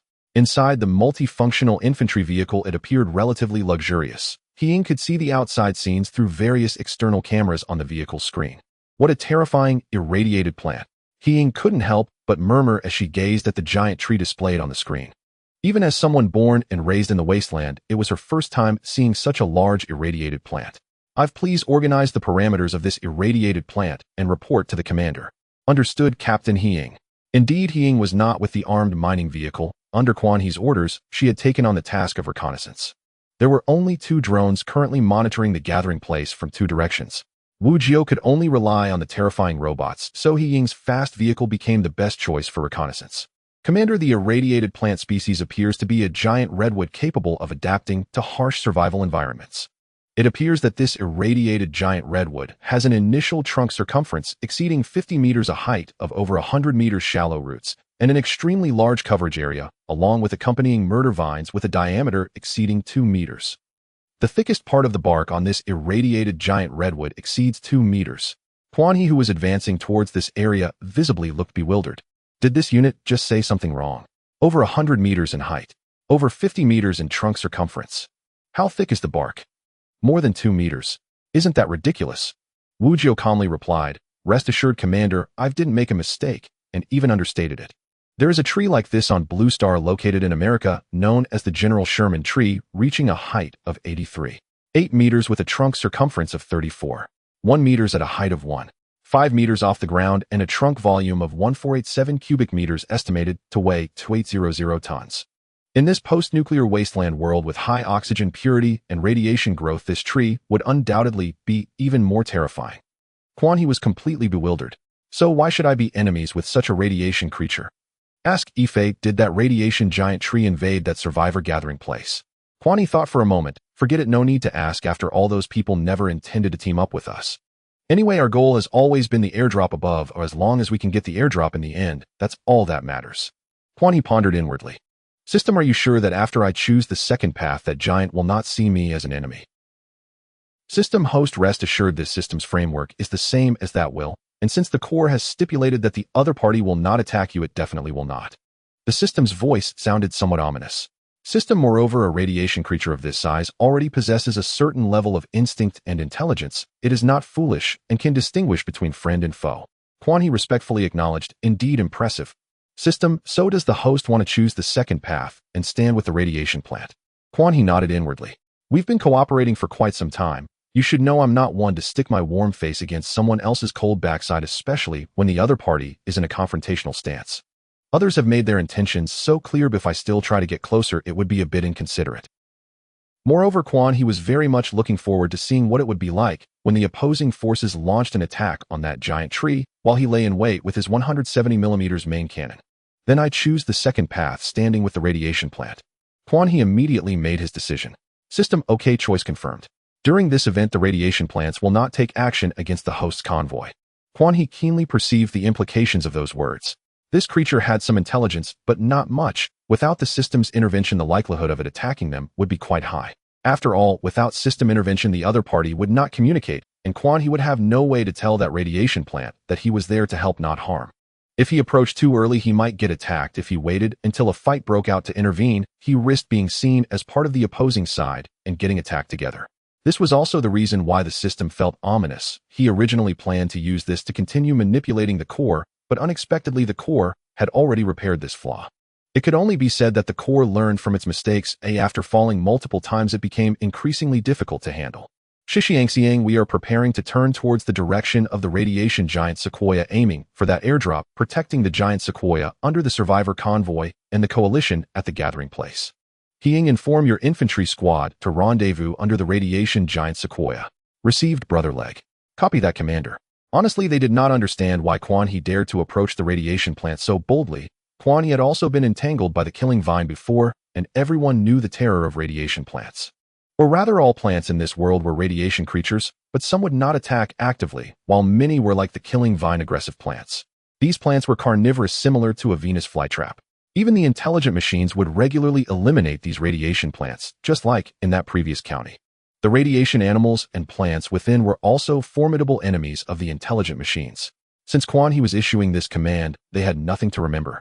One obeyed absolutely while the other did not believe Brother Leg would lead them to their doom. Thus, even though this command sounded somewhat absurd, even tantamount to a death sentence, the compliance of Quan He's convoy remained high. This led to the convoy and the gathering place's soldiers being on high alert, swaying in the wind. Big sister. They wouldn't just leave, would they? Yes, big sister, we've been on high alert here for over an hour. The leader of the gathering place also looked somewhat confused. Ms. Lee, are we supposed to keep waiting here, or what? Looking at the leader's expression, it was clear he was slightly resistant to this convoy. But obviously he dared not express his anger. Even though there were quite a few people in his gathering place, facing 4 tanks was still somewhat overwhelming. Moreover, he needed the firepower of these 4 tanks to clear out that enormous and terrifying radiation giant tree. For this reason, they had to let the tank commanders freely choose the more capable young men from their gathering place. Currently, the terrifying radiation creature's root system was continually expanding, although it had not yet displayed significant offensive power. Its roots were already threatening to cover their gathering place. They had to either leave or stop the expansion from the other side. Given the current conditions in the wasteland, there were only so many suitable gathering places. Relatively safe places had long been occupied. If they wanted to expand, they would have to fight against other survivor gathering places. Moreover, encountering this tank convoy was an opportunity. Although they didn't know why the other side targeted the radiation giant tree, it did not hinder them from joining forces. However, the other party's superior attitude made him somewhat uncomfortable. It felt as if these women were strange, and the things they said seemed a bit odd, simply making one want to scratch their feet. The woman at the forefront was the Ms. Lee mentioned by the leader. At this moment, she also felt somewhat baffled. Logically, this shouldn't happen. I've said as much. How could they resist? Or does the other party not even want the airdrop? The sudden turn of Quan He's convoy made them wait here for a long time, and this operation obviously left them perplexed. Release the razor to take a look and search in that direction. If there are targets, attack directly. If there are none, scout the surroundings. And if there's nothing at all, come back. We still need to continue with the plan to eliminate the radiation giant tree. We have already stayed here for over an hour. We must move. Upon hearing Ms. Lee's order, one of the tanks opened a hatch at the rear. A series of rapid buzzing sounds erupted as small drones shot up into the sky. Unlike Quan He's Eye of Heaven drones and reconnaissance drones, these drones were much smaller. I don't think I'm the only one who hasn't seen their drones, Ms. Lee said with a slight cold smile. And don't think they're the only ones with drones. If we find the other party's drones, we can simply attach explosives to them. I refuse to believe their large drones can outpace our self-destructing drones. There was still a distance of over 10 kilometers with 1 or 2 small hills along the way. At first, Quan He did not notice the terrifying radiation-type giant sequoia. Only after bypassing the gathering place and another small hill did the colossal tree come into view. In that moment, Quan He thought he was in the Game Tyrant. In fact, this tree was far larger than what Yifei had described. She had only estimated its size from a distance. With the height of the tree and its crown, Quan He felt that it was nearly 150 meters tall. He could even see the thick bark patterns on the trunk clearly through his binoculars. It stood there like a colossal pillar reaching for the sky. The branches and leaves of its crown appeared somewhat sparse, with a supply drop box emitting red smoke. Quan He estimated that it must have been severely affected during the previous hurricane disaster. However, even the largest tornado could do nothing against this giant radiation plant. The estimated weight of the General Sherman tree could reach 2,800 tons, not to mention this tree that was much larger than the General Sherman. Even the small branches were insignificant. Shaking the main trunk was a sign of disrespect to its own weight and enormous root system. Quan He took a deep breath. Wow, it really is a miracle of radiation. Oh, what kind of spectacle I can see. If a small gathering place were built on this giant tree, I can't imagine how safe it would be. Besides its massive size, the roots which slithered across the ground like countless giant earthworms indicated that this giant tree was not in a dormant state, but rather an active one.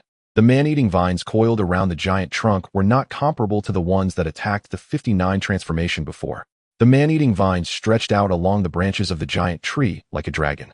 Even the thickest parts of the accompanying man-eating vines had a diameter exceeding 3 meters.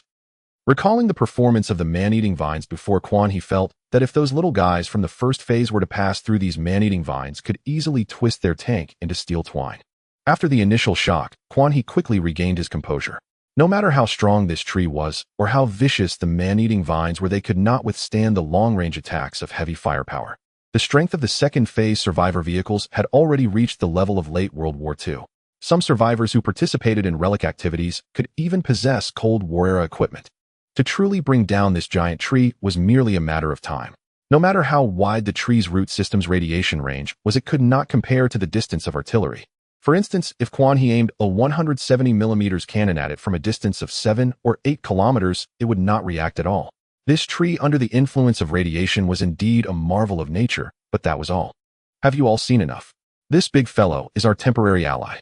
We need to help this giant tree fend off the attacks from the survivor convoy and the gathering place, while also securing that supply drop. Quan He's voice jolted the others in the convoy from their stupor. Many things seen on a screen heard with the ears and experienced firsthand had a completely different sensation and visual impact. The 4 vehicles of Quan He's convoy also converged here. Leg brother, are you sure these natives can handle this thing? Even if they shoot from outside the attack range of this giant tree, do they have the ammunition to topple it? With the size of this giant tree, a 12.7mm heavy machine gun would be completely useless, and even a 14.5mm heavy machine gun would barely penetrate those man-eating vines right. How could they even hit it? Shixiangxiang was probably the first in the convoy to recover. He had seen similar radiation plants before. Although this giant tree was massive, it was not enough to keep his eyes glued to it. However, it was rare for survivors to seek out radiation plants without a reason. There was no benefit in doing so. Quan He was the first to activate the vehicle and drive towards the giant tree. So what we need to guard against are the survivor vehicles mixed in with the natives. Don't underestimate any survivor. You never know what kind of bizarre things they might be able to drive.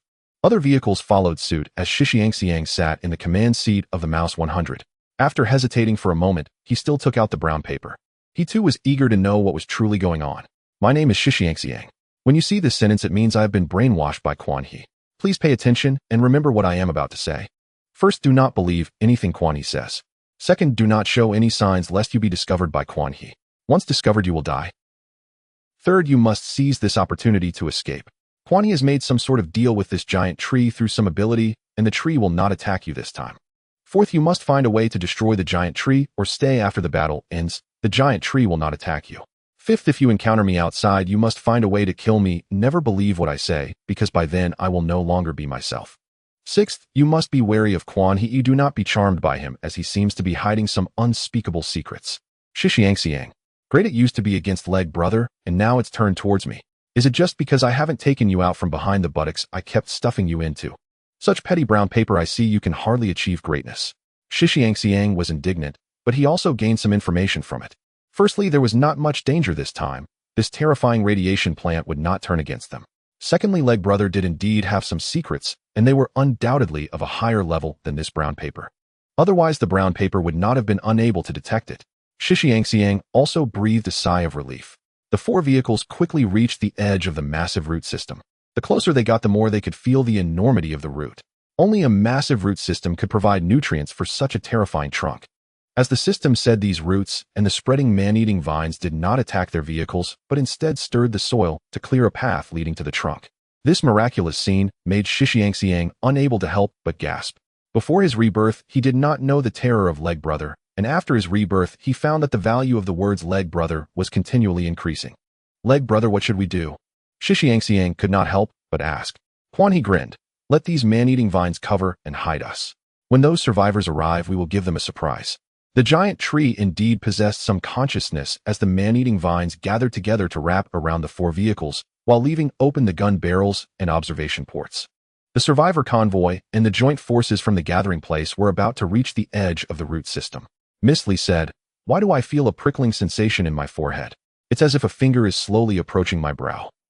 Hearing the words of her elder sister, the other female team leaders looked somewhat puzzled. "No, I don't feel that way, big sister. Haven't we already checked our drone? The opposing convoy has left and shows no intention of contacting us. Could it be because of that big tree? That can't be. We are at least 3 kilometers away from that tree now. Even if its roots could extend here, it shouldn't be much of a threat. Didn't people online say we should trust our instincts?" Ms. Lee frowned and snapped, "Enough. Are you all just chattering away as if it's a market?" She looked at the airdrop, emitting red smoke from the treetop, a flash of determination crossing her eyes. "No matter how big it is, it's just a radiation plant. As long as it's a plant, it fears fire. What are you worried about? Let those natives prepare the Molotov cocktails and throw them when the opportunity arises. Burn those roots. Prepare to launch white phosphorus incendiary shells. Target the trunk of that tree and set it ablaze." Ms. Lee's stern voice immediately silenced the other 3 female team leaders. Hearing this, they couldn't help but roll their eyes in silence. What was promised about GHG? Why do you think you can boss us around here? Previously, we agreed to rise fairly together and break free from those rotten men's orders, but now you're the one trying to command us. Their actions continued, but their mouths were not idle. In their convoy of 4, each person had 4 group chats and 4 private chats. At this moment, they were complaining about this matter in the group without Ms. Lee. However, because Ms.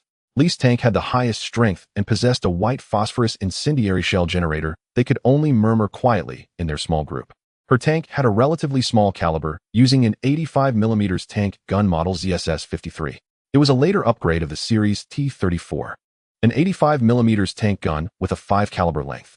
It was included in the airdrop along with a matching white phosphorus incendiary shell generator. In this early stage where the common caliber does not exceed 100 mm, her caliber was sufficient for now. Moreover, when launching white phosphorus incendiary shells, it could inflict terrifying damage on both intelligent infantry and mechanized vehicles. Perhaps its penetration capability isn't great, but its attached burning damage is certainly not weak. Quan He and the others were crouching among the vines, observing the enemy's vehicles through binoculars. The enemy is probably about to make a move, though I suspect they will use fire attacks. Quan He recalled the radiation species and plants encountered in the abandoned county before. Leg brother, should we take action? Shi Tianxiang was positioned further back alongside the multifunctional infantry vehicle. His howitzer was already leveled, and at this distance anti-air fire would be useless. A shooting distance of 3 to 4 kilometers might be a bit far for the current stage of tank guns. However, for a howitzer with a maximum range of 28 km, this distance could only be considered a direct fire range. He was already ready with his bayonet aiming at one of the survivor tanks. All crew members light up a cigarette.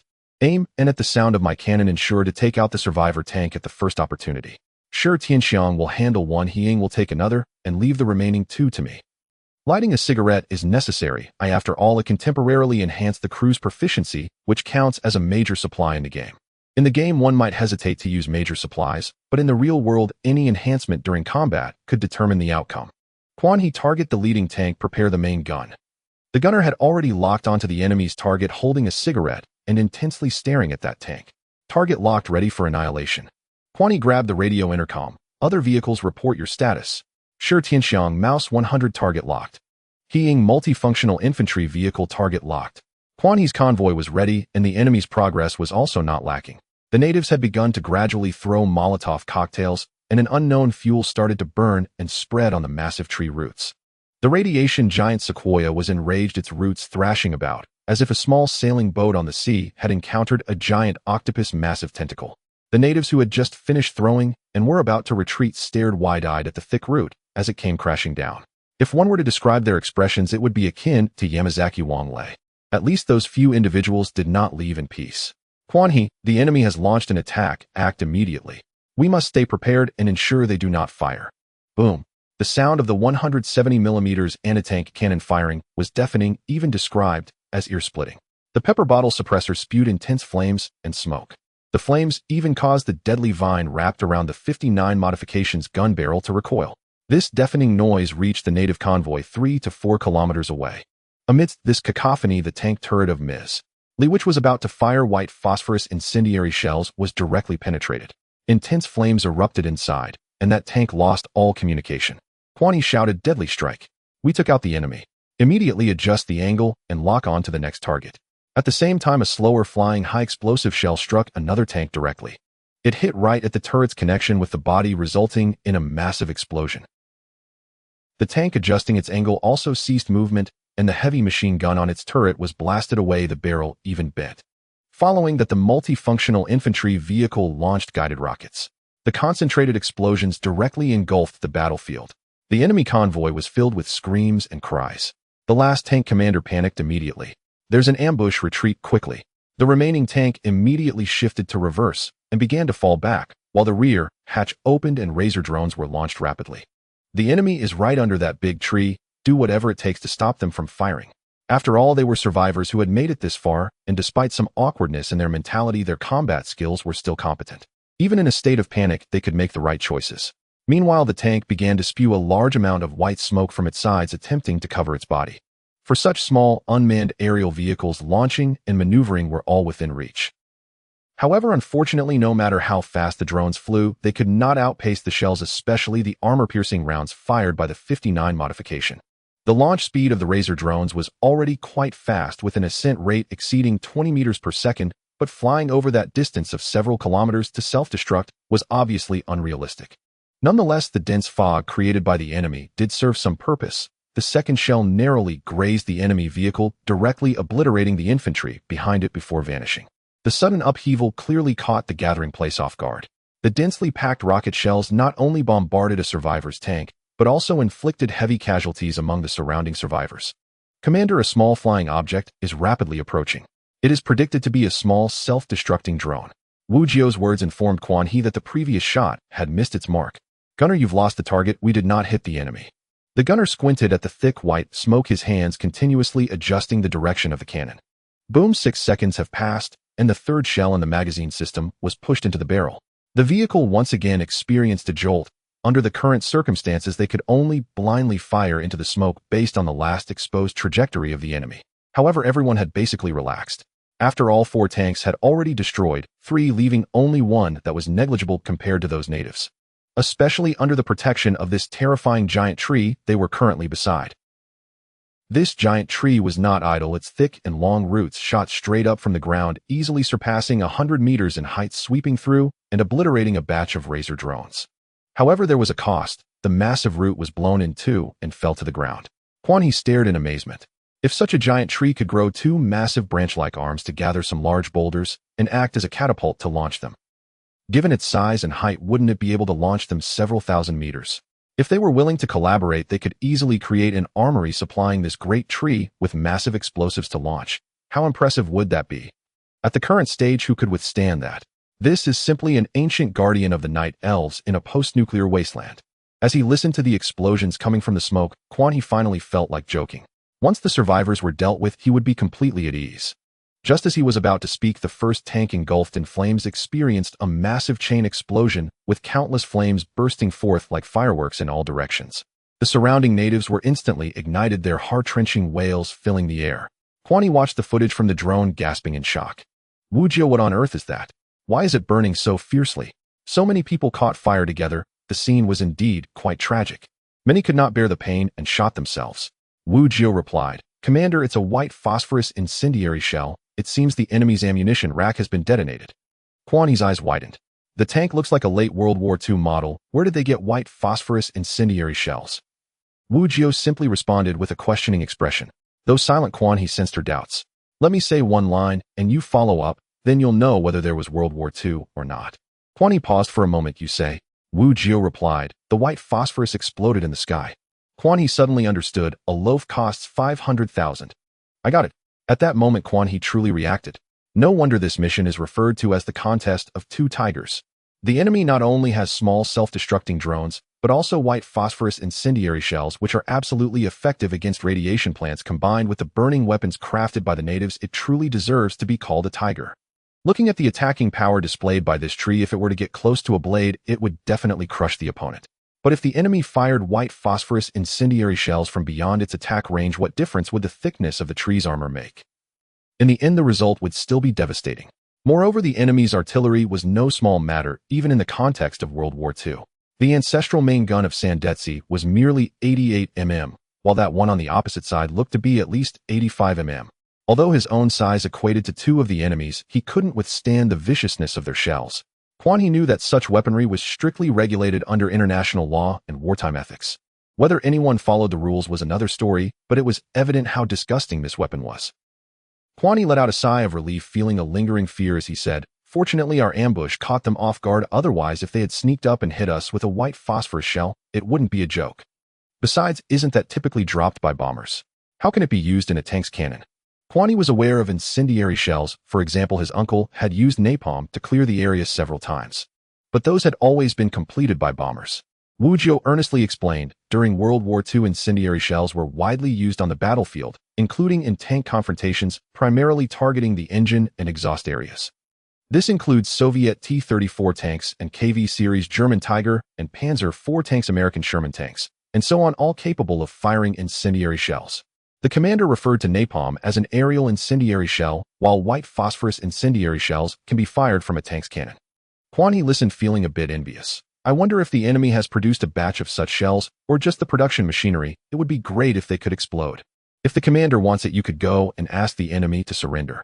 Wu Jiu suggested, but it's better to wait until this tree calms down. It's clearly enraged right now. Indeed, at this moment, the vast roots of the giant tree were writhing like a mass of octopus tentacles. The natives that could be touched were smashed into mush and rolled into the ground to become soil. Retreat, all of you retreat. The native leader's eyes turned red in desperation. He had no choice but to issue the retreat order. Those damned fools boasting loudly, but what happened? They were all blown up right from the start. And they still dare to ask me for strong little chicks. Damn it, give me a refund. The natives retreated one after another. This joint offensive was destined to fail. They wasted so many resources crafting numerous incendiary bottles, but what was the result? So many died, and all they did was anger this giant tree. The native leader's face turned dark. If only those women's tanks had not been blown up, otherwise he would have smashed all those incendiary bottles onto their tanks. However, the native leader also knew that something unexpected must have occurred that he was unaware of. Surely this tree couldn't suddenly start launching shells and rockets, right? Who on earth could possibly associate with radiation plants? This is incredibly inhumane. The commander heard He Ying's voice filled with killing intent, asking, Commander, how should we deal with those natives? Upon hearing this, Quan He immediately sensed her murderous intent and straightened his posture. This is a conflict between the natives and the great tree. It has nothing to do with us. They haven't attacked us, and it's meaningless to strike against them. Don't worry, He Ying, I will give you orders when the time comes for you to take action. He Ying paused and replied, All right, Commander. Yet Quan He felt a hint of regret. His battalion commander seemed to harbor a heavy inclination towards killing. This guy had killed more natives than both he and Shi Tianxiang, the two survivors, combined. There was always a feeling that he was even more dedicated than Quan He. Quan He couldn't help but feel a bit embarrassed. Shi Tianxiang find a way to climb up and initiate the airdrop. Quan He cast aside unnecessary thoughts and picked up the radio, speaking to Shi Tianxiang. Just as he had mentioned before, he didn't care much for most of the rewards at this stage. He wasn't worried about Shi Tianxiang hoarding or hiding anything. Anything that fundamentally enhanced the tank could not be concealed, unless it was something that was never used. However, there was no need for Shi Tianxiang to do so. It wasn't worth ruining the trust Quan He had painstakingly built up over some petty gains. Moreover, even if there were enhancements inside the tank, Mai Zi would also be incorporated into the tank. To Mai Zi, Shi Tianxiang was a partner, but Quan He was her primary loyal person. Without Shi Tianxiang, as long as Quan He was around, she still had a safety net. Should Shi Tianxiang grow tired of her, then she would truly be finished. Mai Zi understood this clearly, so if there were any changes within Shi Tianxiang's tank, she would not conceal it from Quan He. As for sleeping outside with Mai Zi, it was unrealistic. This wasn't Blue Star. They couldn't just go out for a meal at a cheap restaurant. Quan He also believed that Shi Tianxiang was clear-headed. He was now more interested in that convoy. At the same time, he had a certain curiosity about the great tree. During this brief moment of collaboration, he suddenly thought of Old Ma, a person with firm beliefs. Wu Jiu, what do you think about this place as a fixed base for Old Ma and his group? The natives outside had already scattered like birds and beasts, moving away from the area under the surveillance of the drone. The agitated roots gradually ceased their movements, returning to their original positions. Only then did he allow the modified 59 to drive outward. As for Shi Tianxiang, he had already climbed out of the tank and was ascending along the thick killing vine. By this point, even though the system had cancelled the friendly relationship between Quan He's convoy and the great tree, the tree still recognized Quan He's convoy as friendly, and the killing vine would at least not harm Shi Tianxiang. This experience was also entirely new for Shi Tianxiang. Wow, brother Leg, this is incredible, he shouted excitedly. As I lay on this great tree, I feel like I can sense its heartbeat. Quan He looked at him as if he were a fool, choosing not to respond. Wu Jiu, what do you think? Commander, if we can ensure that this giant redwood won't attack them, then building a relatively sturdy fortress around it would indeed be a good choice. Moreover, if this giant redwood is properly utilized and modified, it could indeed serve as a formidable combat fortress. But Commander, how can you guarantee that this giant redwood won't attack them? Quan He shook his head and replied, Why should I guarantee that? To put it simply, the fact that I'm even thinking of Old Ma's convoy at this moment is already a form of acknowledgement of their cause. Although the warriors he has developed are still quite far from the Red Warriors in my mind, since someone like Lin Lao, an old revolutionary, is willing to follow him and fight, then Old Ma must be sufficiently resolute. Quan He sighed. All right, I suppose this is my way of contributing as a youth born under the red flag and raised in the spring breeze to Old Ma in this different world. Wu Jiu fell silent as well. When it came to loyalty to the Red cause, she could be considered the legitimate eldest daughter of the Red East Nation in the main battle tank family. Quan He had this sentiment, and she felt a bit gratified.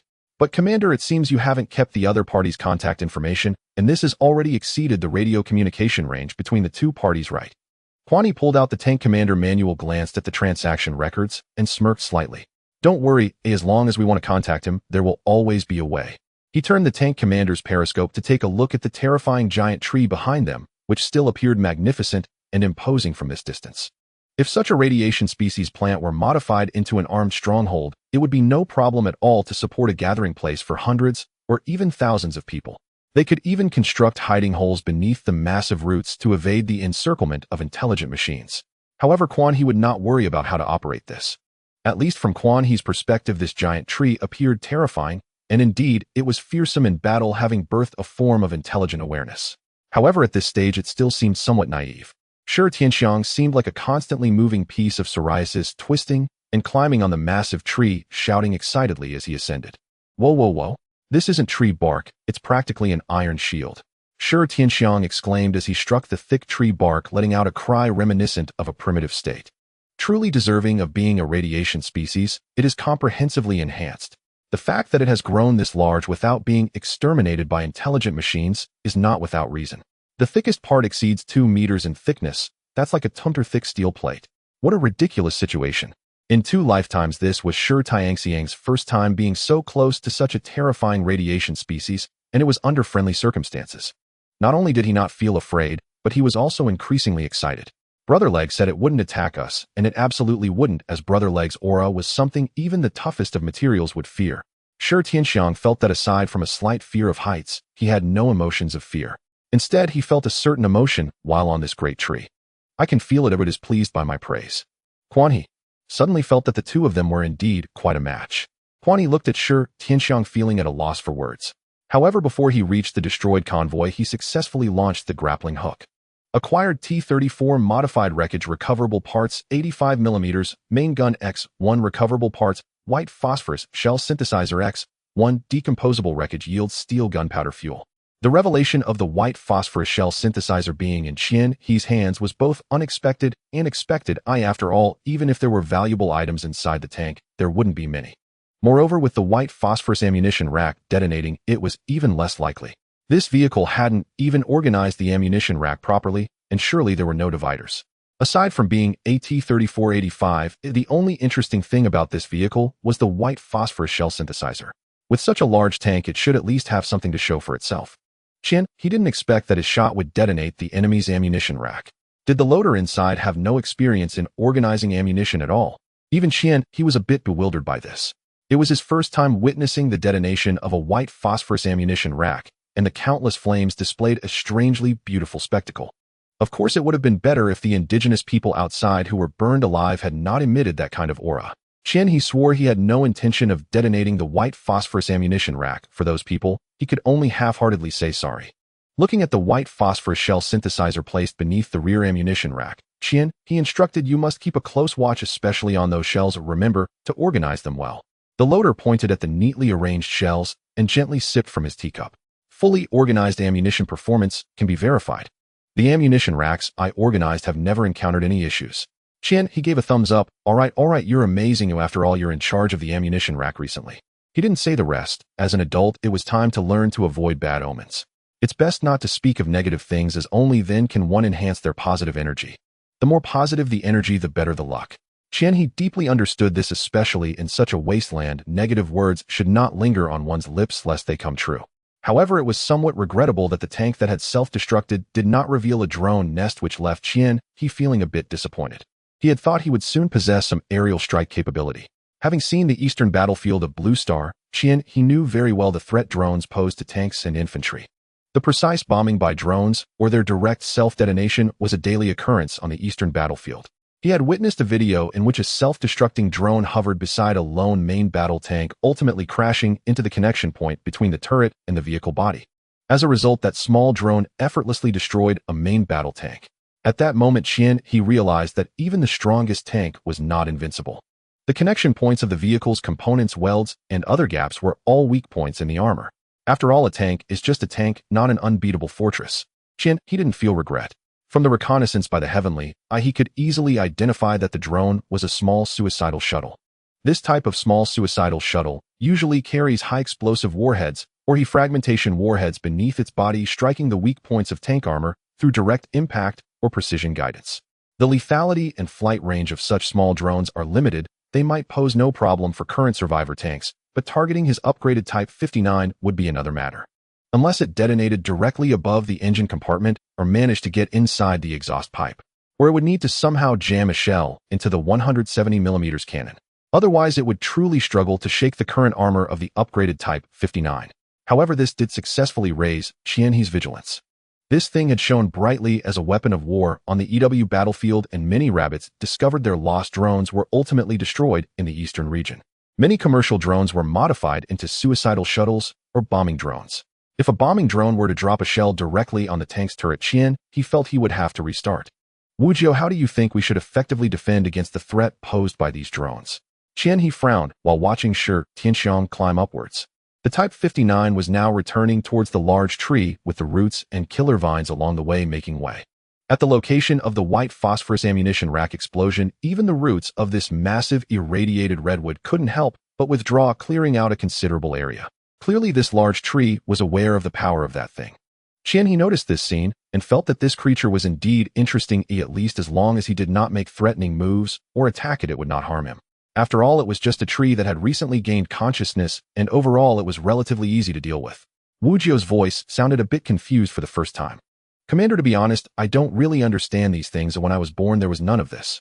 The battles I experienced were all tank armor clusters attacking infantry advancing under artillery cover, rockets providing long-range fire support, and bombers roaring through the sky. As for these drones, I'm still exploring them through the Heavenly Eye. Qian, he sighed, feeling a bit troubled for Wujiu. After all, she was Wujiu, not Jiu. There was a generational gap. If I had known, I would have paid more attention to videos and programs related to the EW war, otherwise I wouldn't be at a loss now. Commander, why don't you ask Shi Tianxiang? Isn't he a reborn person? Wujiu suddenly suggested. Although the two had never openly discussed this matter, they hadn't deliberately concealed it from Wujiu, so she naturally knew about Shi Tianxiang's identity. Qian, he pointed at Shi Tianxiang, whose loud calls could be heard from a distance. He seems to be carefree right now. Indeed, Shi Tianxiang was very happy. Ha ha ha, for 500 years I've been the only one swinging on the killer vines. At this moment, he was 100 meters in the air, wrapped around by a relatively thin vine of the killer vine. He was afraid that after coming up he would find himself struggling with a slight fear of heights. He was not worried at all about the strength of the killer vine's tendrils. The small killer vine that had once ensnared the Type 59 couldn't be severed even by a 12.7mm heavy machine gun. Carrying over 100 kilograms of his weight while bouncing around was not a problem at all. Thanks to the good relationship established during previous joint operations, the giant redwood allowed Shi Tianxiang to let loose. After all, to the giant redwood, Shi Tianxiang was no more than a maggot crawling on an adult. Just as Shi Tianxiang steadied himself after being yanked up by the killing vine following a bungee jump, he noticed the brown paper slip out. He quickly released the killing vine and picked up the brown paper. Although its intentions were dubious, it was still a small golden finger and a backup for emergencies. It couldn't just be discarded like that. Upon picking it up, new words appeared on it. I have discovered a rare opportunity. At this moment, I reached out from the giant radiation redwood and found that this colossal tree had developed a portion of consciousness. After stepping in, I could sense its emotions, and it could understand my speech. The opportunity for rise had finally arrived. I effortlessly manipulated this giant tree, and as the Qianhe war chariot drew near, directly used the killing vine to strangle it. Having lost the Qianhe, He Ying's war chariot was busy reloading and was no match for this giant tree. I took down He Ying. Under my formidable ability to mesmerize, even He Ying was infatuated with me, and I acquired a powerful infantry leader. Relying on this giant tree, I transformed it into a terrifying war fortress. My rise this time would be unstoppable.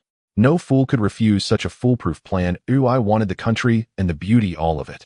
Shi Tianxiang expressionlessly stuffed the brown paper into his pocket and made an accurate judgment. This was a fool. This brown paper has gone crazy. Mesmerizing He Ying. I recognize each word separately, but together they seem so foreign. Is this the He Ying who would massacre an entire settlement at the slightest provocation? Is this the He Ying who becomes more fervent in battle, as if a Slavic superhuman? Is this the He Ying who, even after the Qian's death, would organize a divine wind to hunt down and destroy the convoys attacking the Qianhe? Am I really able to mesmerize her? I fear that if I pulled out my weapon, her instinctive reaction would be to scoff, followed by a gesture of just this. Then she would shoot me downright. This is absurd. Shi Tianxiang was too exhausted to criticize this brown paper anymore, tidied up his mood, and opened the chest, emitting red smoke. The Qianhe also sent a private message to Old Ma based on the trading information from the past few days. He not only detailed the size and strength of this giant radiation redwood, but also described the potential developmental prospects. Old Ma's convoy was bound to be on the move and couldn't stay in one place for long. However, he could continuously spread his ideology and form small survivor outposts. It wouldn't be a problem for him to return, and he could take a detour and come back. The Qianhe had already said what needed to be said, and after sending the approximate coordinates to Old Ma, he stopped paying attention to the matter. After all, it wasn't his own business, and there wasn't much he could do for Old Ma. Moreover, he couldn't just wait here for Old Ma's convoy. Now he could only hope that Old Ma hadn't been wiped out by the sentient machines. Watching Shi Tianxiang smoothly descend and slide down the killing vine, Qianhe felt it was time for his convoy to set off. The notification for completing this event had already been received when those indigenous people retreated. Since it was completed, Qianhe no longer paid attention to it. In addition to the lottery chances compensated by the Corps before the mission began, he could draw twice. Compared to the 6 lottery chances obtained from the previous relic activities, these 2 were hardly worth mentioning. After leaving this place, he would have plenty of time during the long journey to quietly draw the lottery. Watching Shi Tianxiang land steadily, Qianhe crawled out of the tank. Wu Jiu appeared at the same time, standing right behind Qianhe. At least for now, this place was an absolute safe zone. Nothing could breach the joint defense of this giant tree and the convoy to harm them. Seeing that Shi Tianxiang's complexion wasn't too good, Qianhe initially thought there was an issue with the giant redwood, causing his heart to skip a beat, and he instinctively wanted to dive back into the tank. What's wrong? Why does your face look so bad? Did you get hit by the killing vine up there?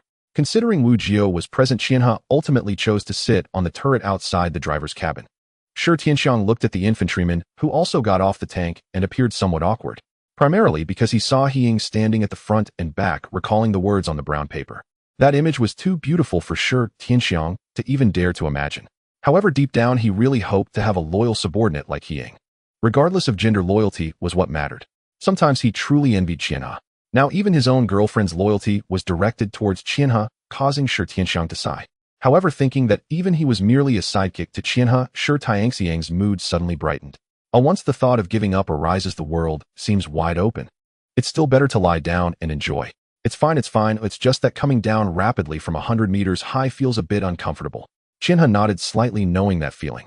He had experienced that sensation while riding the drop tower at Happy Valley. This airdrop was decent. Aside from the survival set, there are 5 tank heat shields, high-temperature resistant coatings, a sunshade, a cluster bomb generator, an improved suspension system, and 2 sacred trees for the nation. Fortunately, upon seeing this airdrop reward, I can confirm that the next disaster will definitely be a heat disaster. Qianhe was somewhat stunned by the rewards Shi Tianxiang was reporting. 3 heat-resistant rewards in 1 airdrop. But what is this cluster bomb? The appearance of heat-resistant rewards was within Qian's expectations, as this was not a chest, but an airdrop. However, the emergence of this new ammunition type piqued Qian's curiosity. Shi Tianxiang, on the other hand, appeared quite calm. This is a type of special shell usually fired from howitzers. It contains multiple small explosive projectiles within the main shell, which release simultaneously after reaching a certain height, causing widespread damage to enemies and lightly armored units. It's very effective against mass tactics or when suppressing infantry units with firepower. Qian's eyes lit up. With this ammunition synthesizer, the tank would possess the ability to produce such shells. If that 380mm howitzer had fired a cluster bomb back, then how terrifying would that power have been? Just from the numerous fire points during the last relic activity, a single shot could probably clear a vast area. Even if there were various buildings causing blind spots, this shell would be fired from above like rain, making it nearly impossible to defend against with the added splash damage. Seeing Qian's expression, Shi Tianxiang probably understood that this leg brother had overthought it. Leg brother, this type of shell is powerful, but not as powerful as you think. Don't forget, our biggest enemy is the sentient machines. They won't foolishly group together to be hit by our cluster bomb. Quan He and Shi Tianxiang each installed 2 thermal insulation sleeves on their respective tanks. One was naturally installed on the gun barrel, and the other was placed on the engine compartment cover. To Quan He, this item still seemed somewhat novel.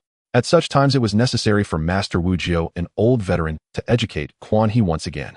The thermal insulation sleeves for tanks are generally made from materials that are resistant to high temperatures and have good insulation properties, such as ceramic fibers, aluminum silicate fibers, and aerogels, typically in shades of gray or metallic colors, to enhance absorption of solar radiation and improve their heat reflection capabilities.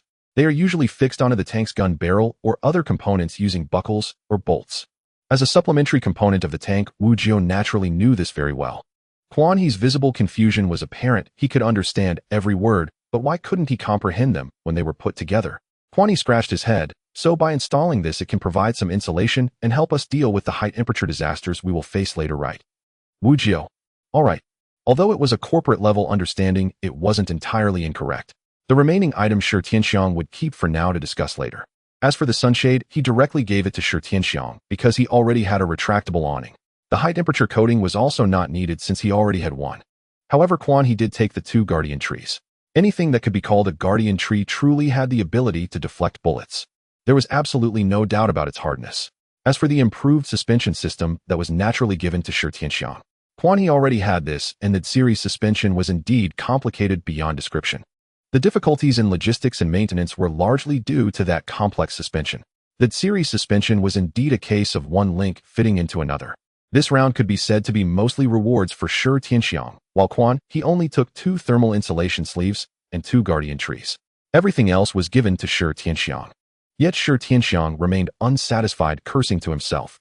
He felt that this airdrop could obviously yield great rewards, but his own clumsy hands had ruined it. If I had known, I would have let Brother Leg handle it. What bad luck. Lost in thought, Shi Tianxiang suddenly raised his hand and slapped himself hard. The infantry watching this series of actions were momentarily stunned. Maizi, what's wrong with your guy? Yeah, he's talking to himself and slapping himself. Did something happen up there? Maizi glanced over and then looked away. I don't know, he often says strange things.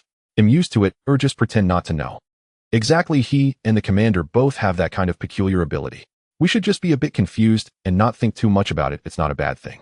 Maizi hesitated. Their abilities may be somewhat similar, but the commander and he are still different. Of course, it's not to say that he is bad. It's just. Maizi moved his mouth, finding it hard to describe, and finally just shrugged. Forget it, I can't put it into words. You all should understand what I mean, right? The infantry looked at each other and probably understood Maizi's meaning. Previously, when Shi Tianxiang shouted those words up there, Quan He had also heard them, and after coming down, he asked again in detail. At this moment, he stood before the giant redwood, extending his hand to gently cover the seemingly steel-like trunk. Dong dong. Quan He swore he indeed heard some kind of rhythm, but when he focused again to listen closely, he could no longer hear it. Nevertheless, he was certain that this great tree indeed had its own thoughts. I want to discuss something with you, considering we fought side by side. If you are willing to communicate with me, could you just move one of your roots? Boom. A thick branch rose like the head of a giant python, and then slammed heavily onto the ground. The earth seemed to shake. Quan He. Incredible, it wouldn't produce this effect without a few hundred tons of weight. Fortunately, they could communicate. Let me tell you, your main body is very strong right now, but you lack long-range attack capabilities. The boulders I mentioned throwing before are the most primitive method. I think you should form a cooperative relationship with peaceful humans like us. Quan He said seriously. This was both a reflection of his dark humor and a way to pave the road for Old Ma. He had already received a message back from Old Ma that old fellow was being hunted down like a rabbit. If it weren't for Old Lin rescuing him multiple times, he would have been extinguished. If his team were to be compared to the 5 players in Elwell, his position would likely be top lane, while Old Lin's position would be mid lane or a highly mobile assassin jungler. A group of steadfast believers who love peace are advancing towards you. They are my friends.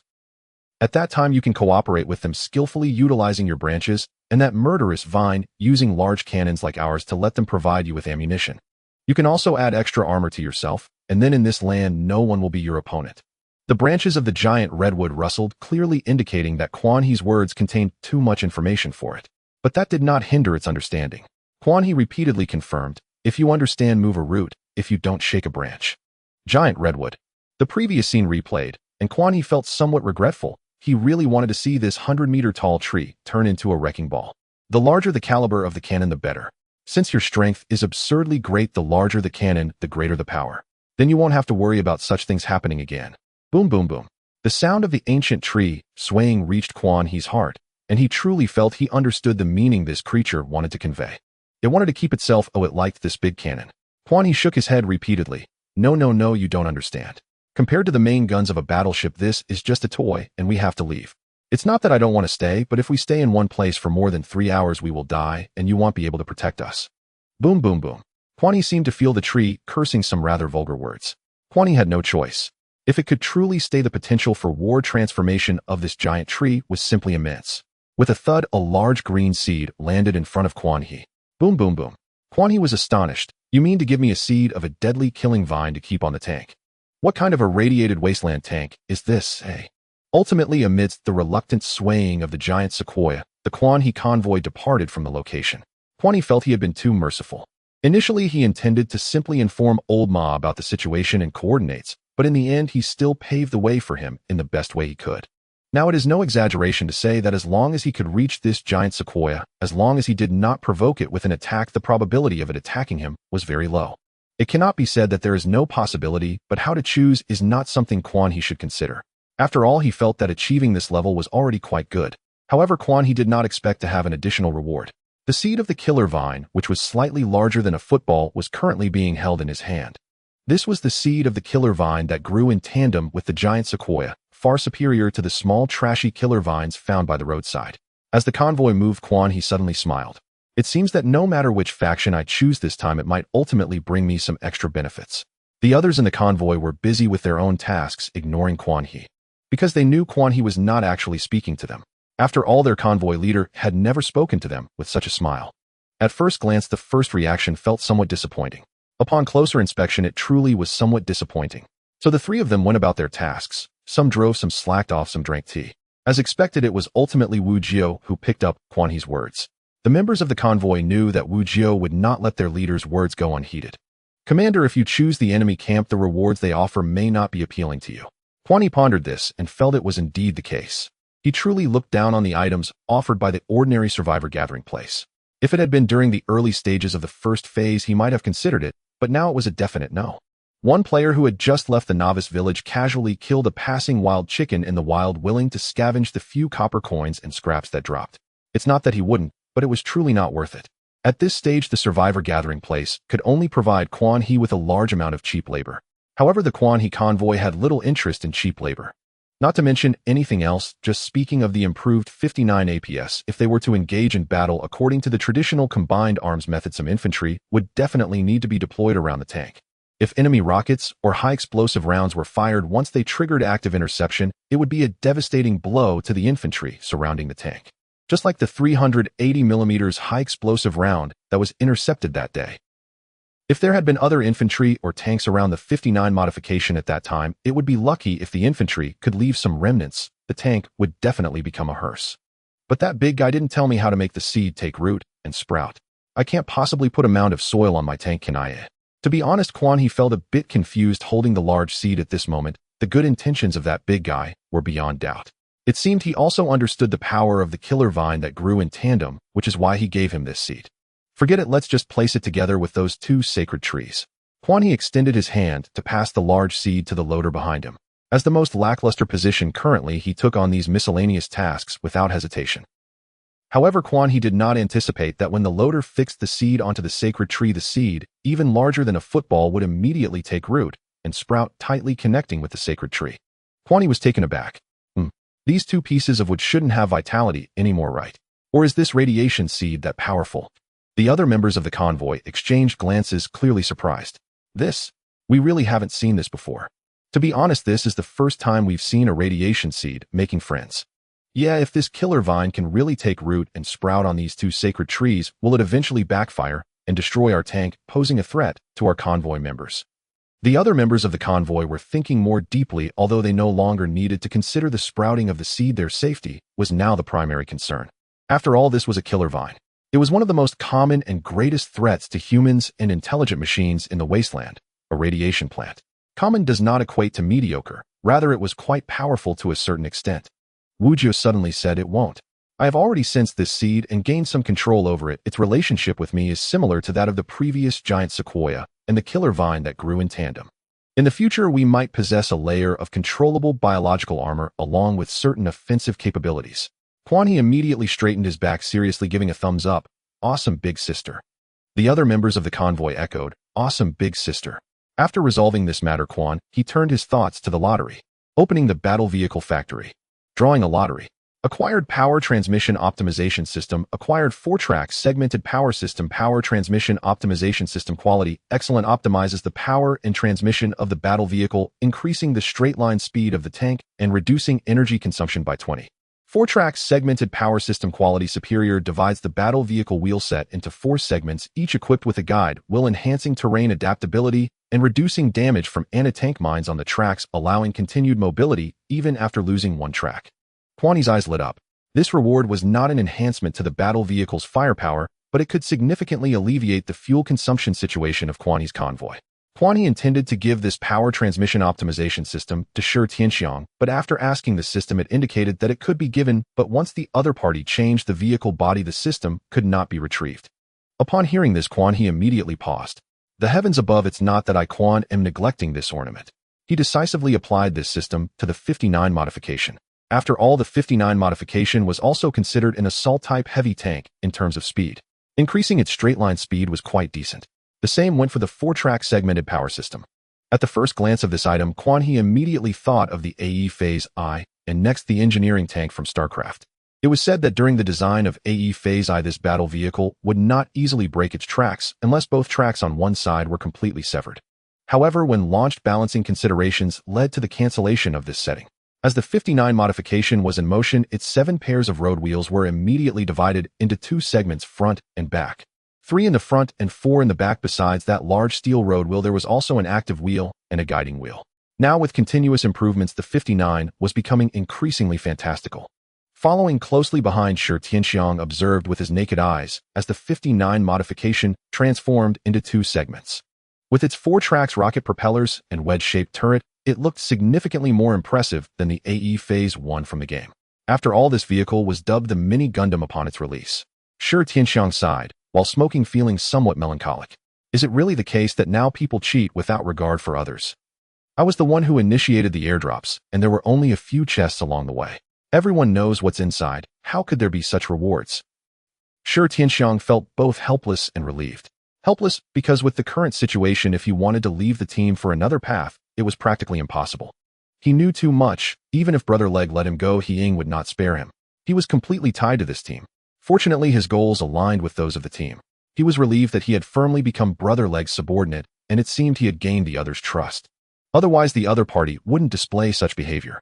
He tossed the cigarette but out of the tank and adjusted his mindset. Overall, as long as he didn't harbor any inappropriate thoughts, it was a good thing. As for other thoughts, following a powerful figure and coasting along was much easier than leading oneself as a sheep, and the chances of success were significantly higher. Then Quan He heard Shi Tianxiang's somewhat exaggerated voice. Damn, Brother Leg, your tracks are so impressive. The next day, the convoy discovered a survivor gathering spot. This was also related to Quan He's latest vehicle modification plan. They now needed to find a well-equipped gathering place to modify the convoy's war vehicles. Of course, this required temporarily requisitioning personnel from the other side. Thus, the chosen gathering place had to meet certain conditions, and both tools and manpower were necessary. Brother Leg, the gathering place ahead seems to have been discovered by the intelligent machines, and both sides are engaged in battle.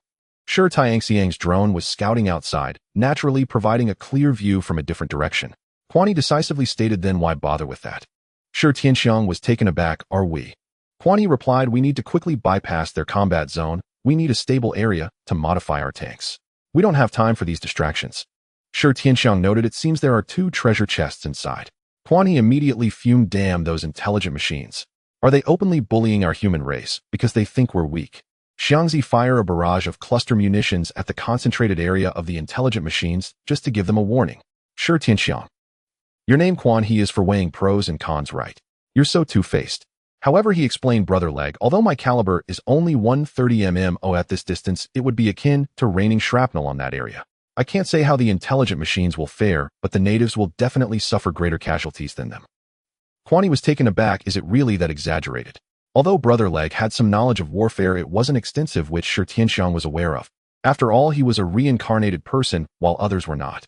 Shi Tianxiang continued to explain, let me put it this way, and you'll understand. Cluster munitions are a type of cluster bomb that can be filled with various types of submunitions, and once dropped, they can cover a relatively large area. The one I'm proposing, if detonated in the air, has a shrapnel and projectile kill radius at least 3 to 4 times that of a standard high-explosive shell. If in the future I can deploy cluster munitions launched from a rocket pod, their lethality would be truly formidable. While Quan He wasn't very familiar with cluster munitions, he knew what cluster bombs were.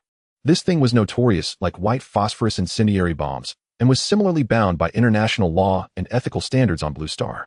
Quan He lamented, "I wanted to see just how powerful the newly developed munitions are, but now I'll have to wait until next time. He Ying, take the infantry squad and charge ahead. Don't let those survivors be wiped out by the intelligent machines. Xiangzi, provide fire support with conventional shells, and let those natives know we've arrived. As for me, I'll run over first. Damn it, I can't stand the intelligent machines treating people like livestock." Quan He spoke with righteous indignation, his expression seemingly radiating the glow of a savior. "Who told me to have a pure Mother Teresa heart? It's really unavoidable." The entire convoy silently rolled their eyes. "All right, at this time you are once again of the same kin as the survivors." Sure, Tianxiang was within range of his drone's targeting capabilities, which could deliver precise strikes. After all, the drone's capabilities were related to the range of his gun. Although Quan He had a large caliber gun, its effective range was only 8,000 meters. After all, it was made with World War I era technology. While powerful, it couldn't compare to post-war or Cold War tanks at extreme ranges. The area of the firefight ahead was a factory extending from an abandoned town. It was unclear what it was used for, but the four-story factory was sturdy enough for the survivors to mount a stubborn resistance against the advancing intelligent machines. They had already been surrounded. The intelligent machines, grouped in fives, continuously attacked and closed in from all directions. Naturally, the intelligent machine warriors wouldn't recklessly advance in formation under heavy crossfire and firepower. No one would do that. The precise rockets and grenade launchers left the survivors in dire straits. They could hardly organize any effective counterattacks. The intelligent machines had automatic targeting, making it akin to them having half a lock. The survivors did not. Damn it, this is the end. The survivors also displayed despair. If we had known, we wouldn't have rested here. Now we're directly surrounded. We already sneaked forward. Why are the intelligent machines targeting us instead of those tanks with special capabilities? Probably because we are easier to bully. Damn, if it comes to worst, brother, you should break through yourself. You have that powered exoskeleton, and ordinary bullets and shells won't affect you. That man referred to as brother was currently the only one capable of mounting a strong counterattack against the intelligent machines. He wore a deep blue-powered armor powered by a battery like the intelligent machines, wielding a heavy machine gun and continuously firing. Bullets rained down on him, but bounced off harmlessly, unable to inflict any damage. Just as he was about to speak, a sudden shriek pierced the air. Boom! A five-man intelligent machine infantry squad was sent flying. Reinforcements. The crowd erupted with joy. "I've been out all day today. Let's take a break and have 2 more chapters. I'm really too exhausted to write." Indeed, there is support. The man in powered armor spoke in a deep voice. He continuously fired his heavy machine gun at the targets below, delivering short bursts. Compared to others, his armor was also equipped with auxiliary targeting equipment, allowing his short bursts to be effective against the mechanized enemies. "Everyone hold on a bit longer. We have artillery support now." The man observed the drones in the sky that were being shot at by the mechanized forces, who had the audacity to completely dismantle the mechanized self-propelled artillery system. The drones equipped with these artillery systems were easy to identify. The suicide drones flew at high speed, while the mechanized artillery reconnaissance drones had a far-reaching range, often accompanied by artillery fire raining down from other directions. However, the flying altitude of the mechanized artillery reconnaissance drones was relatively low. Even now, the man could not determine whether this support was a blessing or a curse. Even they were aligned with factions. Survivors, mutants, and raiders were among them, making them cautious not only of the mechanized forces, but also of their own kind. The mere fact that the enemy possessed self-propelled artillery was enough to prove their strength far surpassed that of everyone else. If their intentions were malicious, the fate of these individuals might not be any better. However, compared to the caution of the man in powered armor, the fighting spirit and confidence of the other resistance fighters had significantly risen. What once seemed like a dead end now suddenly appeared to have a glimmer of hope. The exhilarating feeling of survival against all odds was indeed unique. Perhaps the arrival of the drones had drawn some of the mechanized fire, allowing them to barely organize a counterattack. They crouched in the window seams, extending their weapons out. They dared not aim precisely, only able to determine a general direction before opening fire. Undoubtedly, such a method of attack was not very effective against the mechanized forces. With their caliber of weaponry, unless they struck the critical and weak points of the mechanized enemies, they could hardly inflict any damage. After all, mechanized warriors were made of steel. Humans only achieved similar effects after donning powered armor while they were born with it: sturdy protection, precise calculations, and accurate aim. Those who knew their own business understood that while this powered armor was indeed classified as such, it belonged only to the civilian model, vehicles available to the middle class and above during the Golden Age. Although the protection was decent, it lacked any weaponry, especially after he had removed the internal mini-intelligence, effectively losing more than half of its auxiliary functions. Primarily, he dared not use the powered armor without that mini-intelligence. Although it lacked autonomous action capabilities, who could guarantee that it wouldn't connect to the mechanized network and attempt to eliminate him once he donned it? The man in powered armor found it difficult to describe his current state of mind. He felt both the relief of receiving reinforcement and the anxiety of facing an unknown powerful force. Everyone has a purpose in their actions, including himself. To be honest, he wouldn't have gone out of his way to rescue survivors surrounded by mechanized forces, unless the rewards outweighed the risks. Suddenly, the mechanized warrior he was aiming at, one carrying a rocket launcher, was shot through one of its blinking red electronic eyes. Immediately followed by another shot, the other electronic eye was penetrated, causing the mechanized warrior's head to start smoking and then erupting into flames, intensifying rapidly. Sniper.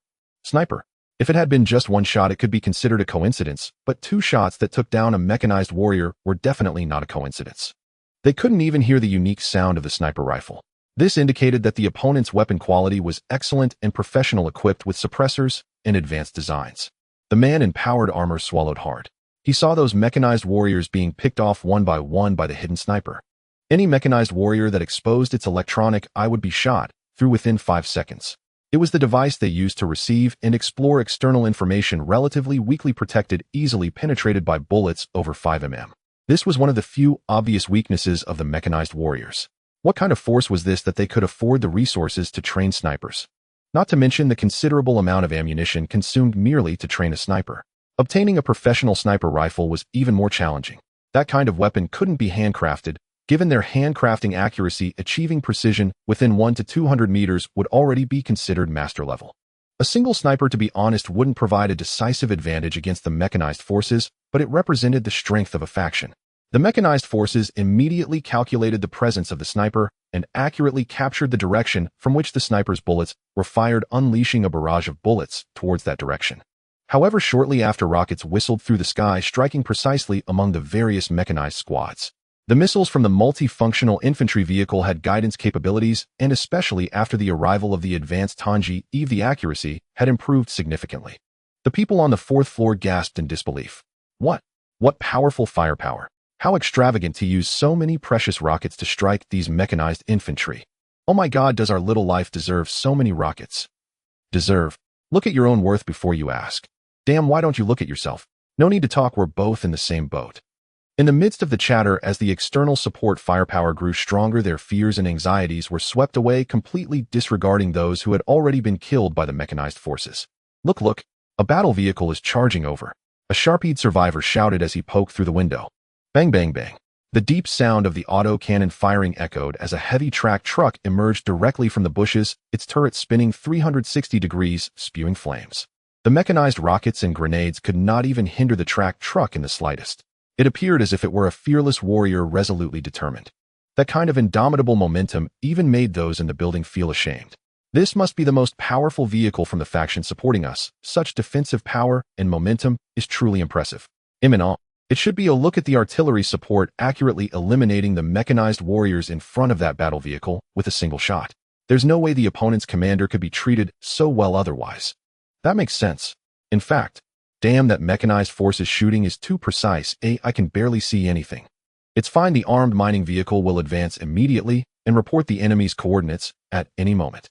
Armed mining vehicle acknowledges advancing now. Coordinates. 5 mechanized enemies. Requesting artillery strike. Since they were reporting coordinates, it was naturally the closest and most threatening to them. Artillery acknowledged. Sure, Tianxiang didn't care who was being targeted, he only had to move his lips. Xianzi, your drone is too trash. Oh, why don't you ask Wu Jiu to swap with you? Don't ask him, not swapping with him. The people inside the building watched helplessly as the intelligent machines, despite exhausting all their methods, posed no threat to the armored mining vehicle. The enemy moved with unwavering determination, the machine guns roaring as they continuously eliminated the intelligent machine soldiers. The 23mm cannon was a significant threat to these intelligent warriors.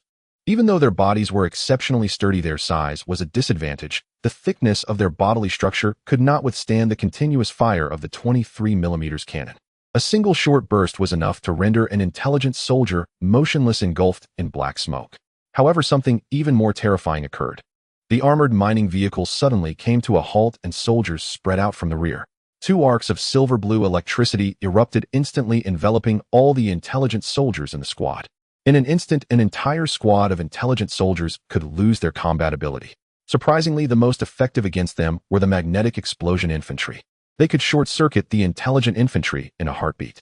Wei Ying and Li Jia led the charge with magnetic burst coils in their right hands and a single-handed sword made of high-strength carbon steel in their left. Their armor was not as heavy as that of the fully armored infantry, but it was not lacking either. It was relatively more agile. Wei Ying lunged towards the nearest squad of intelligent infantry, activating the magnetic burst coil in her right hand, which spread to her left-hand sword. Damn thunder, half-moon slash. The natives on the fourth floor were left agape. The enhanced Wei Ling and Li Jia possessed remarkable physical abilities. With a single-handed sword, they short-circuited the intelligent soldier and kicked it away. Yura. The mobilized infantry in long coats rushed forward, followed closely by the rookie Yuri, who had his finger on his forehead.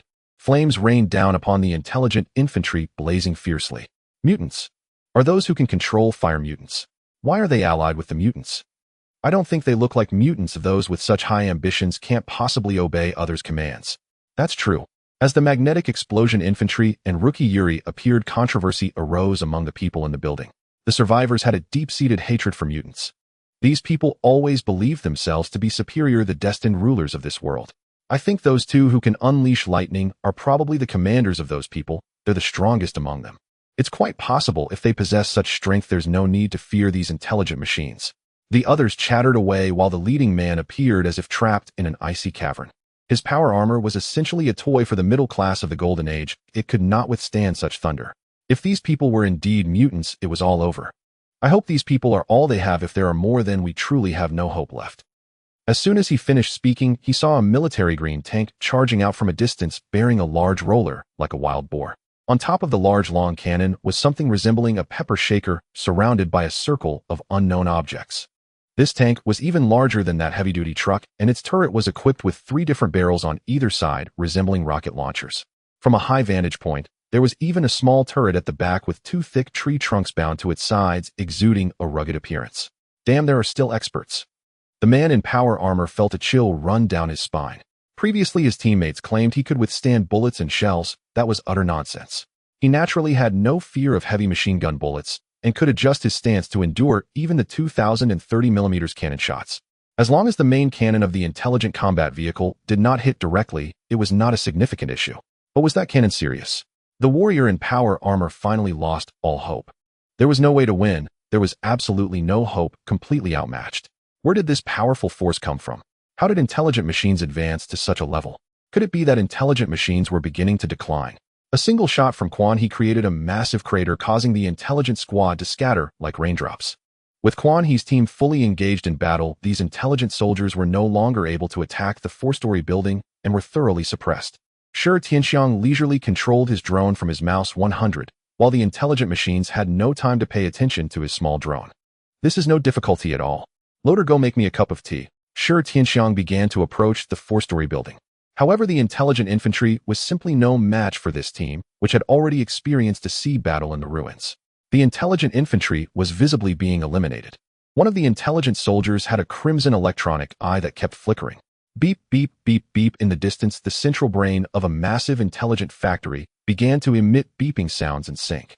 Information received, processing. War command request received, under review. Review approved, please enter the key. Key correct, opening war warehouse. Alarm. Unknown error, war warehouse initialization error. Reapplying. Unknown error occurred, but the request has been approved. War warehouse opened. Suddenly, a heavy mechanical sound echoed from deep within the factory. The ground shook as a 30m tall heavy robot emerged step by step. Alongside it appeared a squad of intelligent combat vehicles and numerous infantry units. Command has been issued. Lumberjack has been deployed. Mission objective: annihilate the human vehicle squad. Though the heavy robot was massive, its speed was unimpeded. Its precise mechanical structure was enveloped in heavy armor, each step taken with unwavering determination, shaking the ground with its presence. Its left and right hands held different weapons. The right hand bore a cannon, while the left wielded a large multifunctional chainsaw. At this moment, Quan He's team had already eliminated all the intelligent soldiers surrounding the factory, capturing 2 treasure chests as well. They wouldn't yield anything particularly valuable, but as long as the 4 essential survival elements were present, they wouldn't be at a loss. After all, they were currently in a state of being oil guzzlers. That 380mm howitzer had indeed been purchased by someone. It was unclear what price was paid to acquire sufficient high-strength carbon steel armor plates and fuel, but this cannon would serve him well for a long time. He wouldn't be at a loss, it was just a matter of how to utilize it. If it were a lone wolf type of player, the probability of death using this cannon would be extremely high. However, if there were well-coordinated teammates, they could unleash effects and power beyond imagination. After dealing with the treasure chest, the survivors from the 4-story building were next. They had no room for choice and could only obediently cooperate and step out. They could hold the line against sentient machines, but against the overwhelming firepower of Quan He's convoy, holding the line was nothing short of absurd. Better to yield gracefully, and hear precisely what the senior brothers demanded. Quan He watched faintly surprised as people streamed steadily out of the building. Well, look at that. More than I expected. No wonder they held out this long. From that unassuming 4-story factory emerged over 200 individuals, nearly half a battalion's worth of combat-ready strength. Most striking was the complete absence of the elderly, the infirm, or children. Every single person was a seasoned fighter capable of wielding firearms with lethal proficiency. Quan He's gaze locked onto the man clad in cobalt blue powered armor. Powered armor. This is only phase 2. Surely not already. Where on earth did that come from? Xiangzi, what's your take? Phase 2 in essence marked the civilian tier, yet no civilian-grade system should bear the sophistication of a Stark-level design. Sure, Tianxiang's Rat 100 advanced slowly, still en route, but his drones remained airborne, granting him full situational awareness of the unfolding scene. Perfectly normal. The Golden Age was never meant to be sealed away. Its deeper layers only grow more astonishing the further one digs. That suit is little more than a luxury toy for Earth's wealthiest elites. Minimal functionality, no integrated weaponry, and marginal protective capacity, essentially an armored exoskeleton. Nothing extraordinary. Its overall protection barely surpasses the heavy armor worn by He Ying and her squad. Sure, Tianxiang saw nothing unusual in it. Before his transmigration, even this class of powered armor had been dismissed as laughably obsolete, unfit to withstand so much as a single strike from a killer vine. It was all show, no substance. Hearing this, Quan He instantly lost interest. He'd half expected something akin to the legendary Brothers in Arms series from interstellar lore, 100-unit elite chassis forged in unity and fire. He Ying assessed their utility. If they offer none, let them go. Having lost interest, Quan He refused to waste another breath on them. By utility, he meant technical expertise, especially in tool repair and mechanical modification. After all, their mission extended beyond treasure hunting. They needed to reinforce and retrofit the turret roof of their Type 59 upgrade. Drone defense and rocket-propelled grenade interception were non-negotiable priorities. Though the Type 59 upgrade already featured a robust high-strength mesh intercept structure encircling its hull, its roof remained critically exposed. As for Sure Tianxiang's Rat 100, it looked imposing, a massive hunk of metal, but functioned in truth as little more than sacrificial meat. Within a self-propelled artillery platform, however, its armor did command respect. The survivors stared dazed and disoriented as a sleek high-tech wheeled assault vehicle thundered toward them from the distance, and from it descended a figure clad in heavy exoskeletal ballistic armor. Is the man in powered armor your leader? Have him step forward and speak. They complied without resistance, so the female executioner spared them her wrath, though her tone remained ice-cold and imperious. To her, everyone outside the convoy was an enemy by default. The armored man dared not hesitate, not even for a heartbeat. These people were merciless. If they chose to kill him, he wouldn't survive 2 seconds. First second, a guttural cry, ah.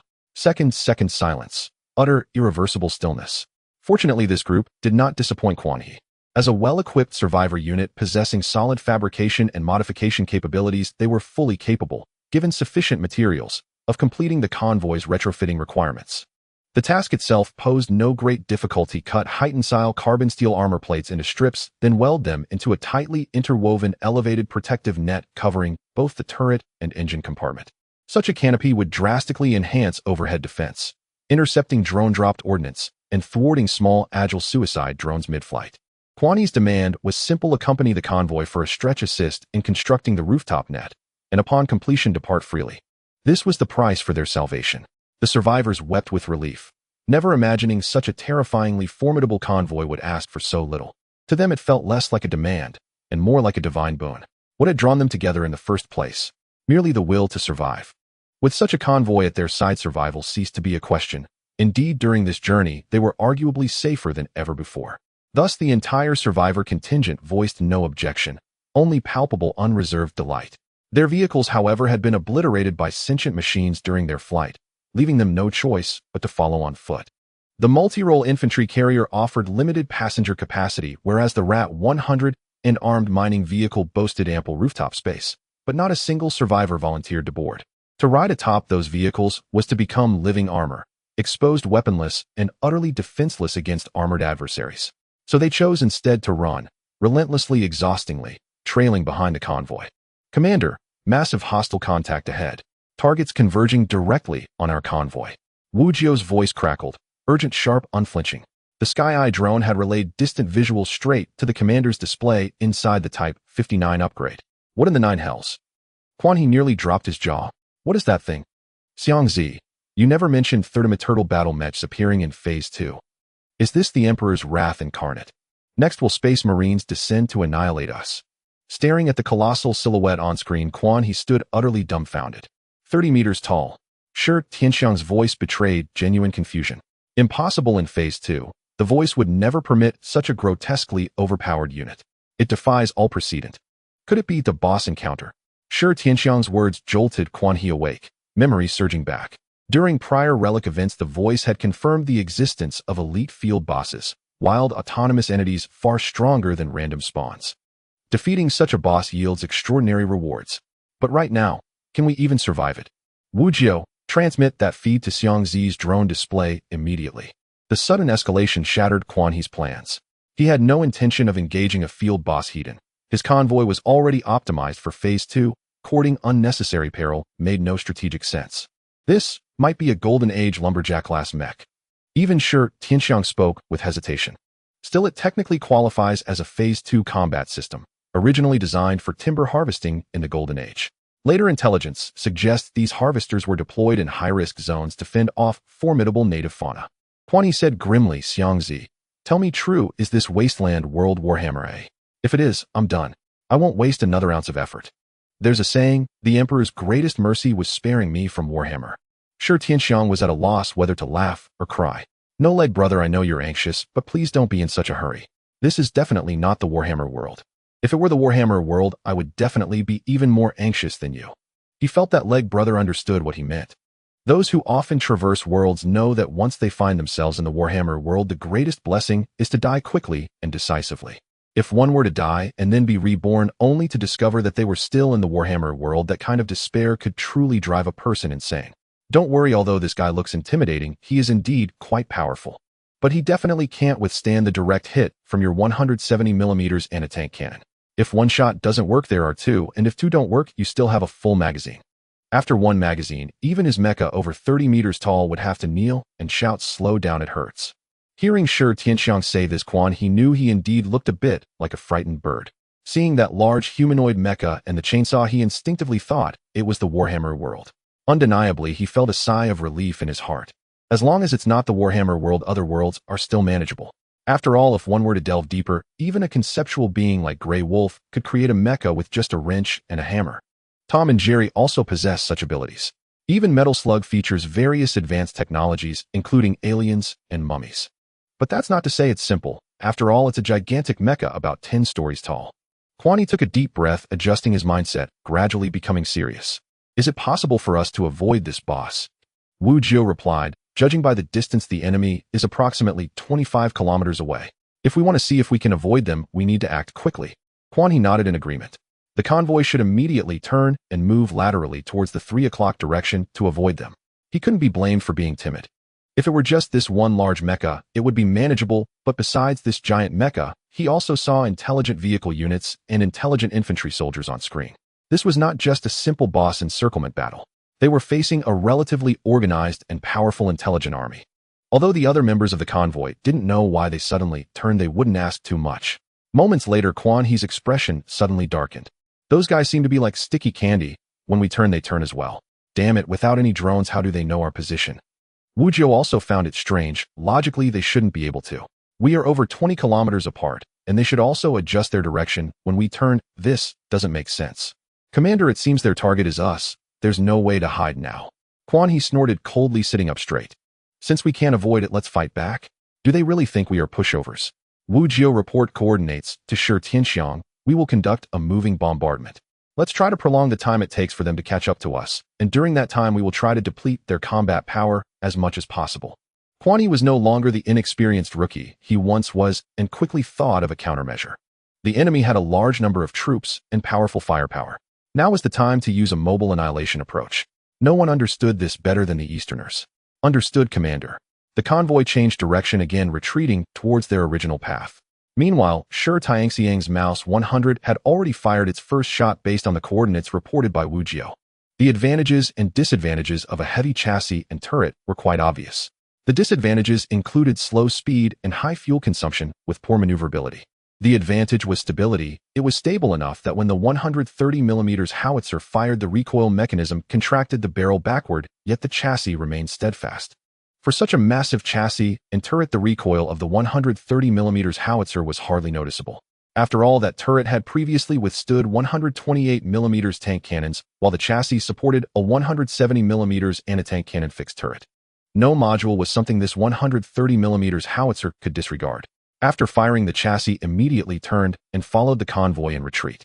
When striking the intelligent units, even if the enemy had no drones, one had to quickly relocate after firing, especially when there were no other units in front. It was easy for the intelligent units to calculate the position based on the trajectory and retaliate. The convoy had barely left that location for even 3 minutes when 3 shells landed on the spot where Shi Tianxiang had just fired. Feeling the tremors from behind, Quan He furrowed his brows deeply. Didn't they say the enemy had no drones? This sound is exactly like that of Shi Tianxiang's 130mm howitzer. If the enemy also had such reconnaissance and long-range strike capabilities, then the mobile annihilation plan would need to be revised. The enemy had 3 guns while they only had 1. Commander, we indeed didn't find any intelligent drones in the air. I don't know why, but it seems lately we can rarely spot intelligent drones. Wu Jiao stated confidently. If there were drones, the enemy wouldn't have targeted the position where Shi Tianxiang fired just now. Shi Tianxiang also added over the radio, Leg brother, the big sister is right. This isn't the enemy's drone.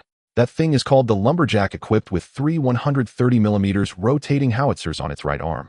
It probably calculated my position to fire back at me. Quan He understood and pondered. For such a large mecha, is the weapon caliber only 130mm? This caliber seems a bit too small. Shi Tianxiang's crackling voice was filled with astonishment. Big brother, do you want to listen to what you're saying? That's 3 rotating 130mm howitzers, not just one, and they're not cannons or field guns, they're howitzers. A lumberjack robot with such firepower isn't enough. Are you saying that if you replace it with a Redeemer-class battleship scaled up to over 30 meters, you would be invincible? Quan He firmly denied. I am not. That would definitely not work. Other mechas might have living humans, but that thing has cryopods inside.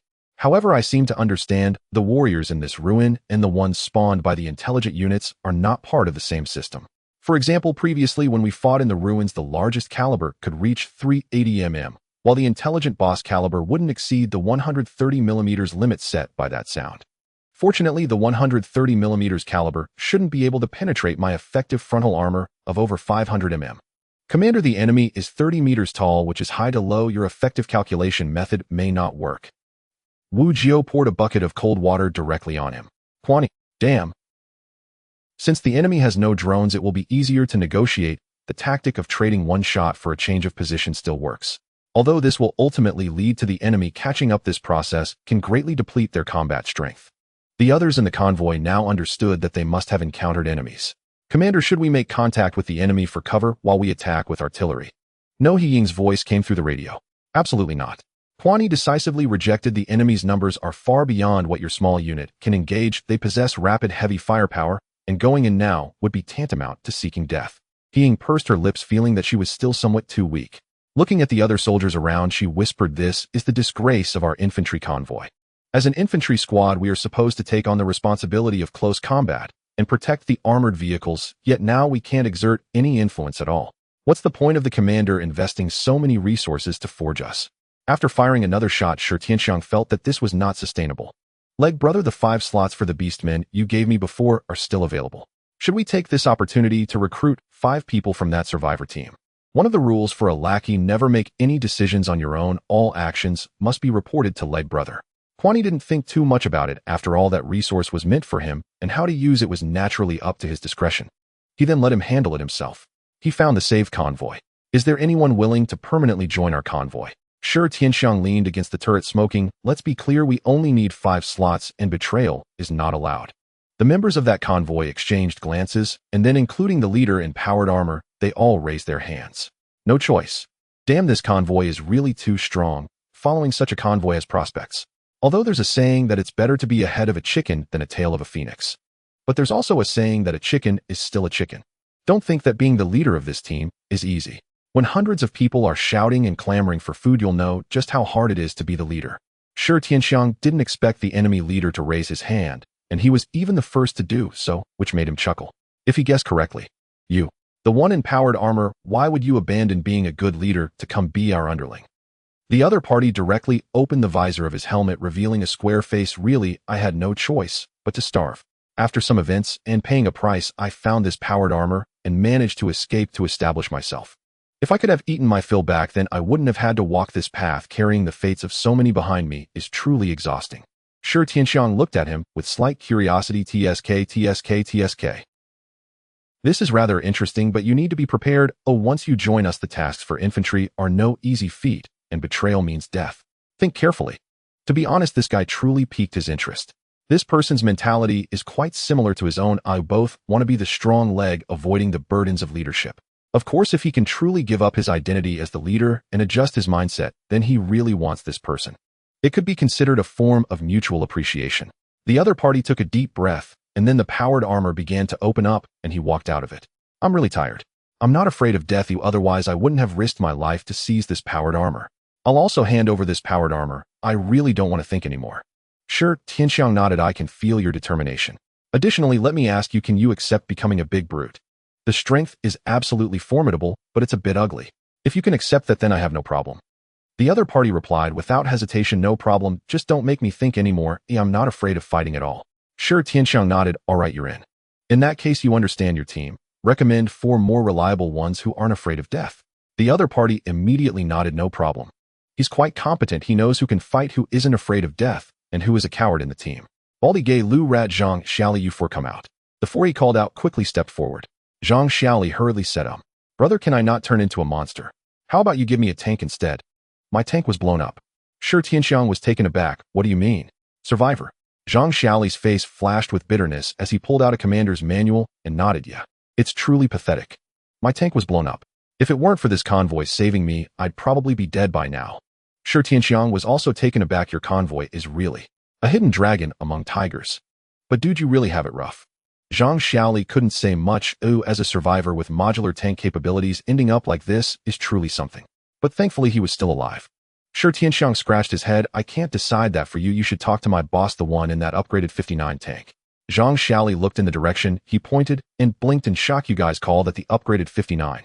Sure, Tianxiang raised a finger and shushed. Don't ask. Even the King of Heaven would call it the upgraded 59. Zhang Xiaoli looked on in reverence. In the end, he chose 1 more person to meet the requirement of 5 people, and Sure, Tianxiang clapped his hands. Good, you 5 come closer. I'll give you a small token of appreciation on behalf of our convoy's leader.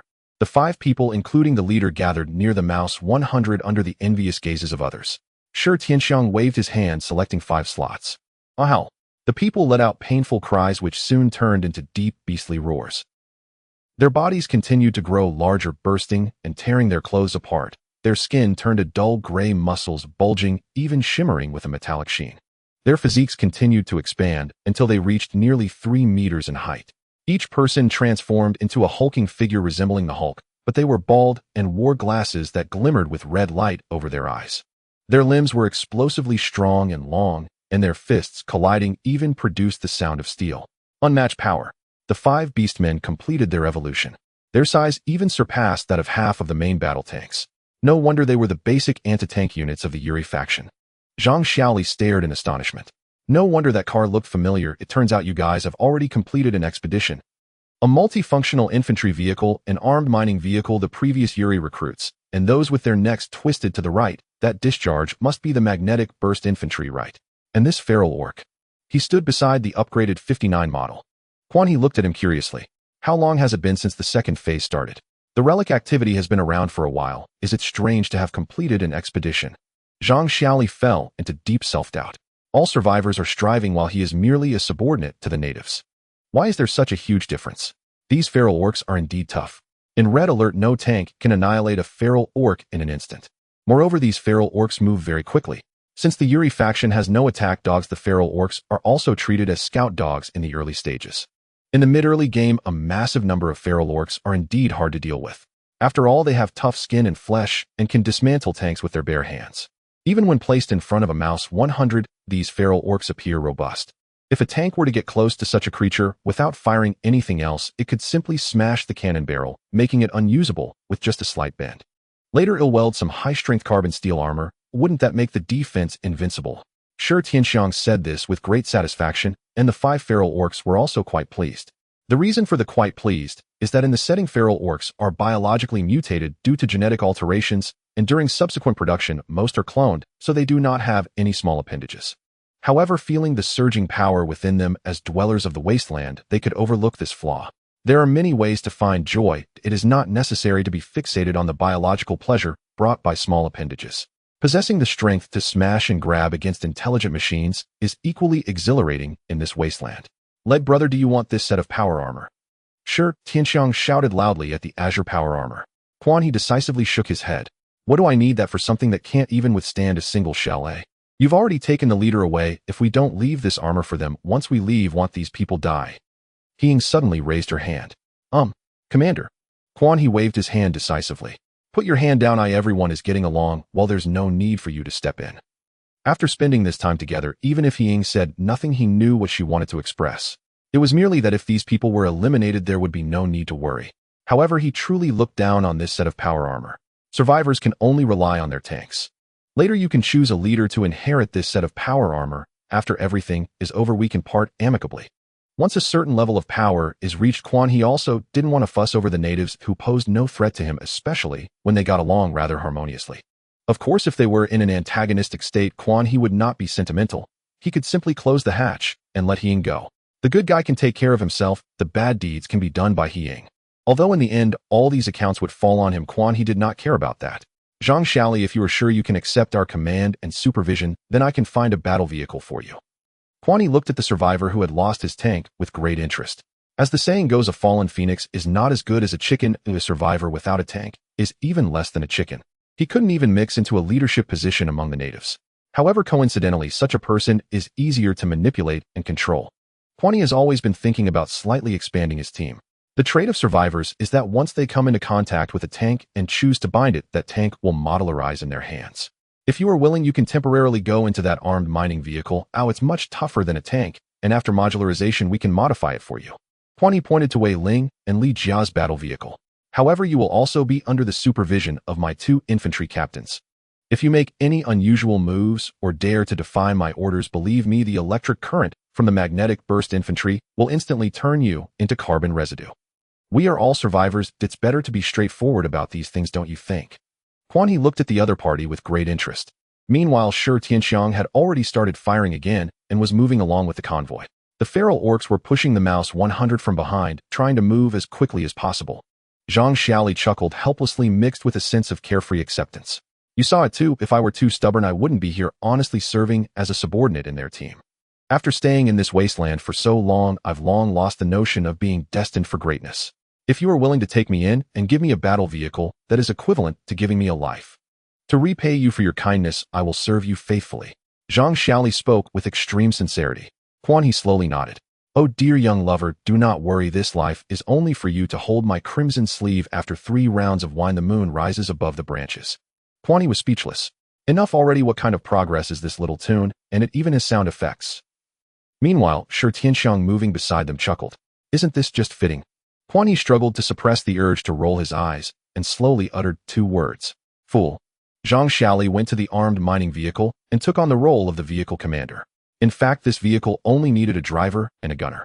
As a troop transport vehicle for Quan He's team, there wasn't much room for modification on this vehicle. However, the first thing to change was the mining equipment at the front.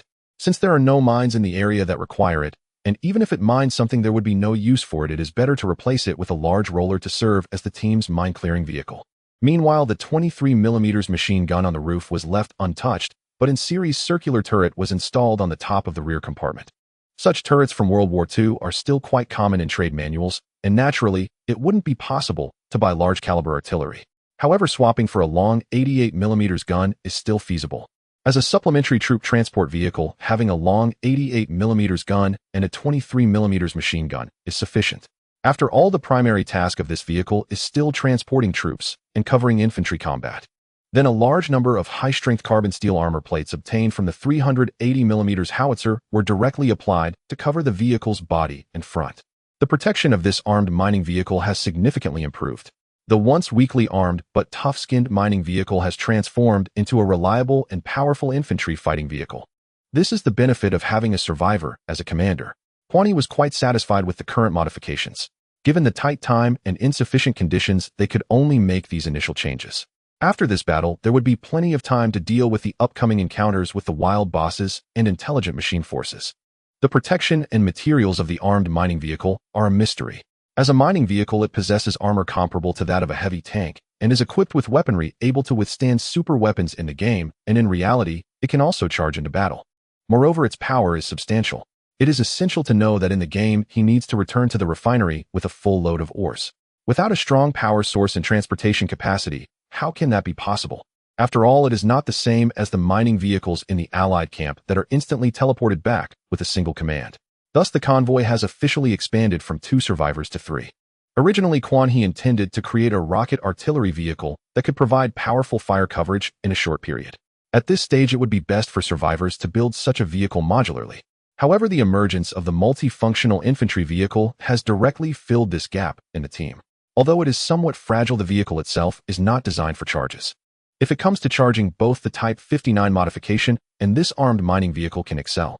Quan He even suspects that the defenses of the armed mining vehicle might be thicker than his own Type 59 modification.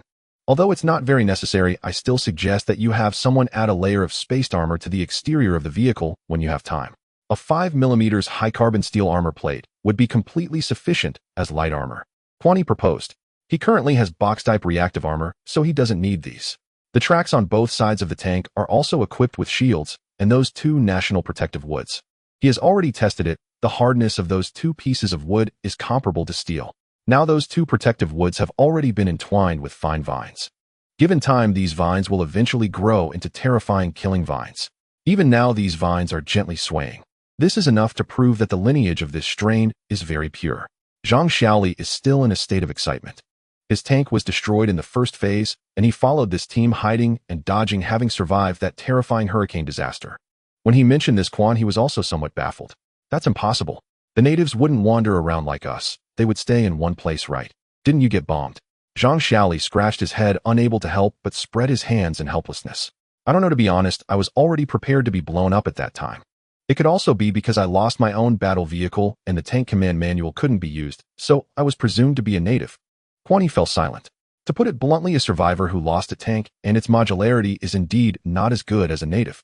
The concepts and knowledge brought from Blue Star might not necessarily be useful in this cursed place. Natives born and raised here possess certain enhancements from mutations and can fire heavy machine guns continuously with bare hands.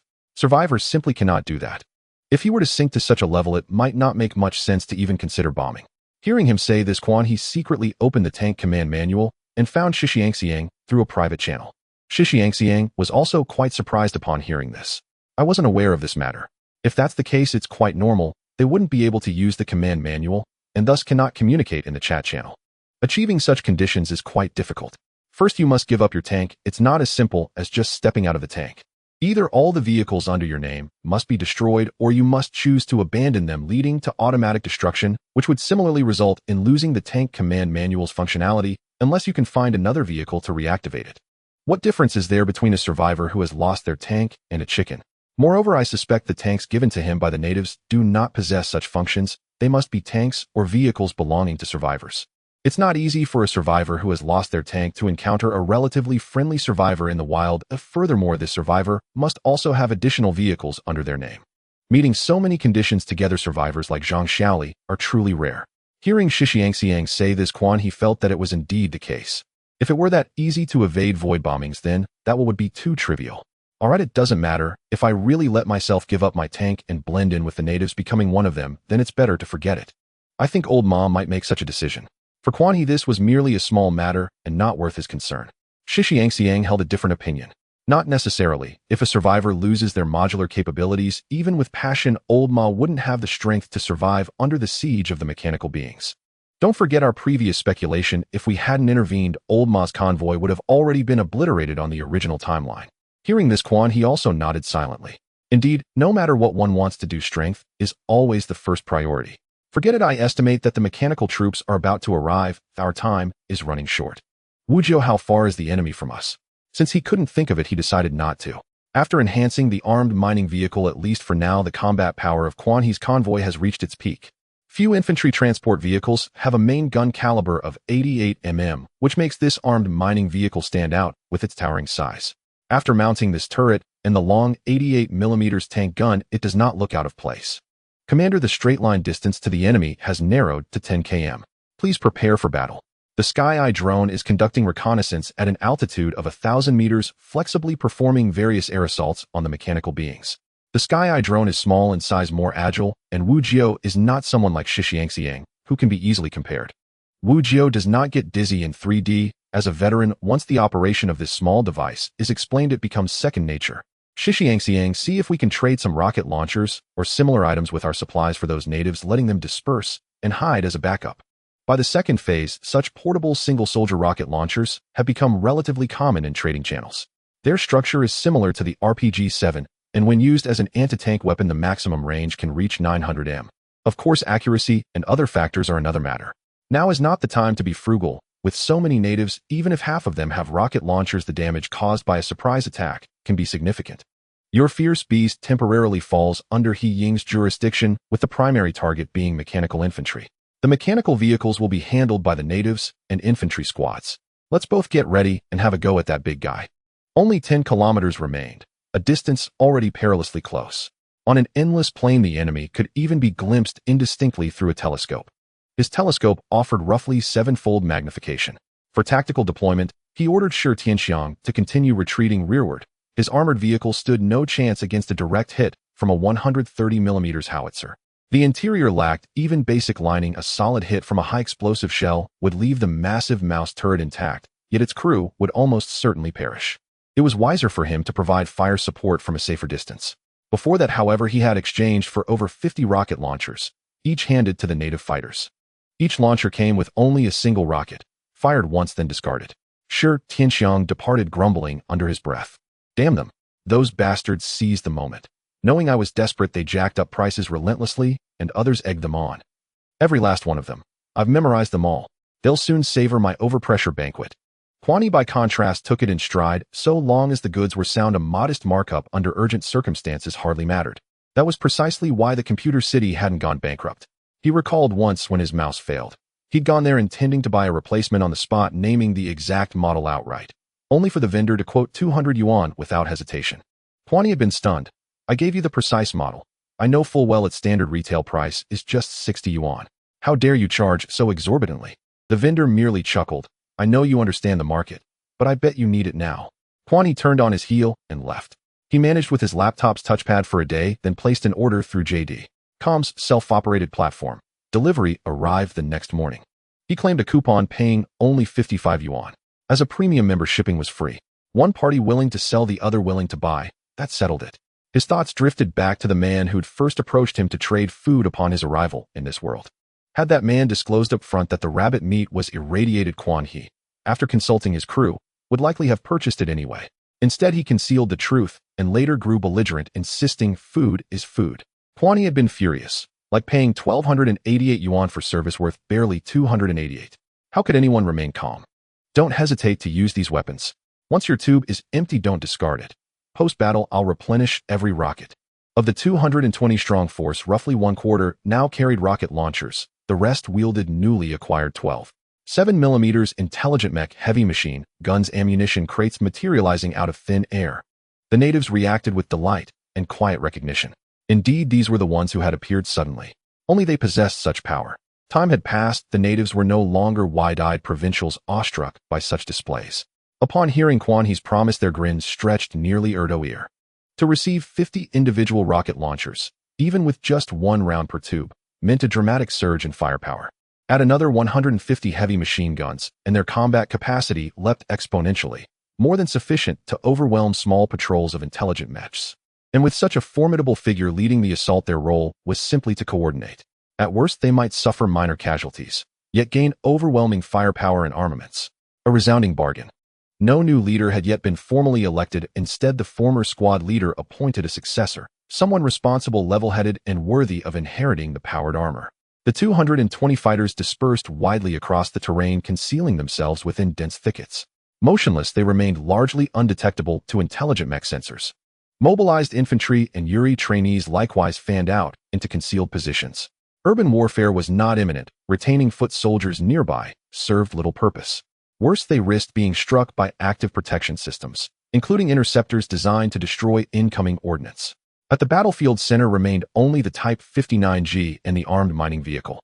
Only now did Quan He grasp the true strength of his convoy. Snipers had boarded multipurpose infantry vehicles, gaining optimized engagement range and crucial mobility. He Ying and her heavily armored infantry stood ready, poised to unleash javelin missiles alongside the Type 59G the instant the lumberjack emerged, delivering concentrated, decisive fire. The javelin missile was engineered specifically for anti-tank warfare. A single top-attack strike would instantly disable the White Rabbit. In truth, no vehicle, stock or otherwise, could reliably withstand such a precision overhead strike. Quan He sat quietly in the commander's compartment, cigarette between his lips, awaiting the enemy's approach. Artillery shells streaked across the sky. His side fired one volley. The enemy retaliated with 3. Even while retreating, Shi Tianxiang maintained relentless pressure on the intelligent mech forces, and the lumberjack continued its counter-battery fire against him. His calculations remained precise.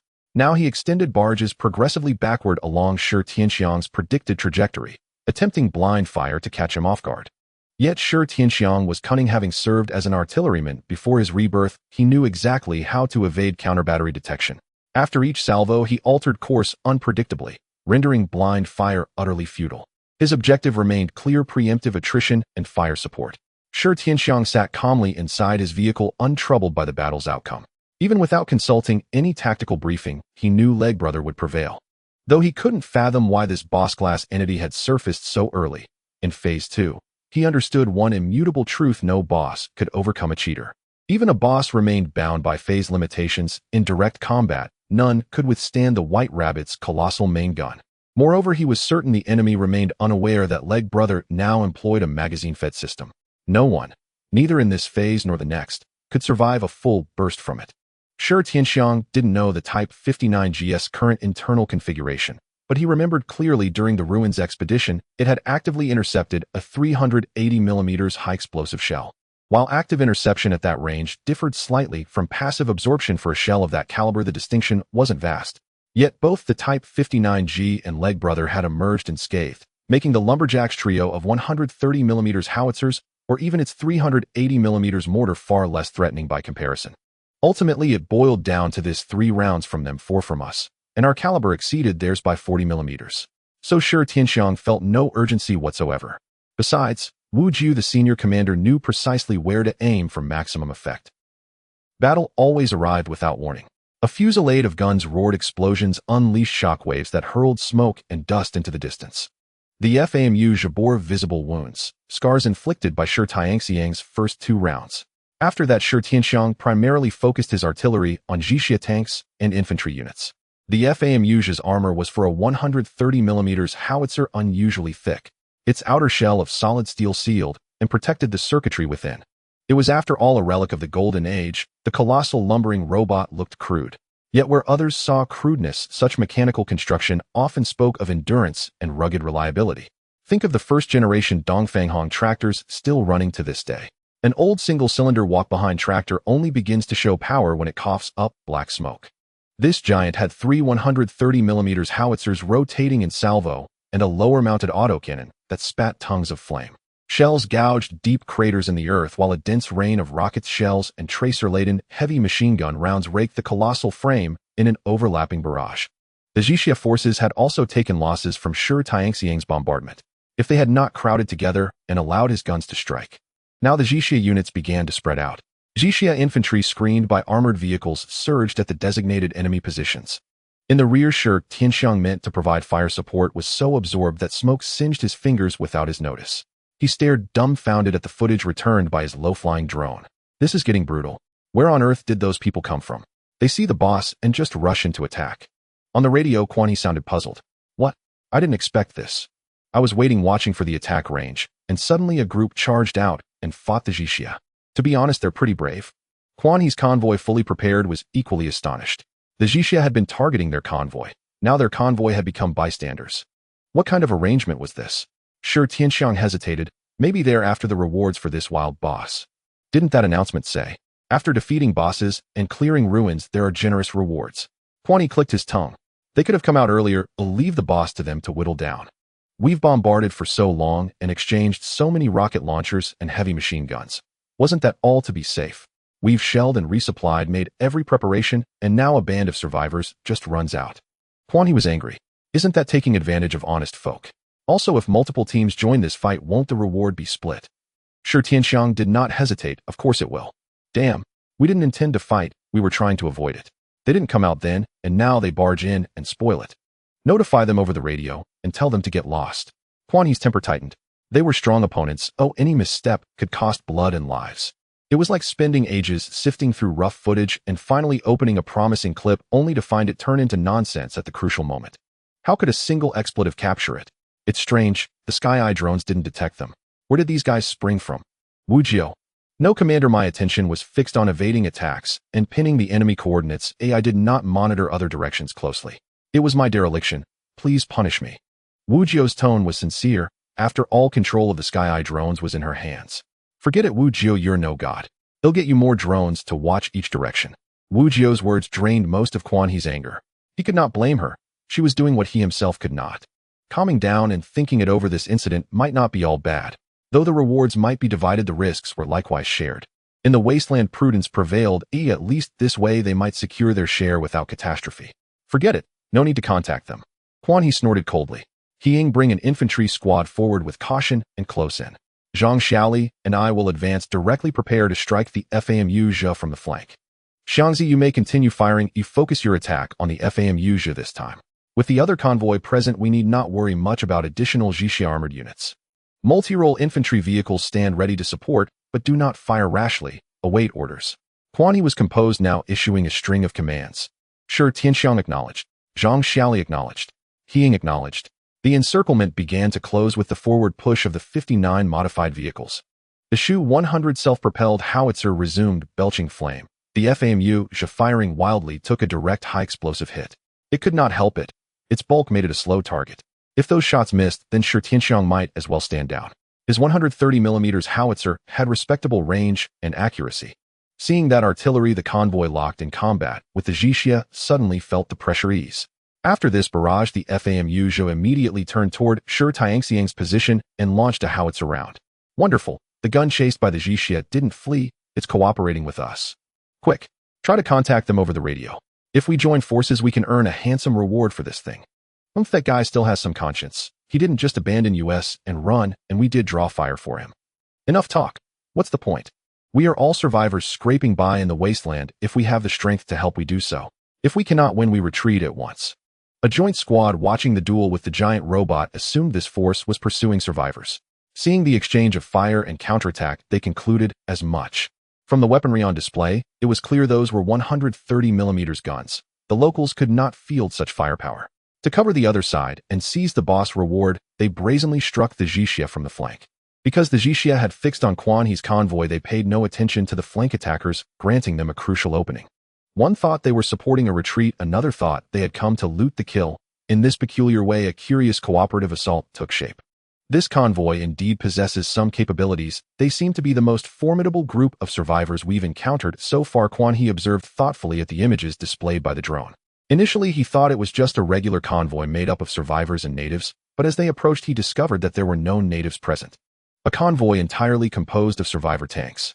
To gather so many survivors in such an environment, the organizers must possess significant skills. Yes, Commander. The opposing convoy consists of 8 tanks working in perfect synchrony with clear divisions of labor. They truly form a formidable fighting force. Wu Jiao was focusing the Tianyan drone on observing these tanks. The opposing side seems to have decent operational capabilities. The exterior and top of their tanks are equipped with makeshift rocket interception nets, and the roof utilizes a soft net structure made of some unknown material likely capable of intercepting suicide shuttles. The tank attracting the fire has also welded an additional layer of armor composed of spaced plates, and the sides are covered with numerous track plates. The top of the turret is fitted with some unknown square material, which they likely crafted themselves. Currently, this heavy tank is the primary target for the mechanized forces. It appears they may have some repair kits and medical supplies constantly fixing the tank's body. Other tanks are leveraging their respective firepower and vehicle characteristics to provide continuous support. Commander, even without us, it would take the mechanized forces considerable time to defeat them. This is a convoy with quite impressive combat capabilities. As the armored vehicles advanced, Wu Jiao conducted a battlefield analysis for Quan He. Upon exiting the denser thicket, Quan He could already see the third turtle lumberjack continuously firing. Commander, the distance has narrowed to 5 kilometers. Wu Jiao reminded. Quan He nodded, saying, everyone smoke up. The smoking room could increase proficiency. It was a temporary boost that needed to be activated when combat was imminent. The rapid speed was also thanks to the new reward Quan He had drawn, which increased linear movement speed.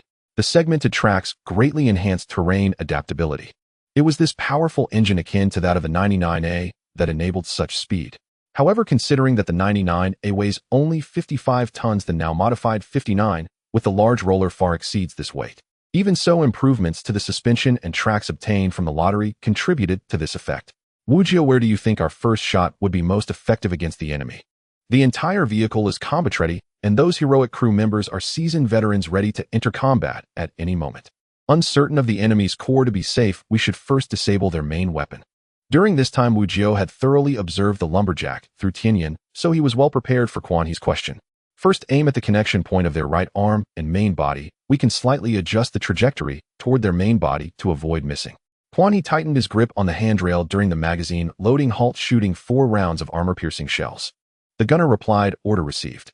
The enemy's armor clearly had layering with visible gaps. In such cases, the effectiveness of using armor-piercing shells would be somewhat diminished. Of course, in such situations, using white phosphorus incendiary shells would also be effective. This type of ammunition possesses anti-armor capabilities to a certain extent. However, it does not function in the same way as armor-piercing shells. The characteristic of white phosphorus incendiary shells is their ability to burn fiercely in the air and produce white phosphorus smoke with temperatures potentially exceeding 1,000 degrees and a burning duration that can last for hours. These shells typically cannot directly penetrate armor, but instead cause damage to the armor and some internal components, including the driver, through high temperatures and chemical corrosion. They can also obscure the enemy's line of sight with smoke. Since the mechanized units have no crew members, the possibility of killing the enemy driver with high temperatures is eliminated. Coupled with their thick armor, Quan He planned to use armor-piercing shells to damage their external armor. After this volley, if we do not completely sever the connection of their main weapon, we will switch to white phosphorus shells for the next volley and strike the same position. With this volley, the high temperature of the white phosphorus shells should damage their circuitry. The ammunition currently in use is still relatively primitive, merely standard full-caliber armor-piercing shells, with the only powerful option being the white phosphorus incendiary shells. As for armor-piercing shells, they are available, but their effectiveness is clearly lacking. Even if they don't provide themselves with any specialized armor-piercing shells or tail-stabilized armor-piercing shells, a set of high-speed armor-piercing shells would suffice. If these subcaliber armor-piercing shells are ineffective, swapping in APDS shells or something similar would be better than the current pure AP, as they are all modular. The gap between ideals and reality is often quite significant. With Wu Jiao's assistance, the gunner has locked onto the target. Equipped with a self-stabilizing system, they later added a horizontal stabilizer combined with Wu Jiao's assistance and the inherent skill of the heroic gunner. The first shot struck the lumberjack's shoulder. It was a bright cannon trail, and the deafening roar was especially pronounced on this battlefield. We did not penetrate his armor, but we knocked off his shoulder plate. Continue firing. Quan He calmly reported the result of this shot. It was quite normal not to penetrate. The enemy had installed a shoulder pad at the connection of the shoulder and arm. Not penetrating still delivered a powerful impact, especially since the enemy had already endured attacks from artillery and that survivor convoy. The thick shoulder pad fell off and directly hit the ground. During the 6-second reload of the 59 modification, the driver continued to close the distance. They were still somewhat too close. The enemy immediately aimed their right-hand howitzer at the 59 modification, but did not fire immediately. The enemy seems to be switching attack modes and ammunition types. Seize this opportunity. Quan He quickly understood why the enemy did not act, but the machine guns below were continuously firing at the 59 modification. In a moment of distraction, the enemy immediately faced a counterattack from the survivor convoy.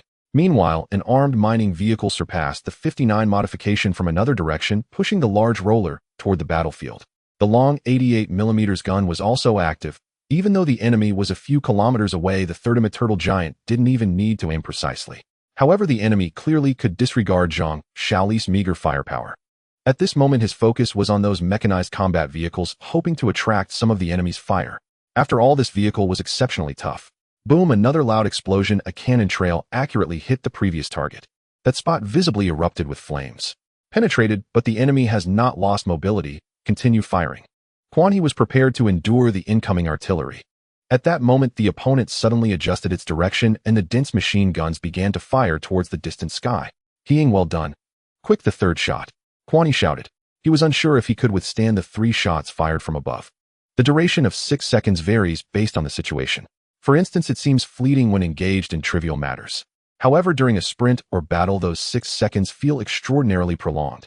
After all, in the age of firearms, a few seconds can determine the life or death of one or more individuals. The oppressive presence of the 30m tall lumberjack was immense, comparable to a normal person facing a monstrous creature, especially in the absence of Ultraman. A loud explosion echoed through the sky. A javelin missile was shot down midair. Simultaneously, the third shell from the 59 modified struck the previous location. Though not the same spot, it was within the same area. Even if the gunner of the 59 modified was a god of artillery, it was impossible to hit the same spot with 3 shells.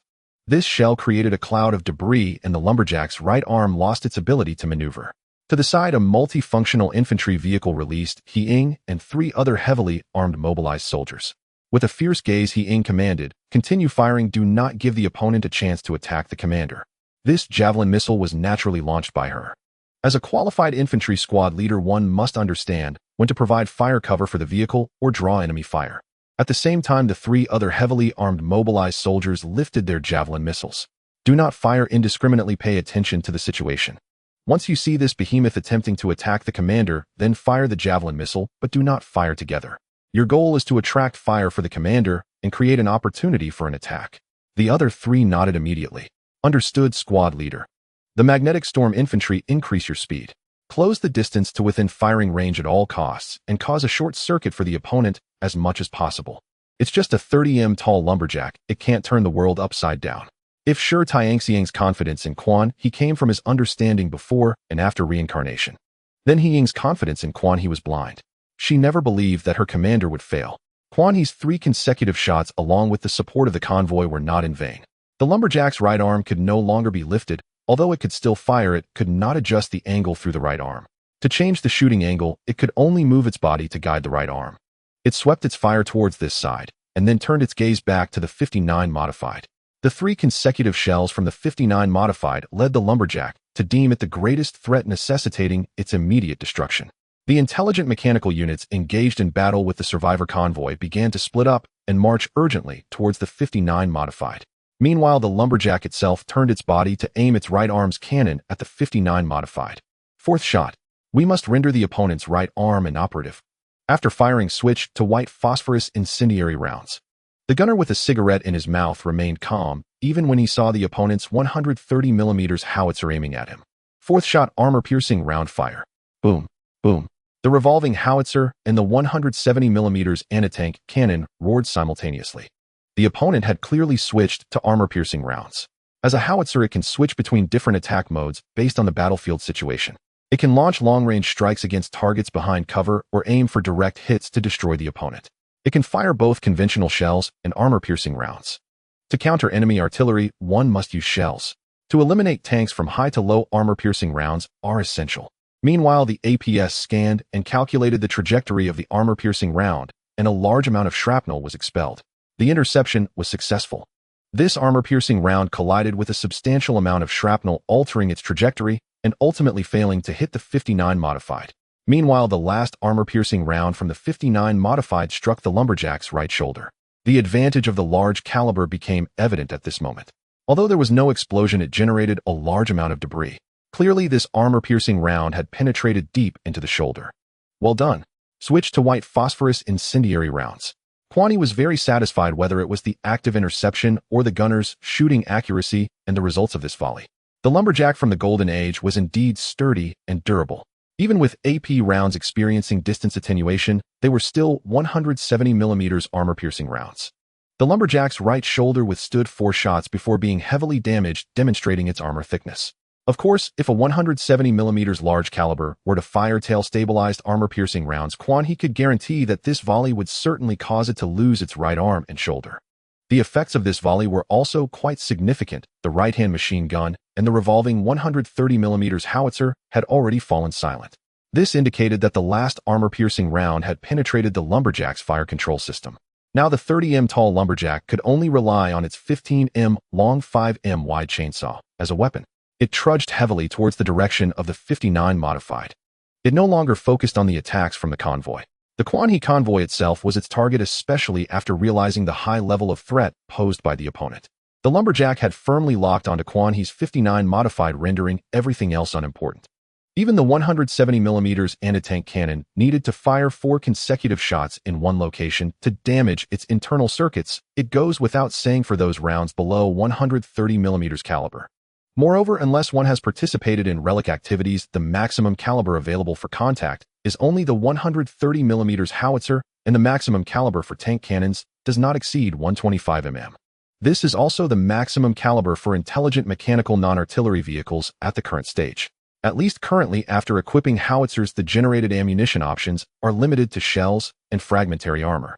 As for other types, such as incendiary rounds, guided rounds, extended range rounds, illumination rounds, etc., one needs to unlock the corresponding ammunition generators. However, whether it's shells or fragmentary armor, they do not cause damage through explosive shockwaves and cannot directly penetrate armor. This is also the reason why Shi Tianxiang has been unable to inflict any effective damage on the opponent despite firing for so long. The opponent possesses sufficiently thick armor and there is no one inside. It simply does not yield to your overpressure strategy. As for the internal circuits, how could such a heavy industrial machine from the Golden Age, which also functions as a lumberjack, be so easily damaged by overpressure? The manufacturing plant would have to be shut down, all the intelligent mechanical brains inside would have to be remade. As a heavy robot, standing 30 meters tall, each of its strides exceeded 14 meters. It appeared slow and cumbersome, yet there was a peculiar sense of balance. It advanced towards the 59 modification, while the 59 modification moved towards it. The distance between them continued to shrink. Kwani could even feel the tremors caused by each step of the 30-meter-tall heavy robot. The high-speed rotating chainsaw made Kwani feel that his tank would definitely not withstand a single strike. However, he remained unperturbed. After all, the opponent could only engage in close combat, while he had artillery at his disposal. During this process, the other party was not idle, either quickly approaching the battlefield from different directions. Among them, the 4 magnetic storm infantry were the fastest. This was because their attack range was relatively short, only 500 meters. Conversely, the heavy mobilization troops led by He did not approach too closely. This was due to the effective range of the javelin missile being between 2 kilometers to 2,500 meters. Within this range, the javelin missile could maintain a high hit rate and striking effect. Thus, they did not need to get particularly close. The main reason was that their heavy machine guns could merely scratch the surface of this giant, making it meaningless to approach. Do you see that guy's wound? Let's move a little closer and fire at that wound while it advances. He Ying ordered through the built-in radio in her helmet. She noticed that the opponent was no longer able to fire and began seeking opportunities to attack. The intelligent battle vehicle had begun attacking the 59 modification under the cover of the infantry. The distance between them had shrunk to about 2 kilometers. This was already within the shooting range of direct fire artillery. However, such a distance clearly could not penetrate the iron head of the 59 modification. Although the defensive sides of the wedge-shaped turret might be relatively weak, the 2 front faces were undoubtedly reliable.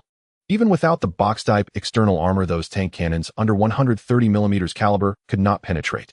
White phosphorus incendiary rounds ready can fire at any time. The loader shouted loudly. Although he was not responsible for loading, he still had to change the type of ammunition. Kwani immediately perked up. Finally, it was his turn to fire such punitive shells at the intelligent machine. While he strike at that wound, then hit the head and other potential core areas with 3 rounds. After that, switch back to white phosphorus incendiary rounds. Oh, I must burn this guy to ashes today. Kwani was quite excited. The gunner was also rubbing his fists in anticipation. He had never fired such ammunition before. It was an entirely new experience. White phosphorus incendiary rounds, target locked, halt, fire. Boom. A shell struck the lumberjack's damaged shoulder, instantly erupting in flames reminiscent of fireworks. These flames clung to the massive mech, burning fiercely and rapidly, unleashing terrifying heat and smoke. If one disregarded the hazards posed by this thing from a purely visual perspective, it indeed had a certain beauty. However, this beauty was quite deadly, earning it the terrifying nickname Hellfire. Second shot aimed for his head. Ew, I want to see if there's a control core inside. Kwani took a deep breath, clearly startled by the power. After all, with that caliber, the white phosphorus incendiary round fired from a 170mm barrel, while not comparable to the aerial bombs dropped by aircraft, still held considerable destructive potential. Order received, prepare to fire. Boom. The lumberjack's large head was quite prominent, cloaked in a thick layer of armor with some noticeable seams where various probing devices were evidently located. Within a 2-kilometer direct fire range, there was no possibility of a miss. The radiating white flames erupted on its face, although many fell off, some penetrated through the seams. The entire battlefield seemed to be intimidated by this terrifying white phosphorus shell, causing the attacking forces of the convoy to stall. In just 18 seconds, the massive lumberjack's front was almost entirely covered in white flames, thick smoke billowing into the sky. Commander, the enemy has stopped moving. Wu Jiu replied. It should be the thick smoke obstructing their detection, and the high temperature might have damaged their scanning equipment. Kwani let out a cold laugh. Ha, I said it before, sometimes what's big doesn't help. A silver gun, but a wax head looks pretty, but is useless, Shi Tianxiang retorted over the radio. Isn't that wrong? Size is fundamental. If it's not useful, we can think of other ways to improve it, but something small can also be robust. The main issue is that this cannot be improved. Quan, I'm talking about the lumberjack. What are you talking about? Shi Tianxiang's voice clearly carried surprise. Ah, you mean the lumberjack? I thought you were talking about something else. What? Wu Jiu asked. Shi Tianxiang quickly said, No, nothing at all. I meant, since your white phosphorus rounds have been deployed, shouldn't my cluster munitions also make an appearance? Quan directly shifted the topic following this remark. We can arrange that. The enemy's troops are advancing towards us, so let's fire 2 rounds before the infantry gets too close. The two guys seamlessly coordinated, diverting the conversation. Wu Jiu felt something was off, but did not question it further. Soon a shell was sent high into the battlefield by Shi Tianxiang from the rear. This shell clearly drew the attention of all the humans present. What is this? Just as the convoy's personnel finished speaking, they saw the shell instantly disperse into numerous submunitions. Like rain, they fell to the ground, causing a series of explosions. A single cluster munition rendered a group of intelligent infantry silent. The intelligent infantry, being light armored units, clearly could not withstand such a dense attack. About 20 seconds later, a second identical shell was fired into the sky. Meanwhile, the 59 modification's second round of white phosphorus incendiary rounds had also been loaded, continuing to deliver covering fire against the opponent. After firing 2 cluster munitions, Shi Tianxiang switched the type of ammunition. This was because the infantry had begun to close in. Firing more cluster munitions would risk friendly fire, and the infantry had skillfully maneuvered around the burning lumberjack, as the flames scattered from it had already set the surrounding grass and trees ablaze. The dazzling current of the magnetic storm infantry collided with the flames of the Yuri recruits and the still combat-effective intelligent battle vehicles. The natives, carrying 50 rocket launchers, began searching for their respective targets. At this point, there was essentially no suspense left in this battle. However, the psychological shadow that Quan He's convoy cast upon the survivor convoy was just beginning. I feel like we might have been overly self-important just now. It seems they don't really need our help at this level. By the way, do you guys know what these 2 types of shells are? They look so powerful. Stop whining, I think we should hurry up and run. What if they think we were trying to steal the boss just now? The white phosphorus incendiary shell, burning fiercely and enveloped in thick smoke, covered the lumberjack, who then ceased all movement. It was unclear whether his reconnaissance equipment was completely obstructed by the smoke or damaged by the high temperature. After all, this robot could not have all its equipment shielded with heavy steel. Nevertheless, Quan He did not approach too closely. He chose to switch to armor-piercing rounds at a distance of about 1 kilometer from the giant. Such things must be thoroughly dismantled to ensure absolute safety. If he got too close, not to mention the 15-meter-long chainsaw. Just considering that if this thing were to collapse, the Type 59 wouldn't be able to withstand it. Even if it could escape, would be impossible.